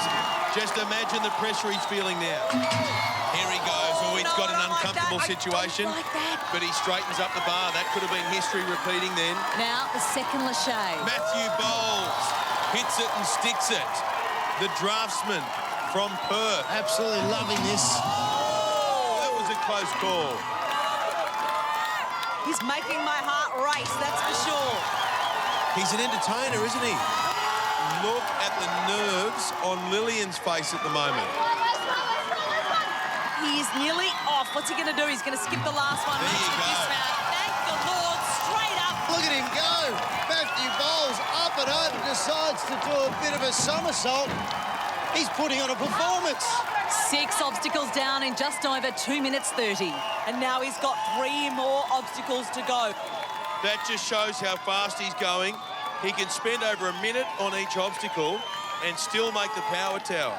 He's got to stay out of the water. That's what it's all about. Okay, Matt, go. Okay, Matthew Bowles. Let's leap. Grabs a hold of that first barrel. And look at the swing that he's got. He's so flexible, Beck, and just look at him, the upper body strength. He doesn't struggle whatsoever as he makes his way to the top of this second barrel, and now it's the swing down. He's just got a natural skill and flexibility about him. Okay, so now I'm understanding why all the ninjas fear this ninja, because he's pure natural talent. Off the tramp, onto the spider jump. 3 minutes inside Fred Dorrington's time. He's going to grab that power tower spot. But with just the invisible ladder to come, can he catch Bryson Klein's fastest time of 5:40? Wow. Can you believe it? He struggled in the heats, yet he's absolutely dominated tonight in the semi-final. He better get a wriggle on, Croft. The invisible ladder's a huge ask after 8 tough obstacles.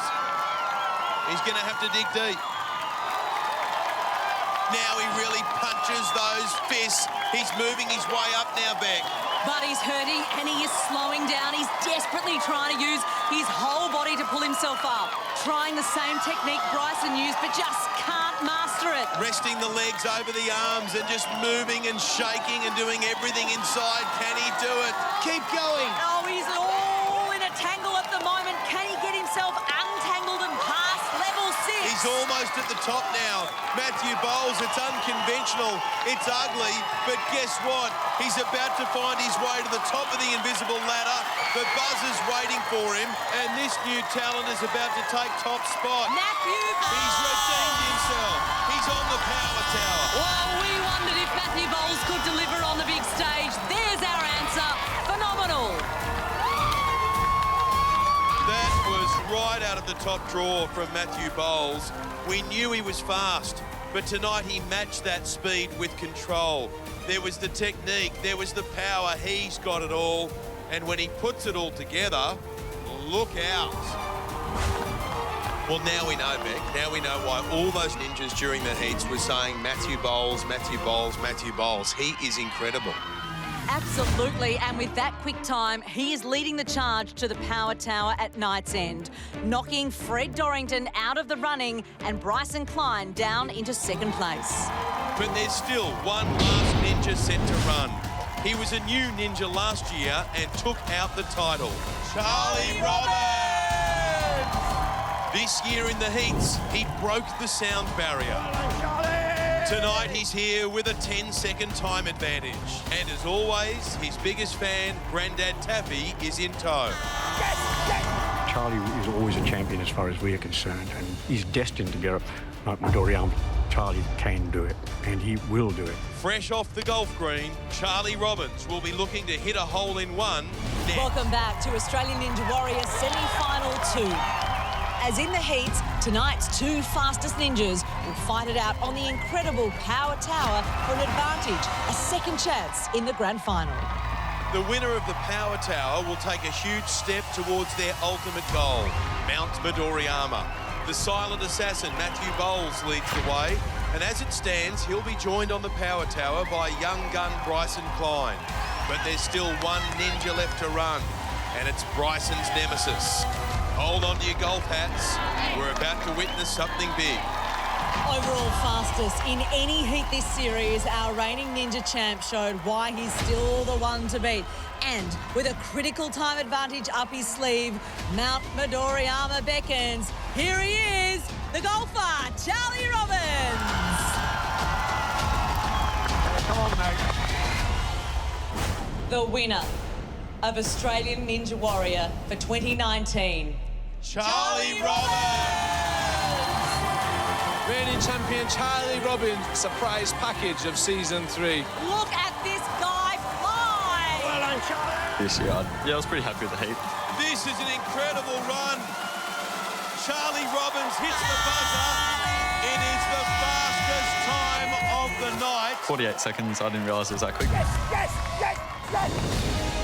Tonight in the semi-finals, I'll be going just as hard as the heats because I really want another shot on that power tower. Having a second chance in the grand final would be priceless. So I want to take that one step closer to Mount Midoriyama. Focus, mate. Switch on. Taffy was a big hit last year. Charlie loves having him there on the sideline, just like he loves having him as his caddy on the golf course. Now, Charlie has the 10-second advantage up his sleeve after winning the power tower in the heats, and that means 10 seconds will be taken off his finishing time tonight. To find himself in a power tower position, he needs to beat rival Bryson Klein's time, who is in second at this point. He'll be gunning for it, make no mistake about it. Charlie Robbins is away. You watch this. On the snake run, straight through. Gee, he really stands out from the crowd. Even after that first obstacle, you can just see how confident and athletic he is. Grabs a hold of the log, it swings him and flings him and dings him onto the mat. There you go. Well done, Charlie. Unwind, mate, unwind. Just 21 years old, Charlie Robbins, with all the pressure of being the defending champion on those young shoulders, staring down the diving boards. You got this, Charlie. So far this year, Charlie's looked in top form, but it only takes one mistake. Here he goes, across the diving boards.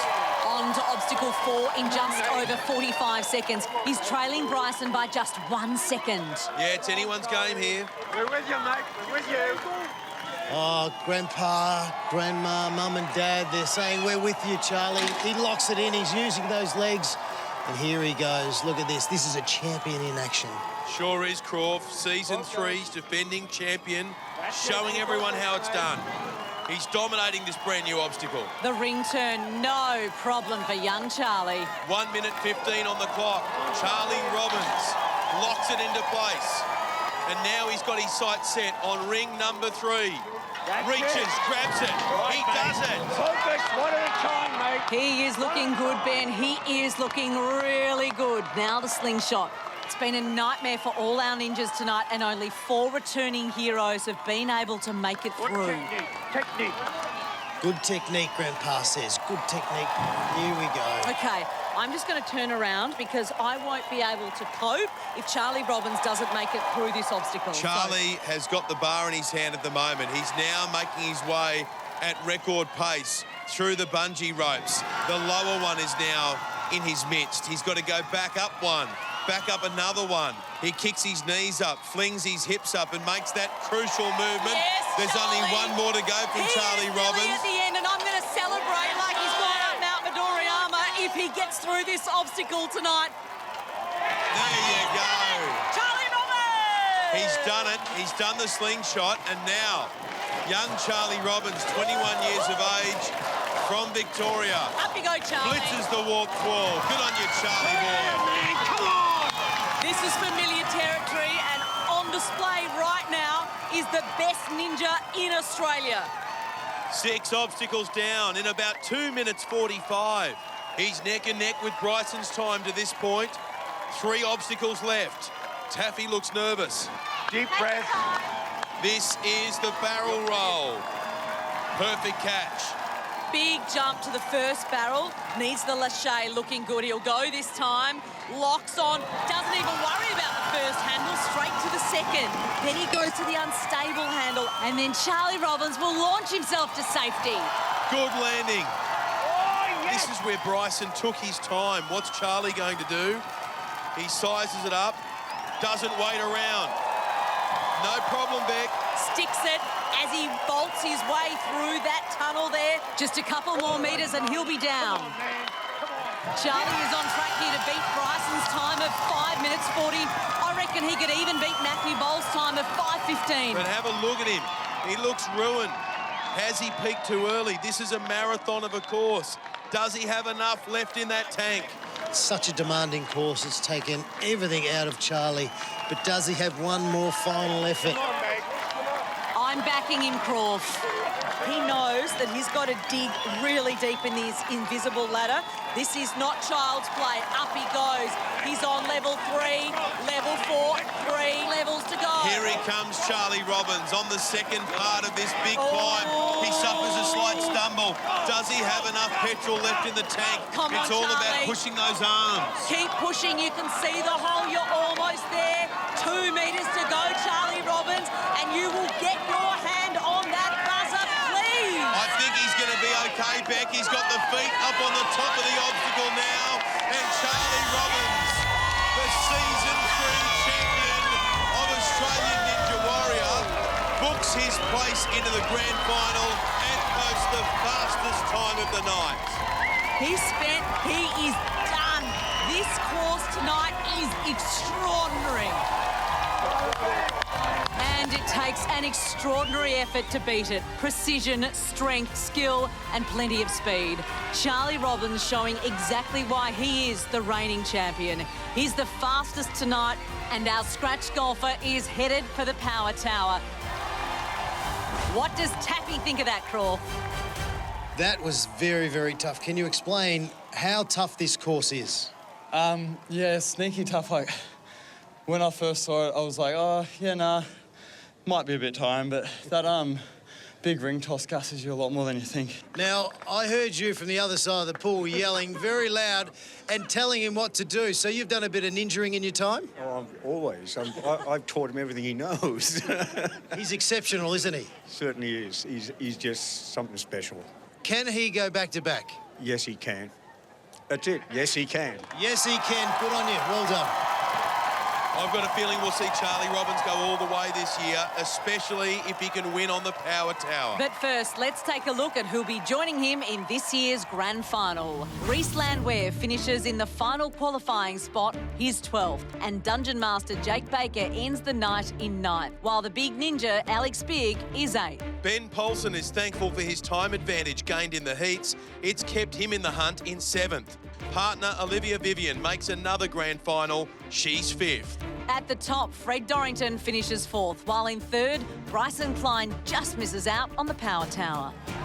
And sitting at the top of the leaderboard as the night's 2 fastest ninjas, Charlie Robbins and Matthew Bowles. And here's the thing, we could not have wished for a more explosive showdown on the Power Tower. Absolutely, Ben, on the line for whoever hits the buzzer first, a crucial advantage in the grand final.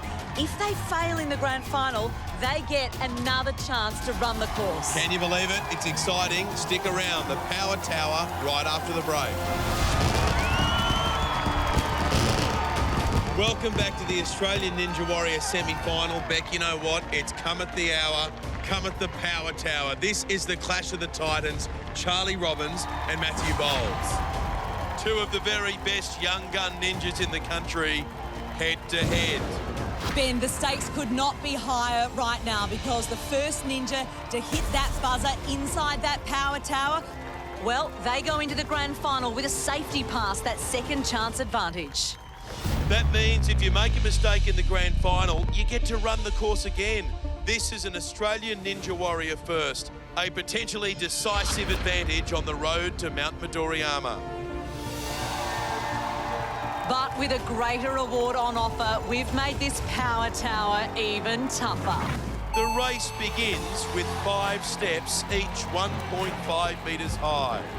At the 4-storey high summit, ninjas descend down the ropes to then climb back up 5 bar grips. While the forearms and grip strength are burning, The race continues as the ninjas traverse along the inverted cones. Then it's a race across the moving, unstable ladders and a lâché onto the platform to hit the buzzer. It may be the toughest power tower yet, but it comes with a massive reward. Both ninjas are going to give it everything as they battle it out, ninja versus ninja, for that second chance in the grand final. Let's get this underway. The free diver versus the scratch golfer, two of our brightest young stars. Matthew Bowles has the size advantage, which paid off for Zach Stoltz last night. But defending Series 3 champ Charlie Robbins definitely has the experience. He has been here before, taking out the power tower in his heat. This showdown will be epic. OK, Croft, we are ready to roll. The ninjas are ready. Charlie taking on Matthew. This is a heavyweight bout. Bring it on. The Power Tower Challenge. Matthew Bowles or Charlie Robbins. And away they go. Charlie's off to a flying start, just ahead of Matthew. He's flying up to the top, and now they're over, and away they go.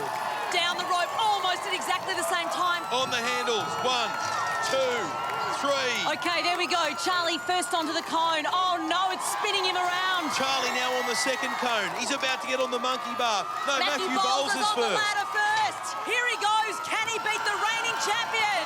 Charlie's catching up. He's making his way along the ladder. Charlie's going to get there Charlie. first. He's got his time. No, Matthew Bowles is there. Charlie. It's a diving finish. And Charlie Robbins gets there. What a race. What a finish. Congratulations, Charlie Robbins. These two young superstars deliver an incredible race. Look how close it is. They were neck and neck, but Matthew had an air swing, missed one of the runs. Charlie took the lead. Matthew got first to the platform, but Charlie, look at it, just by a whisker. And Charlie Robbins still the one to beat. And he moves another step closer to Mount Midoriyama by heading into the grand final with the second chance advantage. Amazing stuff, Croft. Charlie, what a race up the power tower.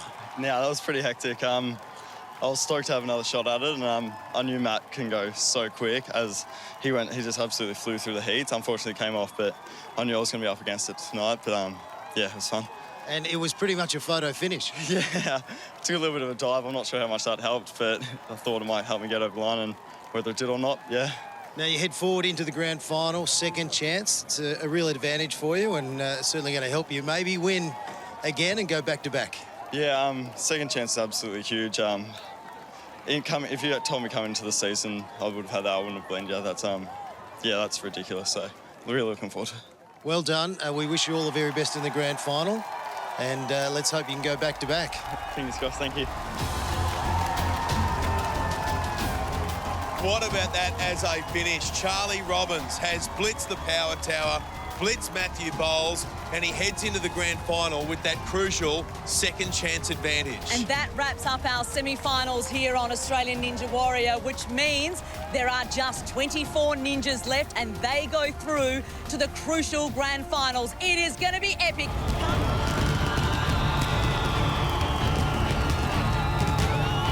Hello and welcome to the Australian Ninja Warrior Season 4 Grand Final. I'm Rebecca Madden. I'm Ben Fordham. And I'm Shane Crawford. We started with 160 ninjas, and after 4 heats and 2 semi-finals, we're now down to the best 24 ninjas in Australia. Every one of them determined to go furthest, fastest, and win that massive $100,000 prize. And for the ninjas who complete all 3 stages, there's the added incentive of a shot at Mount Midoriyama. Fastest ninja to conquer the mountain will score a life-changing $400,000. It has never been conquered.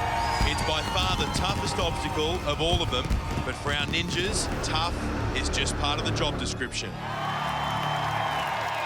Ahead of them is the most demanding grand final course we've ever seen. 20 of the biggest, most challenging obstacles over 2 huge nights. Tonight, the best 24 ninjas in the country will tackle stage 1. Survive this and it's on to stages 2 and 3 tomorrow night. Get through all these stages and they'll get a crack at Ninja Nirvana, the top of Mount Midoriyama. The grand final stage 1 course consists of 9 daunting obstacles to be completed in 3 minutes 45 seconds. That's an average of 25 seconds per obstacle. Starting with the dangerous snake run. 6 angled steps across the pool. Second is the rolling log, where ninjas hold on through a wild spinning ride down an 8-metre track. They'll need to battle dizziness and disorientation on the diving boards, crossing 3 boards that demand perfect foot placement. The ring turn is next, and with the clock ticking tonight, completing it quickly could be crucial. Relying on upper body strength, ninjas must spin, then lock the 2 larger rings before swinging across to the smaller 3rd ring and safety. Obstacle 5, the flying shelf grab. All about lache technique and finger strength. Ninjas leap between 3 shelves of alternating heights. 6th is the iconic warped wall for ninjas to overcome, but 3 more challenging obstacles await on the other side. Starting with another time-burning obstacle, the never-seen-before Ferris wheel. Using the pivoting handles, ninjas must move around the first wheel and lock it into place. Arm fatigue is a real issue as they make the treacherous transfer to the second wheel to do the same all over again.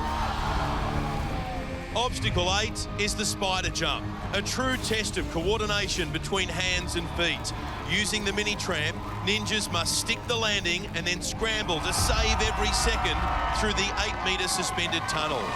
Then, with the clock ticking down and fatigue kicking in, the final obstacle is the 8-metre chimney sweep. Hit the buzzer inside 3 minutes 45 and you've beaten the course and beaten the clock. Stage 1 is done and it's on to stages 2 and 3 tomorrow night. It is grand final time and the heat is on. Every single ninja stepping out on that course has earned their spot. They're all weapons, the best of the best. The pressure is on. There's going to be a time limit I have to beat. It's just you beat the clock and get to the end of the course. There's no furthest fastest. It's buzzer or nothing. If you don't hit that buzzer in time, there is no argument that you are out and there's nothing else to it. It's all about speed, but don't go too fast where you make a mistake. It's Ninja Warrior, anything can happen to anyone at any time. Anything can happen tonight, but Charlie Robbins and Zach Stoltz will run a little easier in the knowledge they have the second chance advantage gained on the power tower in the semi-finals. If either make a mistake or fail to hit the buzzer on their runs, they'll get to do it all over again. OK, let's kick off the grand final action with our first run of the night. He's an absolute legend who's appearing in his 4th straight grand final this year. He looks faster than ever, and his action-packed runs always deliver. Ladies and gentlemen, the tradie ninja, Sam Goodall. So I've put a lot of thought into the grand final, especially stage 1. So last year I timed out with just a couple of seconds to go. He's got 4 seconds left, 3 seconds, 2 seconds. So I got to the buzzer, hit it, and it was dead. Just nothing happened. He doesn't get there. He just misses out. That was pretty devastating. So I've just been working on speed this year to make sure I hit the buzzer within the right time. Grand final is just a stepping stone for me. I'm here to conquer Mount Midoriyama. I've built one in the backyard. I've been training it twice a day. Times are getting faster and faster. I'm very confident that there's no one out there that can beat me up that rope. My wife and I have had another baby this year, which is great. So that's 2 tradie babies. The 400 grand for conquering Mount Midoriyama. That would change our life as a family. I've built Mount Midoriyama, I've trained it, and now I've come here to defeat it. He's the tradie ninja. Don't take your eyes off this guy when he's on the course. He missed out at this stage last year, but it was only by 2 seconds. Sam Goodall is fitter and faster and more confident than ever before. Sam needs to go all the way. There she is. Hello, Abby. Sam's bigger supporter with Mum Rachel and Uncle Zed Colback, who will be on the course a little later. He's in very good form, the tradie ninja. Made 4 grand finals. The whole country is right behind this man. Can he produce the goods? 3 minutes 45 the trading ninja, making sure of the snake run. Now onto the rolling log. It's all about speed for Sam tonight after missing out by just seconds last year. Is he fast enough to beat the clock? Here he goes on the rolling log. It caused havoc in the semis, taking out 7 ninjas, but he's held on. Now he needs to clear his head. And he's slowly getting up here. Valuable seconds ticking away. Gets to his feet. He still looks a little all over the place, though. He needs to sort it out quickly, Beck, because the diving boards will punish the slightest misstep. When they've stopped moving, you're out of here. Encouragement from the sidelines, but he needs to go. Getting down to 3 minutes left. Sam Goodall, go you, good thing. Sam. Wasn't pretty, but he got there. Big smile on Abby's face, but now her daddy squares up to the ring turn. And he's here with about 2 minutes 50 remaining. OK, Sam Goodall onto the first ring. Starts feeding it through his hands and feet. Locked into place. He has his eye on Mount Midoriyama. He wants that $400,000, and why wouldn't you? Oh, he looks in full control. Look at him winding it around. He's going to lock it nice and quick. We're down to 2 minutes 30 on the clock. OK, he's got to get a little bit of a wriggle on. He's got the smaller ring to go now, reaches out for it, hangs there for a moment, but will get to the safety of the mat on. Not on this one. He's going round and round. He needs to straighten up quickly. And the clock is ticking, Sam. Come on, get off. He's been on this obstacle for over 40 seconds. That is too long. He knows it. Only 2 minutes left. That was a close call, and he's wasted valuable seconds there that he really needed. He's not happy at all. He's not happy with where he's at this stage. And you know what? You don't go through to stage 2 of the grand final unless you can hit that buzzer in 3:45. Right now, he needs all that speed that he picked up in training. It needs to kick in. Here he goes onto that final shelf. He's got it. Now the dismount. There it is for Sam Goodall. He'll take a look at that clock and say, well, you know what? I got to get the skates on here. No rest straight up the warp wall. He's only got a minute 22 seconds from now. He's going to have to be like a tradie at knockoff time here. He's got to really, really move. Here we go on the Ferris wheel. Never seen before in our 4 seasons of Ninja Warrior. Just 3 obstacles to go, but this one's really going to eat up seconds if he's not careful. He's got to use the handles and work his way around this wheel. Lock it into place and then move on to the second one. Come on, Sam, get a wriggle on. The clock is ticking. I want to give him an extra 10 seconds or so, but I can't. And he's never been on this one before. Moving it around so it locks into place. We're down to 50 seconds on the clock. He's got to work his way up to the top. He's got to go for the reach. It's slipping away from him, Croft. Just 40 seconds left. Here he's got 2.5 obstacles to go. He's really going to have to push it at this point. 35 seconds to go. He needs a miracle, Beck. Come on, Sam. Everybody is cheering for you at home. Oh, no, he's in the water. With 27 seconds left on the clock, there was too much to do in too little time. And one of our favourite ninjas says goodnight. Good effort, Sam. Great effort, mate. Sam, we all love the tradie ninja. Well done for getting this far. Thanks, mate. Good on you. Now, you obviously were looking at the clock. You know you needed to go. So take us through the ring turn, because obviously you were going sideways, which is virtually impossible to stop in a quick time. Yeah, not a great place to hang around and waste time, that's for sure, not on a course like this. So I can use one of my favourite sayings now. Man who never made a mistake never made anything. If you think about it, it's very true. No doubt you'll be back bigger and better than ever. Yeah, I've certainly got plenty to work on, so, yeah, thank you. Good on you. You should be proud. Thanks, Shane. Good on you. Not to be for Sam Goodall, beaten by the clock again. He didn't finish the course, so he will not make stage 2 of the 2020 Grand Final. We look forward to seeing you next year. Well, there's no doubt our next ninja has the speed to beat the clock if he can stay out of the water. He fell short in the heats, made up for it in the semis. Can he go all the way tonight? Buckle up, Australia. It's the silent assassin, Matthew Bowles.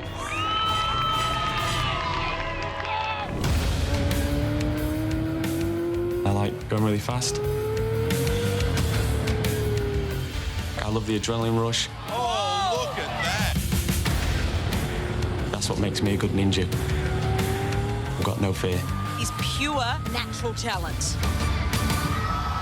In the heats, it was all going so fast. He's only 10 seconds in. He's completed 2 obstacles. I got to the one obstacle I should have gone slow for.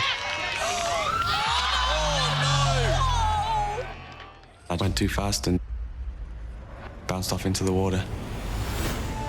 I feel like I've definitely made up for my heat run, coming in second in the semis.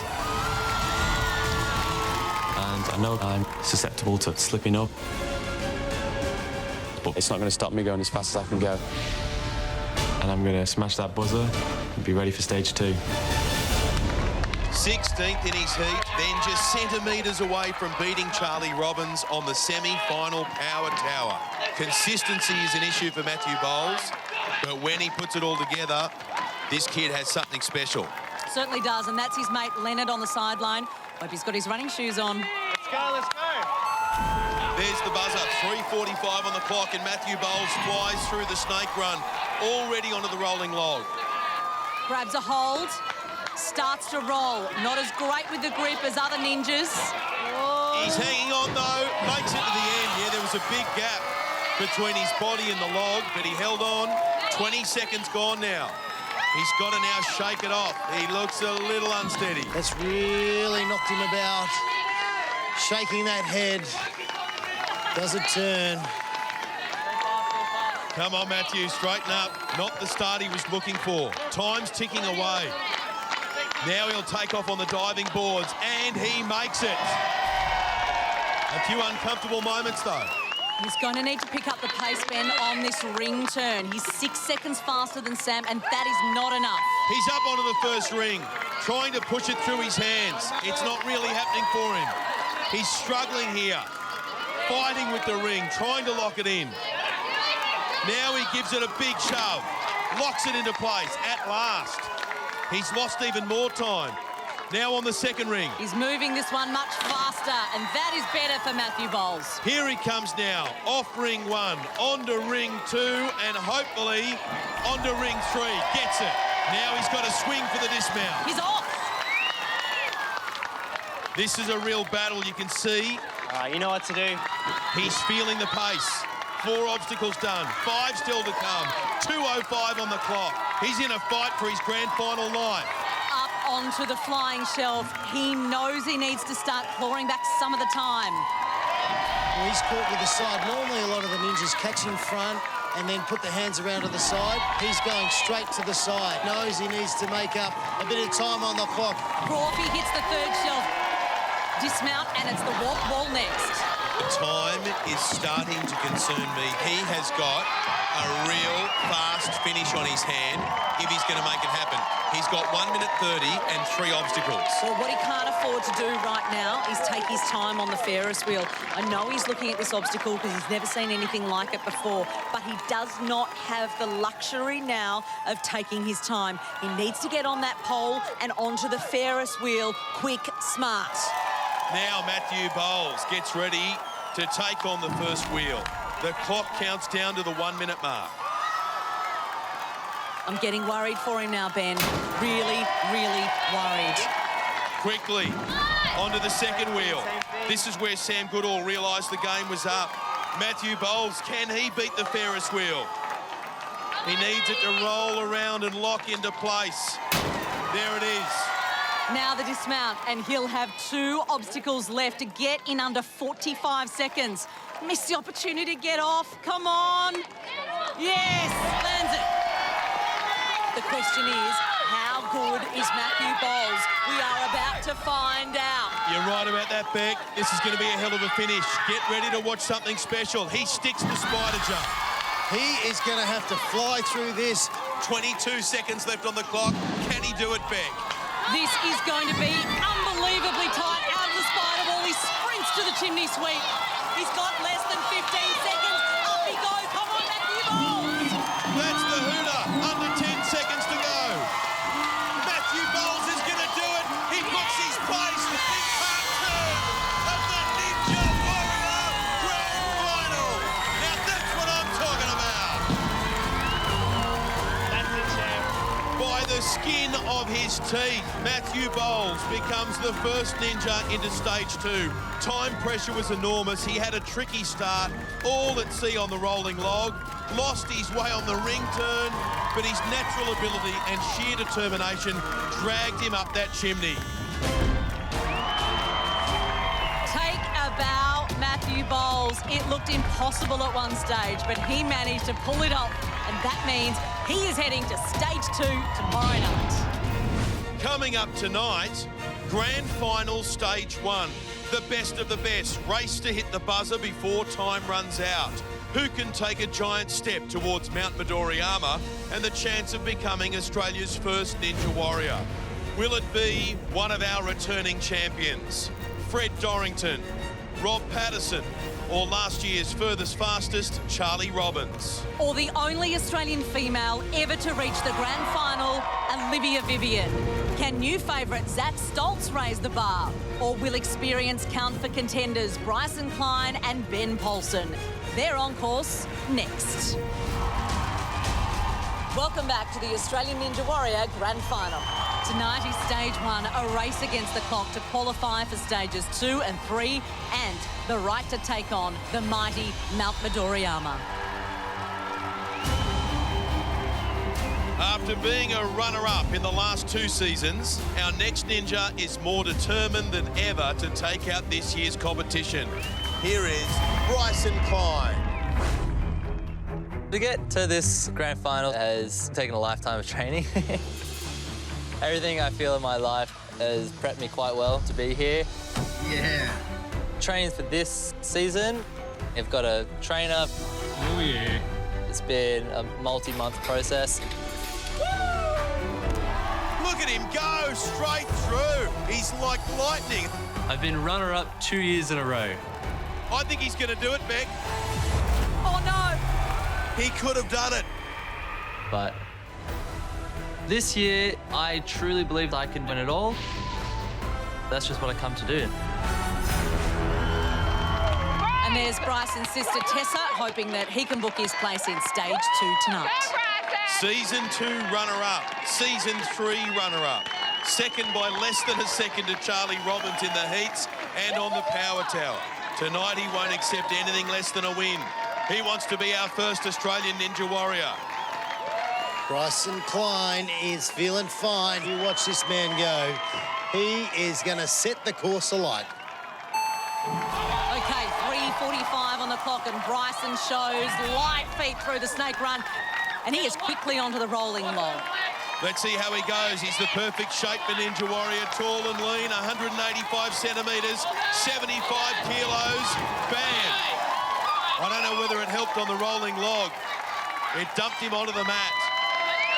He picks himself up, shakes it off. That's really knocked him about. You've got to make sure you've got your bearings before you head off down the runway over the diving boards. Oh, an early scare. Bryson gets up now. It's onto the ring turn. And so far, he's the fastest to this point by nearly 10 seconds. Locked in, reaches for the second ring, misses, but gets it on the next swing. Is he feeling the pressure? A couple of early mistakes from Bryson. Pulling that second ring around. It's locked. Now the momentum. Oh, that is a huge reach. That is very, very impressive right there. He's looking good, Croft. 2:35 remaining. 4 obstacles done. He's the fastest by 30 seconds to the flying shelf grab. And off he goes. Oh, just hit the board at the back here with his feet, which made him have a couple extra swings. Bryson Klein now gets ready to let go and grab a hold of that second shelf. Very close. His head was very close there. Yeah, now the third one does that a bit better. There's the dismount. Despite a few uncharacteristic lumps and bumps, Bryson Klein is now at the top of the warped wall with 2:02 remaining. And 3 obstacles to go. He's huffing and puffing a bit. Is he going to take a break before this Ferris wheel? Deep breath. He doesn't take a break. He goes straight up that pole. Moving his hand onto the first handle now, and he goes up. Remember, the Ferris wheel moves once you get to a certain point. Geez, a good climber, isn't Now he? it He is starts to so roll. good in the air.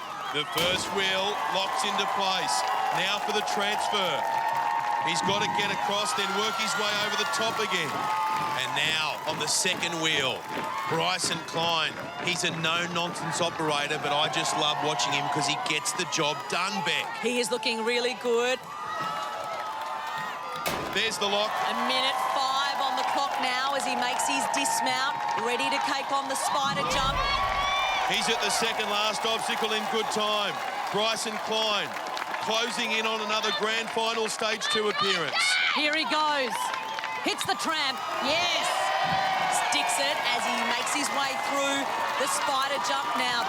Plenty of time up at Bryson Klein out of nowhere has slipped down the wall with and 45 ended seconds up on the clock. in the water. I don't know how that happened. How did that happen, Bryson Klein? Everything was fine. He felt he had enough time.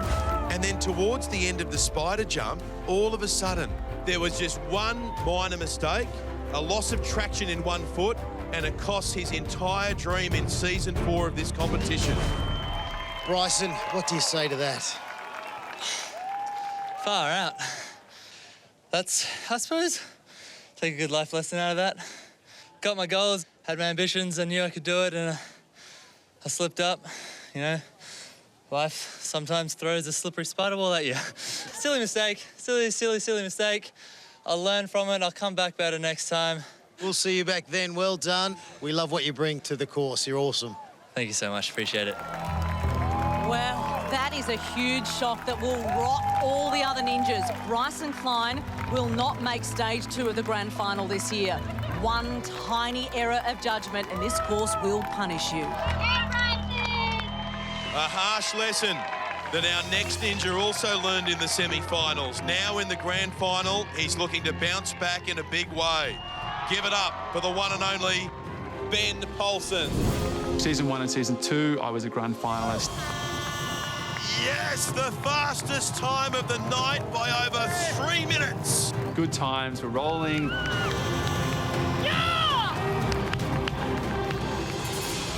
Last year was my worst year. This guy is one of the best. Oh no, Ben! Falling in the semi-finals was unexpected. And this year, on the 5th obstacle in the semi-final, which is exactly where I went out last year. Oh no! It was deja vu. I honestly did think it would be the end of my season 4. And it was just a waiting game from there on out to see if I would make it to the grand final. It's not a nice position to be in. But I'm here. I've scraped my way into the grand final, and I'm not going to waste this opportunity. I will be hitting a buzzer. Ben Paulsen, just when you thought he was out of the competition, he's back. And could he do a Steve Bradbury, come from behind and win the whole thing? Oh, there's plenty to prove for Ben tonight. Girlfriend Olivia Vivian, the support on the sidelines. She will be running a little later on. No more second chances, no more mistakes. This is it for Ben Paulsen. 9 obstacles between him and stage 2. The buzzer sounds and Ben Paulsen's 3-minute, 45-second experience gets underway. Now, this man says he can get up Mount Midoriyama. He said he is the fittest he has ever been. So if it's going to be any time, it is going to be this year. Survives the rolling log. Ben Paulsen gives the head a shake. Now he's got to pick himself up. And another shake. He's got the diving boards next. He does the turn. You've got to make sure you got your balance before you start doing the diving boards. Is he fully recovered, Croft? That's the question. Straight through the diving boards. With poise. Now the ring turn. And a different approach from Ben, making the most of that 6'5" frame. Not using his legs. Now he's onto the second ring. Kicks those long legs up. There it is, the second lock. Now he's going to use those long limbs again to reach for the third and final ring. Nice. Oh, he has got it. He's off. He's done the ring turn really quickly, and that leaves him time up his sleeve for the next obstacles. I am getting excited right now because I'm looking at the clock and I'm looking at Ben Paulsen's face, and he is in total control of this course. Flying to the second shelf. He's in great shape, beautiful rhythm. And now the last one. The dismount is perfect. You're on good time. Here he goes, Ben Poulsen, straight up the warped wall, on top of the warped wall, and with just over 2 minutes to go, 3 obstacles left. Make sure you're ready for this. Now the question is, how much has the first part of this course taken it out of him? What's he got left? He's taking a breather. He knows the clock is ticking. Here we go. 1:30 on the clock to go. Need to move your way through this nice and quick. He's locked and he's loaded. Up he goes, very carefully working his way around the Ferris wheel, holding on nice and tight. It locks in. Oh, and this is where it gets scary, the transfer to the second wheel. Good work, Ben. He's been very smart, Beck. He needed to make sure that he had conserved his energy, that he had enough of it to get him through the Ferris wheel, and then he'll worry about the next 2 obstacles when he gets there. And I've got to say, he's looked extremely confident and capable through the last few obstacles. Here's the dismount. Off the Ferris wheel with around 50 seconds remaining, Ben Poulsen has 2 obstacles to go. And how is the calming encouragement from Olivia Vivian? She's not getting stressed. She's not stressing him out. Focus. Just calm encouragement. Ben hits the spider wall. He needs to be careful through here. We saw Bryson Klein slip away in the tunnel. And because he's 6'5", he looks very cramped, so perhaps a little bit trickier for him than other ninjas. But he's done it, and he's looking so good. He's timing this to perfection. Ben Poulsen is now at the final obstacle, the chimney sweep. 23 seconds on the clock. Up we go, the chimney sweep. Look at him go, that great strength, this amazing ninja that he is. He's up to 6 metres, 13 seconds, 11 seconds. Pops his head through the hole, and Ben Poulsen, you are through to the next stage of the grand final in Australian Ninja Warrior. Is that the man on your screen that can be the first to conquer Mount Midoriyama? I'll tell you what, he's in with a red-hot shot. So cool. So calm. So relaxed. All through the course, there was a rhythm and a flow that we haven't seen from Ben Poulsen so far this year. He just had everything sorted. Didn't allow any of the outside pressures to get inside his head. Well, Olivia's happy. And why wouldn't she be, Croft? Ben, how you feeling? Tested the cardio, that's for sure. I like these courses because they really push you to your limits. So everything went to plan and I'm happy. Now, you've virtually done a Steve Bradbury because you snuck yourself into the grand final. I'm super grateful to be here, you know. And I used my life in the semi-final. I fell, I did make it through. I'm very, very grateful for that. So I still have stage 2 and 3, but I truly believe I can make it to Mount Midoriyama. Olivia, how do you describe that performance? This is his zone right here. He was awesome to watch. I wasn't nervous for him one bit, so well done, babe, well done. Well done, enjoy, and we'll see you in grand final number 2. Thank you. Ben Poulsen. Right from the heats, Ben Poulsen has been saying he's going to reach Mount Midoriyama, and he's just taken a huge step towards it tonight, becoming ninja number 2 into stage 2 of the 2020 grand final. And he's got the fastest time of the night so far. Coming up, the 3 ninjas who have been our furthest fastest champions. Charlie Robbins, Rob Patterson, and next on course, Fred Dorrington. Get on Mount Midoriyama. That's the dream. Let's go. Can they handle the pressure and make their experience count? We'll find out after the break. Welcome back to stage 1 of the Australian Ninja Warrior Grand Final.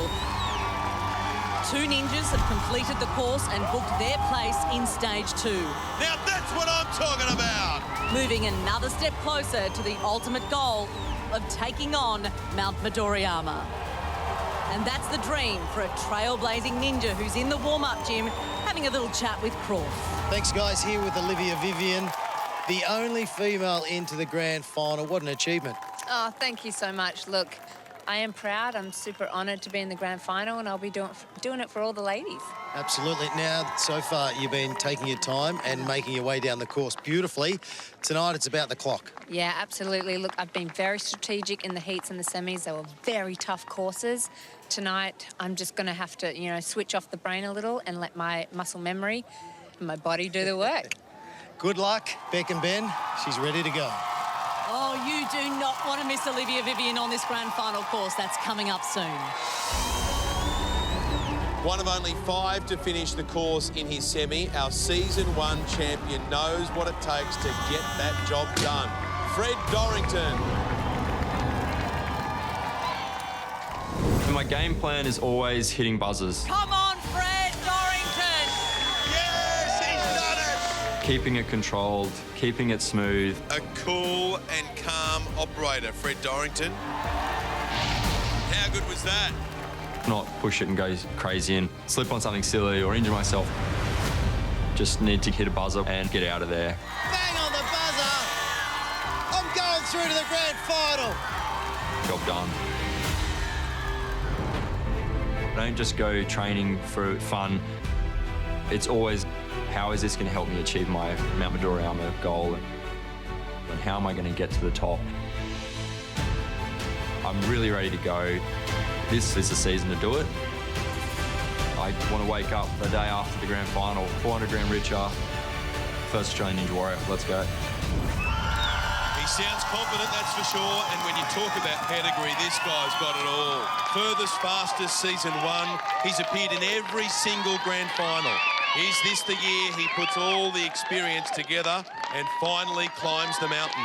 Fred's ready to go. He's got his donut socks on, which are going to bring him a lot of luck. Let's go, Australia. Here we go. The pressure's on as Fred skips through the snake run and jogs to the rolling log. An early sign, he's thinking about that clock.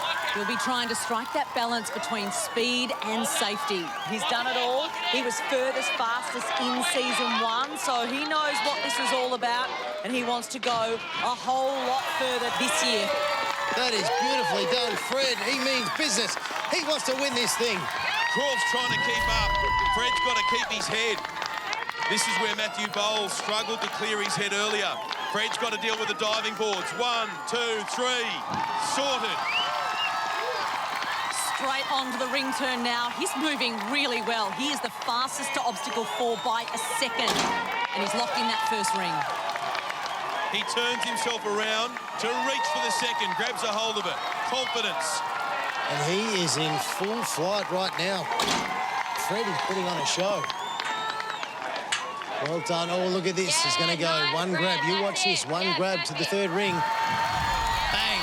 Using every bit of his wingspan. Swings to the dismount. Little bit of a stumble. He was close to the scaffold.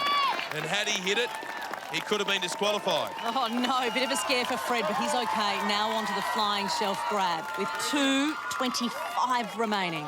Up on the parallel bars now, pushes himself, really gets the momentum going from the hips. You'll see the experts, the ones that know what they're doing using this technique. Now onto that very shallow shelf. Makes it to the third, and it will be a nice dismount, and the clock is looking good. And he's down. Fred Dorrington is going to hit the wall at the 2-minute mark. Up you go, Fred Dorrington. Push those arms up Well done, mate. over the warped wall. 6 obstacles ticked off, 3 more to come. Fred is striking that balance between pace and risk. He's the second fastest on the course, heading to the Ferris wheel. Making really good time. He's got time to take a breath. And up he goes. And he is on to the first wheel of the Ferris wheel. Up and across he goes. You can see the Ferris wheel now moving. It will fall down, and then he needs to make the transfer. And this is where the burn starts to catch up. This is where the arms feel the previous 6 obstacles. Fred's finding a way. Up he goes. Up nice and high. It's taking everything out of the body, but he is in beautiful control right now. And a minute to go on the clock with 2 obstacles to go. If he can land this. Yes, how's the time looking, Ben? He's good. Fred Dorrington has got 50 seconds to complete this course. But we've seen the spider jump is tricky. He's got to be careful. He hits it. Oh, no, but he doesn't stick it. He just slipped. Oh, and it's over. Fred Dorrington, he had the finish right in front of him. And the moment his feet touch the spider jump, one of them just slips down. Fred, I know you're disappointed. Take us through what happened. Didn't stick it. We're going to have a look at the replay up on the screen. Yeah, I was conscious of the time. Probably popped too early. Yeah, I didn't get deep enough. How hard is that to watch? It's gut-wrenching, actually. Damn. I could wait a whole year for this again. Damn it. But, hey, that's Ninja. That's how it goes. I'm pretty bummed. You were making great time. Don't be too harsh on yourself. You've put on a great show. And we'll see you next year. No worries. Cheers. Thanks. The spider jump has taken out another gun ninja. Thank you. One of the biggest shocks of the season. Fred was so close, but not to be this year. He's one of the very best, and he bows out of this competition. Still to come, the favourites to win Australian Ninja Warrior 2020, both with a priceless second chance advantage. The defending champion, Charlie Robbins, and the contender for the throne up next, Zach Stoltz. Having this advantage is massive. Like, it's just a game changer. Welcome back to the Australian Ninja Warrior Grand Final 2020. In the heats and the semis, the Ninjas could afford to play it safe. But tonight, it's all about speed under a ticking clock. And with speed comes a greater degree of risk. And while you're away, the action continued. 28-year-old hipster ninja Eddie Burrell started in style. Flies his way through the snake run. But his chances slipped through his fingers on the shelf grab. No! Oh, Eddie. The hipster barista was on track, but it might have just been too much pressure. Then ballet dancer Raina Shu sashayed to the start line. Come on. And shimmied through the course. Nice. This guy looks good. He had his eyes set on the buzzer until his footwork let him down on the spider jump. Here he goes. Bang! Oh, no! Oh, no! And the big ninja, Alex Big, went looking to qualify for stage 2 for the second time. Okay, here he goes. Across the diving boards. Oh, Alex, did we lose him? We lost him. Alex Big. Oh, my goodness, that is a shock. Time now for our next ninja. And for the first time tonight, the precious second chance advantage is in play. Yeah, that's right, Beck. If Charlie Robbins or Zach Stoltz need it, they can use it. If they muck up on their first run, they don't hit the buzzer in time, they get to do it all again. It's a priceless golden ticket for one of the favourites to take out this year's competition.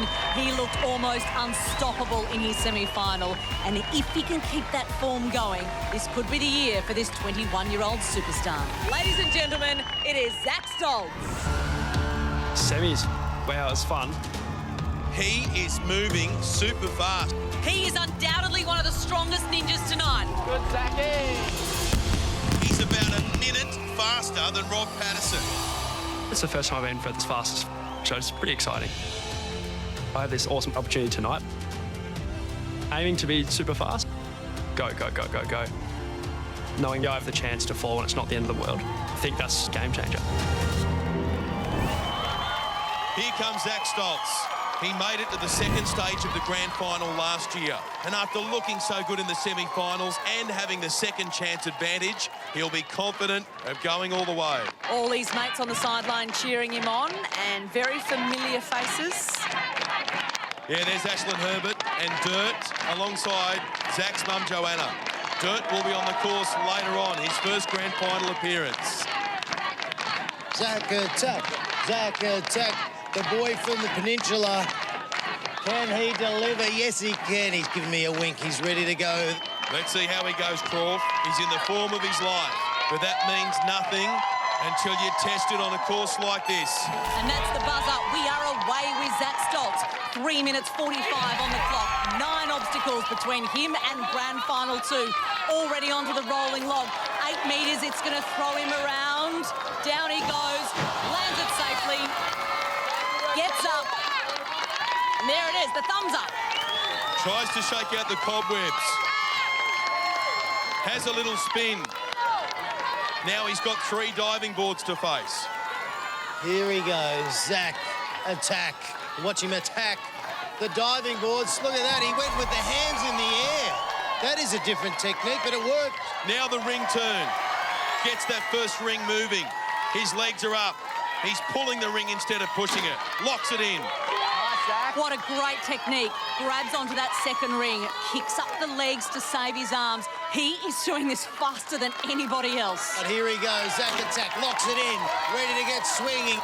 2:45 on the clock. He's going well. Oh, nice. Beautifully done. Completes it. He's now the fastest so far up until this point, just ahead of Bryson Klein. Now the flying shelf grab. Up onto the bars. He looks totally in charge. Onto the first shelf. Great catch. Gets the hands around to the side, gets the legs swinging. Beautifully done. Now just one more lâché to the last shelf. Needs a big kick. Gets there. Just the dismount to go. Oh, looking so good. 2 minutes, 10 seconds on the clock now. Zach Stoltz on top of the warped wall, but he's only halfway there, Beck. Oh, he's looking good. Zach, you got plenty of time. 2 minutes left. Shakes out the hands, exchanges a few words with Dirt and Ashlyn, and contemplates 3 obstacles in the space of 1 minute, 50 seconds. Up he goes on the Ferris wheel. This will chew up time, but he is moving really well. Makes his way across the top of the Ferris wheel. Locks it into place. Now the transfer. Oh, it's so tough. Yeah, Zach reaches up for the next handle and the next. Look at him picking up the pace. Zach Stoltz is on fire. The second wheel now rolls around. It locks into place. He starts kicking those legs, getting the sideways lâché, completes the Ferris wheel. He is the fastest to this point so far. We are watching something extraordinary. Sticks the spider jump, starts to race through that tunnel. Remember, he's got that second chance advantage, but Zach Stoltz is acting like he's never going to need it. Come on, Zachy, let's go, mate. And now 50 seconds left on the clock. It's the chimney sweep. He's about to hit the buzzer and go into grand final stage 2. What a magnificent run. Go, Zachy! Bam! That third ninja to qualify for stage 2. That was incredible. What about that? Zach Stoltz is leading the charge to become the Ninja Warrior champion for 2020 and potentially make it all the way to the top of Mount Midoriyama. What a champion.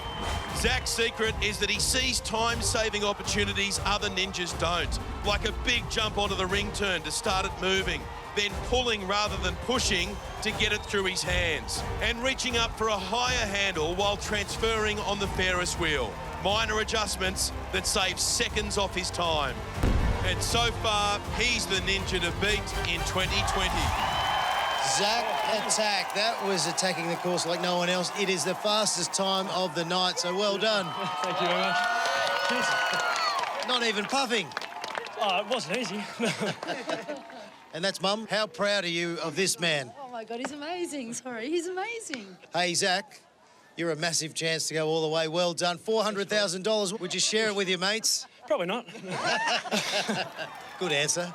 Well done. Thank you very much. And there is Zach Stoltz on the top of the leaderboard, safely through to stage 2. Joining him at the moment, Ben Paulson and Matthew Bowles. Well, are we looking at the first ever Australian Ninja Warrior? Zach Stoltz is that good, and he is in the form of his life. It's going to take something very special to beat him.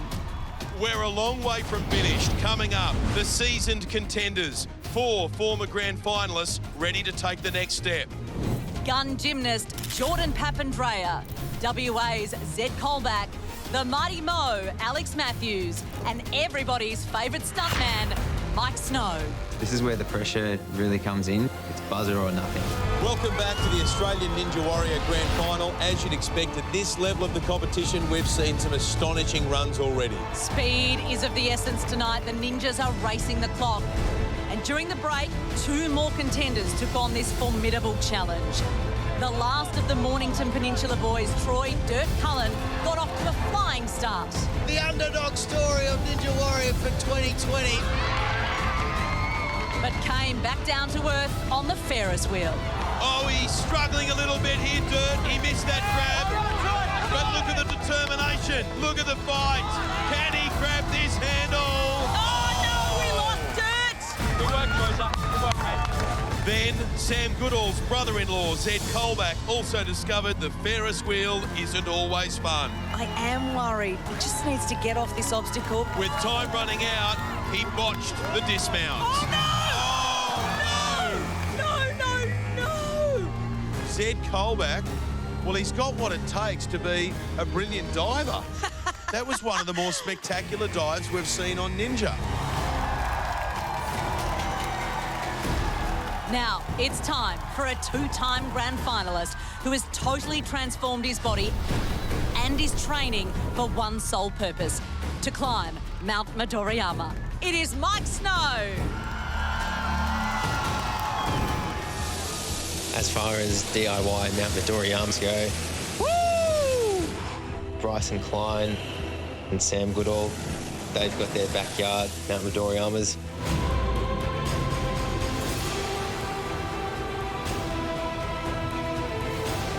Doing it in the sky, like one-upches. Mount Midoriyama, I'm coming for you.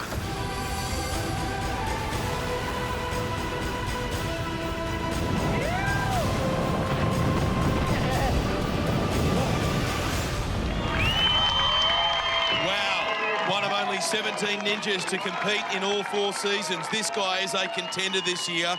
He lost 6 kilos specifically for the grand final. He felt he didn't have enough speed when he was a bit heavier. Will that make the difference? Part of Mike's motivation are the health challenges faced by his mum, so we've organised a little surprise. We've got his mum, Angela, in the big screen. A very good evening to you, Angela. Yeah, Mum. How are you feeling? Are you nervous? A little, yeah. We are too, but I hope Mike is not nervous. We want him all the way tonight through to the second stage of the grand final. And to do that, Mike must complete 9 obstacles in 3 minutes, 45 seconds. No second takes for the stuntman, now or never. There's the buzzer. Mike Snow's underway. A year of training and dedication on the line right now. Onto that rolling log. Gets a good grip. Despite losing weight, he's still one of the heaviest ninjas in this grand final at 81 kilos. It's throwing him around a bit, but he hangs on, pulls himself together. There's the thumbs up.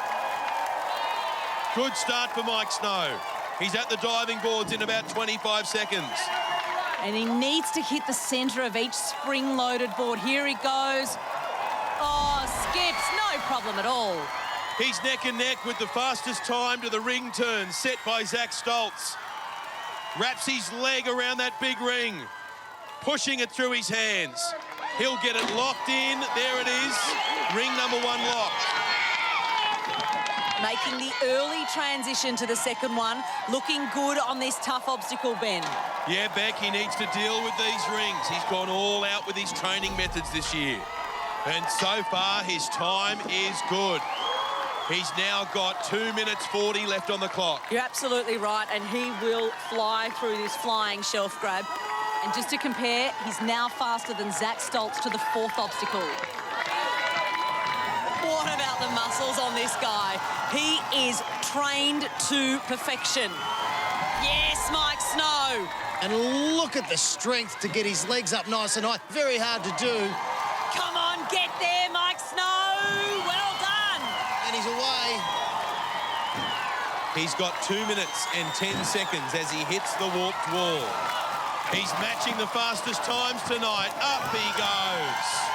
Has a look around, takes in the beautiful sights of Melbourne, and now he heads up towards the Ferris wheel. Although he's very strong up top, this will test him the Ferris wheel, and as the clock counts down now, chewing up a little bit of time as he comes towards the 3rd last obstacle. 1:47 left on the clock. We know how tough the Ferris wheel is. He's got about 35 seconds each for the last 3 obstacles. Onto the pole now. Now, this is where his weight loss might come into play. Shaking out those arms a bit. He is feeling that burn after 6 obstacles. And onto the first wheel. And what we are seeing right now is a textbook run. Mike Snow looks good. Here he goes, the transition from one wheel to the next. And now look at this, just using every muscle in the upper body. Mike Snow, And he's made it to the top of the wheel. Perfect. Hold on, Mike Snow. And now it's time to exit. Zach Stoltz is still the fastest to this point tonight, but Mike Snow not far behind. This is the best that Mike Snow has ever looked in this competition. All that daredevil training and loss of a few kgs is paying off. Here we go. Time to hit the spider wall.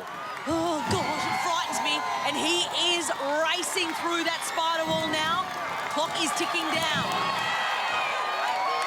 40 seconds left on the clock as he makes his way up the chimney sweep. He's not going to catch Zach Stoltz's time, but this is a sensational run for Mike Snow. Yes! Mike Snow hits the fireworks, ignites the crowd, and we've just seen one of the great grand final runs. He's beaten the clock with 32 seconds to spare, and Mum is watching on in the big screen saying, "That's my boy." Almost the complete performance from Mike Snow. He didn't put a foot wrong in the early part of the course. He relied on his flawless lâcher and ring technique. He showed his grunt on the Ferris wheel, recording the second fastest time tonight and sending a warning to all the other grand finalists. Mike Snow, that was incredible. What great speed, especially up the chimney sweep. Kind of one of the easiest ones to train for, hey? It's like go outside and find two walls. You know, that's a parkour thing that, you know, I've been training since I was 15, so that's not concerning. Stuff like Ferris wheel is concerning. If you can get up Mount Midoriyama, $400,000, what do you spend it on? My mum's gonna get whatever I can that can make her life easier. 400K. It's just a silly amount of money, hey? Use it to do a lot of positive stuff for her and a bit of the world, you know? You always got to look after your mum, and she's extremely proud. Yeah, no, it's wicked to have her up on the big screen. Cheers, Mum. See you in grand final number 2. Thank you. 32 seconds left on the clock. Thanks, everybody. That's a stunning time. Beautiful performance, Mike Snow. He is the 4th ninja to book a place in grand final 2. He means business. Still to come tonight, 3 ninjas chasing history. Reigning champion Charlie Robbins. Can he be the first to defend his title? Olivia Vivian, the only Aussie female to make the grand final. Can this trailblazer be the first ever female to reach stage 2? She hits the buzzer! Yes! But before them, Rob Patterson. Rob Patterson hits the buzzer with a minute 18 left on the clock. 2018's furthest fastest, looking to become the only ninja ever to appear in stage 2 all 4 years. This is the aim. The ultimate aim is Midoriyama behind us, but it's getting there. Welcome back to the Australian Ninja Warrior Grand Final. The best of the best are racing against the clock to qualify for stages 2 and 3 and prove they're ready to take on the mighty Mount Midoriyama. During the break, 2 more contenders stepped up. Gymnast Jordan Papandreou was chasing his 3rd stage 2 appearance in a row. Look at the power in the legs, look at the power in the arms. Wow. 2 leg breaks in 2 years couldn't slow him down as he hit the buzzer with time to spare. Jordan Papandreou! Jordan Papandreou hits the buzzer. You are on fire! Then the mighty Mo, Alex Matthews, made it to the chimney sweep with 20 seconds remaining. He might just be able to do this. He's got 8 metres to get to the top of the chimney sweep. Alex Matthews knows what he's doing. Oh my goodness, Alex Matthews, you've been here 3 times before. 8, you need to get 7, there. 6, Come on, Alex. 5. Alex Matthews, you are through to the next stage of the grand finals. Oh, what a run. 6 ninjas have now booked their place in Grand Final Stage 2. Zach Stoltz completed the course in the fastest time. He'll be joined by Mike Snow, Jordan Papandreou, Ben Polson, Alex Matthews and Matthew Bowles. The pressure goes up another notch, but our next ninja has made stage 2 of the grand finals every single year, going on to become furthest fastest in season 2. It is Rob Patterson. Yes, Rob Patterson! What an extraordinary athlete! He's the man they call Robot Rob because of his precise, error-free runs. This bloke is a machine. How good is the Robot Warrior? This ninja overachiever is appearing in his 4th straight grand final. Australian Ninja Warrior is an opportunity to show how much my training has prepped me for anything and everything. I do want to be able to claim that I can conquer the course, as well as really push myself and find my own limits. It's very much a brilliant challenge. It's the biggest challenge. Well, nobody's got a better record in this competition than Rob Patterson. This year, he's done what he's needed to do. He's made it all the way to the grand final. Expect fireworks tonight. That's girlfriend Tamara on the sidelines. She'll be riding every bump through this course with Rob. We are underway with the 24-year-old robotics engineer from Brisbane. He made light work of the snake run. And now he'll wrap himself around the rolling log. Straight into the log roll, lock it in. That's what they do, hold on for dear life. And then bang! Thumbs up, he's got his bearings. And he's straight onto the diving board. Oh, look at that. He is the quickest so far tonight. Yep, flawless start for Rob, and he is 5 seconds faster than Zach Stoltz onto the ring turn. This is where his gymnastics background will come to the fore. Locks in the first ring. Now a big swing coming. Reaches for the second. He is really swinging that ring around. He's going to lock it. And then he's going to go for that third ring. He's so comfortable up there on these rings. Swinging for the third one now. He'll grab it. And down. 4 obstacles done already. He's doing really good on the clock. He's now got 2 minutes and 40 seconds to go, Rob Patterson. And he's flying. Amazing technique. Look at the way that he throws those legs up.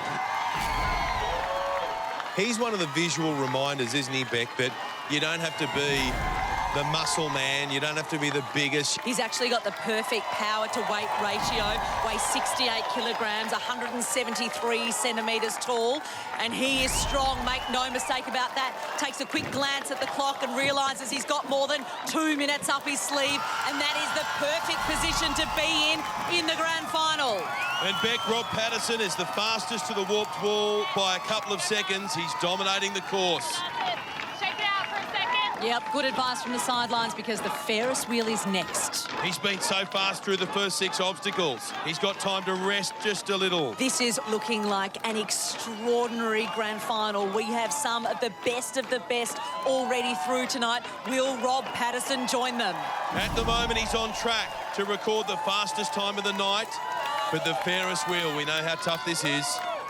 Gets that first wheel moving. Locks it in. Moving across to the second wheel, so he moves up a peg. And now hopefully he can make the transfer. He will, and he does. 1 minute, 15 seconds left. Here he goes onto the second wheel now. You've got to go up. Oh no! He almost slipped. Come on, Rob. He really is starting to fatigue. I can hear him breathe. He's decided to go a different way. And look at this. Rob Patterson's going underneath the second wheel. It's within the rules, but it's longer and more difficult. He's struggling. I don't think he's got much left. We lost him in the pool. It was going so well for Rob Patterson. You can see how disappointed he is. You did well. He was so fast through the first part of the course. Maybe that was his undoing because when he reached the Ferris wheel, his arms seemed to be shot. He didn't have enough gas to go up and over the second wheel. In desperation, he tried to go underneath. It was a longer and tougher way to go, and that's the end of his grand final run.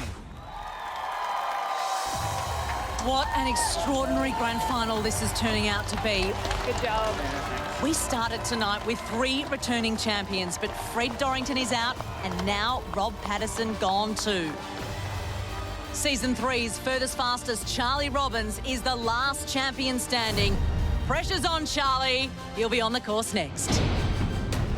And then the Ninja Warrior legend, Olivia Vivian. Yes! She does it! Olivia Vivian! Just hitting that buzzer felt amazing. She's inspired a nation, but can she make it into stage 2 for the very first time? I am so excited to be here. I am one step closer to my ultimate goal of getting to Mount Midoriyama. Welcome back to Australian Ninja Warrior, where 6 of the best everyday athletes in the country have booked their place into stage 2 of the 2020 Grand Final. Moving a huge step closer to the ultimate ninja challenge, Mount Midoriyama. It's time for our next ninja. He's our reigning ninja champ, furthest fastest in his heat and semi-final. He also holds a golden second chance ticket. Here is Charlie Robbins. Oh, Charlie. Come on, Charlie. Charlie Robbins! You are the winner of Australian Ninja Warrior 2019. Charlie Robbins, he crushed it last year. Look at this guy fly! Well done, Charlie. He's a machine. He's a speed demon. Charlie Robbins hits the buzzer. Charlie is pretty casual. You put him on the course and he can do some damage. To complete 9 obstacles against the best in the country, he's done it with 1 minute and 2 seconds left on the clock. He's a world beater. You know, it'd just be boring to see him do well again, wouldn't it? For that guy to have an extra life in his back pocket, he's in a really good spot to do 2 years in a row. Having a chance to climb Mount Midoriyama this year would be awesome. Didn't get there last year, so it'd be really cool to have a shot this time.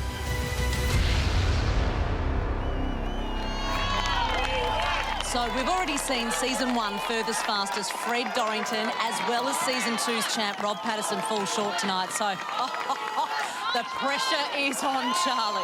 He can afford to run that little bit faster tonight because in the power tower after the semi-finals, whoever won that challenge got a second chance opportunity. If something goes wrong on this run, he gets a second chance. He's got his mum and dad, his grandpa, his grandma on the side. Yep, they're all here. Zach Stoltz still with the fastest time tonight, but here comes the reigning champ, and he sprints onto this rolling log. That is a sign of things to come. Lock it in. Just 21 years of age. The focus and intensity of Charlie Robbins has been so impressive to watch. There he goes. Safely through the rolling log, he'll pick himself up and start to clear his head, preparing himself for obstacle 3. Here he goes. He does the Ninja Warrior turn just to rebalance and refocus, adjusts the glasses, rubs the hands and says, bring on the diving boards. Ooh.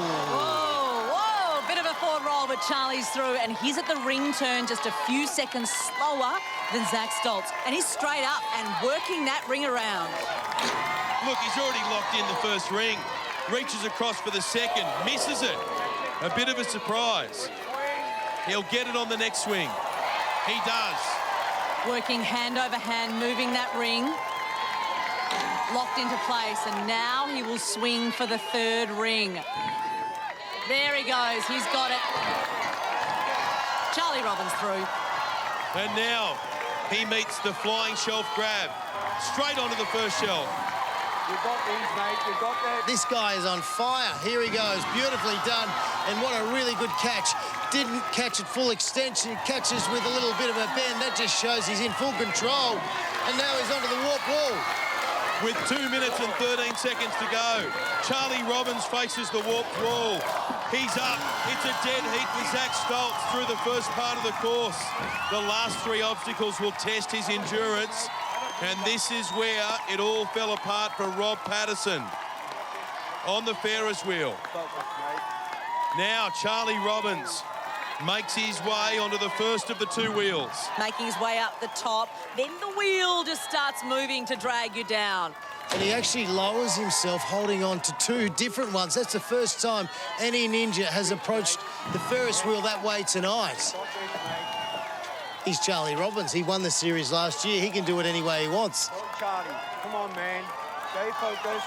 Here he goes. Once again, that unusual grip. One on one on the other. Now he's going to get the swing. Needs to make the dismount. He's taking some time. Come on, get off, Charlie. But there it is.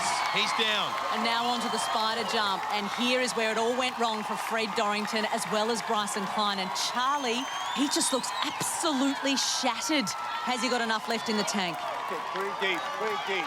He's really fatigued. He's had a great deal taken out of his body so far. He's got to nail this, get his way through the spider wall. Here he goes. Charlie sticks it, but that's only half the job.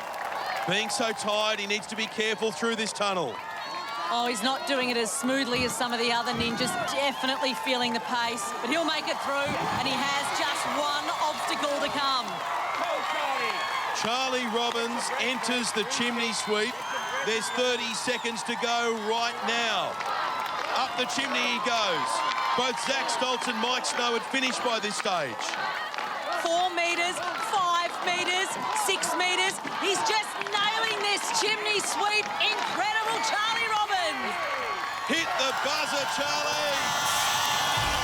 And with 13 seconds left on the clock, Charlie Robbins eyes off his spot in Grand Final Part 2.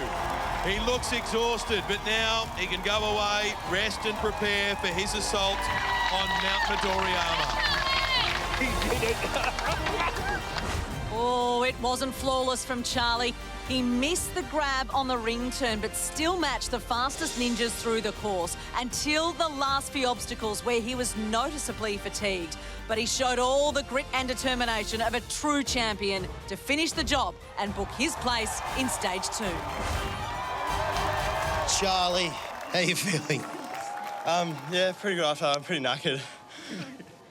Fair enough, too. I was keeping an eye on the time. I sort of knew I had a little bit up my sleeve, so I sort of rested a little bit to make sure I got it done. There's no point trying to rush it tonight because if you hit the buzzer, you know you're going through, so just get it done. Taffy, your grandfather, you were fantastic. I love the way that you really get into it, and that was all heart and guts tonight, wasn't it? Well, that's what the family's all about. We've been supporting him right from the start, and well, we just love each other, I guess. Oh, no, there's a lot of love, and it was fantastic to watch. Yeah, so I'm really lucky to have these guys. Really great that they can come along and cheer me on. Really appreciate it. Well done. A beautiful family and the dream of becoming Australia's first Ninja Warrior. Very much alive for Charlie Robbins. What a performance tonight. But there's still one more ninja to come. My focus tonight is to make it through to stage 2. Can superstar Olivia Vivian beat the course? I'm going to have to be smooth. And beat the clock? I'm going to have to be fast. To become the first female ever to make Grand Final Stage 2. My ultimate goal tonight is to hit that buzzer. Can she make history? I want to be the first Australian Ninja Warrior. Welcome back to the 2020 Australian Ninja Warrior Grand Final. Get ready, Australia, for the final run of Stage 1. Well, it has been another incredible campaign for this amazing ninja.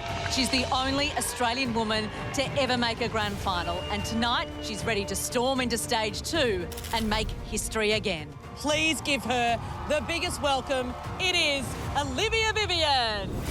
The first year, hands down, it was the hardest challenge I've ever had to face. The crowd is pumped, willing her on. I face planted that wall. Will she do it? No! And didn't make it through to semi-finals, but it changed my life. It lit a fire up under me. And I've just been setting goals that are higher and higher each year. Up the warp wall. What? The grip is good. Olivia Vivian, you are a superstar. She pumps those arms. She's going to do it. does it! Here I am. This is my third grand final. I want to make it through to stage 2, a stage that I have never reached before, and I'm just one step closer to my ultimate goal, to be the first ever female to get up Mount Midoriyama. Olivia Vivian feeling so confident in the grand final. Last year, I got to the spider wall. Oh, no! Olivia Vivian. I was truly crushed. Tonight, it's a speed course. We are racing the clock. The jets are definitely going to have to be put on, so I better go. Phew. Here she is, an absolute superstar. She had to battle through adversity in a remarkable semi-final run. It went for over 10 minutes. The clock's going to be a big challenge for Olivia tonight. Is she fast enough to beat it? Time will tell. There's boyfriend Ben Paulson already through. He looked so good earlier tonight, didn't he? And a reminder that no female has ever reached stage 2 of the grand final. Time to change all of that, Olivia. 3 minutes 45 on the clock and through the first obstacle. The rolling log. Hold on tight. Wrap your legs tight. Hang on to that thing. Don't let go. She had a big scare on the log in her semi-final. Her legs came loose and she nearly hit the water.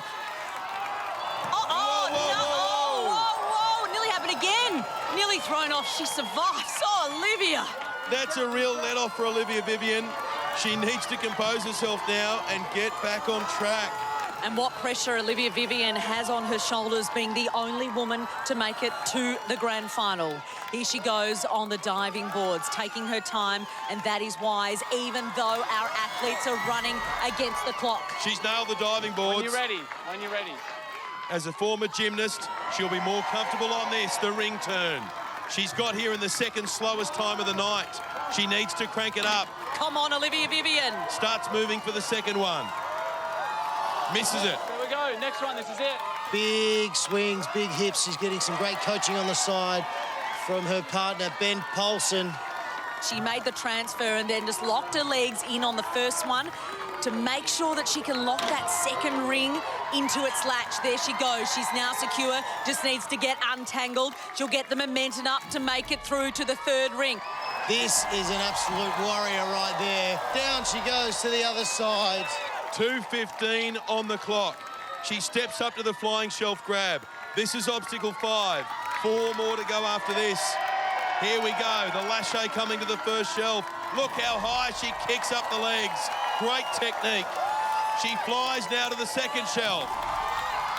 1 more shelf to go. Perfect form. And lands it.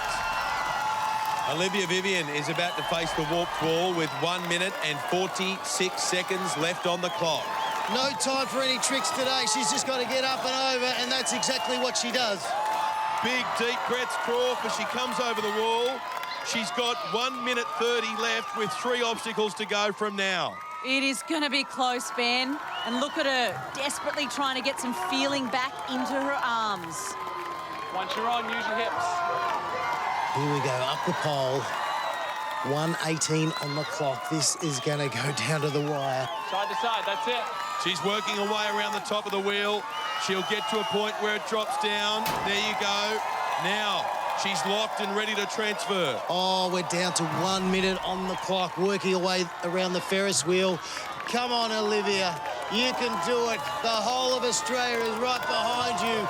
If she can get on the next obstacle with 40 seconds to go, she can get there. Arms got to be burning, though. Come on, Olivia Vivian. Needs to dismount. Here she goes. Lands it. Oh, she's just thrown out her ankle a little bit. Oh, she's okay, but she did not need that before her nemesis from last year's grand final, the spider jump. Remember, she slipped down the wall into the pool at this point exactly. She can't think about that now. Just 30 seconds left. She does it. Come on, Olivia. 28 seconds left on the clock. Look at her go. This is incredible. Go, Olivia, go. Now she's got 20 seconds to get up the chimney. Come on, Olivia Vivian. It's going to be a race against the clock. Can she be the first female into the grand final number 2? Look at her go. Olivia Vivian's about to put away into stage 2 of the 2020 Ninja Warrior. She's done it. Olivia Vivian, you're a legend. You are remarkable, Olivia Vivian.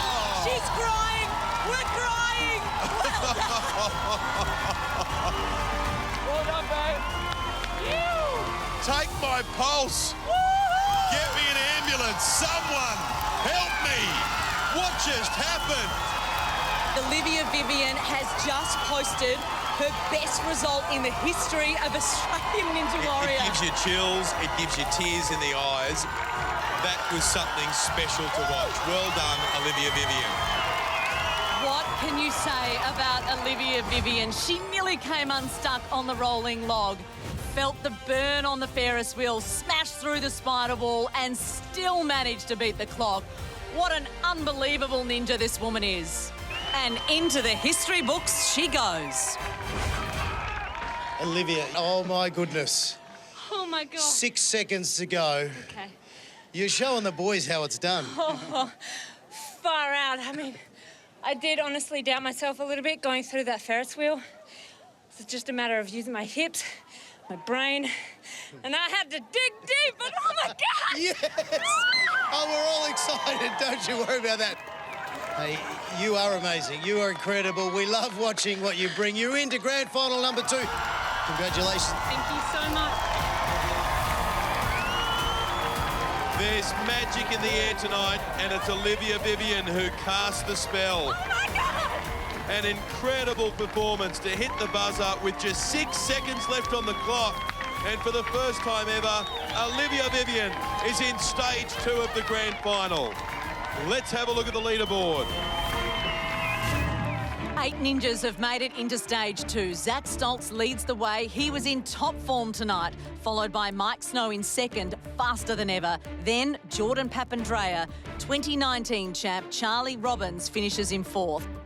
And after missing out last year, Ben Paulson rounds out the top 5. Olivia Vivian becomes the first Australian woman through to stage 2 of the grand final, qualifying 6th. Mighty Mo Alex Matthews and the silent assassin Matthew Bowles 7th and 8th.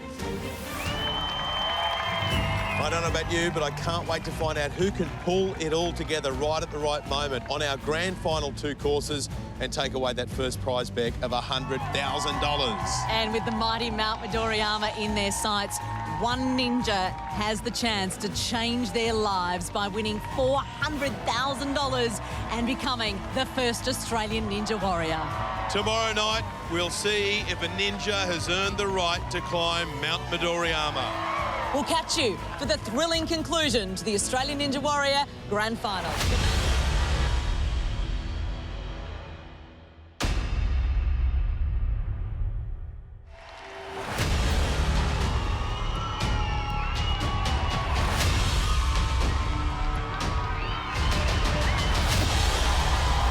Welcome to the Australian Ninja Warrior Grand Final. I'm Ben Fordham. And I'm Rebecca Madden. It's the second and final night of our 2020 Grand Final, and if Grand Final 1 was any indication, we are in for a night of full-on action.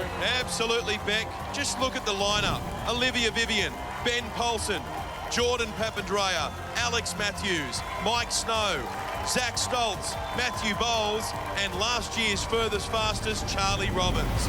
After 4 heats, 2 semi-finals, and last night's stage 1, they've made it through to stage 2 of our grand final. And believe me, to make it here, you've got to be one of the best. Ahead of them, stages 2 and 3 of the world's toughest obstacle course. 11 obstacles that will test them like never before. Last year, 5 ninjas reached stage 3 for the first time. And history will be made tonight if anyone can go further. If they can, the ultimate challenge awaits. Mount Midoriyama and its 20-metre rope climb. At the top, a $400,000 prize and the title of Australia's first Ninja Warrior.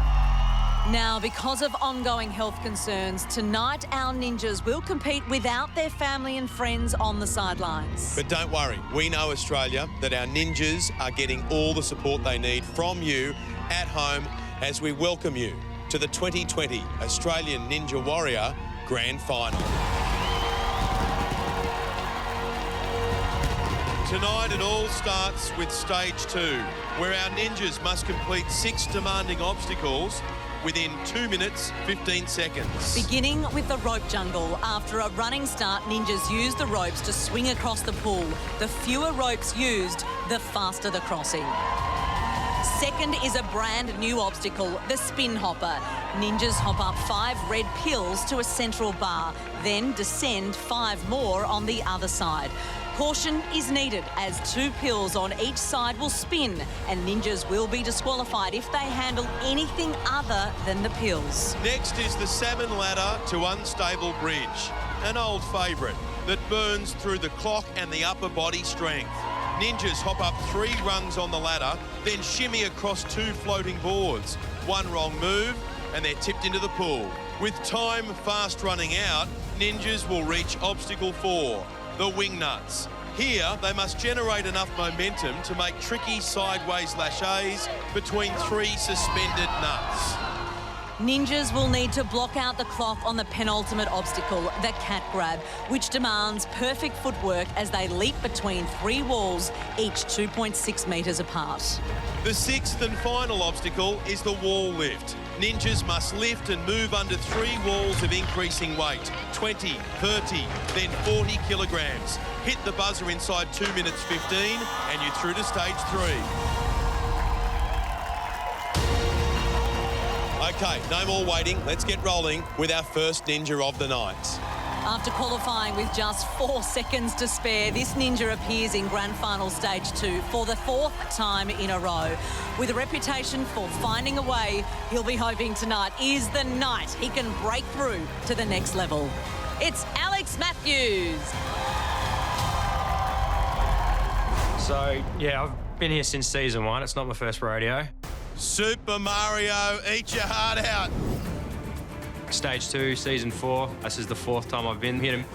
Bowed out in the last 3 seasons. They're dropping like flies. 1, 2, oh! I ask myself how I managed to get this far every season, but I think I'm kind of stubborn and pretty determined. What a recovery! So going into the grand finals again, I'm hoping it'll be my best season yet. I'm in with a shot here, yeah, absolutely.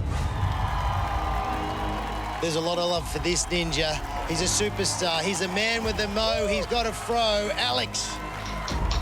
Go, Alex. Supporting Alex via the big screen are his parents, Carleen and Jeff. They're excited.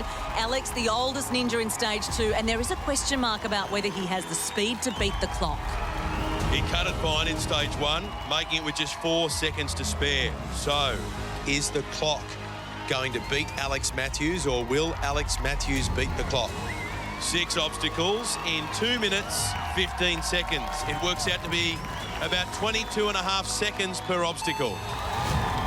Off he goes on the rope jungle. 6 ropes to get through. Doesn't have to hang on to every one of them. Nice, good momentum. Reach, pull hard on the rope behind you, and he's onto the spin hopper. 10 seconds down. This is a brand new obstacle, the spin hopper. He's got to hop up 5 pills on this side, transfer across, and then hop down 5 more on the other side. And what makes it worse? 2 on each side, spin. He's got to be really careful. He's done well so far. Now coming on to the last 4 pills. The next 2 will spin. He's taking his time, making sure there's no mistakes. He's doing well. On to the last pill, and he'll be so glad to make this dismount. Waiting. There it is. 2 obstacles down. Just over 1 minute 30 left on the clock. The salmon ladder to unstable bridge. He's got to climb these 3 rungs. Got the mixed grip, needs to get moving 1. now. 1, 2, 1 more to go, and then he is off the salmon ladder. Needs to transfer quickly. The clock is running down now onto the first section of the unstable bridge. The first bridge is in his grip at the moment. He shimmies his way along, kicks those feet down below. Now the transfer. And this is tricky. He needs to stabilise that second board. It's getting a bit shaky there at the moment, he's Beck. on a bit of He's wobble. way too He's on a shaky for my wobble liking. board. But Alex Matthews holds on, and with 55 seconds to go, he has got a chase on his hands. Halfway through the course, and it's been smooth, but time is against him. He's on to the first wing nut. Little bit of a struggle, trying to get his hand on. Gets it this time. Now he can start that sideways lâcher. 37 seconds to go. He's on the second nut right now. He's got another one to work his way through. And he's still got two more obstacles. I think the clock is giving him...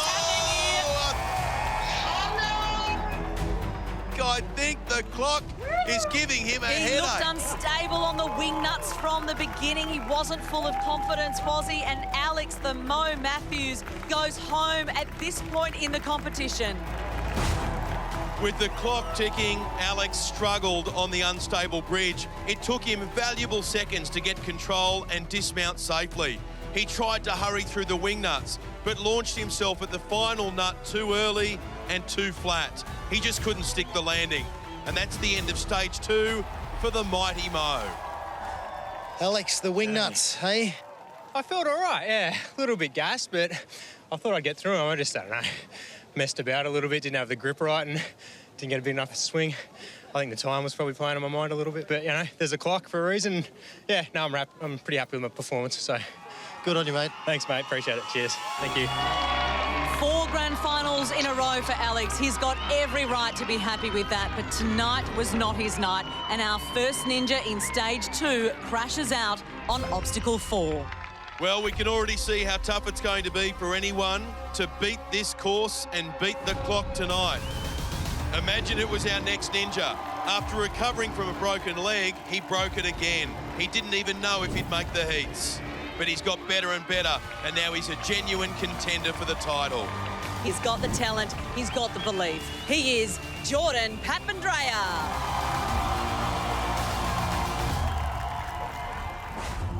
Since last season, I've had a repeat of the year before. I broke my leg for the second time. To get through a time like that, I just had to remind myself why I was doing the things that I love.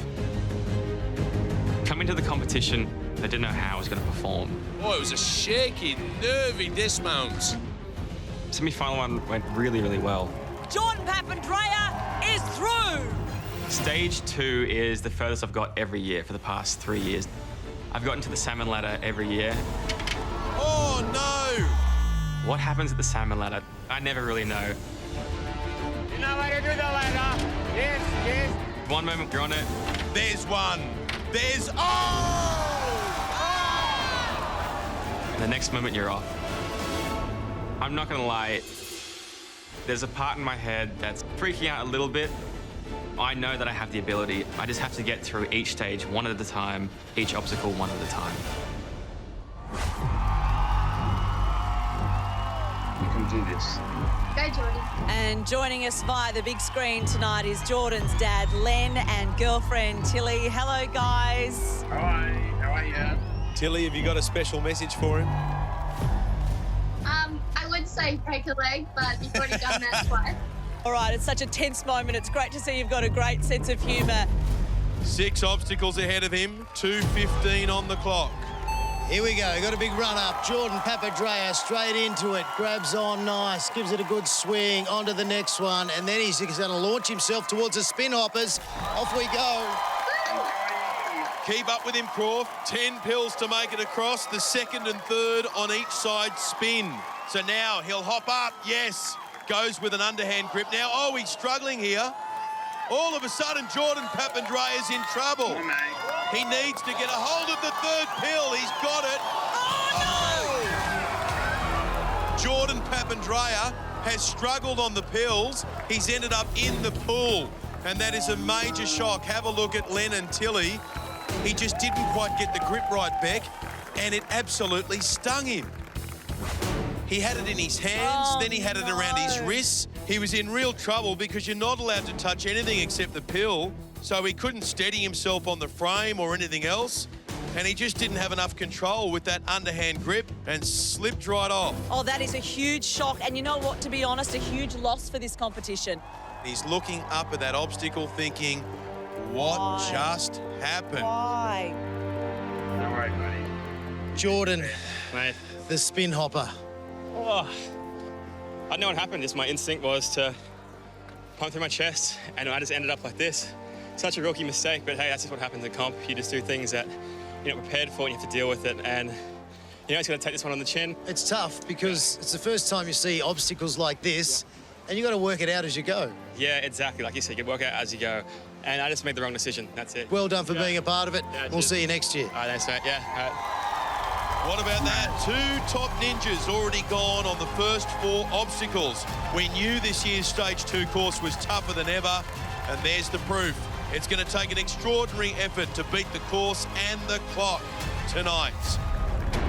Coming up, stuntman Mike Snow. He's pulled out all stops to get ready for Mount Midoriyama. Once I'm on that rope, I'll be flying. 2019's furthest fastest, defending champion Charlie Robbins. Is Charlie Robbins looking even better than last year? And one of this year's favourites to win the title, Zach Stoltz. What about that, Zach Stoltz? Trailblazer Olivia Vivian. What? Making history again as the first female ninja in Stage 2.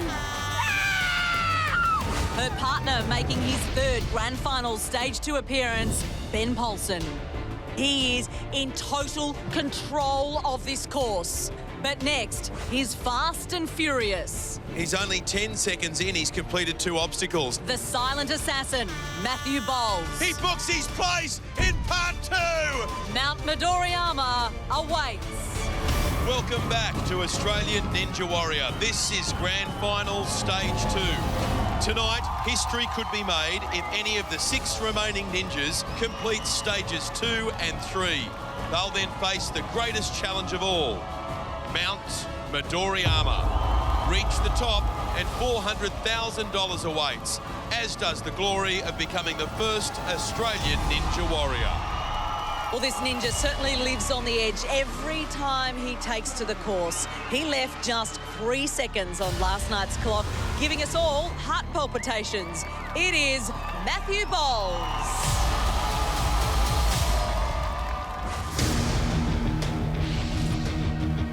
This is the 4th season of Australian Ninja Warrior. Obstacles are 4 times as hard. Stage 2 is going to be interesting. Yeah, I came off in the heats on the bar hop. This is incredible. Oh no! The man that everybody was talking about is in the water on the bar hop. I think after the heats, people definitely underestimated me, but now I'm showing my true colours. Woo! This is the ninja that all the other ninjas are scared of. Just getting the chance to go on the power tower was an achievement in itself. Matthew Bowles is on first. The ladder first. Here he goes. Can he beat the reigning champion? And now I think people know I've got what it takes. I've shown I'm worthy of Mount Midoriyama. As I step up to the course tonight, I'm going to give it the best shot I've got. I've made it this far. There's no stopping me now. They call him the silent assassin. What a ride it's been for Matthew Bowles. He's proved this year he can match the very best for speed, but on the Stage 2 course, he's going to need something extra. Matthew Bowles, can he deliver? He's got 6 obstacles to go. Got to go quick. 2 minutes and 15 on the clock. This is going to be quick. And a very big hello to Lillian joining us from WA. That is Matthew's girlfriend. The toughest 6 obstacles Matthew has ever faced. Is he the real deal? Away he goes, 2:15 on the clock. That is a great start. You've got to use the rope behind you to get yourself a bit of momentum. He's doing it beautifully. And he is off, and he is on to the spin hopper. Croft, now this is an obstacle he can't just blitz his way through. He's got to go up 5 pills onto the first spinning one, and the next, and another. He's reached the top in no time, and he is now making the transfer to the other side.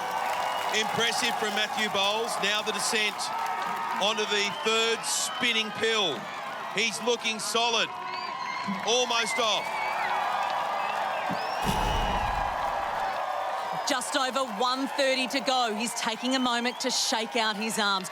This is all new from Matthew Bowles. He knows he needs to recharge for obstacle 4. He's backing himself, Beck. He's backing his speed.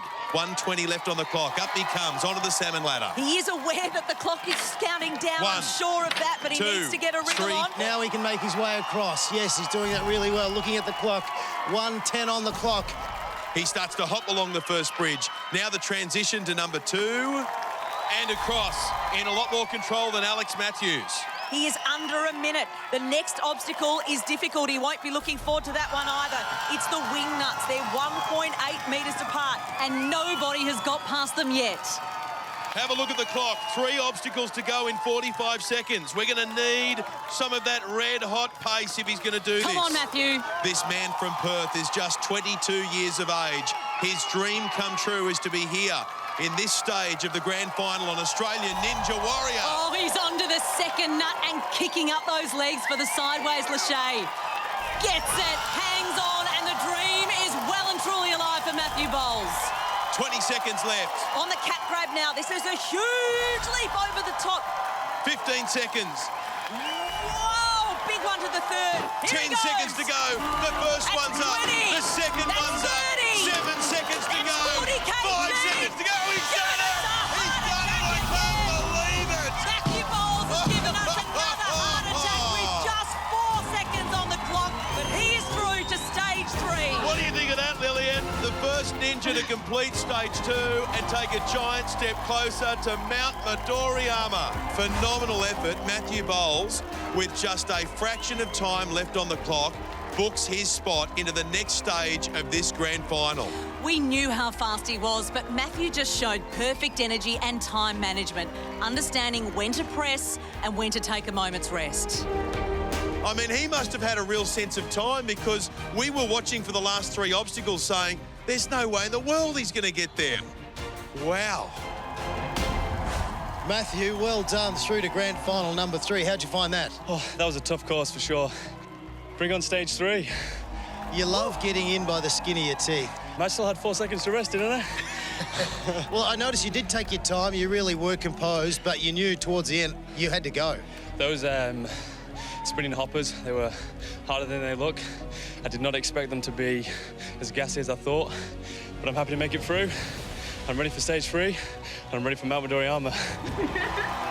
The first ninja to make it through to stage 3 is Matthew Bowles, hitting his peak at exactly the right time. There's no doubt he has all the attributes to win this competition, and if he can put them all together, all at the right time, he could do it. Next is a ninja who for the last 4 years has dedicated his entire life to becoming Australia's first Ninja Warrior. He's been here in stage 2 twice before without being able to take the next step. Tonight, he wants to go all the way. Here we go. It's Ben Polson.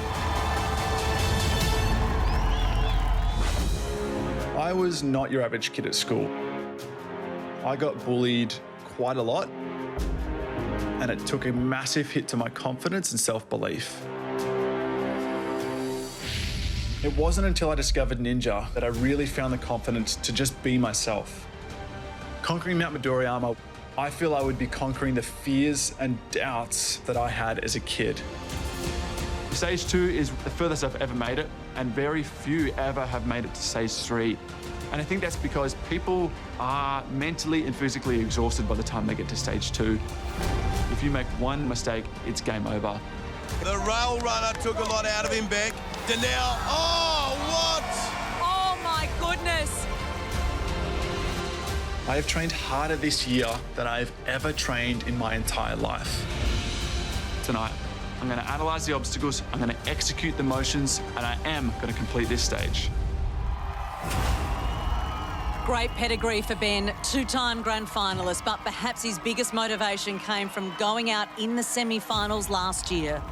He's got some great support on the sideline, Olivia Vivian, who'll also be running tonight. He nearly bombed out in the semi-finals again this year, scraped through with the help of the Power Tower time advantage, and then delivered his best performance yet in grand final stage 1. And away he goes. It's a great start. Look at that big, long body. Not getting too high in the rope, just staying nice and low. And just cool, calm and collected. That's a great start. Got it all wrong on the ropes a couple of years ago, so good to put that one behind him. This is the spin hopper. Ben Polson doing well. Oh, He's shaky, using shaky, the shaky, double arm shaky. jump. And now he'll have a few more steady pills at the top, the big one that separates the up and the down. And he is calm. He looks very focused as he drops down to the 2 spinning pills.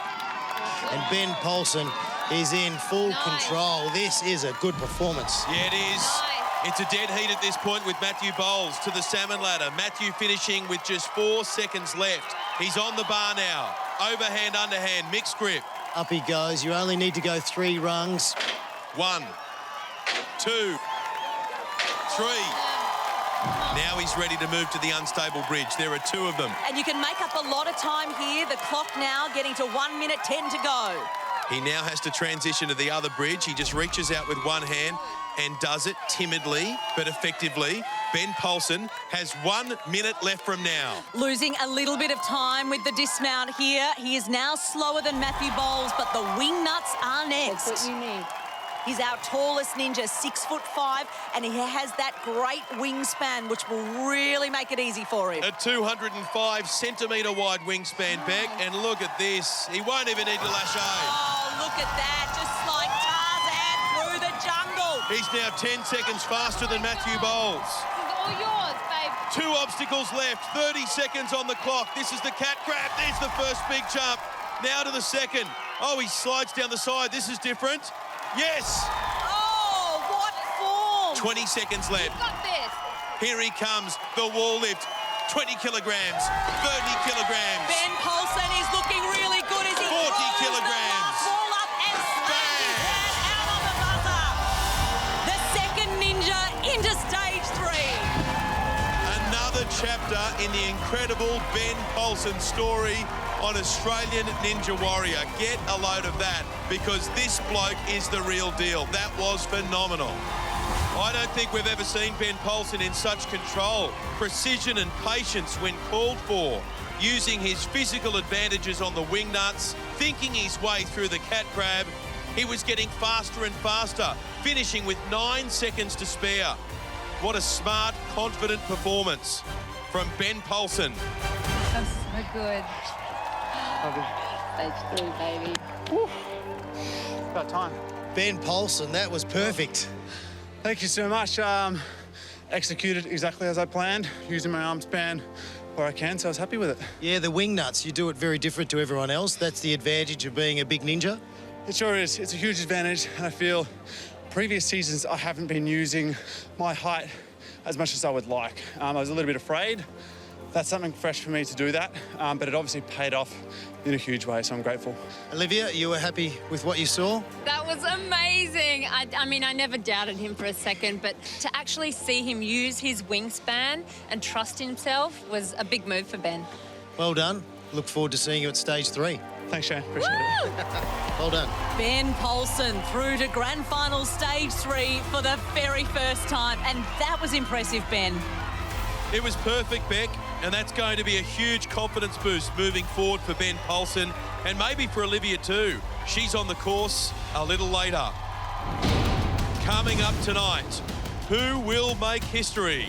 Can 2019's furthest fastest Charlie Robbins become the first ninja to defend his title and climb Mount Midoriyama? I think my biggest threat tonight will be Charlie. I wouldn't be surprised if Charlie won again this season. Will Olivia Vivian become the first female ninja to ever reach grand final stage 3? Oh, this is a champion in action.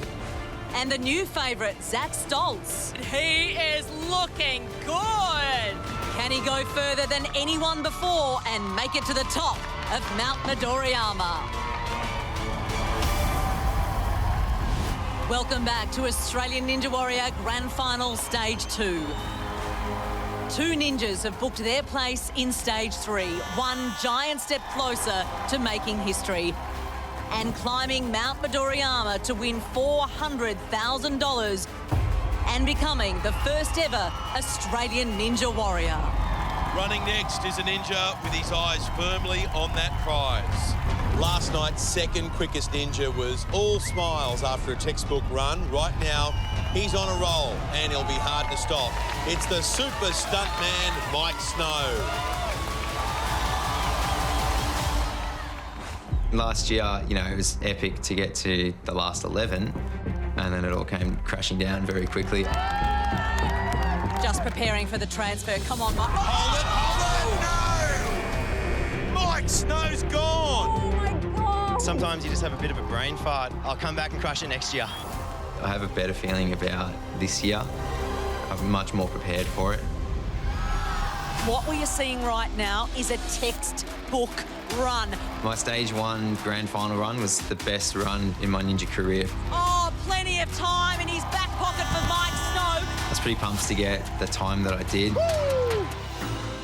His mum, Angela, in the big screen. It's awesome having mum watching, just being able to like look up. It's like a cinema screen of mum just grinning while I run the course. She loves it. I think she loves ninja more than me. Mum developed septicemia when I was about 4 years old. 400 grand in the bank. There's so much I could do around the house that would just improve her quality of life, and there's probably a bit left over for a cheeky little holiday somewhere, I'm sure. One of only 17 ninjas to compete in every season. He's got the experience. 2 grand finals under his belt, and for the first time last night, he showed us he's got speed as well. He's lost 6 kilograms. He's a real chance. And have a look at this. We've got Mum Angela here on the Ninja Warrior course in the big screen right now. Hey, Angela. Hi. Great to have you here.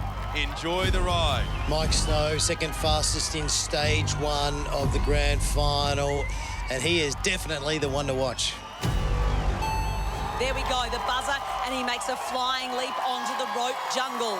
2:15 on the clock. This is the first of 6 obstacles for Mike Snow. 1 down. No trouble at all. Now the spin hopper leans out to get onto that first pill. Hops up to the second one that spins. Up to the next one. Good control from the stuntman. He's doing this well. And now he'll lean out to the middle pill. The transfer to the other side coming now. Beginning to make his way down. He looks strong. He looks in control. Onto one of the spinning pills. Great core strength to keep it stable.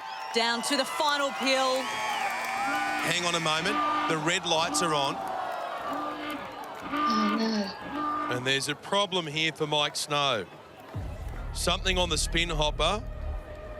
The experts watching this live have seen something that concerns them. They believe that Mike Snow has touched a part of the spin hopper obstacle you're not allowed to touch. You're only allowed to touch those bright red pills, not the other parts of the equipment. Mike Snow has put his hand on the grey section of it, not just the pill, and that is not allowed. Well, let's have a look at it. He does too. He touches the grey frame while leaning out to the first pill, and I'm afraid that's a disqualification. And this is a terrible, terrible way for Mike Snow to end his Ninja Warrior dream. Oh, Mike Snow, our hearts are breaking. Mike, unfortunately, you've been disqualified because you've grabbed the back of the spin hopper before you started to work your way up. I understand. I see that the replay is clear. I grab it. I've used that as an unconscious guide. So what do you do from here? How do you regroup? Pay a bit more attention to what you're not allowed to touch and be super careful of it, and just keep on doing what I'm doing and come back real strong next year. Good on you, mate. Cheers, mate. I don't even know what to say. Mike Snow was in the form of his life, and just a brain fade it was, and his Ninja Warrior dream is over. He is out. It's a tough call, but we'll just show some of the previous runs. These are the rules. The ninjas, you can see them following the rules by leaning out and grabbing the first pill, being really careful that that's all they touch. Unfortunately, Mike Snow just puts his hand on the frame and uses it to lean out for the first pill. Such a tough break for Mike. He looked so good last night, but this is another grand final stage 2 exit. And that's what our next ninja will be hoping to avoid. After the most challenging year of his life, this ninja has dominated this season's competition. Fastest in the semi-finals, fastest in stage 1 of the grand final. He's one of the favourites to be 2020 champion. Here we go with Zach Stoltz. It's been a massive year for Zach, you know. He's lost his dad and his grandfather. It's, you know, it's a lot of people in 1 year. Sorry, I'm gonna... We decided to keep ourselves busy, both of us, and put most of our time and effort into sort of bringing the house up to this century. This house we've had for a very long time. Dad would like to say that he was very handy. I think some of the work would be questionable, but no, he would have loved being part of this. Last season, it was very close to the running of Ninja that Dad passed away. He's going to have to get a wriggle and he's going to have to jump down as fast as you like. 10 seconds. Oh, no. This year, I obviously don't have quite the same emotional load weighing me down. It's been more of a, okay, what can I do to sort of get through this? Obviously, it doesn't get easier. You just sort of learn to cope with it. Zach Stoltz is now in the running to become the Ninja Warrior champion for 2020. It would be absolutely awesome to be like a first Australian Ninja Warrior. No one's climbed that rope yet, so even to have the opportunity to do it would be insane. But I have to get there first. My focus is don't rush, don't do dumb stuff, just get it done. And joining us live, Zach's mum, Joanna. Hello, Joanna. And also his mates, Ashlyn and Troy. Hey, boys. This is his second stage 2 appearance, and he's never been better than this year. He's one of the favourites to take out the title, but as we've just seen, pressure causes mistakes. He'll be hoping to continue his amazing form. He is the one to beat. He is possibly the guy to go up Mount Midoriyama. Needs to get through the rope jungle and 5 more obstacles before that can happen. Got a big, beautiful swing. That's what he can do. He really does fly through the air like Tarzan. Here he goes on the spin hopper, making sure he gets straight onto that pill. And now onto the wall. There's a bit of a wobble. Zach Stoltz still in control. Look at the confidence there in letting go completely of one pill and being in midair before he grabs a hold of the next one. How is he going to do it down here? He does the same technique. Zach Stoltz is flying and he is not putting a foot wrong. Just the dismount. There it is. As he gets ready for the salmon ladder, 1 minute 33 on the clock. Up he goes, 3 runs. Come on, the mixed grip there. 1, 2, 3. And Zach Stoltz is the fastest ninja tonight onto the unstable bridge. About 4 seconds quicker than Ben Poulsen, who's leading the way into stage 3. Shimmying across this first board. Come on, Zach. The transfer's the challenging part. Oh, he just reaches out and makes it very easy for himself, it appeared, but it's nothing of the sort. It's a very difficult challenge. And he nails the dismount, and with a minute to go, Zach Stoltz has 3 obstacles remaining. Up onto the rope, onto the first nut. Now he'll start driving those hips and legs up to make this tricky sideways lache. Gets it. You watch him really get those knees up, and he's driving from the hips. Goes for the launch. He's got a hold of it. He's going to go get himself now onto the cat grab. He's blitzing at Zach Stoltz, but this is difficult, the cat grab. Flying leap onto the second wall. This is where he came off. Not this year, though. He's still going. Just lift these 3 walls. First one's up. Second one's up. 18 seconds left on the clock. He's going to do it in a canter. He's done it. Zach yes, Stoltz, yes, yes. You are the one to beat tonight. The third ninja into stage 3 of the grand final. And he still had 15 seconds on the clock. Phenomenal. He started so fast, slowed down in the middle, and then when he realised, OK, I need to go to the next stage, he just hits the accelerator and goes bang. And Croft, that was something special. Certainly was, Ben. Zach, I couldn't keep up with you when I'm running along the side. Oh, thanks again. No, it was a bit of fun. Really happy to actually get past that this year. Obviously stuffed up on the cat grab last year, so good to get past it. You're in very good form. You are clearly the favourite to go all the way. We're right behind you. Beautiful, Croft. Thank you very much. Well done. What about that? An incredible performance from this 21-year-old. Over 6 seconds quicker than Ben Poulsen, who's in second place. The question is, who can stop this kid from going all the way? Still to come, the defending champion, last year's furthest fastest, Charlie Robbins. But next, an inspirational trailblazing ninja making history again, Olivia Vivian. Welcome back to Australian Ninja Warrior and the second night of the 2020 Grand Final. The race is on to complete stage 2 and join Matthew Bowles, Ben Poulsen and Zach Stoltz in stage 3, where 5 more incredibly tough obstacles await. History will be made if a ninja can complete stage 3.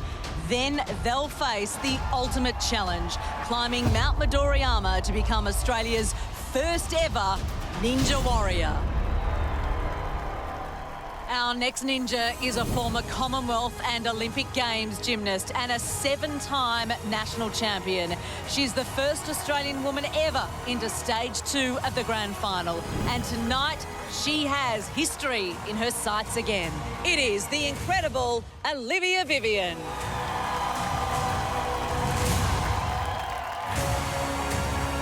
Let's go, in the zone. I grew up being told I'd be too tall to be a gymnast and I'd never win any medals. My early years were spent in an elite sporting environment that forced me to grow up fast in order to achieve an Olympic dream. On the tail end of that journey, I broke my back and I lost my father to cancer in the same year.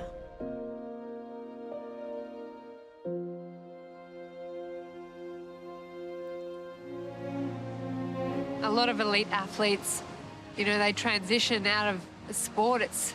There's not a lot of support out there, and sometimes you go from training 34 hours a week to nothing, and this sense of what am I going to do?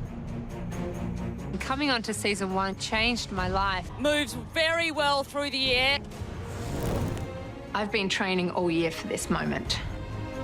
And standing here in the grand final, this is exactly where I want to be. I want to climb that rope and be at the top of Mount Midoriyama. I don't just want to be the top female anymore. I want to be the top ninja. Have a look at her. She is pumped. Partner Ben Polson on the sidelines. He did very well earlier. You can definitely do this course. This means so much to her, but she's been training for this exact moment. The thing that you really need to watch for Olivia Vivian is the clock. Is she going to have enough time to complete this obstacle course? Can she make stage 3? It'll come down to the next 2 minutes and 15 seconds. Your time starts now. And off with a running jump to the first rope, reaches for the second, pulls herself back, and she'll swing to the next one very calm and confident through obstacle 1. Let's hope that continues on the spin hopper. This has been a challenge for our ninjas tonight, but Olivia's got the gymnastics background. That will help. She's looking good. Same again. Up to the next one now. Yes. Look at that technique. Look at the way that she's using those legs, flicking herself up. This is fantastic. Sure is, making the transfer across, and she is looking so focused, so determined here. Now onto the descent, handling the spinning pills well. Needs to pick up the pace a little, though. She's about to complete obstacle 2, and nicely done. All right, take a quick breather. 1:27 to go. Olivia Vivian now reaches up to the salmon ladder. Her time is good. She's on track. 1, 2. Disaster strikes. Olivia Vivian is down on obstacle 3. She would have done the salmon ladder thousands and thousands of times, and in the grand final, that's the obstacle that she goes out on. Olivia Vivian, I know you're out of Australian Ninja Warrior, but you are a champion. And I just wonder whether the clock was just messing with her head tonight, because she knows how to complete the obstacles, but against the clock, it's that added challenge, which is what makes this stage of the grand final so much harder. Olivia, you've been up the salmon ladder many times before. What happened? I think it was a bit of a combination of just feeling quite tight in the arms and then not going up evenly on both sides. I'm heartbroken, obviously, you know. Felt like I was on a good run. This course is definitely doable. But you know what? We all make mistakes. We all go down, and I think that's a really important part to understand what success really means. So don't worry. I'll keep fighting the good fight. Well done. Thank you. Thank you. What a fantastic season for Olivia Vivian. She made history becoming the first female ninja into stage 2, no doubt inspiring many, many future ninjas in doing so. She is an absolute champion. She will not be in stage 3 tonight, though. Proud of you. I did not expect you to go there, if anywhere. Oh, you right? Yeah. You did very, very well. Yeah, I'm proud of what I've achieved this season, so. You should be extremely proud. Well, as we say goodbye to one ninja chasing history, another steps up with their moment of truth. He took the whole country by storm last year when he was the 2019 furthest fastest. No ninja has ever defended the title. Tonight's his chance to be the first. It is the reigning champion. It's Charlie Robbins. Charlie Robbins! You are the winner of Australian Ninja Warrior 2019. Being the defending champ from last year, the furthest fastest, everyone's put a bit of extra pressure and be like, oh, you won last year, you're going to do it again this year kind of thing. Knowing a bunch of the other guys, I know that it's going to be a pretty tough fight. But it doesn't really matter how many people there are, we've still got to take on the course. Even if it was just me, there's still the course ahead of me. If my best is good enough, then that's awesome, but if not, then it goes to a more deserving ninja, so I'm happy either way. Boy, oh boy, how much pressure is there on these young shoulders? He's the last ninja to take on stage 2. And it would not be Charlie Robbins' run without his granddad Taffy joining us, and Rachel Richards on the sidelines by the big screen tonight, and Mum Bronwyn and Dad Brad. Hello team, you are the #1 cheer squad for Charlie. Go Charlie. All right, Charlie. Fastest in his heat, fastest in his semi-final. He was tired towards the end of Grand Final 1, but he knows Zach Stoltz has raised the bar tonight. Zach finished the course with 15 seconds left on the clock. Can Charlie deliver? Is he the one to beat? Charlie Robbins, the reigning champion. Away he goes, the golfing ninja. His second time appearing in stage 2, and he's through the rope jungle. Okay, he's familiar with that obstacle, but not this one. It's the spin hopper, brand new for grand final stage 2. Taking his time a little bit at that on this one, and it is wise. Yeah, that third pill was the one that brought Jordan Papandreou undone, but Charlie Robbins is cool, he's calm, and he's already on his way down towards obstacle number 3 with 1:45 left to go. Just taking a little bit of time there with the dismount, but that's okay. Fastest onto the salmon ladder to unstable bridge. Already on the first rung, second, third. That was quick. He means business. He is bolting through this course, Beck, and now he gets onto the first unstable bridge and hops along, and look at those eyes fixed on the next one. A bit of a swing, and now he's heading towards the end of this obstacle with 1 minute and 15 seconds on the clock right now. As he starts the wing nuts, he's destroying the course, over 10 seconds quicker than Zach Stoltz. Poetry in motion. Here's the big leap. Gets it. He's just got to be careful not to go too fast and make a mistake. On to the third. He's in great form now, just the dismount, and then Charlie Robbins will take on the cat crab.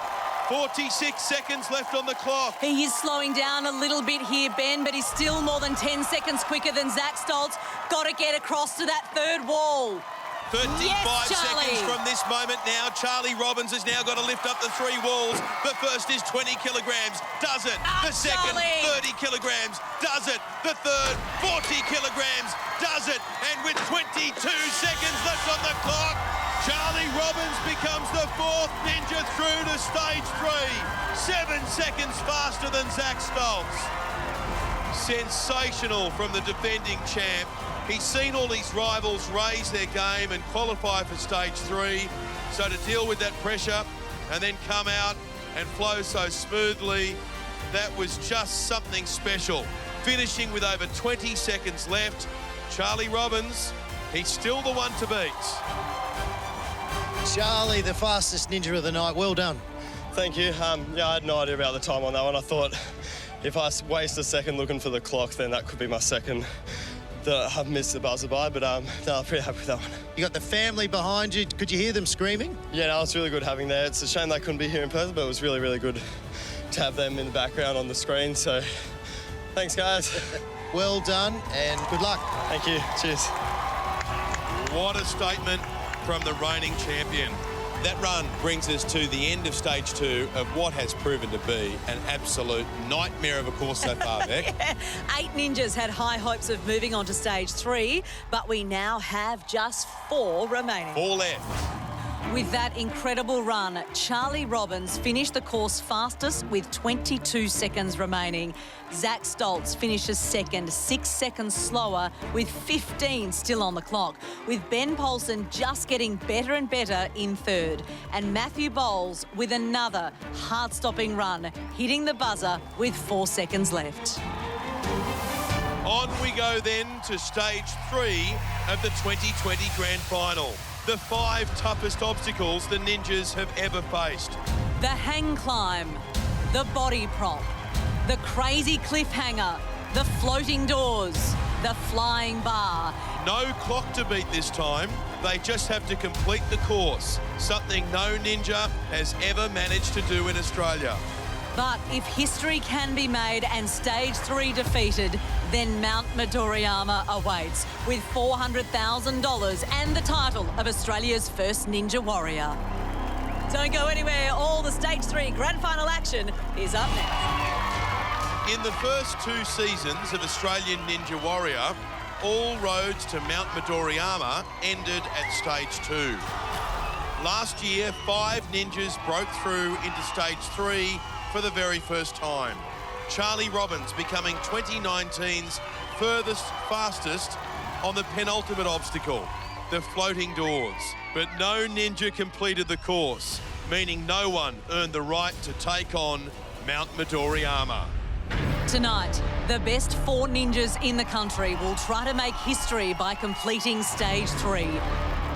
There is no clock to beat, but they must overcome the 5 toughest obstacles they've ever faced. Starting with the hang climb, an upside-down test of grip and arm strength as ninjas use red-handed footholds to cross an inclined perspex wall. Second, the body prop. An exhausting full-body burn for ninjas as they wedge themselves between 2 walls 1.7 metres apart and edge along the curved and inclined walls. Then on to the crazy cliffhanger. 5 floating boards to cross and transfer between using only the red ledges, barely wide enough for fingertips. And once again, the second last obstacle, the feared floating doors. 4 doors to get across with nothing to grip onto. Ninjas must squeeze their hands and feet against the doors to support their entire body weight as they move across. No ninja in Australia has gone further than this. The final obstacle in stage 3 is the flying bar. With Mount Midoriyama in their sights, ninjas face 4 treacherous lâchers, demanding pinpoint accuracy and flawless body control. There's a guaranteed $100,000 waiting for the furthest, fastest of these remaining ninjas, and if any of them can create history by making it to the end of stage 3, they'll take on the mighty Mount Midoriyama for a shot at a life-changing $400,000 check. OK, we are ready to roll. Can history be made tonight? Let's find out with our first ninja ready to run. So buckle up, Australia, because this guy is a thrill-a-minute ride. His runs have lit up the competition this year as he has defied the odds and the clock to make it through. It is Matthew Bowles. This is it, Beck. This is the moment. Matthew Bowles stares down stage 3. If he can complete it, he's at the foothills of Mount Midoriyama. So far in this competition, no Australian has had the chance of trying to scale Mount Midoriyama. Will he be the first? It all comes down to this. Here we go, stage 3 underway. No clock, just a reminder, so he can take his time, and that's exactly what he'll do in stage 3. Yes, you've got those grips underneath. They're red. You've got to make sure that you use them. You can't hold onto the side of the perspex. It's all about the grips. It's all about the body strength. And he's had a little bit of a slip there. Matthew Bowles. Finding this hang climb tough going. This is his big moment, and he's having a little bit of trouble, but he's through the first obstacle. Matthew's girlfriend Lillian relieved after that. 4 more to go. Now, this is the body prop. It's 1.7 metres apart. What they need to do is put their arms on one side of the wall and their legs on the other. It's like a never-ending plank. And this is a real full-body burn. Here he goes, Matthew Bowles. You can see it's beginning to bite. He's just saying it's pretty hard, which of course it is. Everything hard on Ninja Warrior. And don't forget they've been through so many stages. He's doing well. I tell you what, the silent assassin, he's got to keep driving. And halfway through this obstacle, you need to remember to breathe. You can see he's sort of holding his breath there, but everybody at home will be saying, breathe, breathe. Make sure you get that oxygen through your body. Now, he can use the pole for the dismount, and boy, oh boy, he's relieved to see that pole. 2 obstacles down in stage 3 of the grand final of Australian Ninja Warrior. That was brutal. You can see how much Matthew Bowles' arms are hurting after that. But I've got bad news for you. Here's the crazy cliffhanger, and this is an almighty burn. 5 floating boards to cross. You can only use those tiny red ledges. They're barely big enough for fingertips. But he's onto the second one. And now it's a tricky lâcher. Oh, makes it. Now, Beck, you've got to use every ledge here. In this one, you're moving laterally. And he just reaches out. Look at that moment. Matthew Bowles, that was extraordinary. Now he does have to switch from one side to the other. He lands it. Matthew Bowles, just 2 obstacles away from Mount Midoriyama. But now we're at the floating doors. This is where Ninja's dreams came to an end last year. Nobody's ever made it past this obstacle on Australian Ninja Warrior. And he is desperately trying to get some feeling back in the arms again. You cannot reach over the top, only on the side. They're so thick and so wide, it's like 2 doors being jammed together. Let's have a look at his technique. You need an even grip on your hands and an even grip on those feet. And this is the danger zone. The transfer between the 2. You've got to hold on. Oh, he's hanging in there. He makes it across. That was close for Matthew Bowles. The eyes were wide. Now he's reaching for the 3rd door. Look at him push that body through. This is incredible. He is using every muscle in his body right now. He's got one hand on the final door. Can he make it across? He's done it. Matthew Bowles is the first Australian to get past the floating doors. Incredible. He can almost smell victory. He can see Mount Midoriyama in his future. 1 obstacle to go. The flying bar. He has had problems with overhead lâchers in the heats. It's now or never. Oh, no! He completely missed it. I want to hug you. He completed the hardest obstacle on this course, the floating doors, but it was the flying bar that took him out. Matthew, what a performance. Almost got to the end. Oh, thank you very much. Oh, that was a tough course. We're going to have a look at the replay. Yeah, I was pretty gassed. I think I should have flung my hips higher. That was a lot higher up than I expected. Sadly, don't get to climb Mount Midoriyama, but I'm happy where I got to. Good on you. Well done. Thank you very much, Shane. Oh, Croft, what a season he's had, Matthew Bowles. He nearly didn't qualify from the heats, but ever since then, he's thrilled us at every turn. And at this stage, he's the furthest fastest. His dream of taking on Mount Midoriyama unfortunately comes to an end. And stage 3, well, you've got to say, continues to look unbeatable. But our next ninja is ready for the challenge. After missing out on the grand final last year, this season, it's been all about redemption. The closer and closer to Mount Midoriyama he gets, the better he gets. Can he make history right now? Make some noise for Ben Poulsen.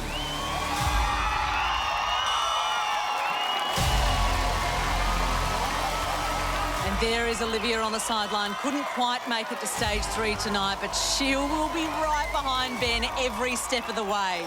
And it comes down to this moment for Ben Poulsen. His first ever appearance in stage 3 of the grand final. The whole year of sacrifice, training and preparation. Here we go. 5, 4, 3, 2. He's got 5 obstacles in front of him, and there's no clock. It's about him, these obstacles, and his shot at completing stage 3 and getting a crack at Mount Midoriyama. Those big, long legs are really helping there, locking in position. Got to have a big swing. Great strength there, threw himself to the other side. Nails the hang climb, great strength. He looked comfortable doing that, and that's something we've noticed with Ben Poulsen. He's really aware of his body strength and how to use it to the best of his ability. This will be a challenge, though. He'll get cramped here on the body prop.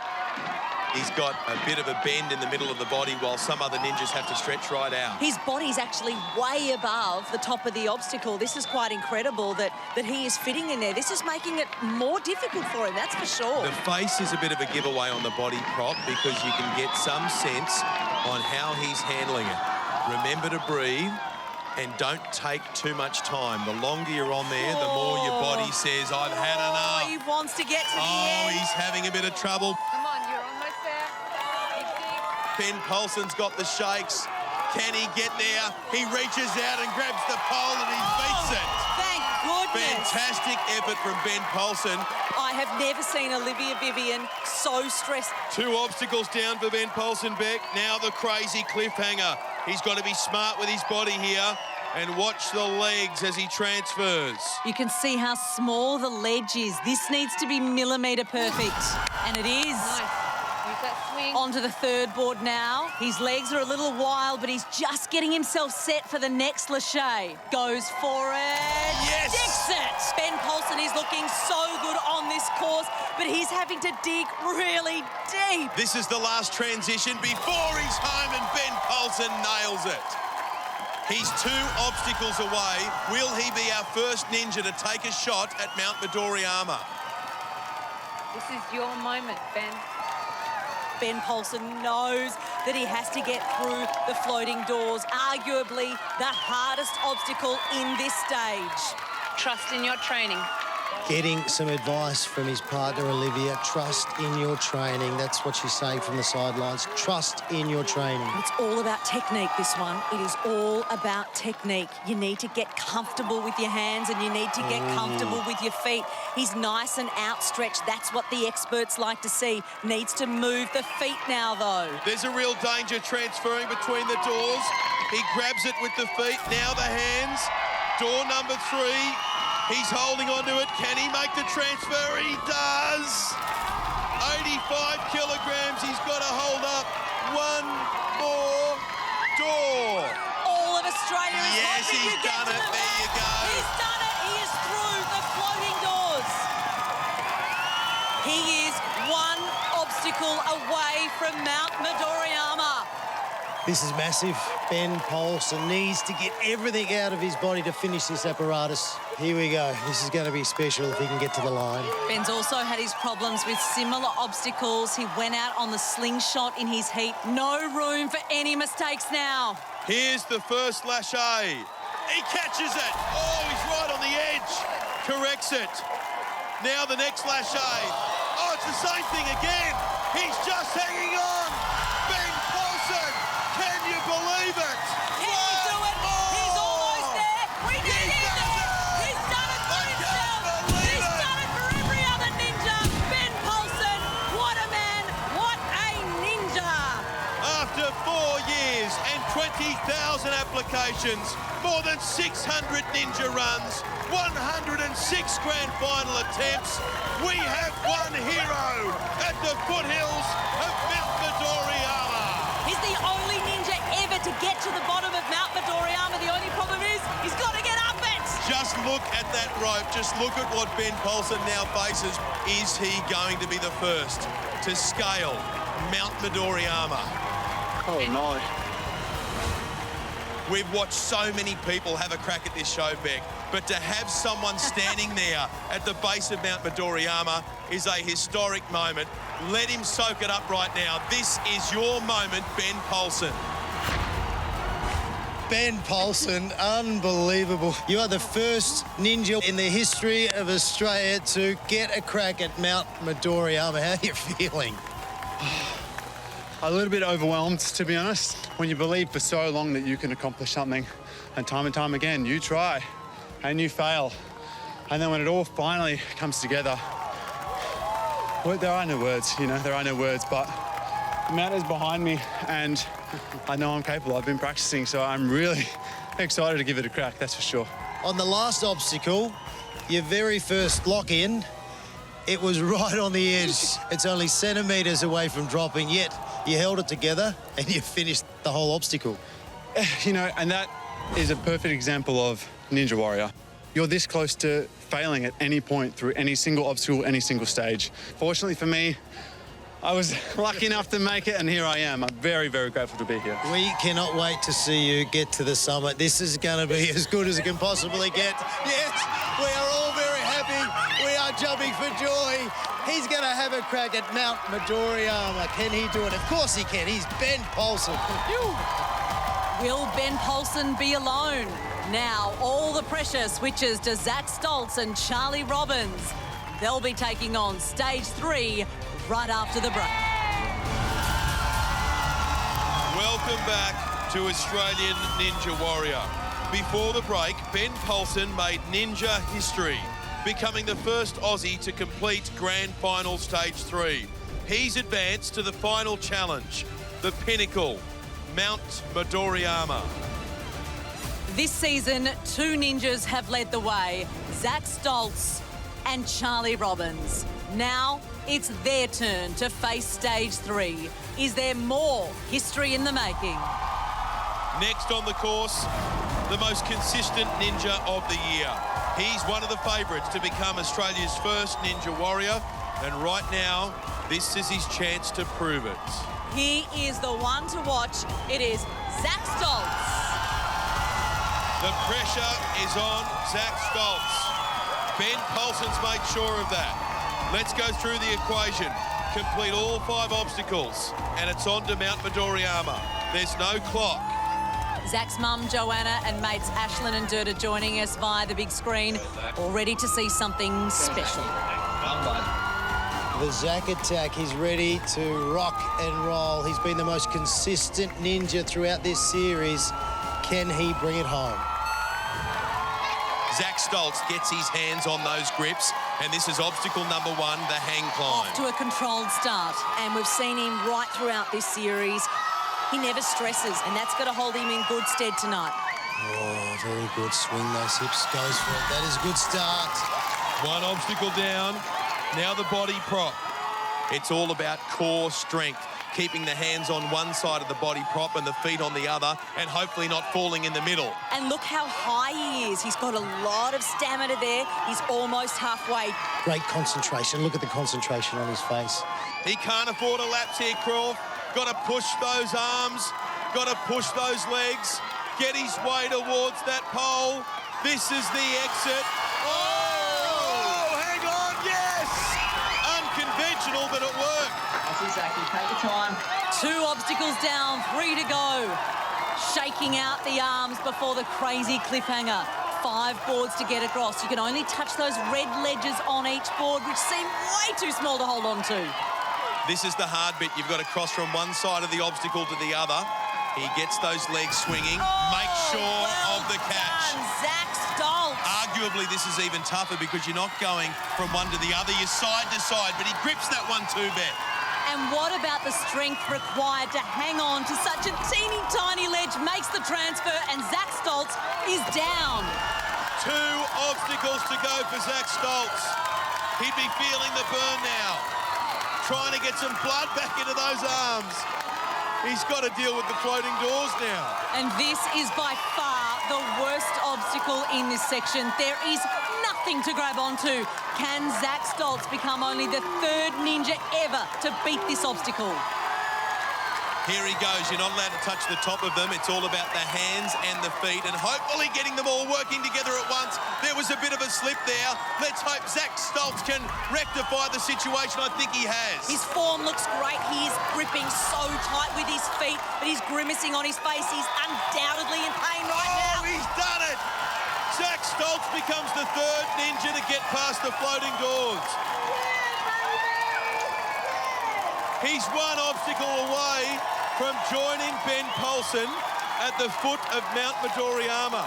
But the flying bar took out Matthew Bowles, and Ben Polson had to ride his luck to get through it. Come on, Zachy. Shaking those arms, shaking those fingers. Get that lactic acid moving around. Here we go.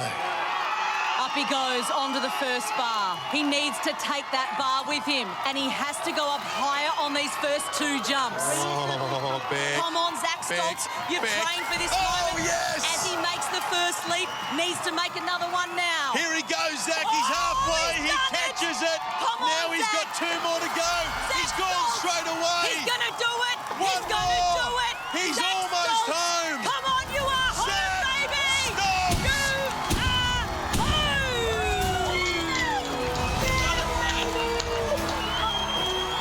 are I can't believe it, this young man who lost his dad a year ago and decided to dedicate himself to his Ninja Warrior dream.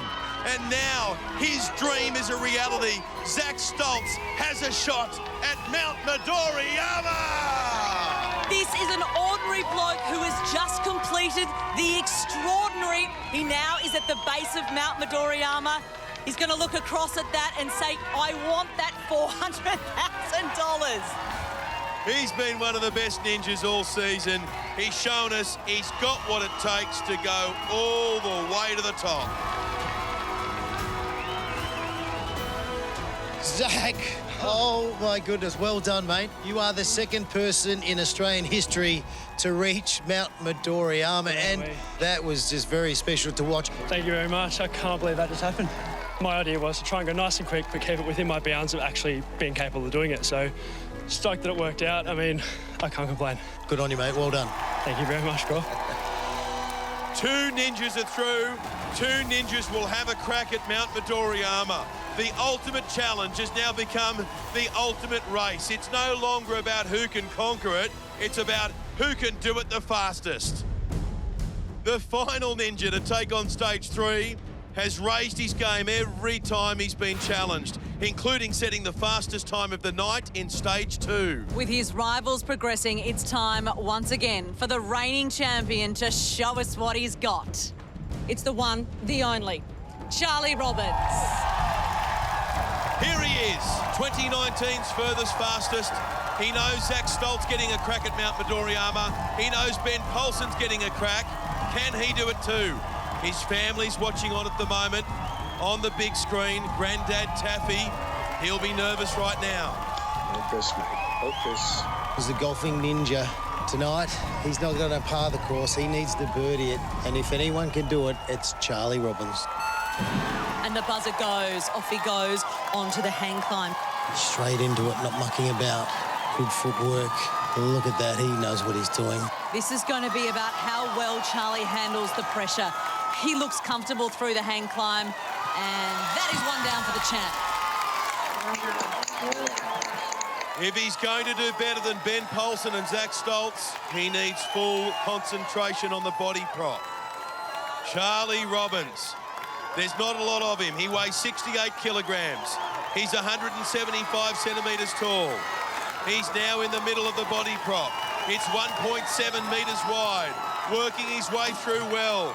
He's got a nice little crab walk going on. Heading to the incline now, Charlie Robbins, the champ from last year. He's looking in very good form, pushing nice and hard, really high on the board. Down the pole, he's through, 2 down, 3 to go for Charlie. Onto the crazy cliffhanger now. Just taking a moment, smart move, Charlie, wiping his hands and plotting his course through these 5 boards. You need to be absolutely perfect. No room for error. Charlie Robbins is on the second board, turns around, and now the transfer. Yes! This one's harder, the sideways lâché. Hits it! And he's doing that with unbelievable speed. This is why he's the champ. Charlie Robbins onto the final board, just the dismount to come. And he has done that obstacle better than anybody else. Now it's time for the floating doors. This is exactly where Charlie Robbins fell off last year. He was 2 obstacles away from Mount Midoriyama then. He's 2 obstacles away from Mount Midoriyama now. He needs to make sure that the chapters in this book are different to last year's. So far, it's been a perfect performance now for the doors. Just getting the final foot on the floating door now. He doesn't want to spend a lot of time on that first door. He's very keen to get onto the second. There he goes. He's very low. He's very low. Is he too low? No, I think this is what he wants to do. He's just decided he's going to have those knees down low. The third. The feet are down low. He's doing this as fast as he possibly can. Well done, Charlie Robbins. And he's banished that ghost from last year. He's done the doors. Oh, and this is where, if he wasn't before, he's going to be nervous. He knows what this occasion is all about. He is one step away from the base of Mount Midoriyama. Just the flying bar in his way. He's got the bar. He's got to land it in this catch. Oh, he does. Charlie. He's got 3 more to go. Come on, Charlie. If he can do this, he gets a chance at history. Last year's winner, can he do it this year? Charlie. He's got 1 more to go.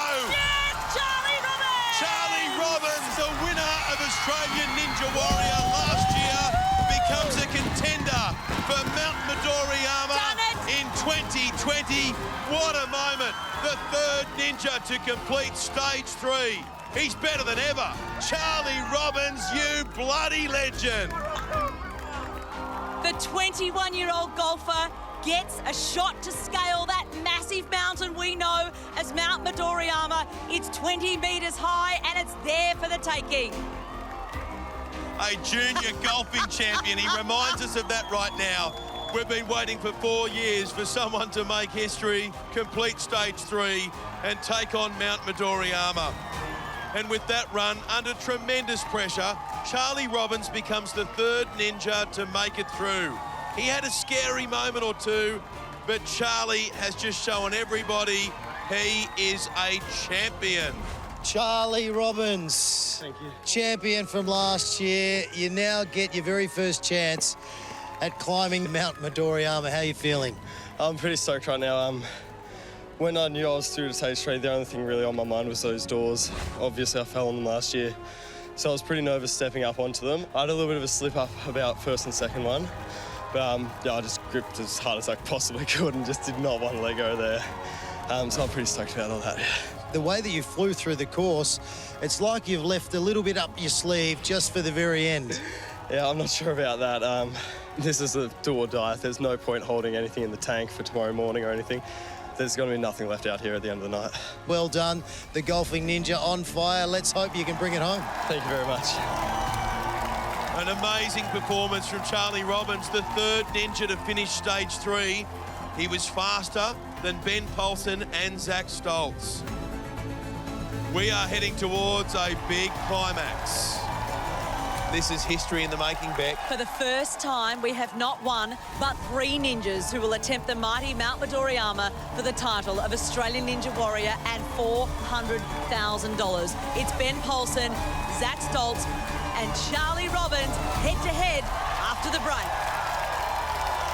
It's taken 4 years, 20,000 applications, 636 ninja runs, 106 grand final attempts to get to this point. And now 3 ninjas get to take on Mount Midoriyama. Zach Stoltz, Ben Poulsen and Charlie Robbins. Here we go. It's the ultimate challenge. Not only do they have to climb the punishing 20-metre rope, they have to do it in under 30 seconds. Now, let's say more than one ninja manages to do that tonight. Well, then it will come down to who did it fastest. That ninja will be crowned our first ever Ninja Warrior champion and take home the jackpotted prize of $400,000. Here he is, the first Australian ninja to ever attempt to climb Mount Midoriyama, Zach Stoltz. Just 21 years of age, from Rye on Victoria's Mornington Peninsula. 184 centimetres tall. That's around 6 foot. Great power to weight ratio, 75 kilograms, and a big climb ahead. 20 metres in under 30 seconds. This is the pinnacle of Ninja Warrior. It all comes down to this. One rope, one mountain, one chance. Zach Stoltz, second year on Australian Ninja Warrior, and look how far he has come. Does he have the goods to win? We're about to find out.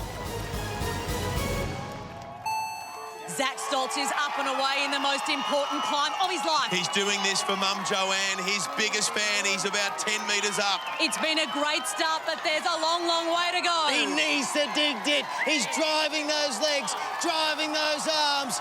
Body's starting to get tired, but you can see he's mentally pushing himself to the limit.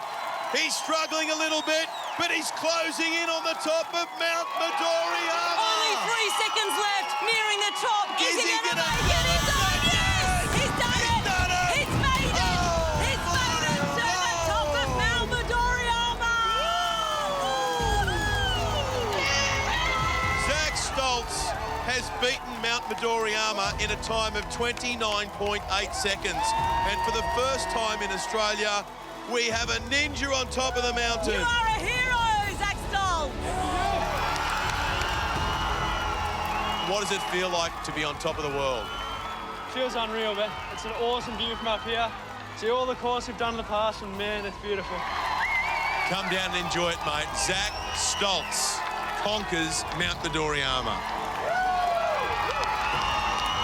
I can't believe it. The 21-year-old from the Mornington Peninsula has just made history and become the first ninja in the country to climb Mount Midoriya. And his time of 29.8 seconds is going to be a big ask for Charlie Robbins and Ben Poulsen. Can they beat it? After all 3 runs, whoever has the fastest time will be the first Australian Ninja Warrior. Beck, we're going to have a winner tonight. And stepping forward now is the reigning champion, Charlie Robbins. He's the shortest of the 3 at 175 centimetres, but also the lightest at only 68 kilograms. Would that make all the difference? And there is Taffy and the family, no doubt, on the edge of their seats. Charlie Robbins, the reigning champ. He's got unfinished business. He wants to go to the top of the summit. He's thrown the hat. We're ready to go. Come on, Charlie. Let's go, Charlie. This is the moment he's been dreaming of. 20 metres to the top. 29.8 seconds the time to beat. There can only be one winner. The defending champ is away. Look at him climb, using the arms, driving those legs. He's pushing as hard as he possibly can. He's halfway up the rope.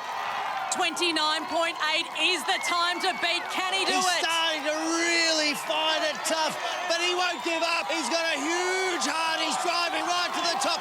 Is he going to get there? He's at the hole. Hit it, Charlie, hit it.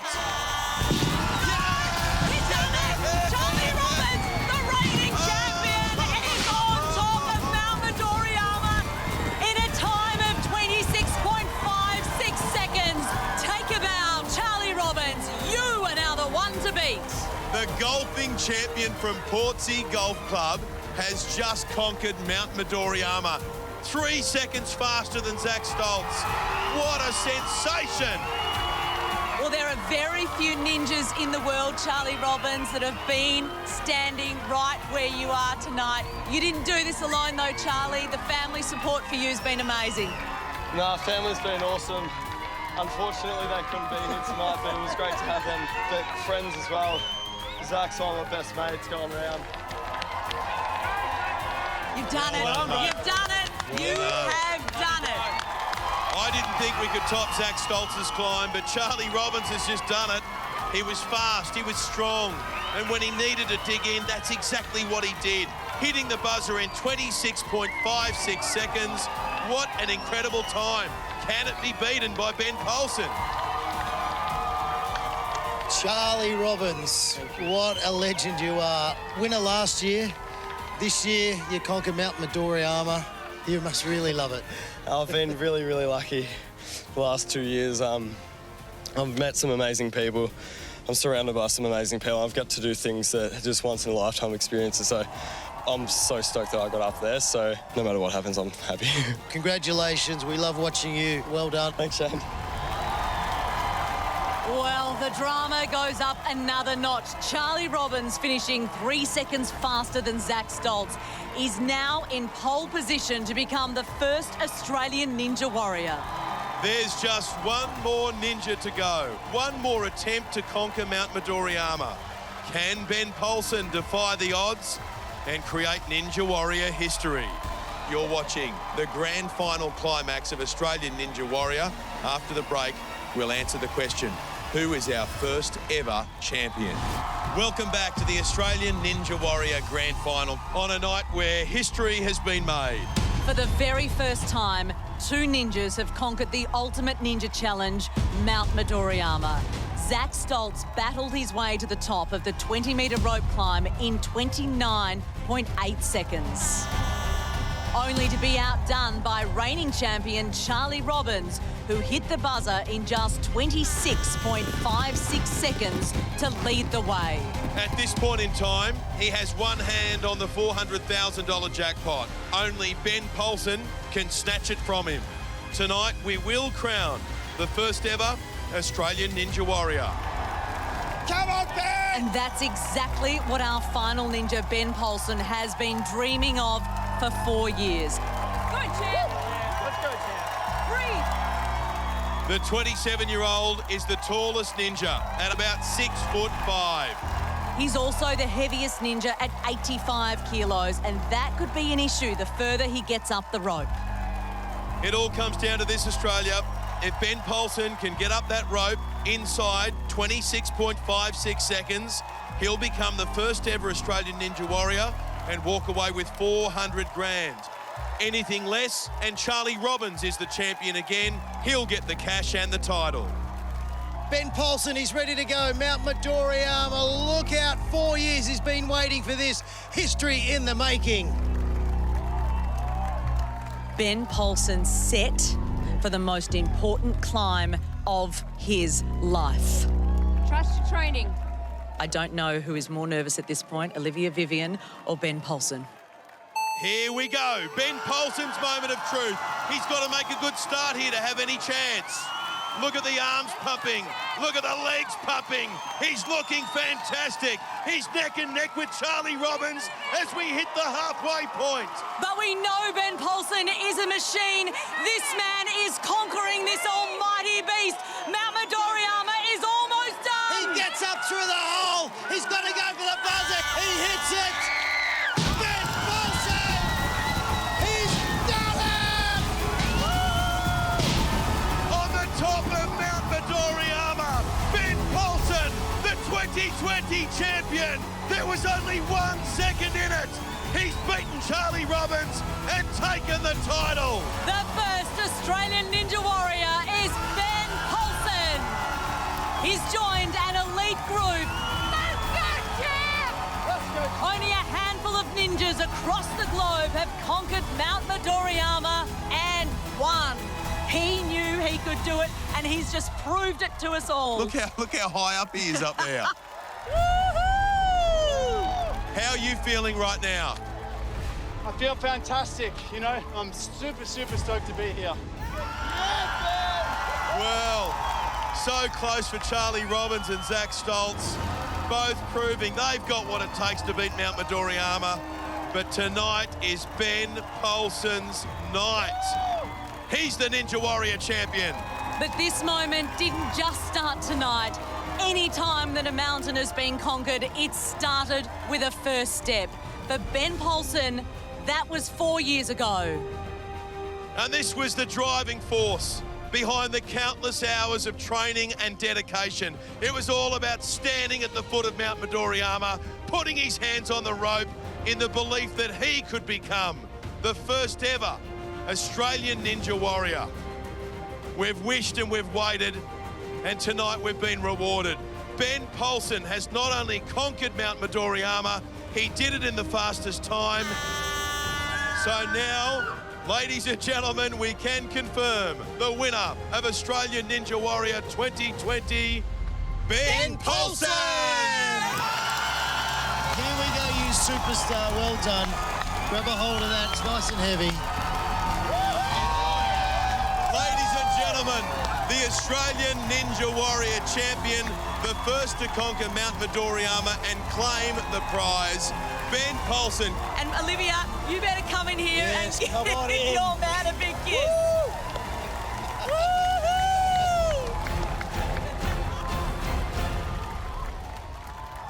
How are you feeling right now? There are no words to explain this feeling. There's so much which went into this, and the first people that come to mind are my mum and dad. You know, I love them to bits, and they've helped me out so much. So everyone's helped me out so much, you know, especially this girl right next to me. I'm very grateful for her. It's mind-blowing. I'm here. I've conquered Mount Midoriyama, and I'm the first ever Australian Ninja Warrior. It's absolutely unreal. No one will ever take that away from you, Olivia. I don't know if you can speak or not. He's honestly, like, the past year, he has visualised this, he has said this out loud, and he has put in the work for this. I'm so proud of you. Ladies and gentlemen, the Australian Ninja Warrior champion, Ben Paulson. Congratulations also to Zach Stoltz and Charlie Robbins. He's $400,000 richer. He is the Australian Ninja Warrior champion, Ben Paulson.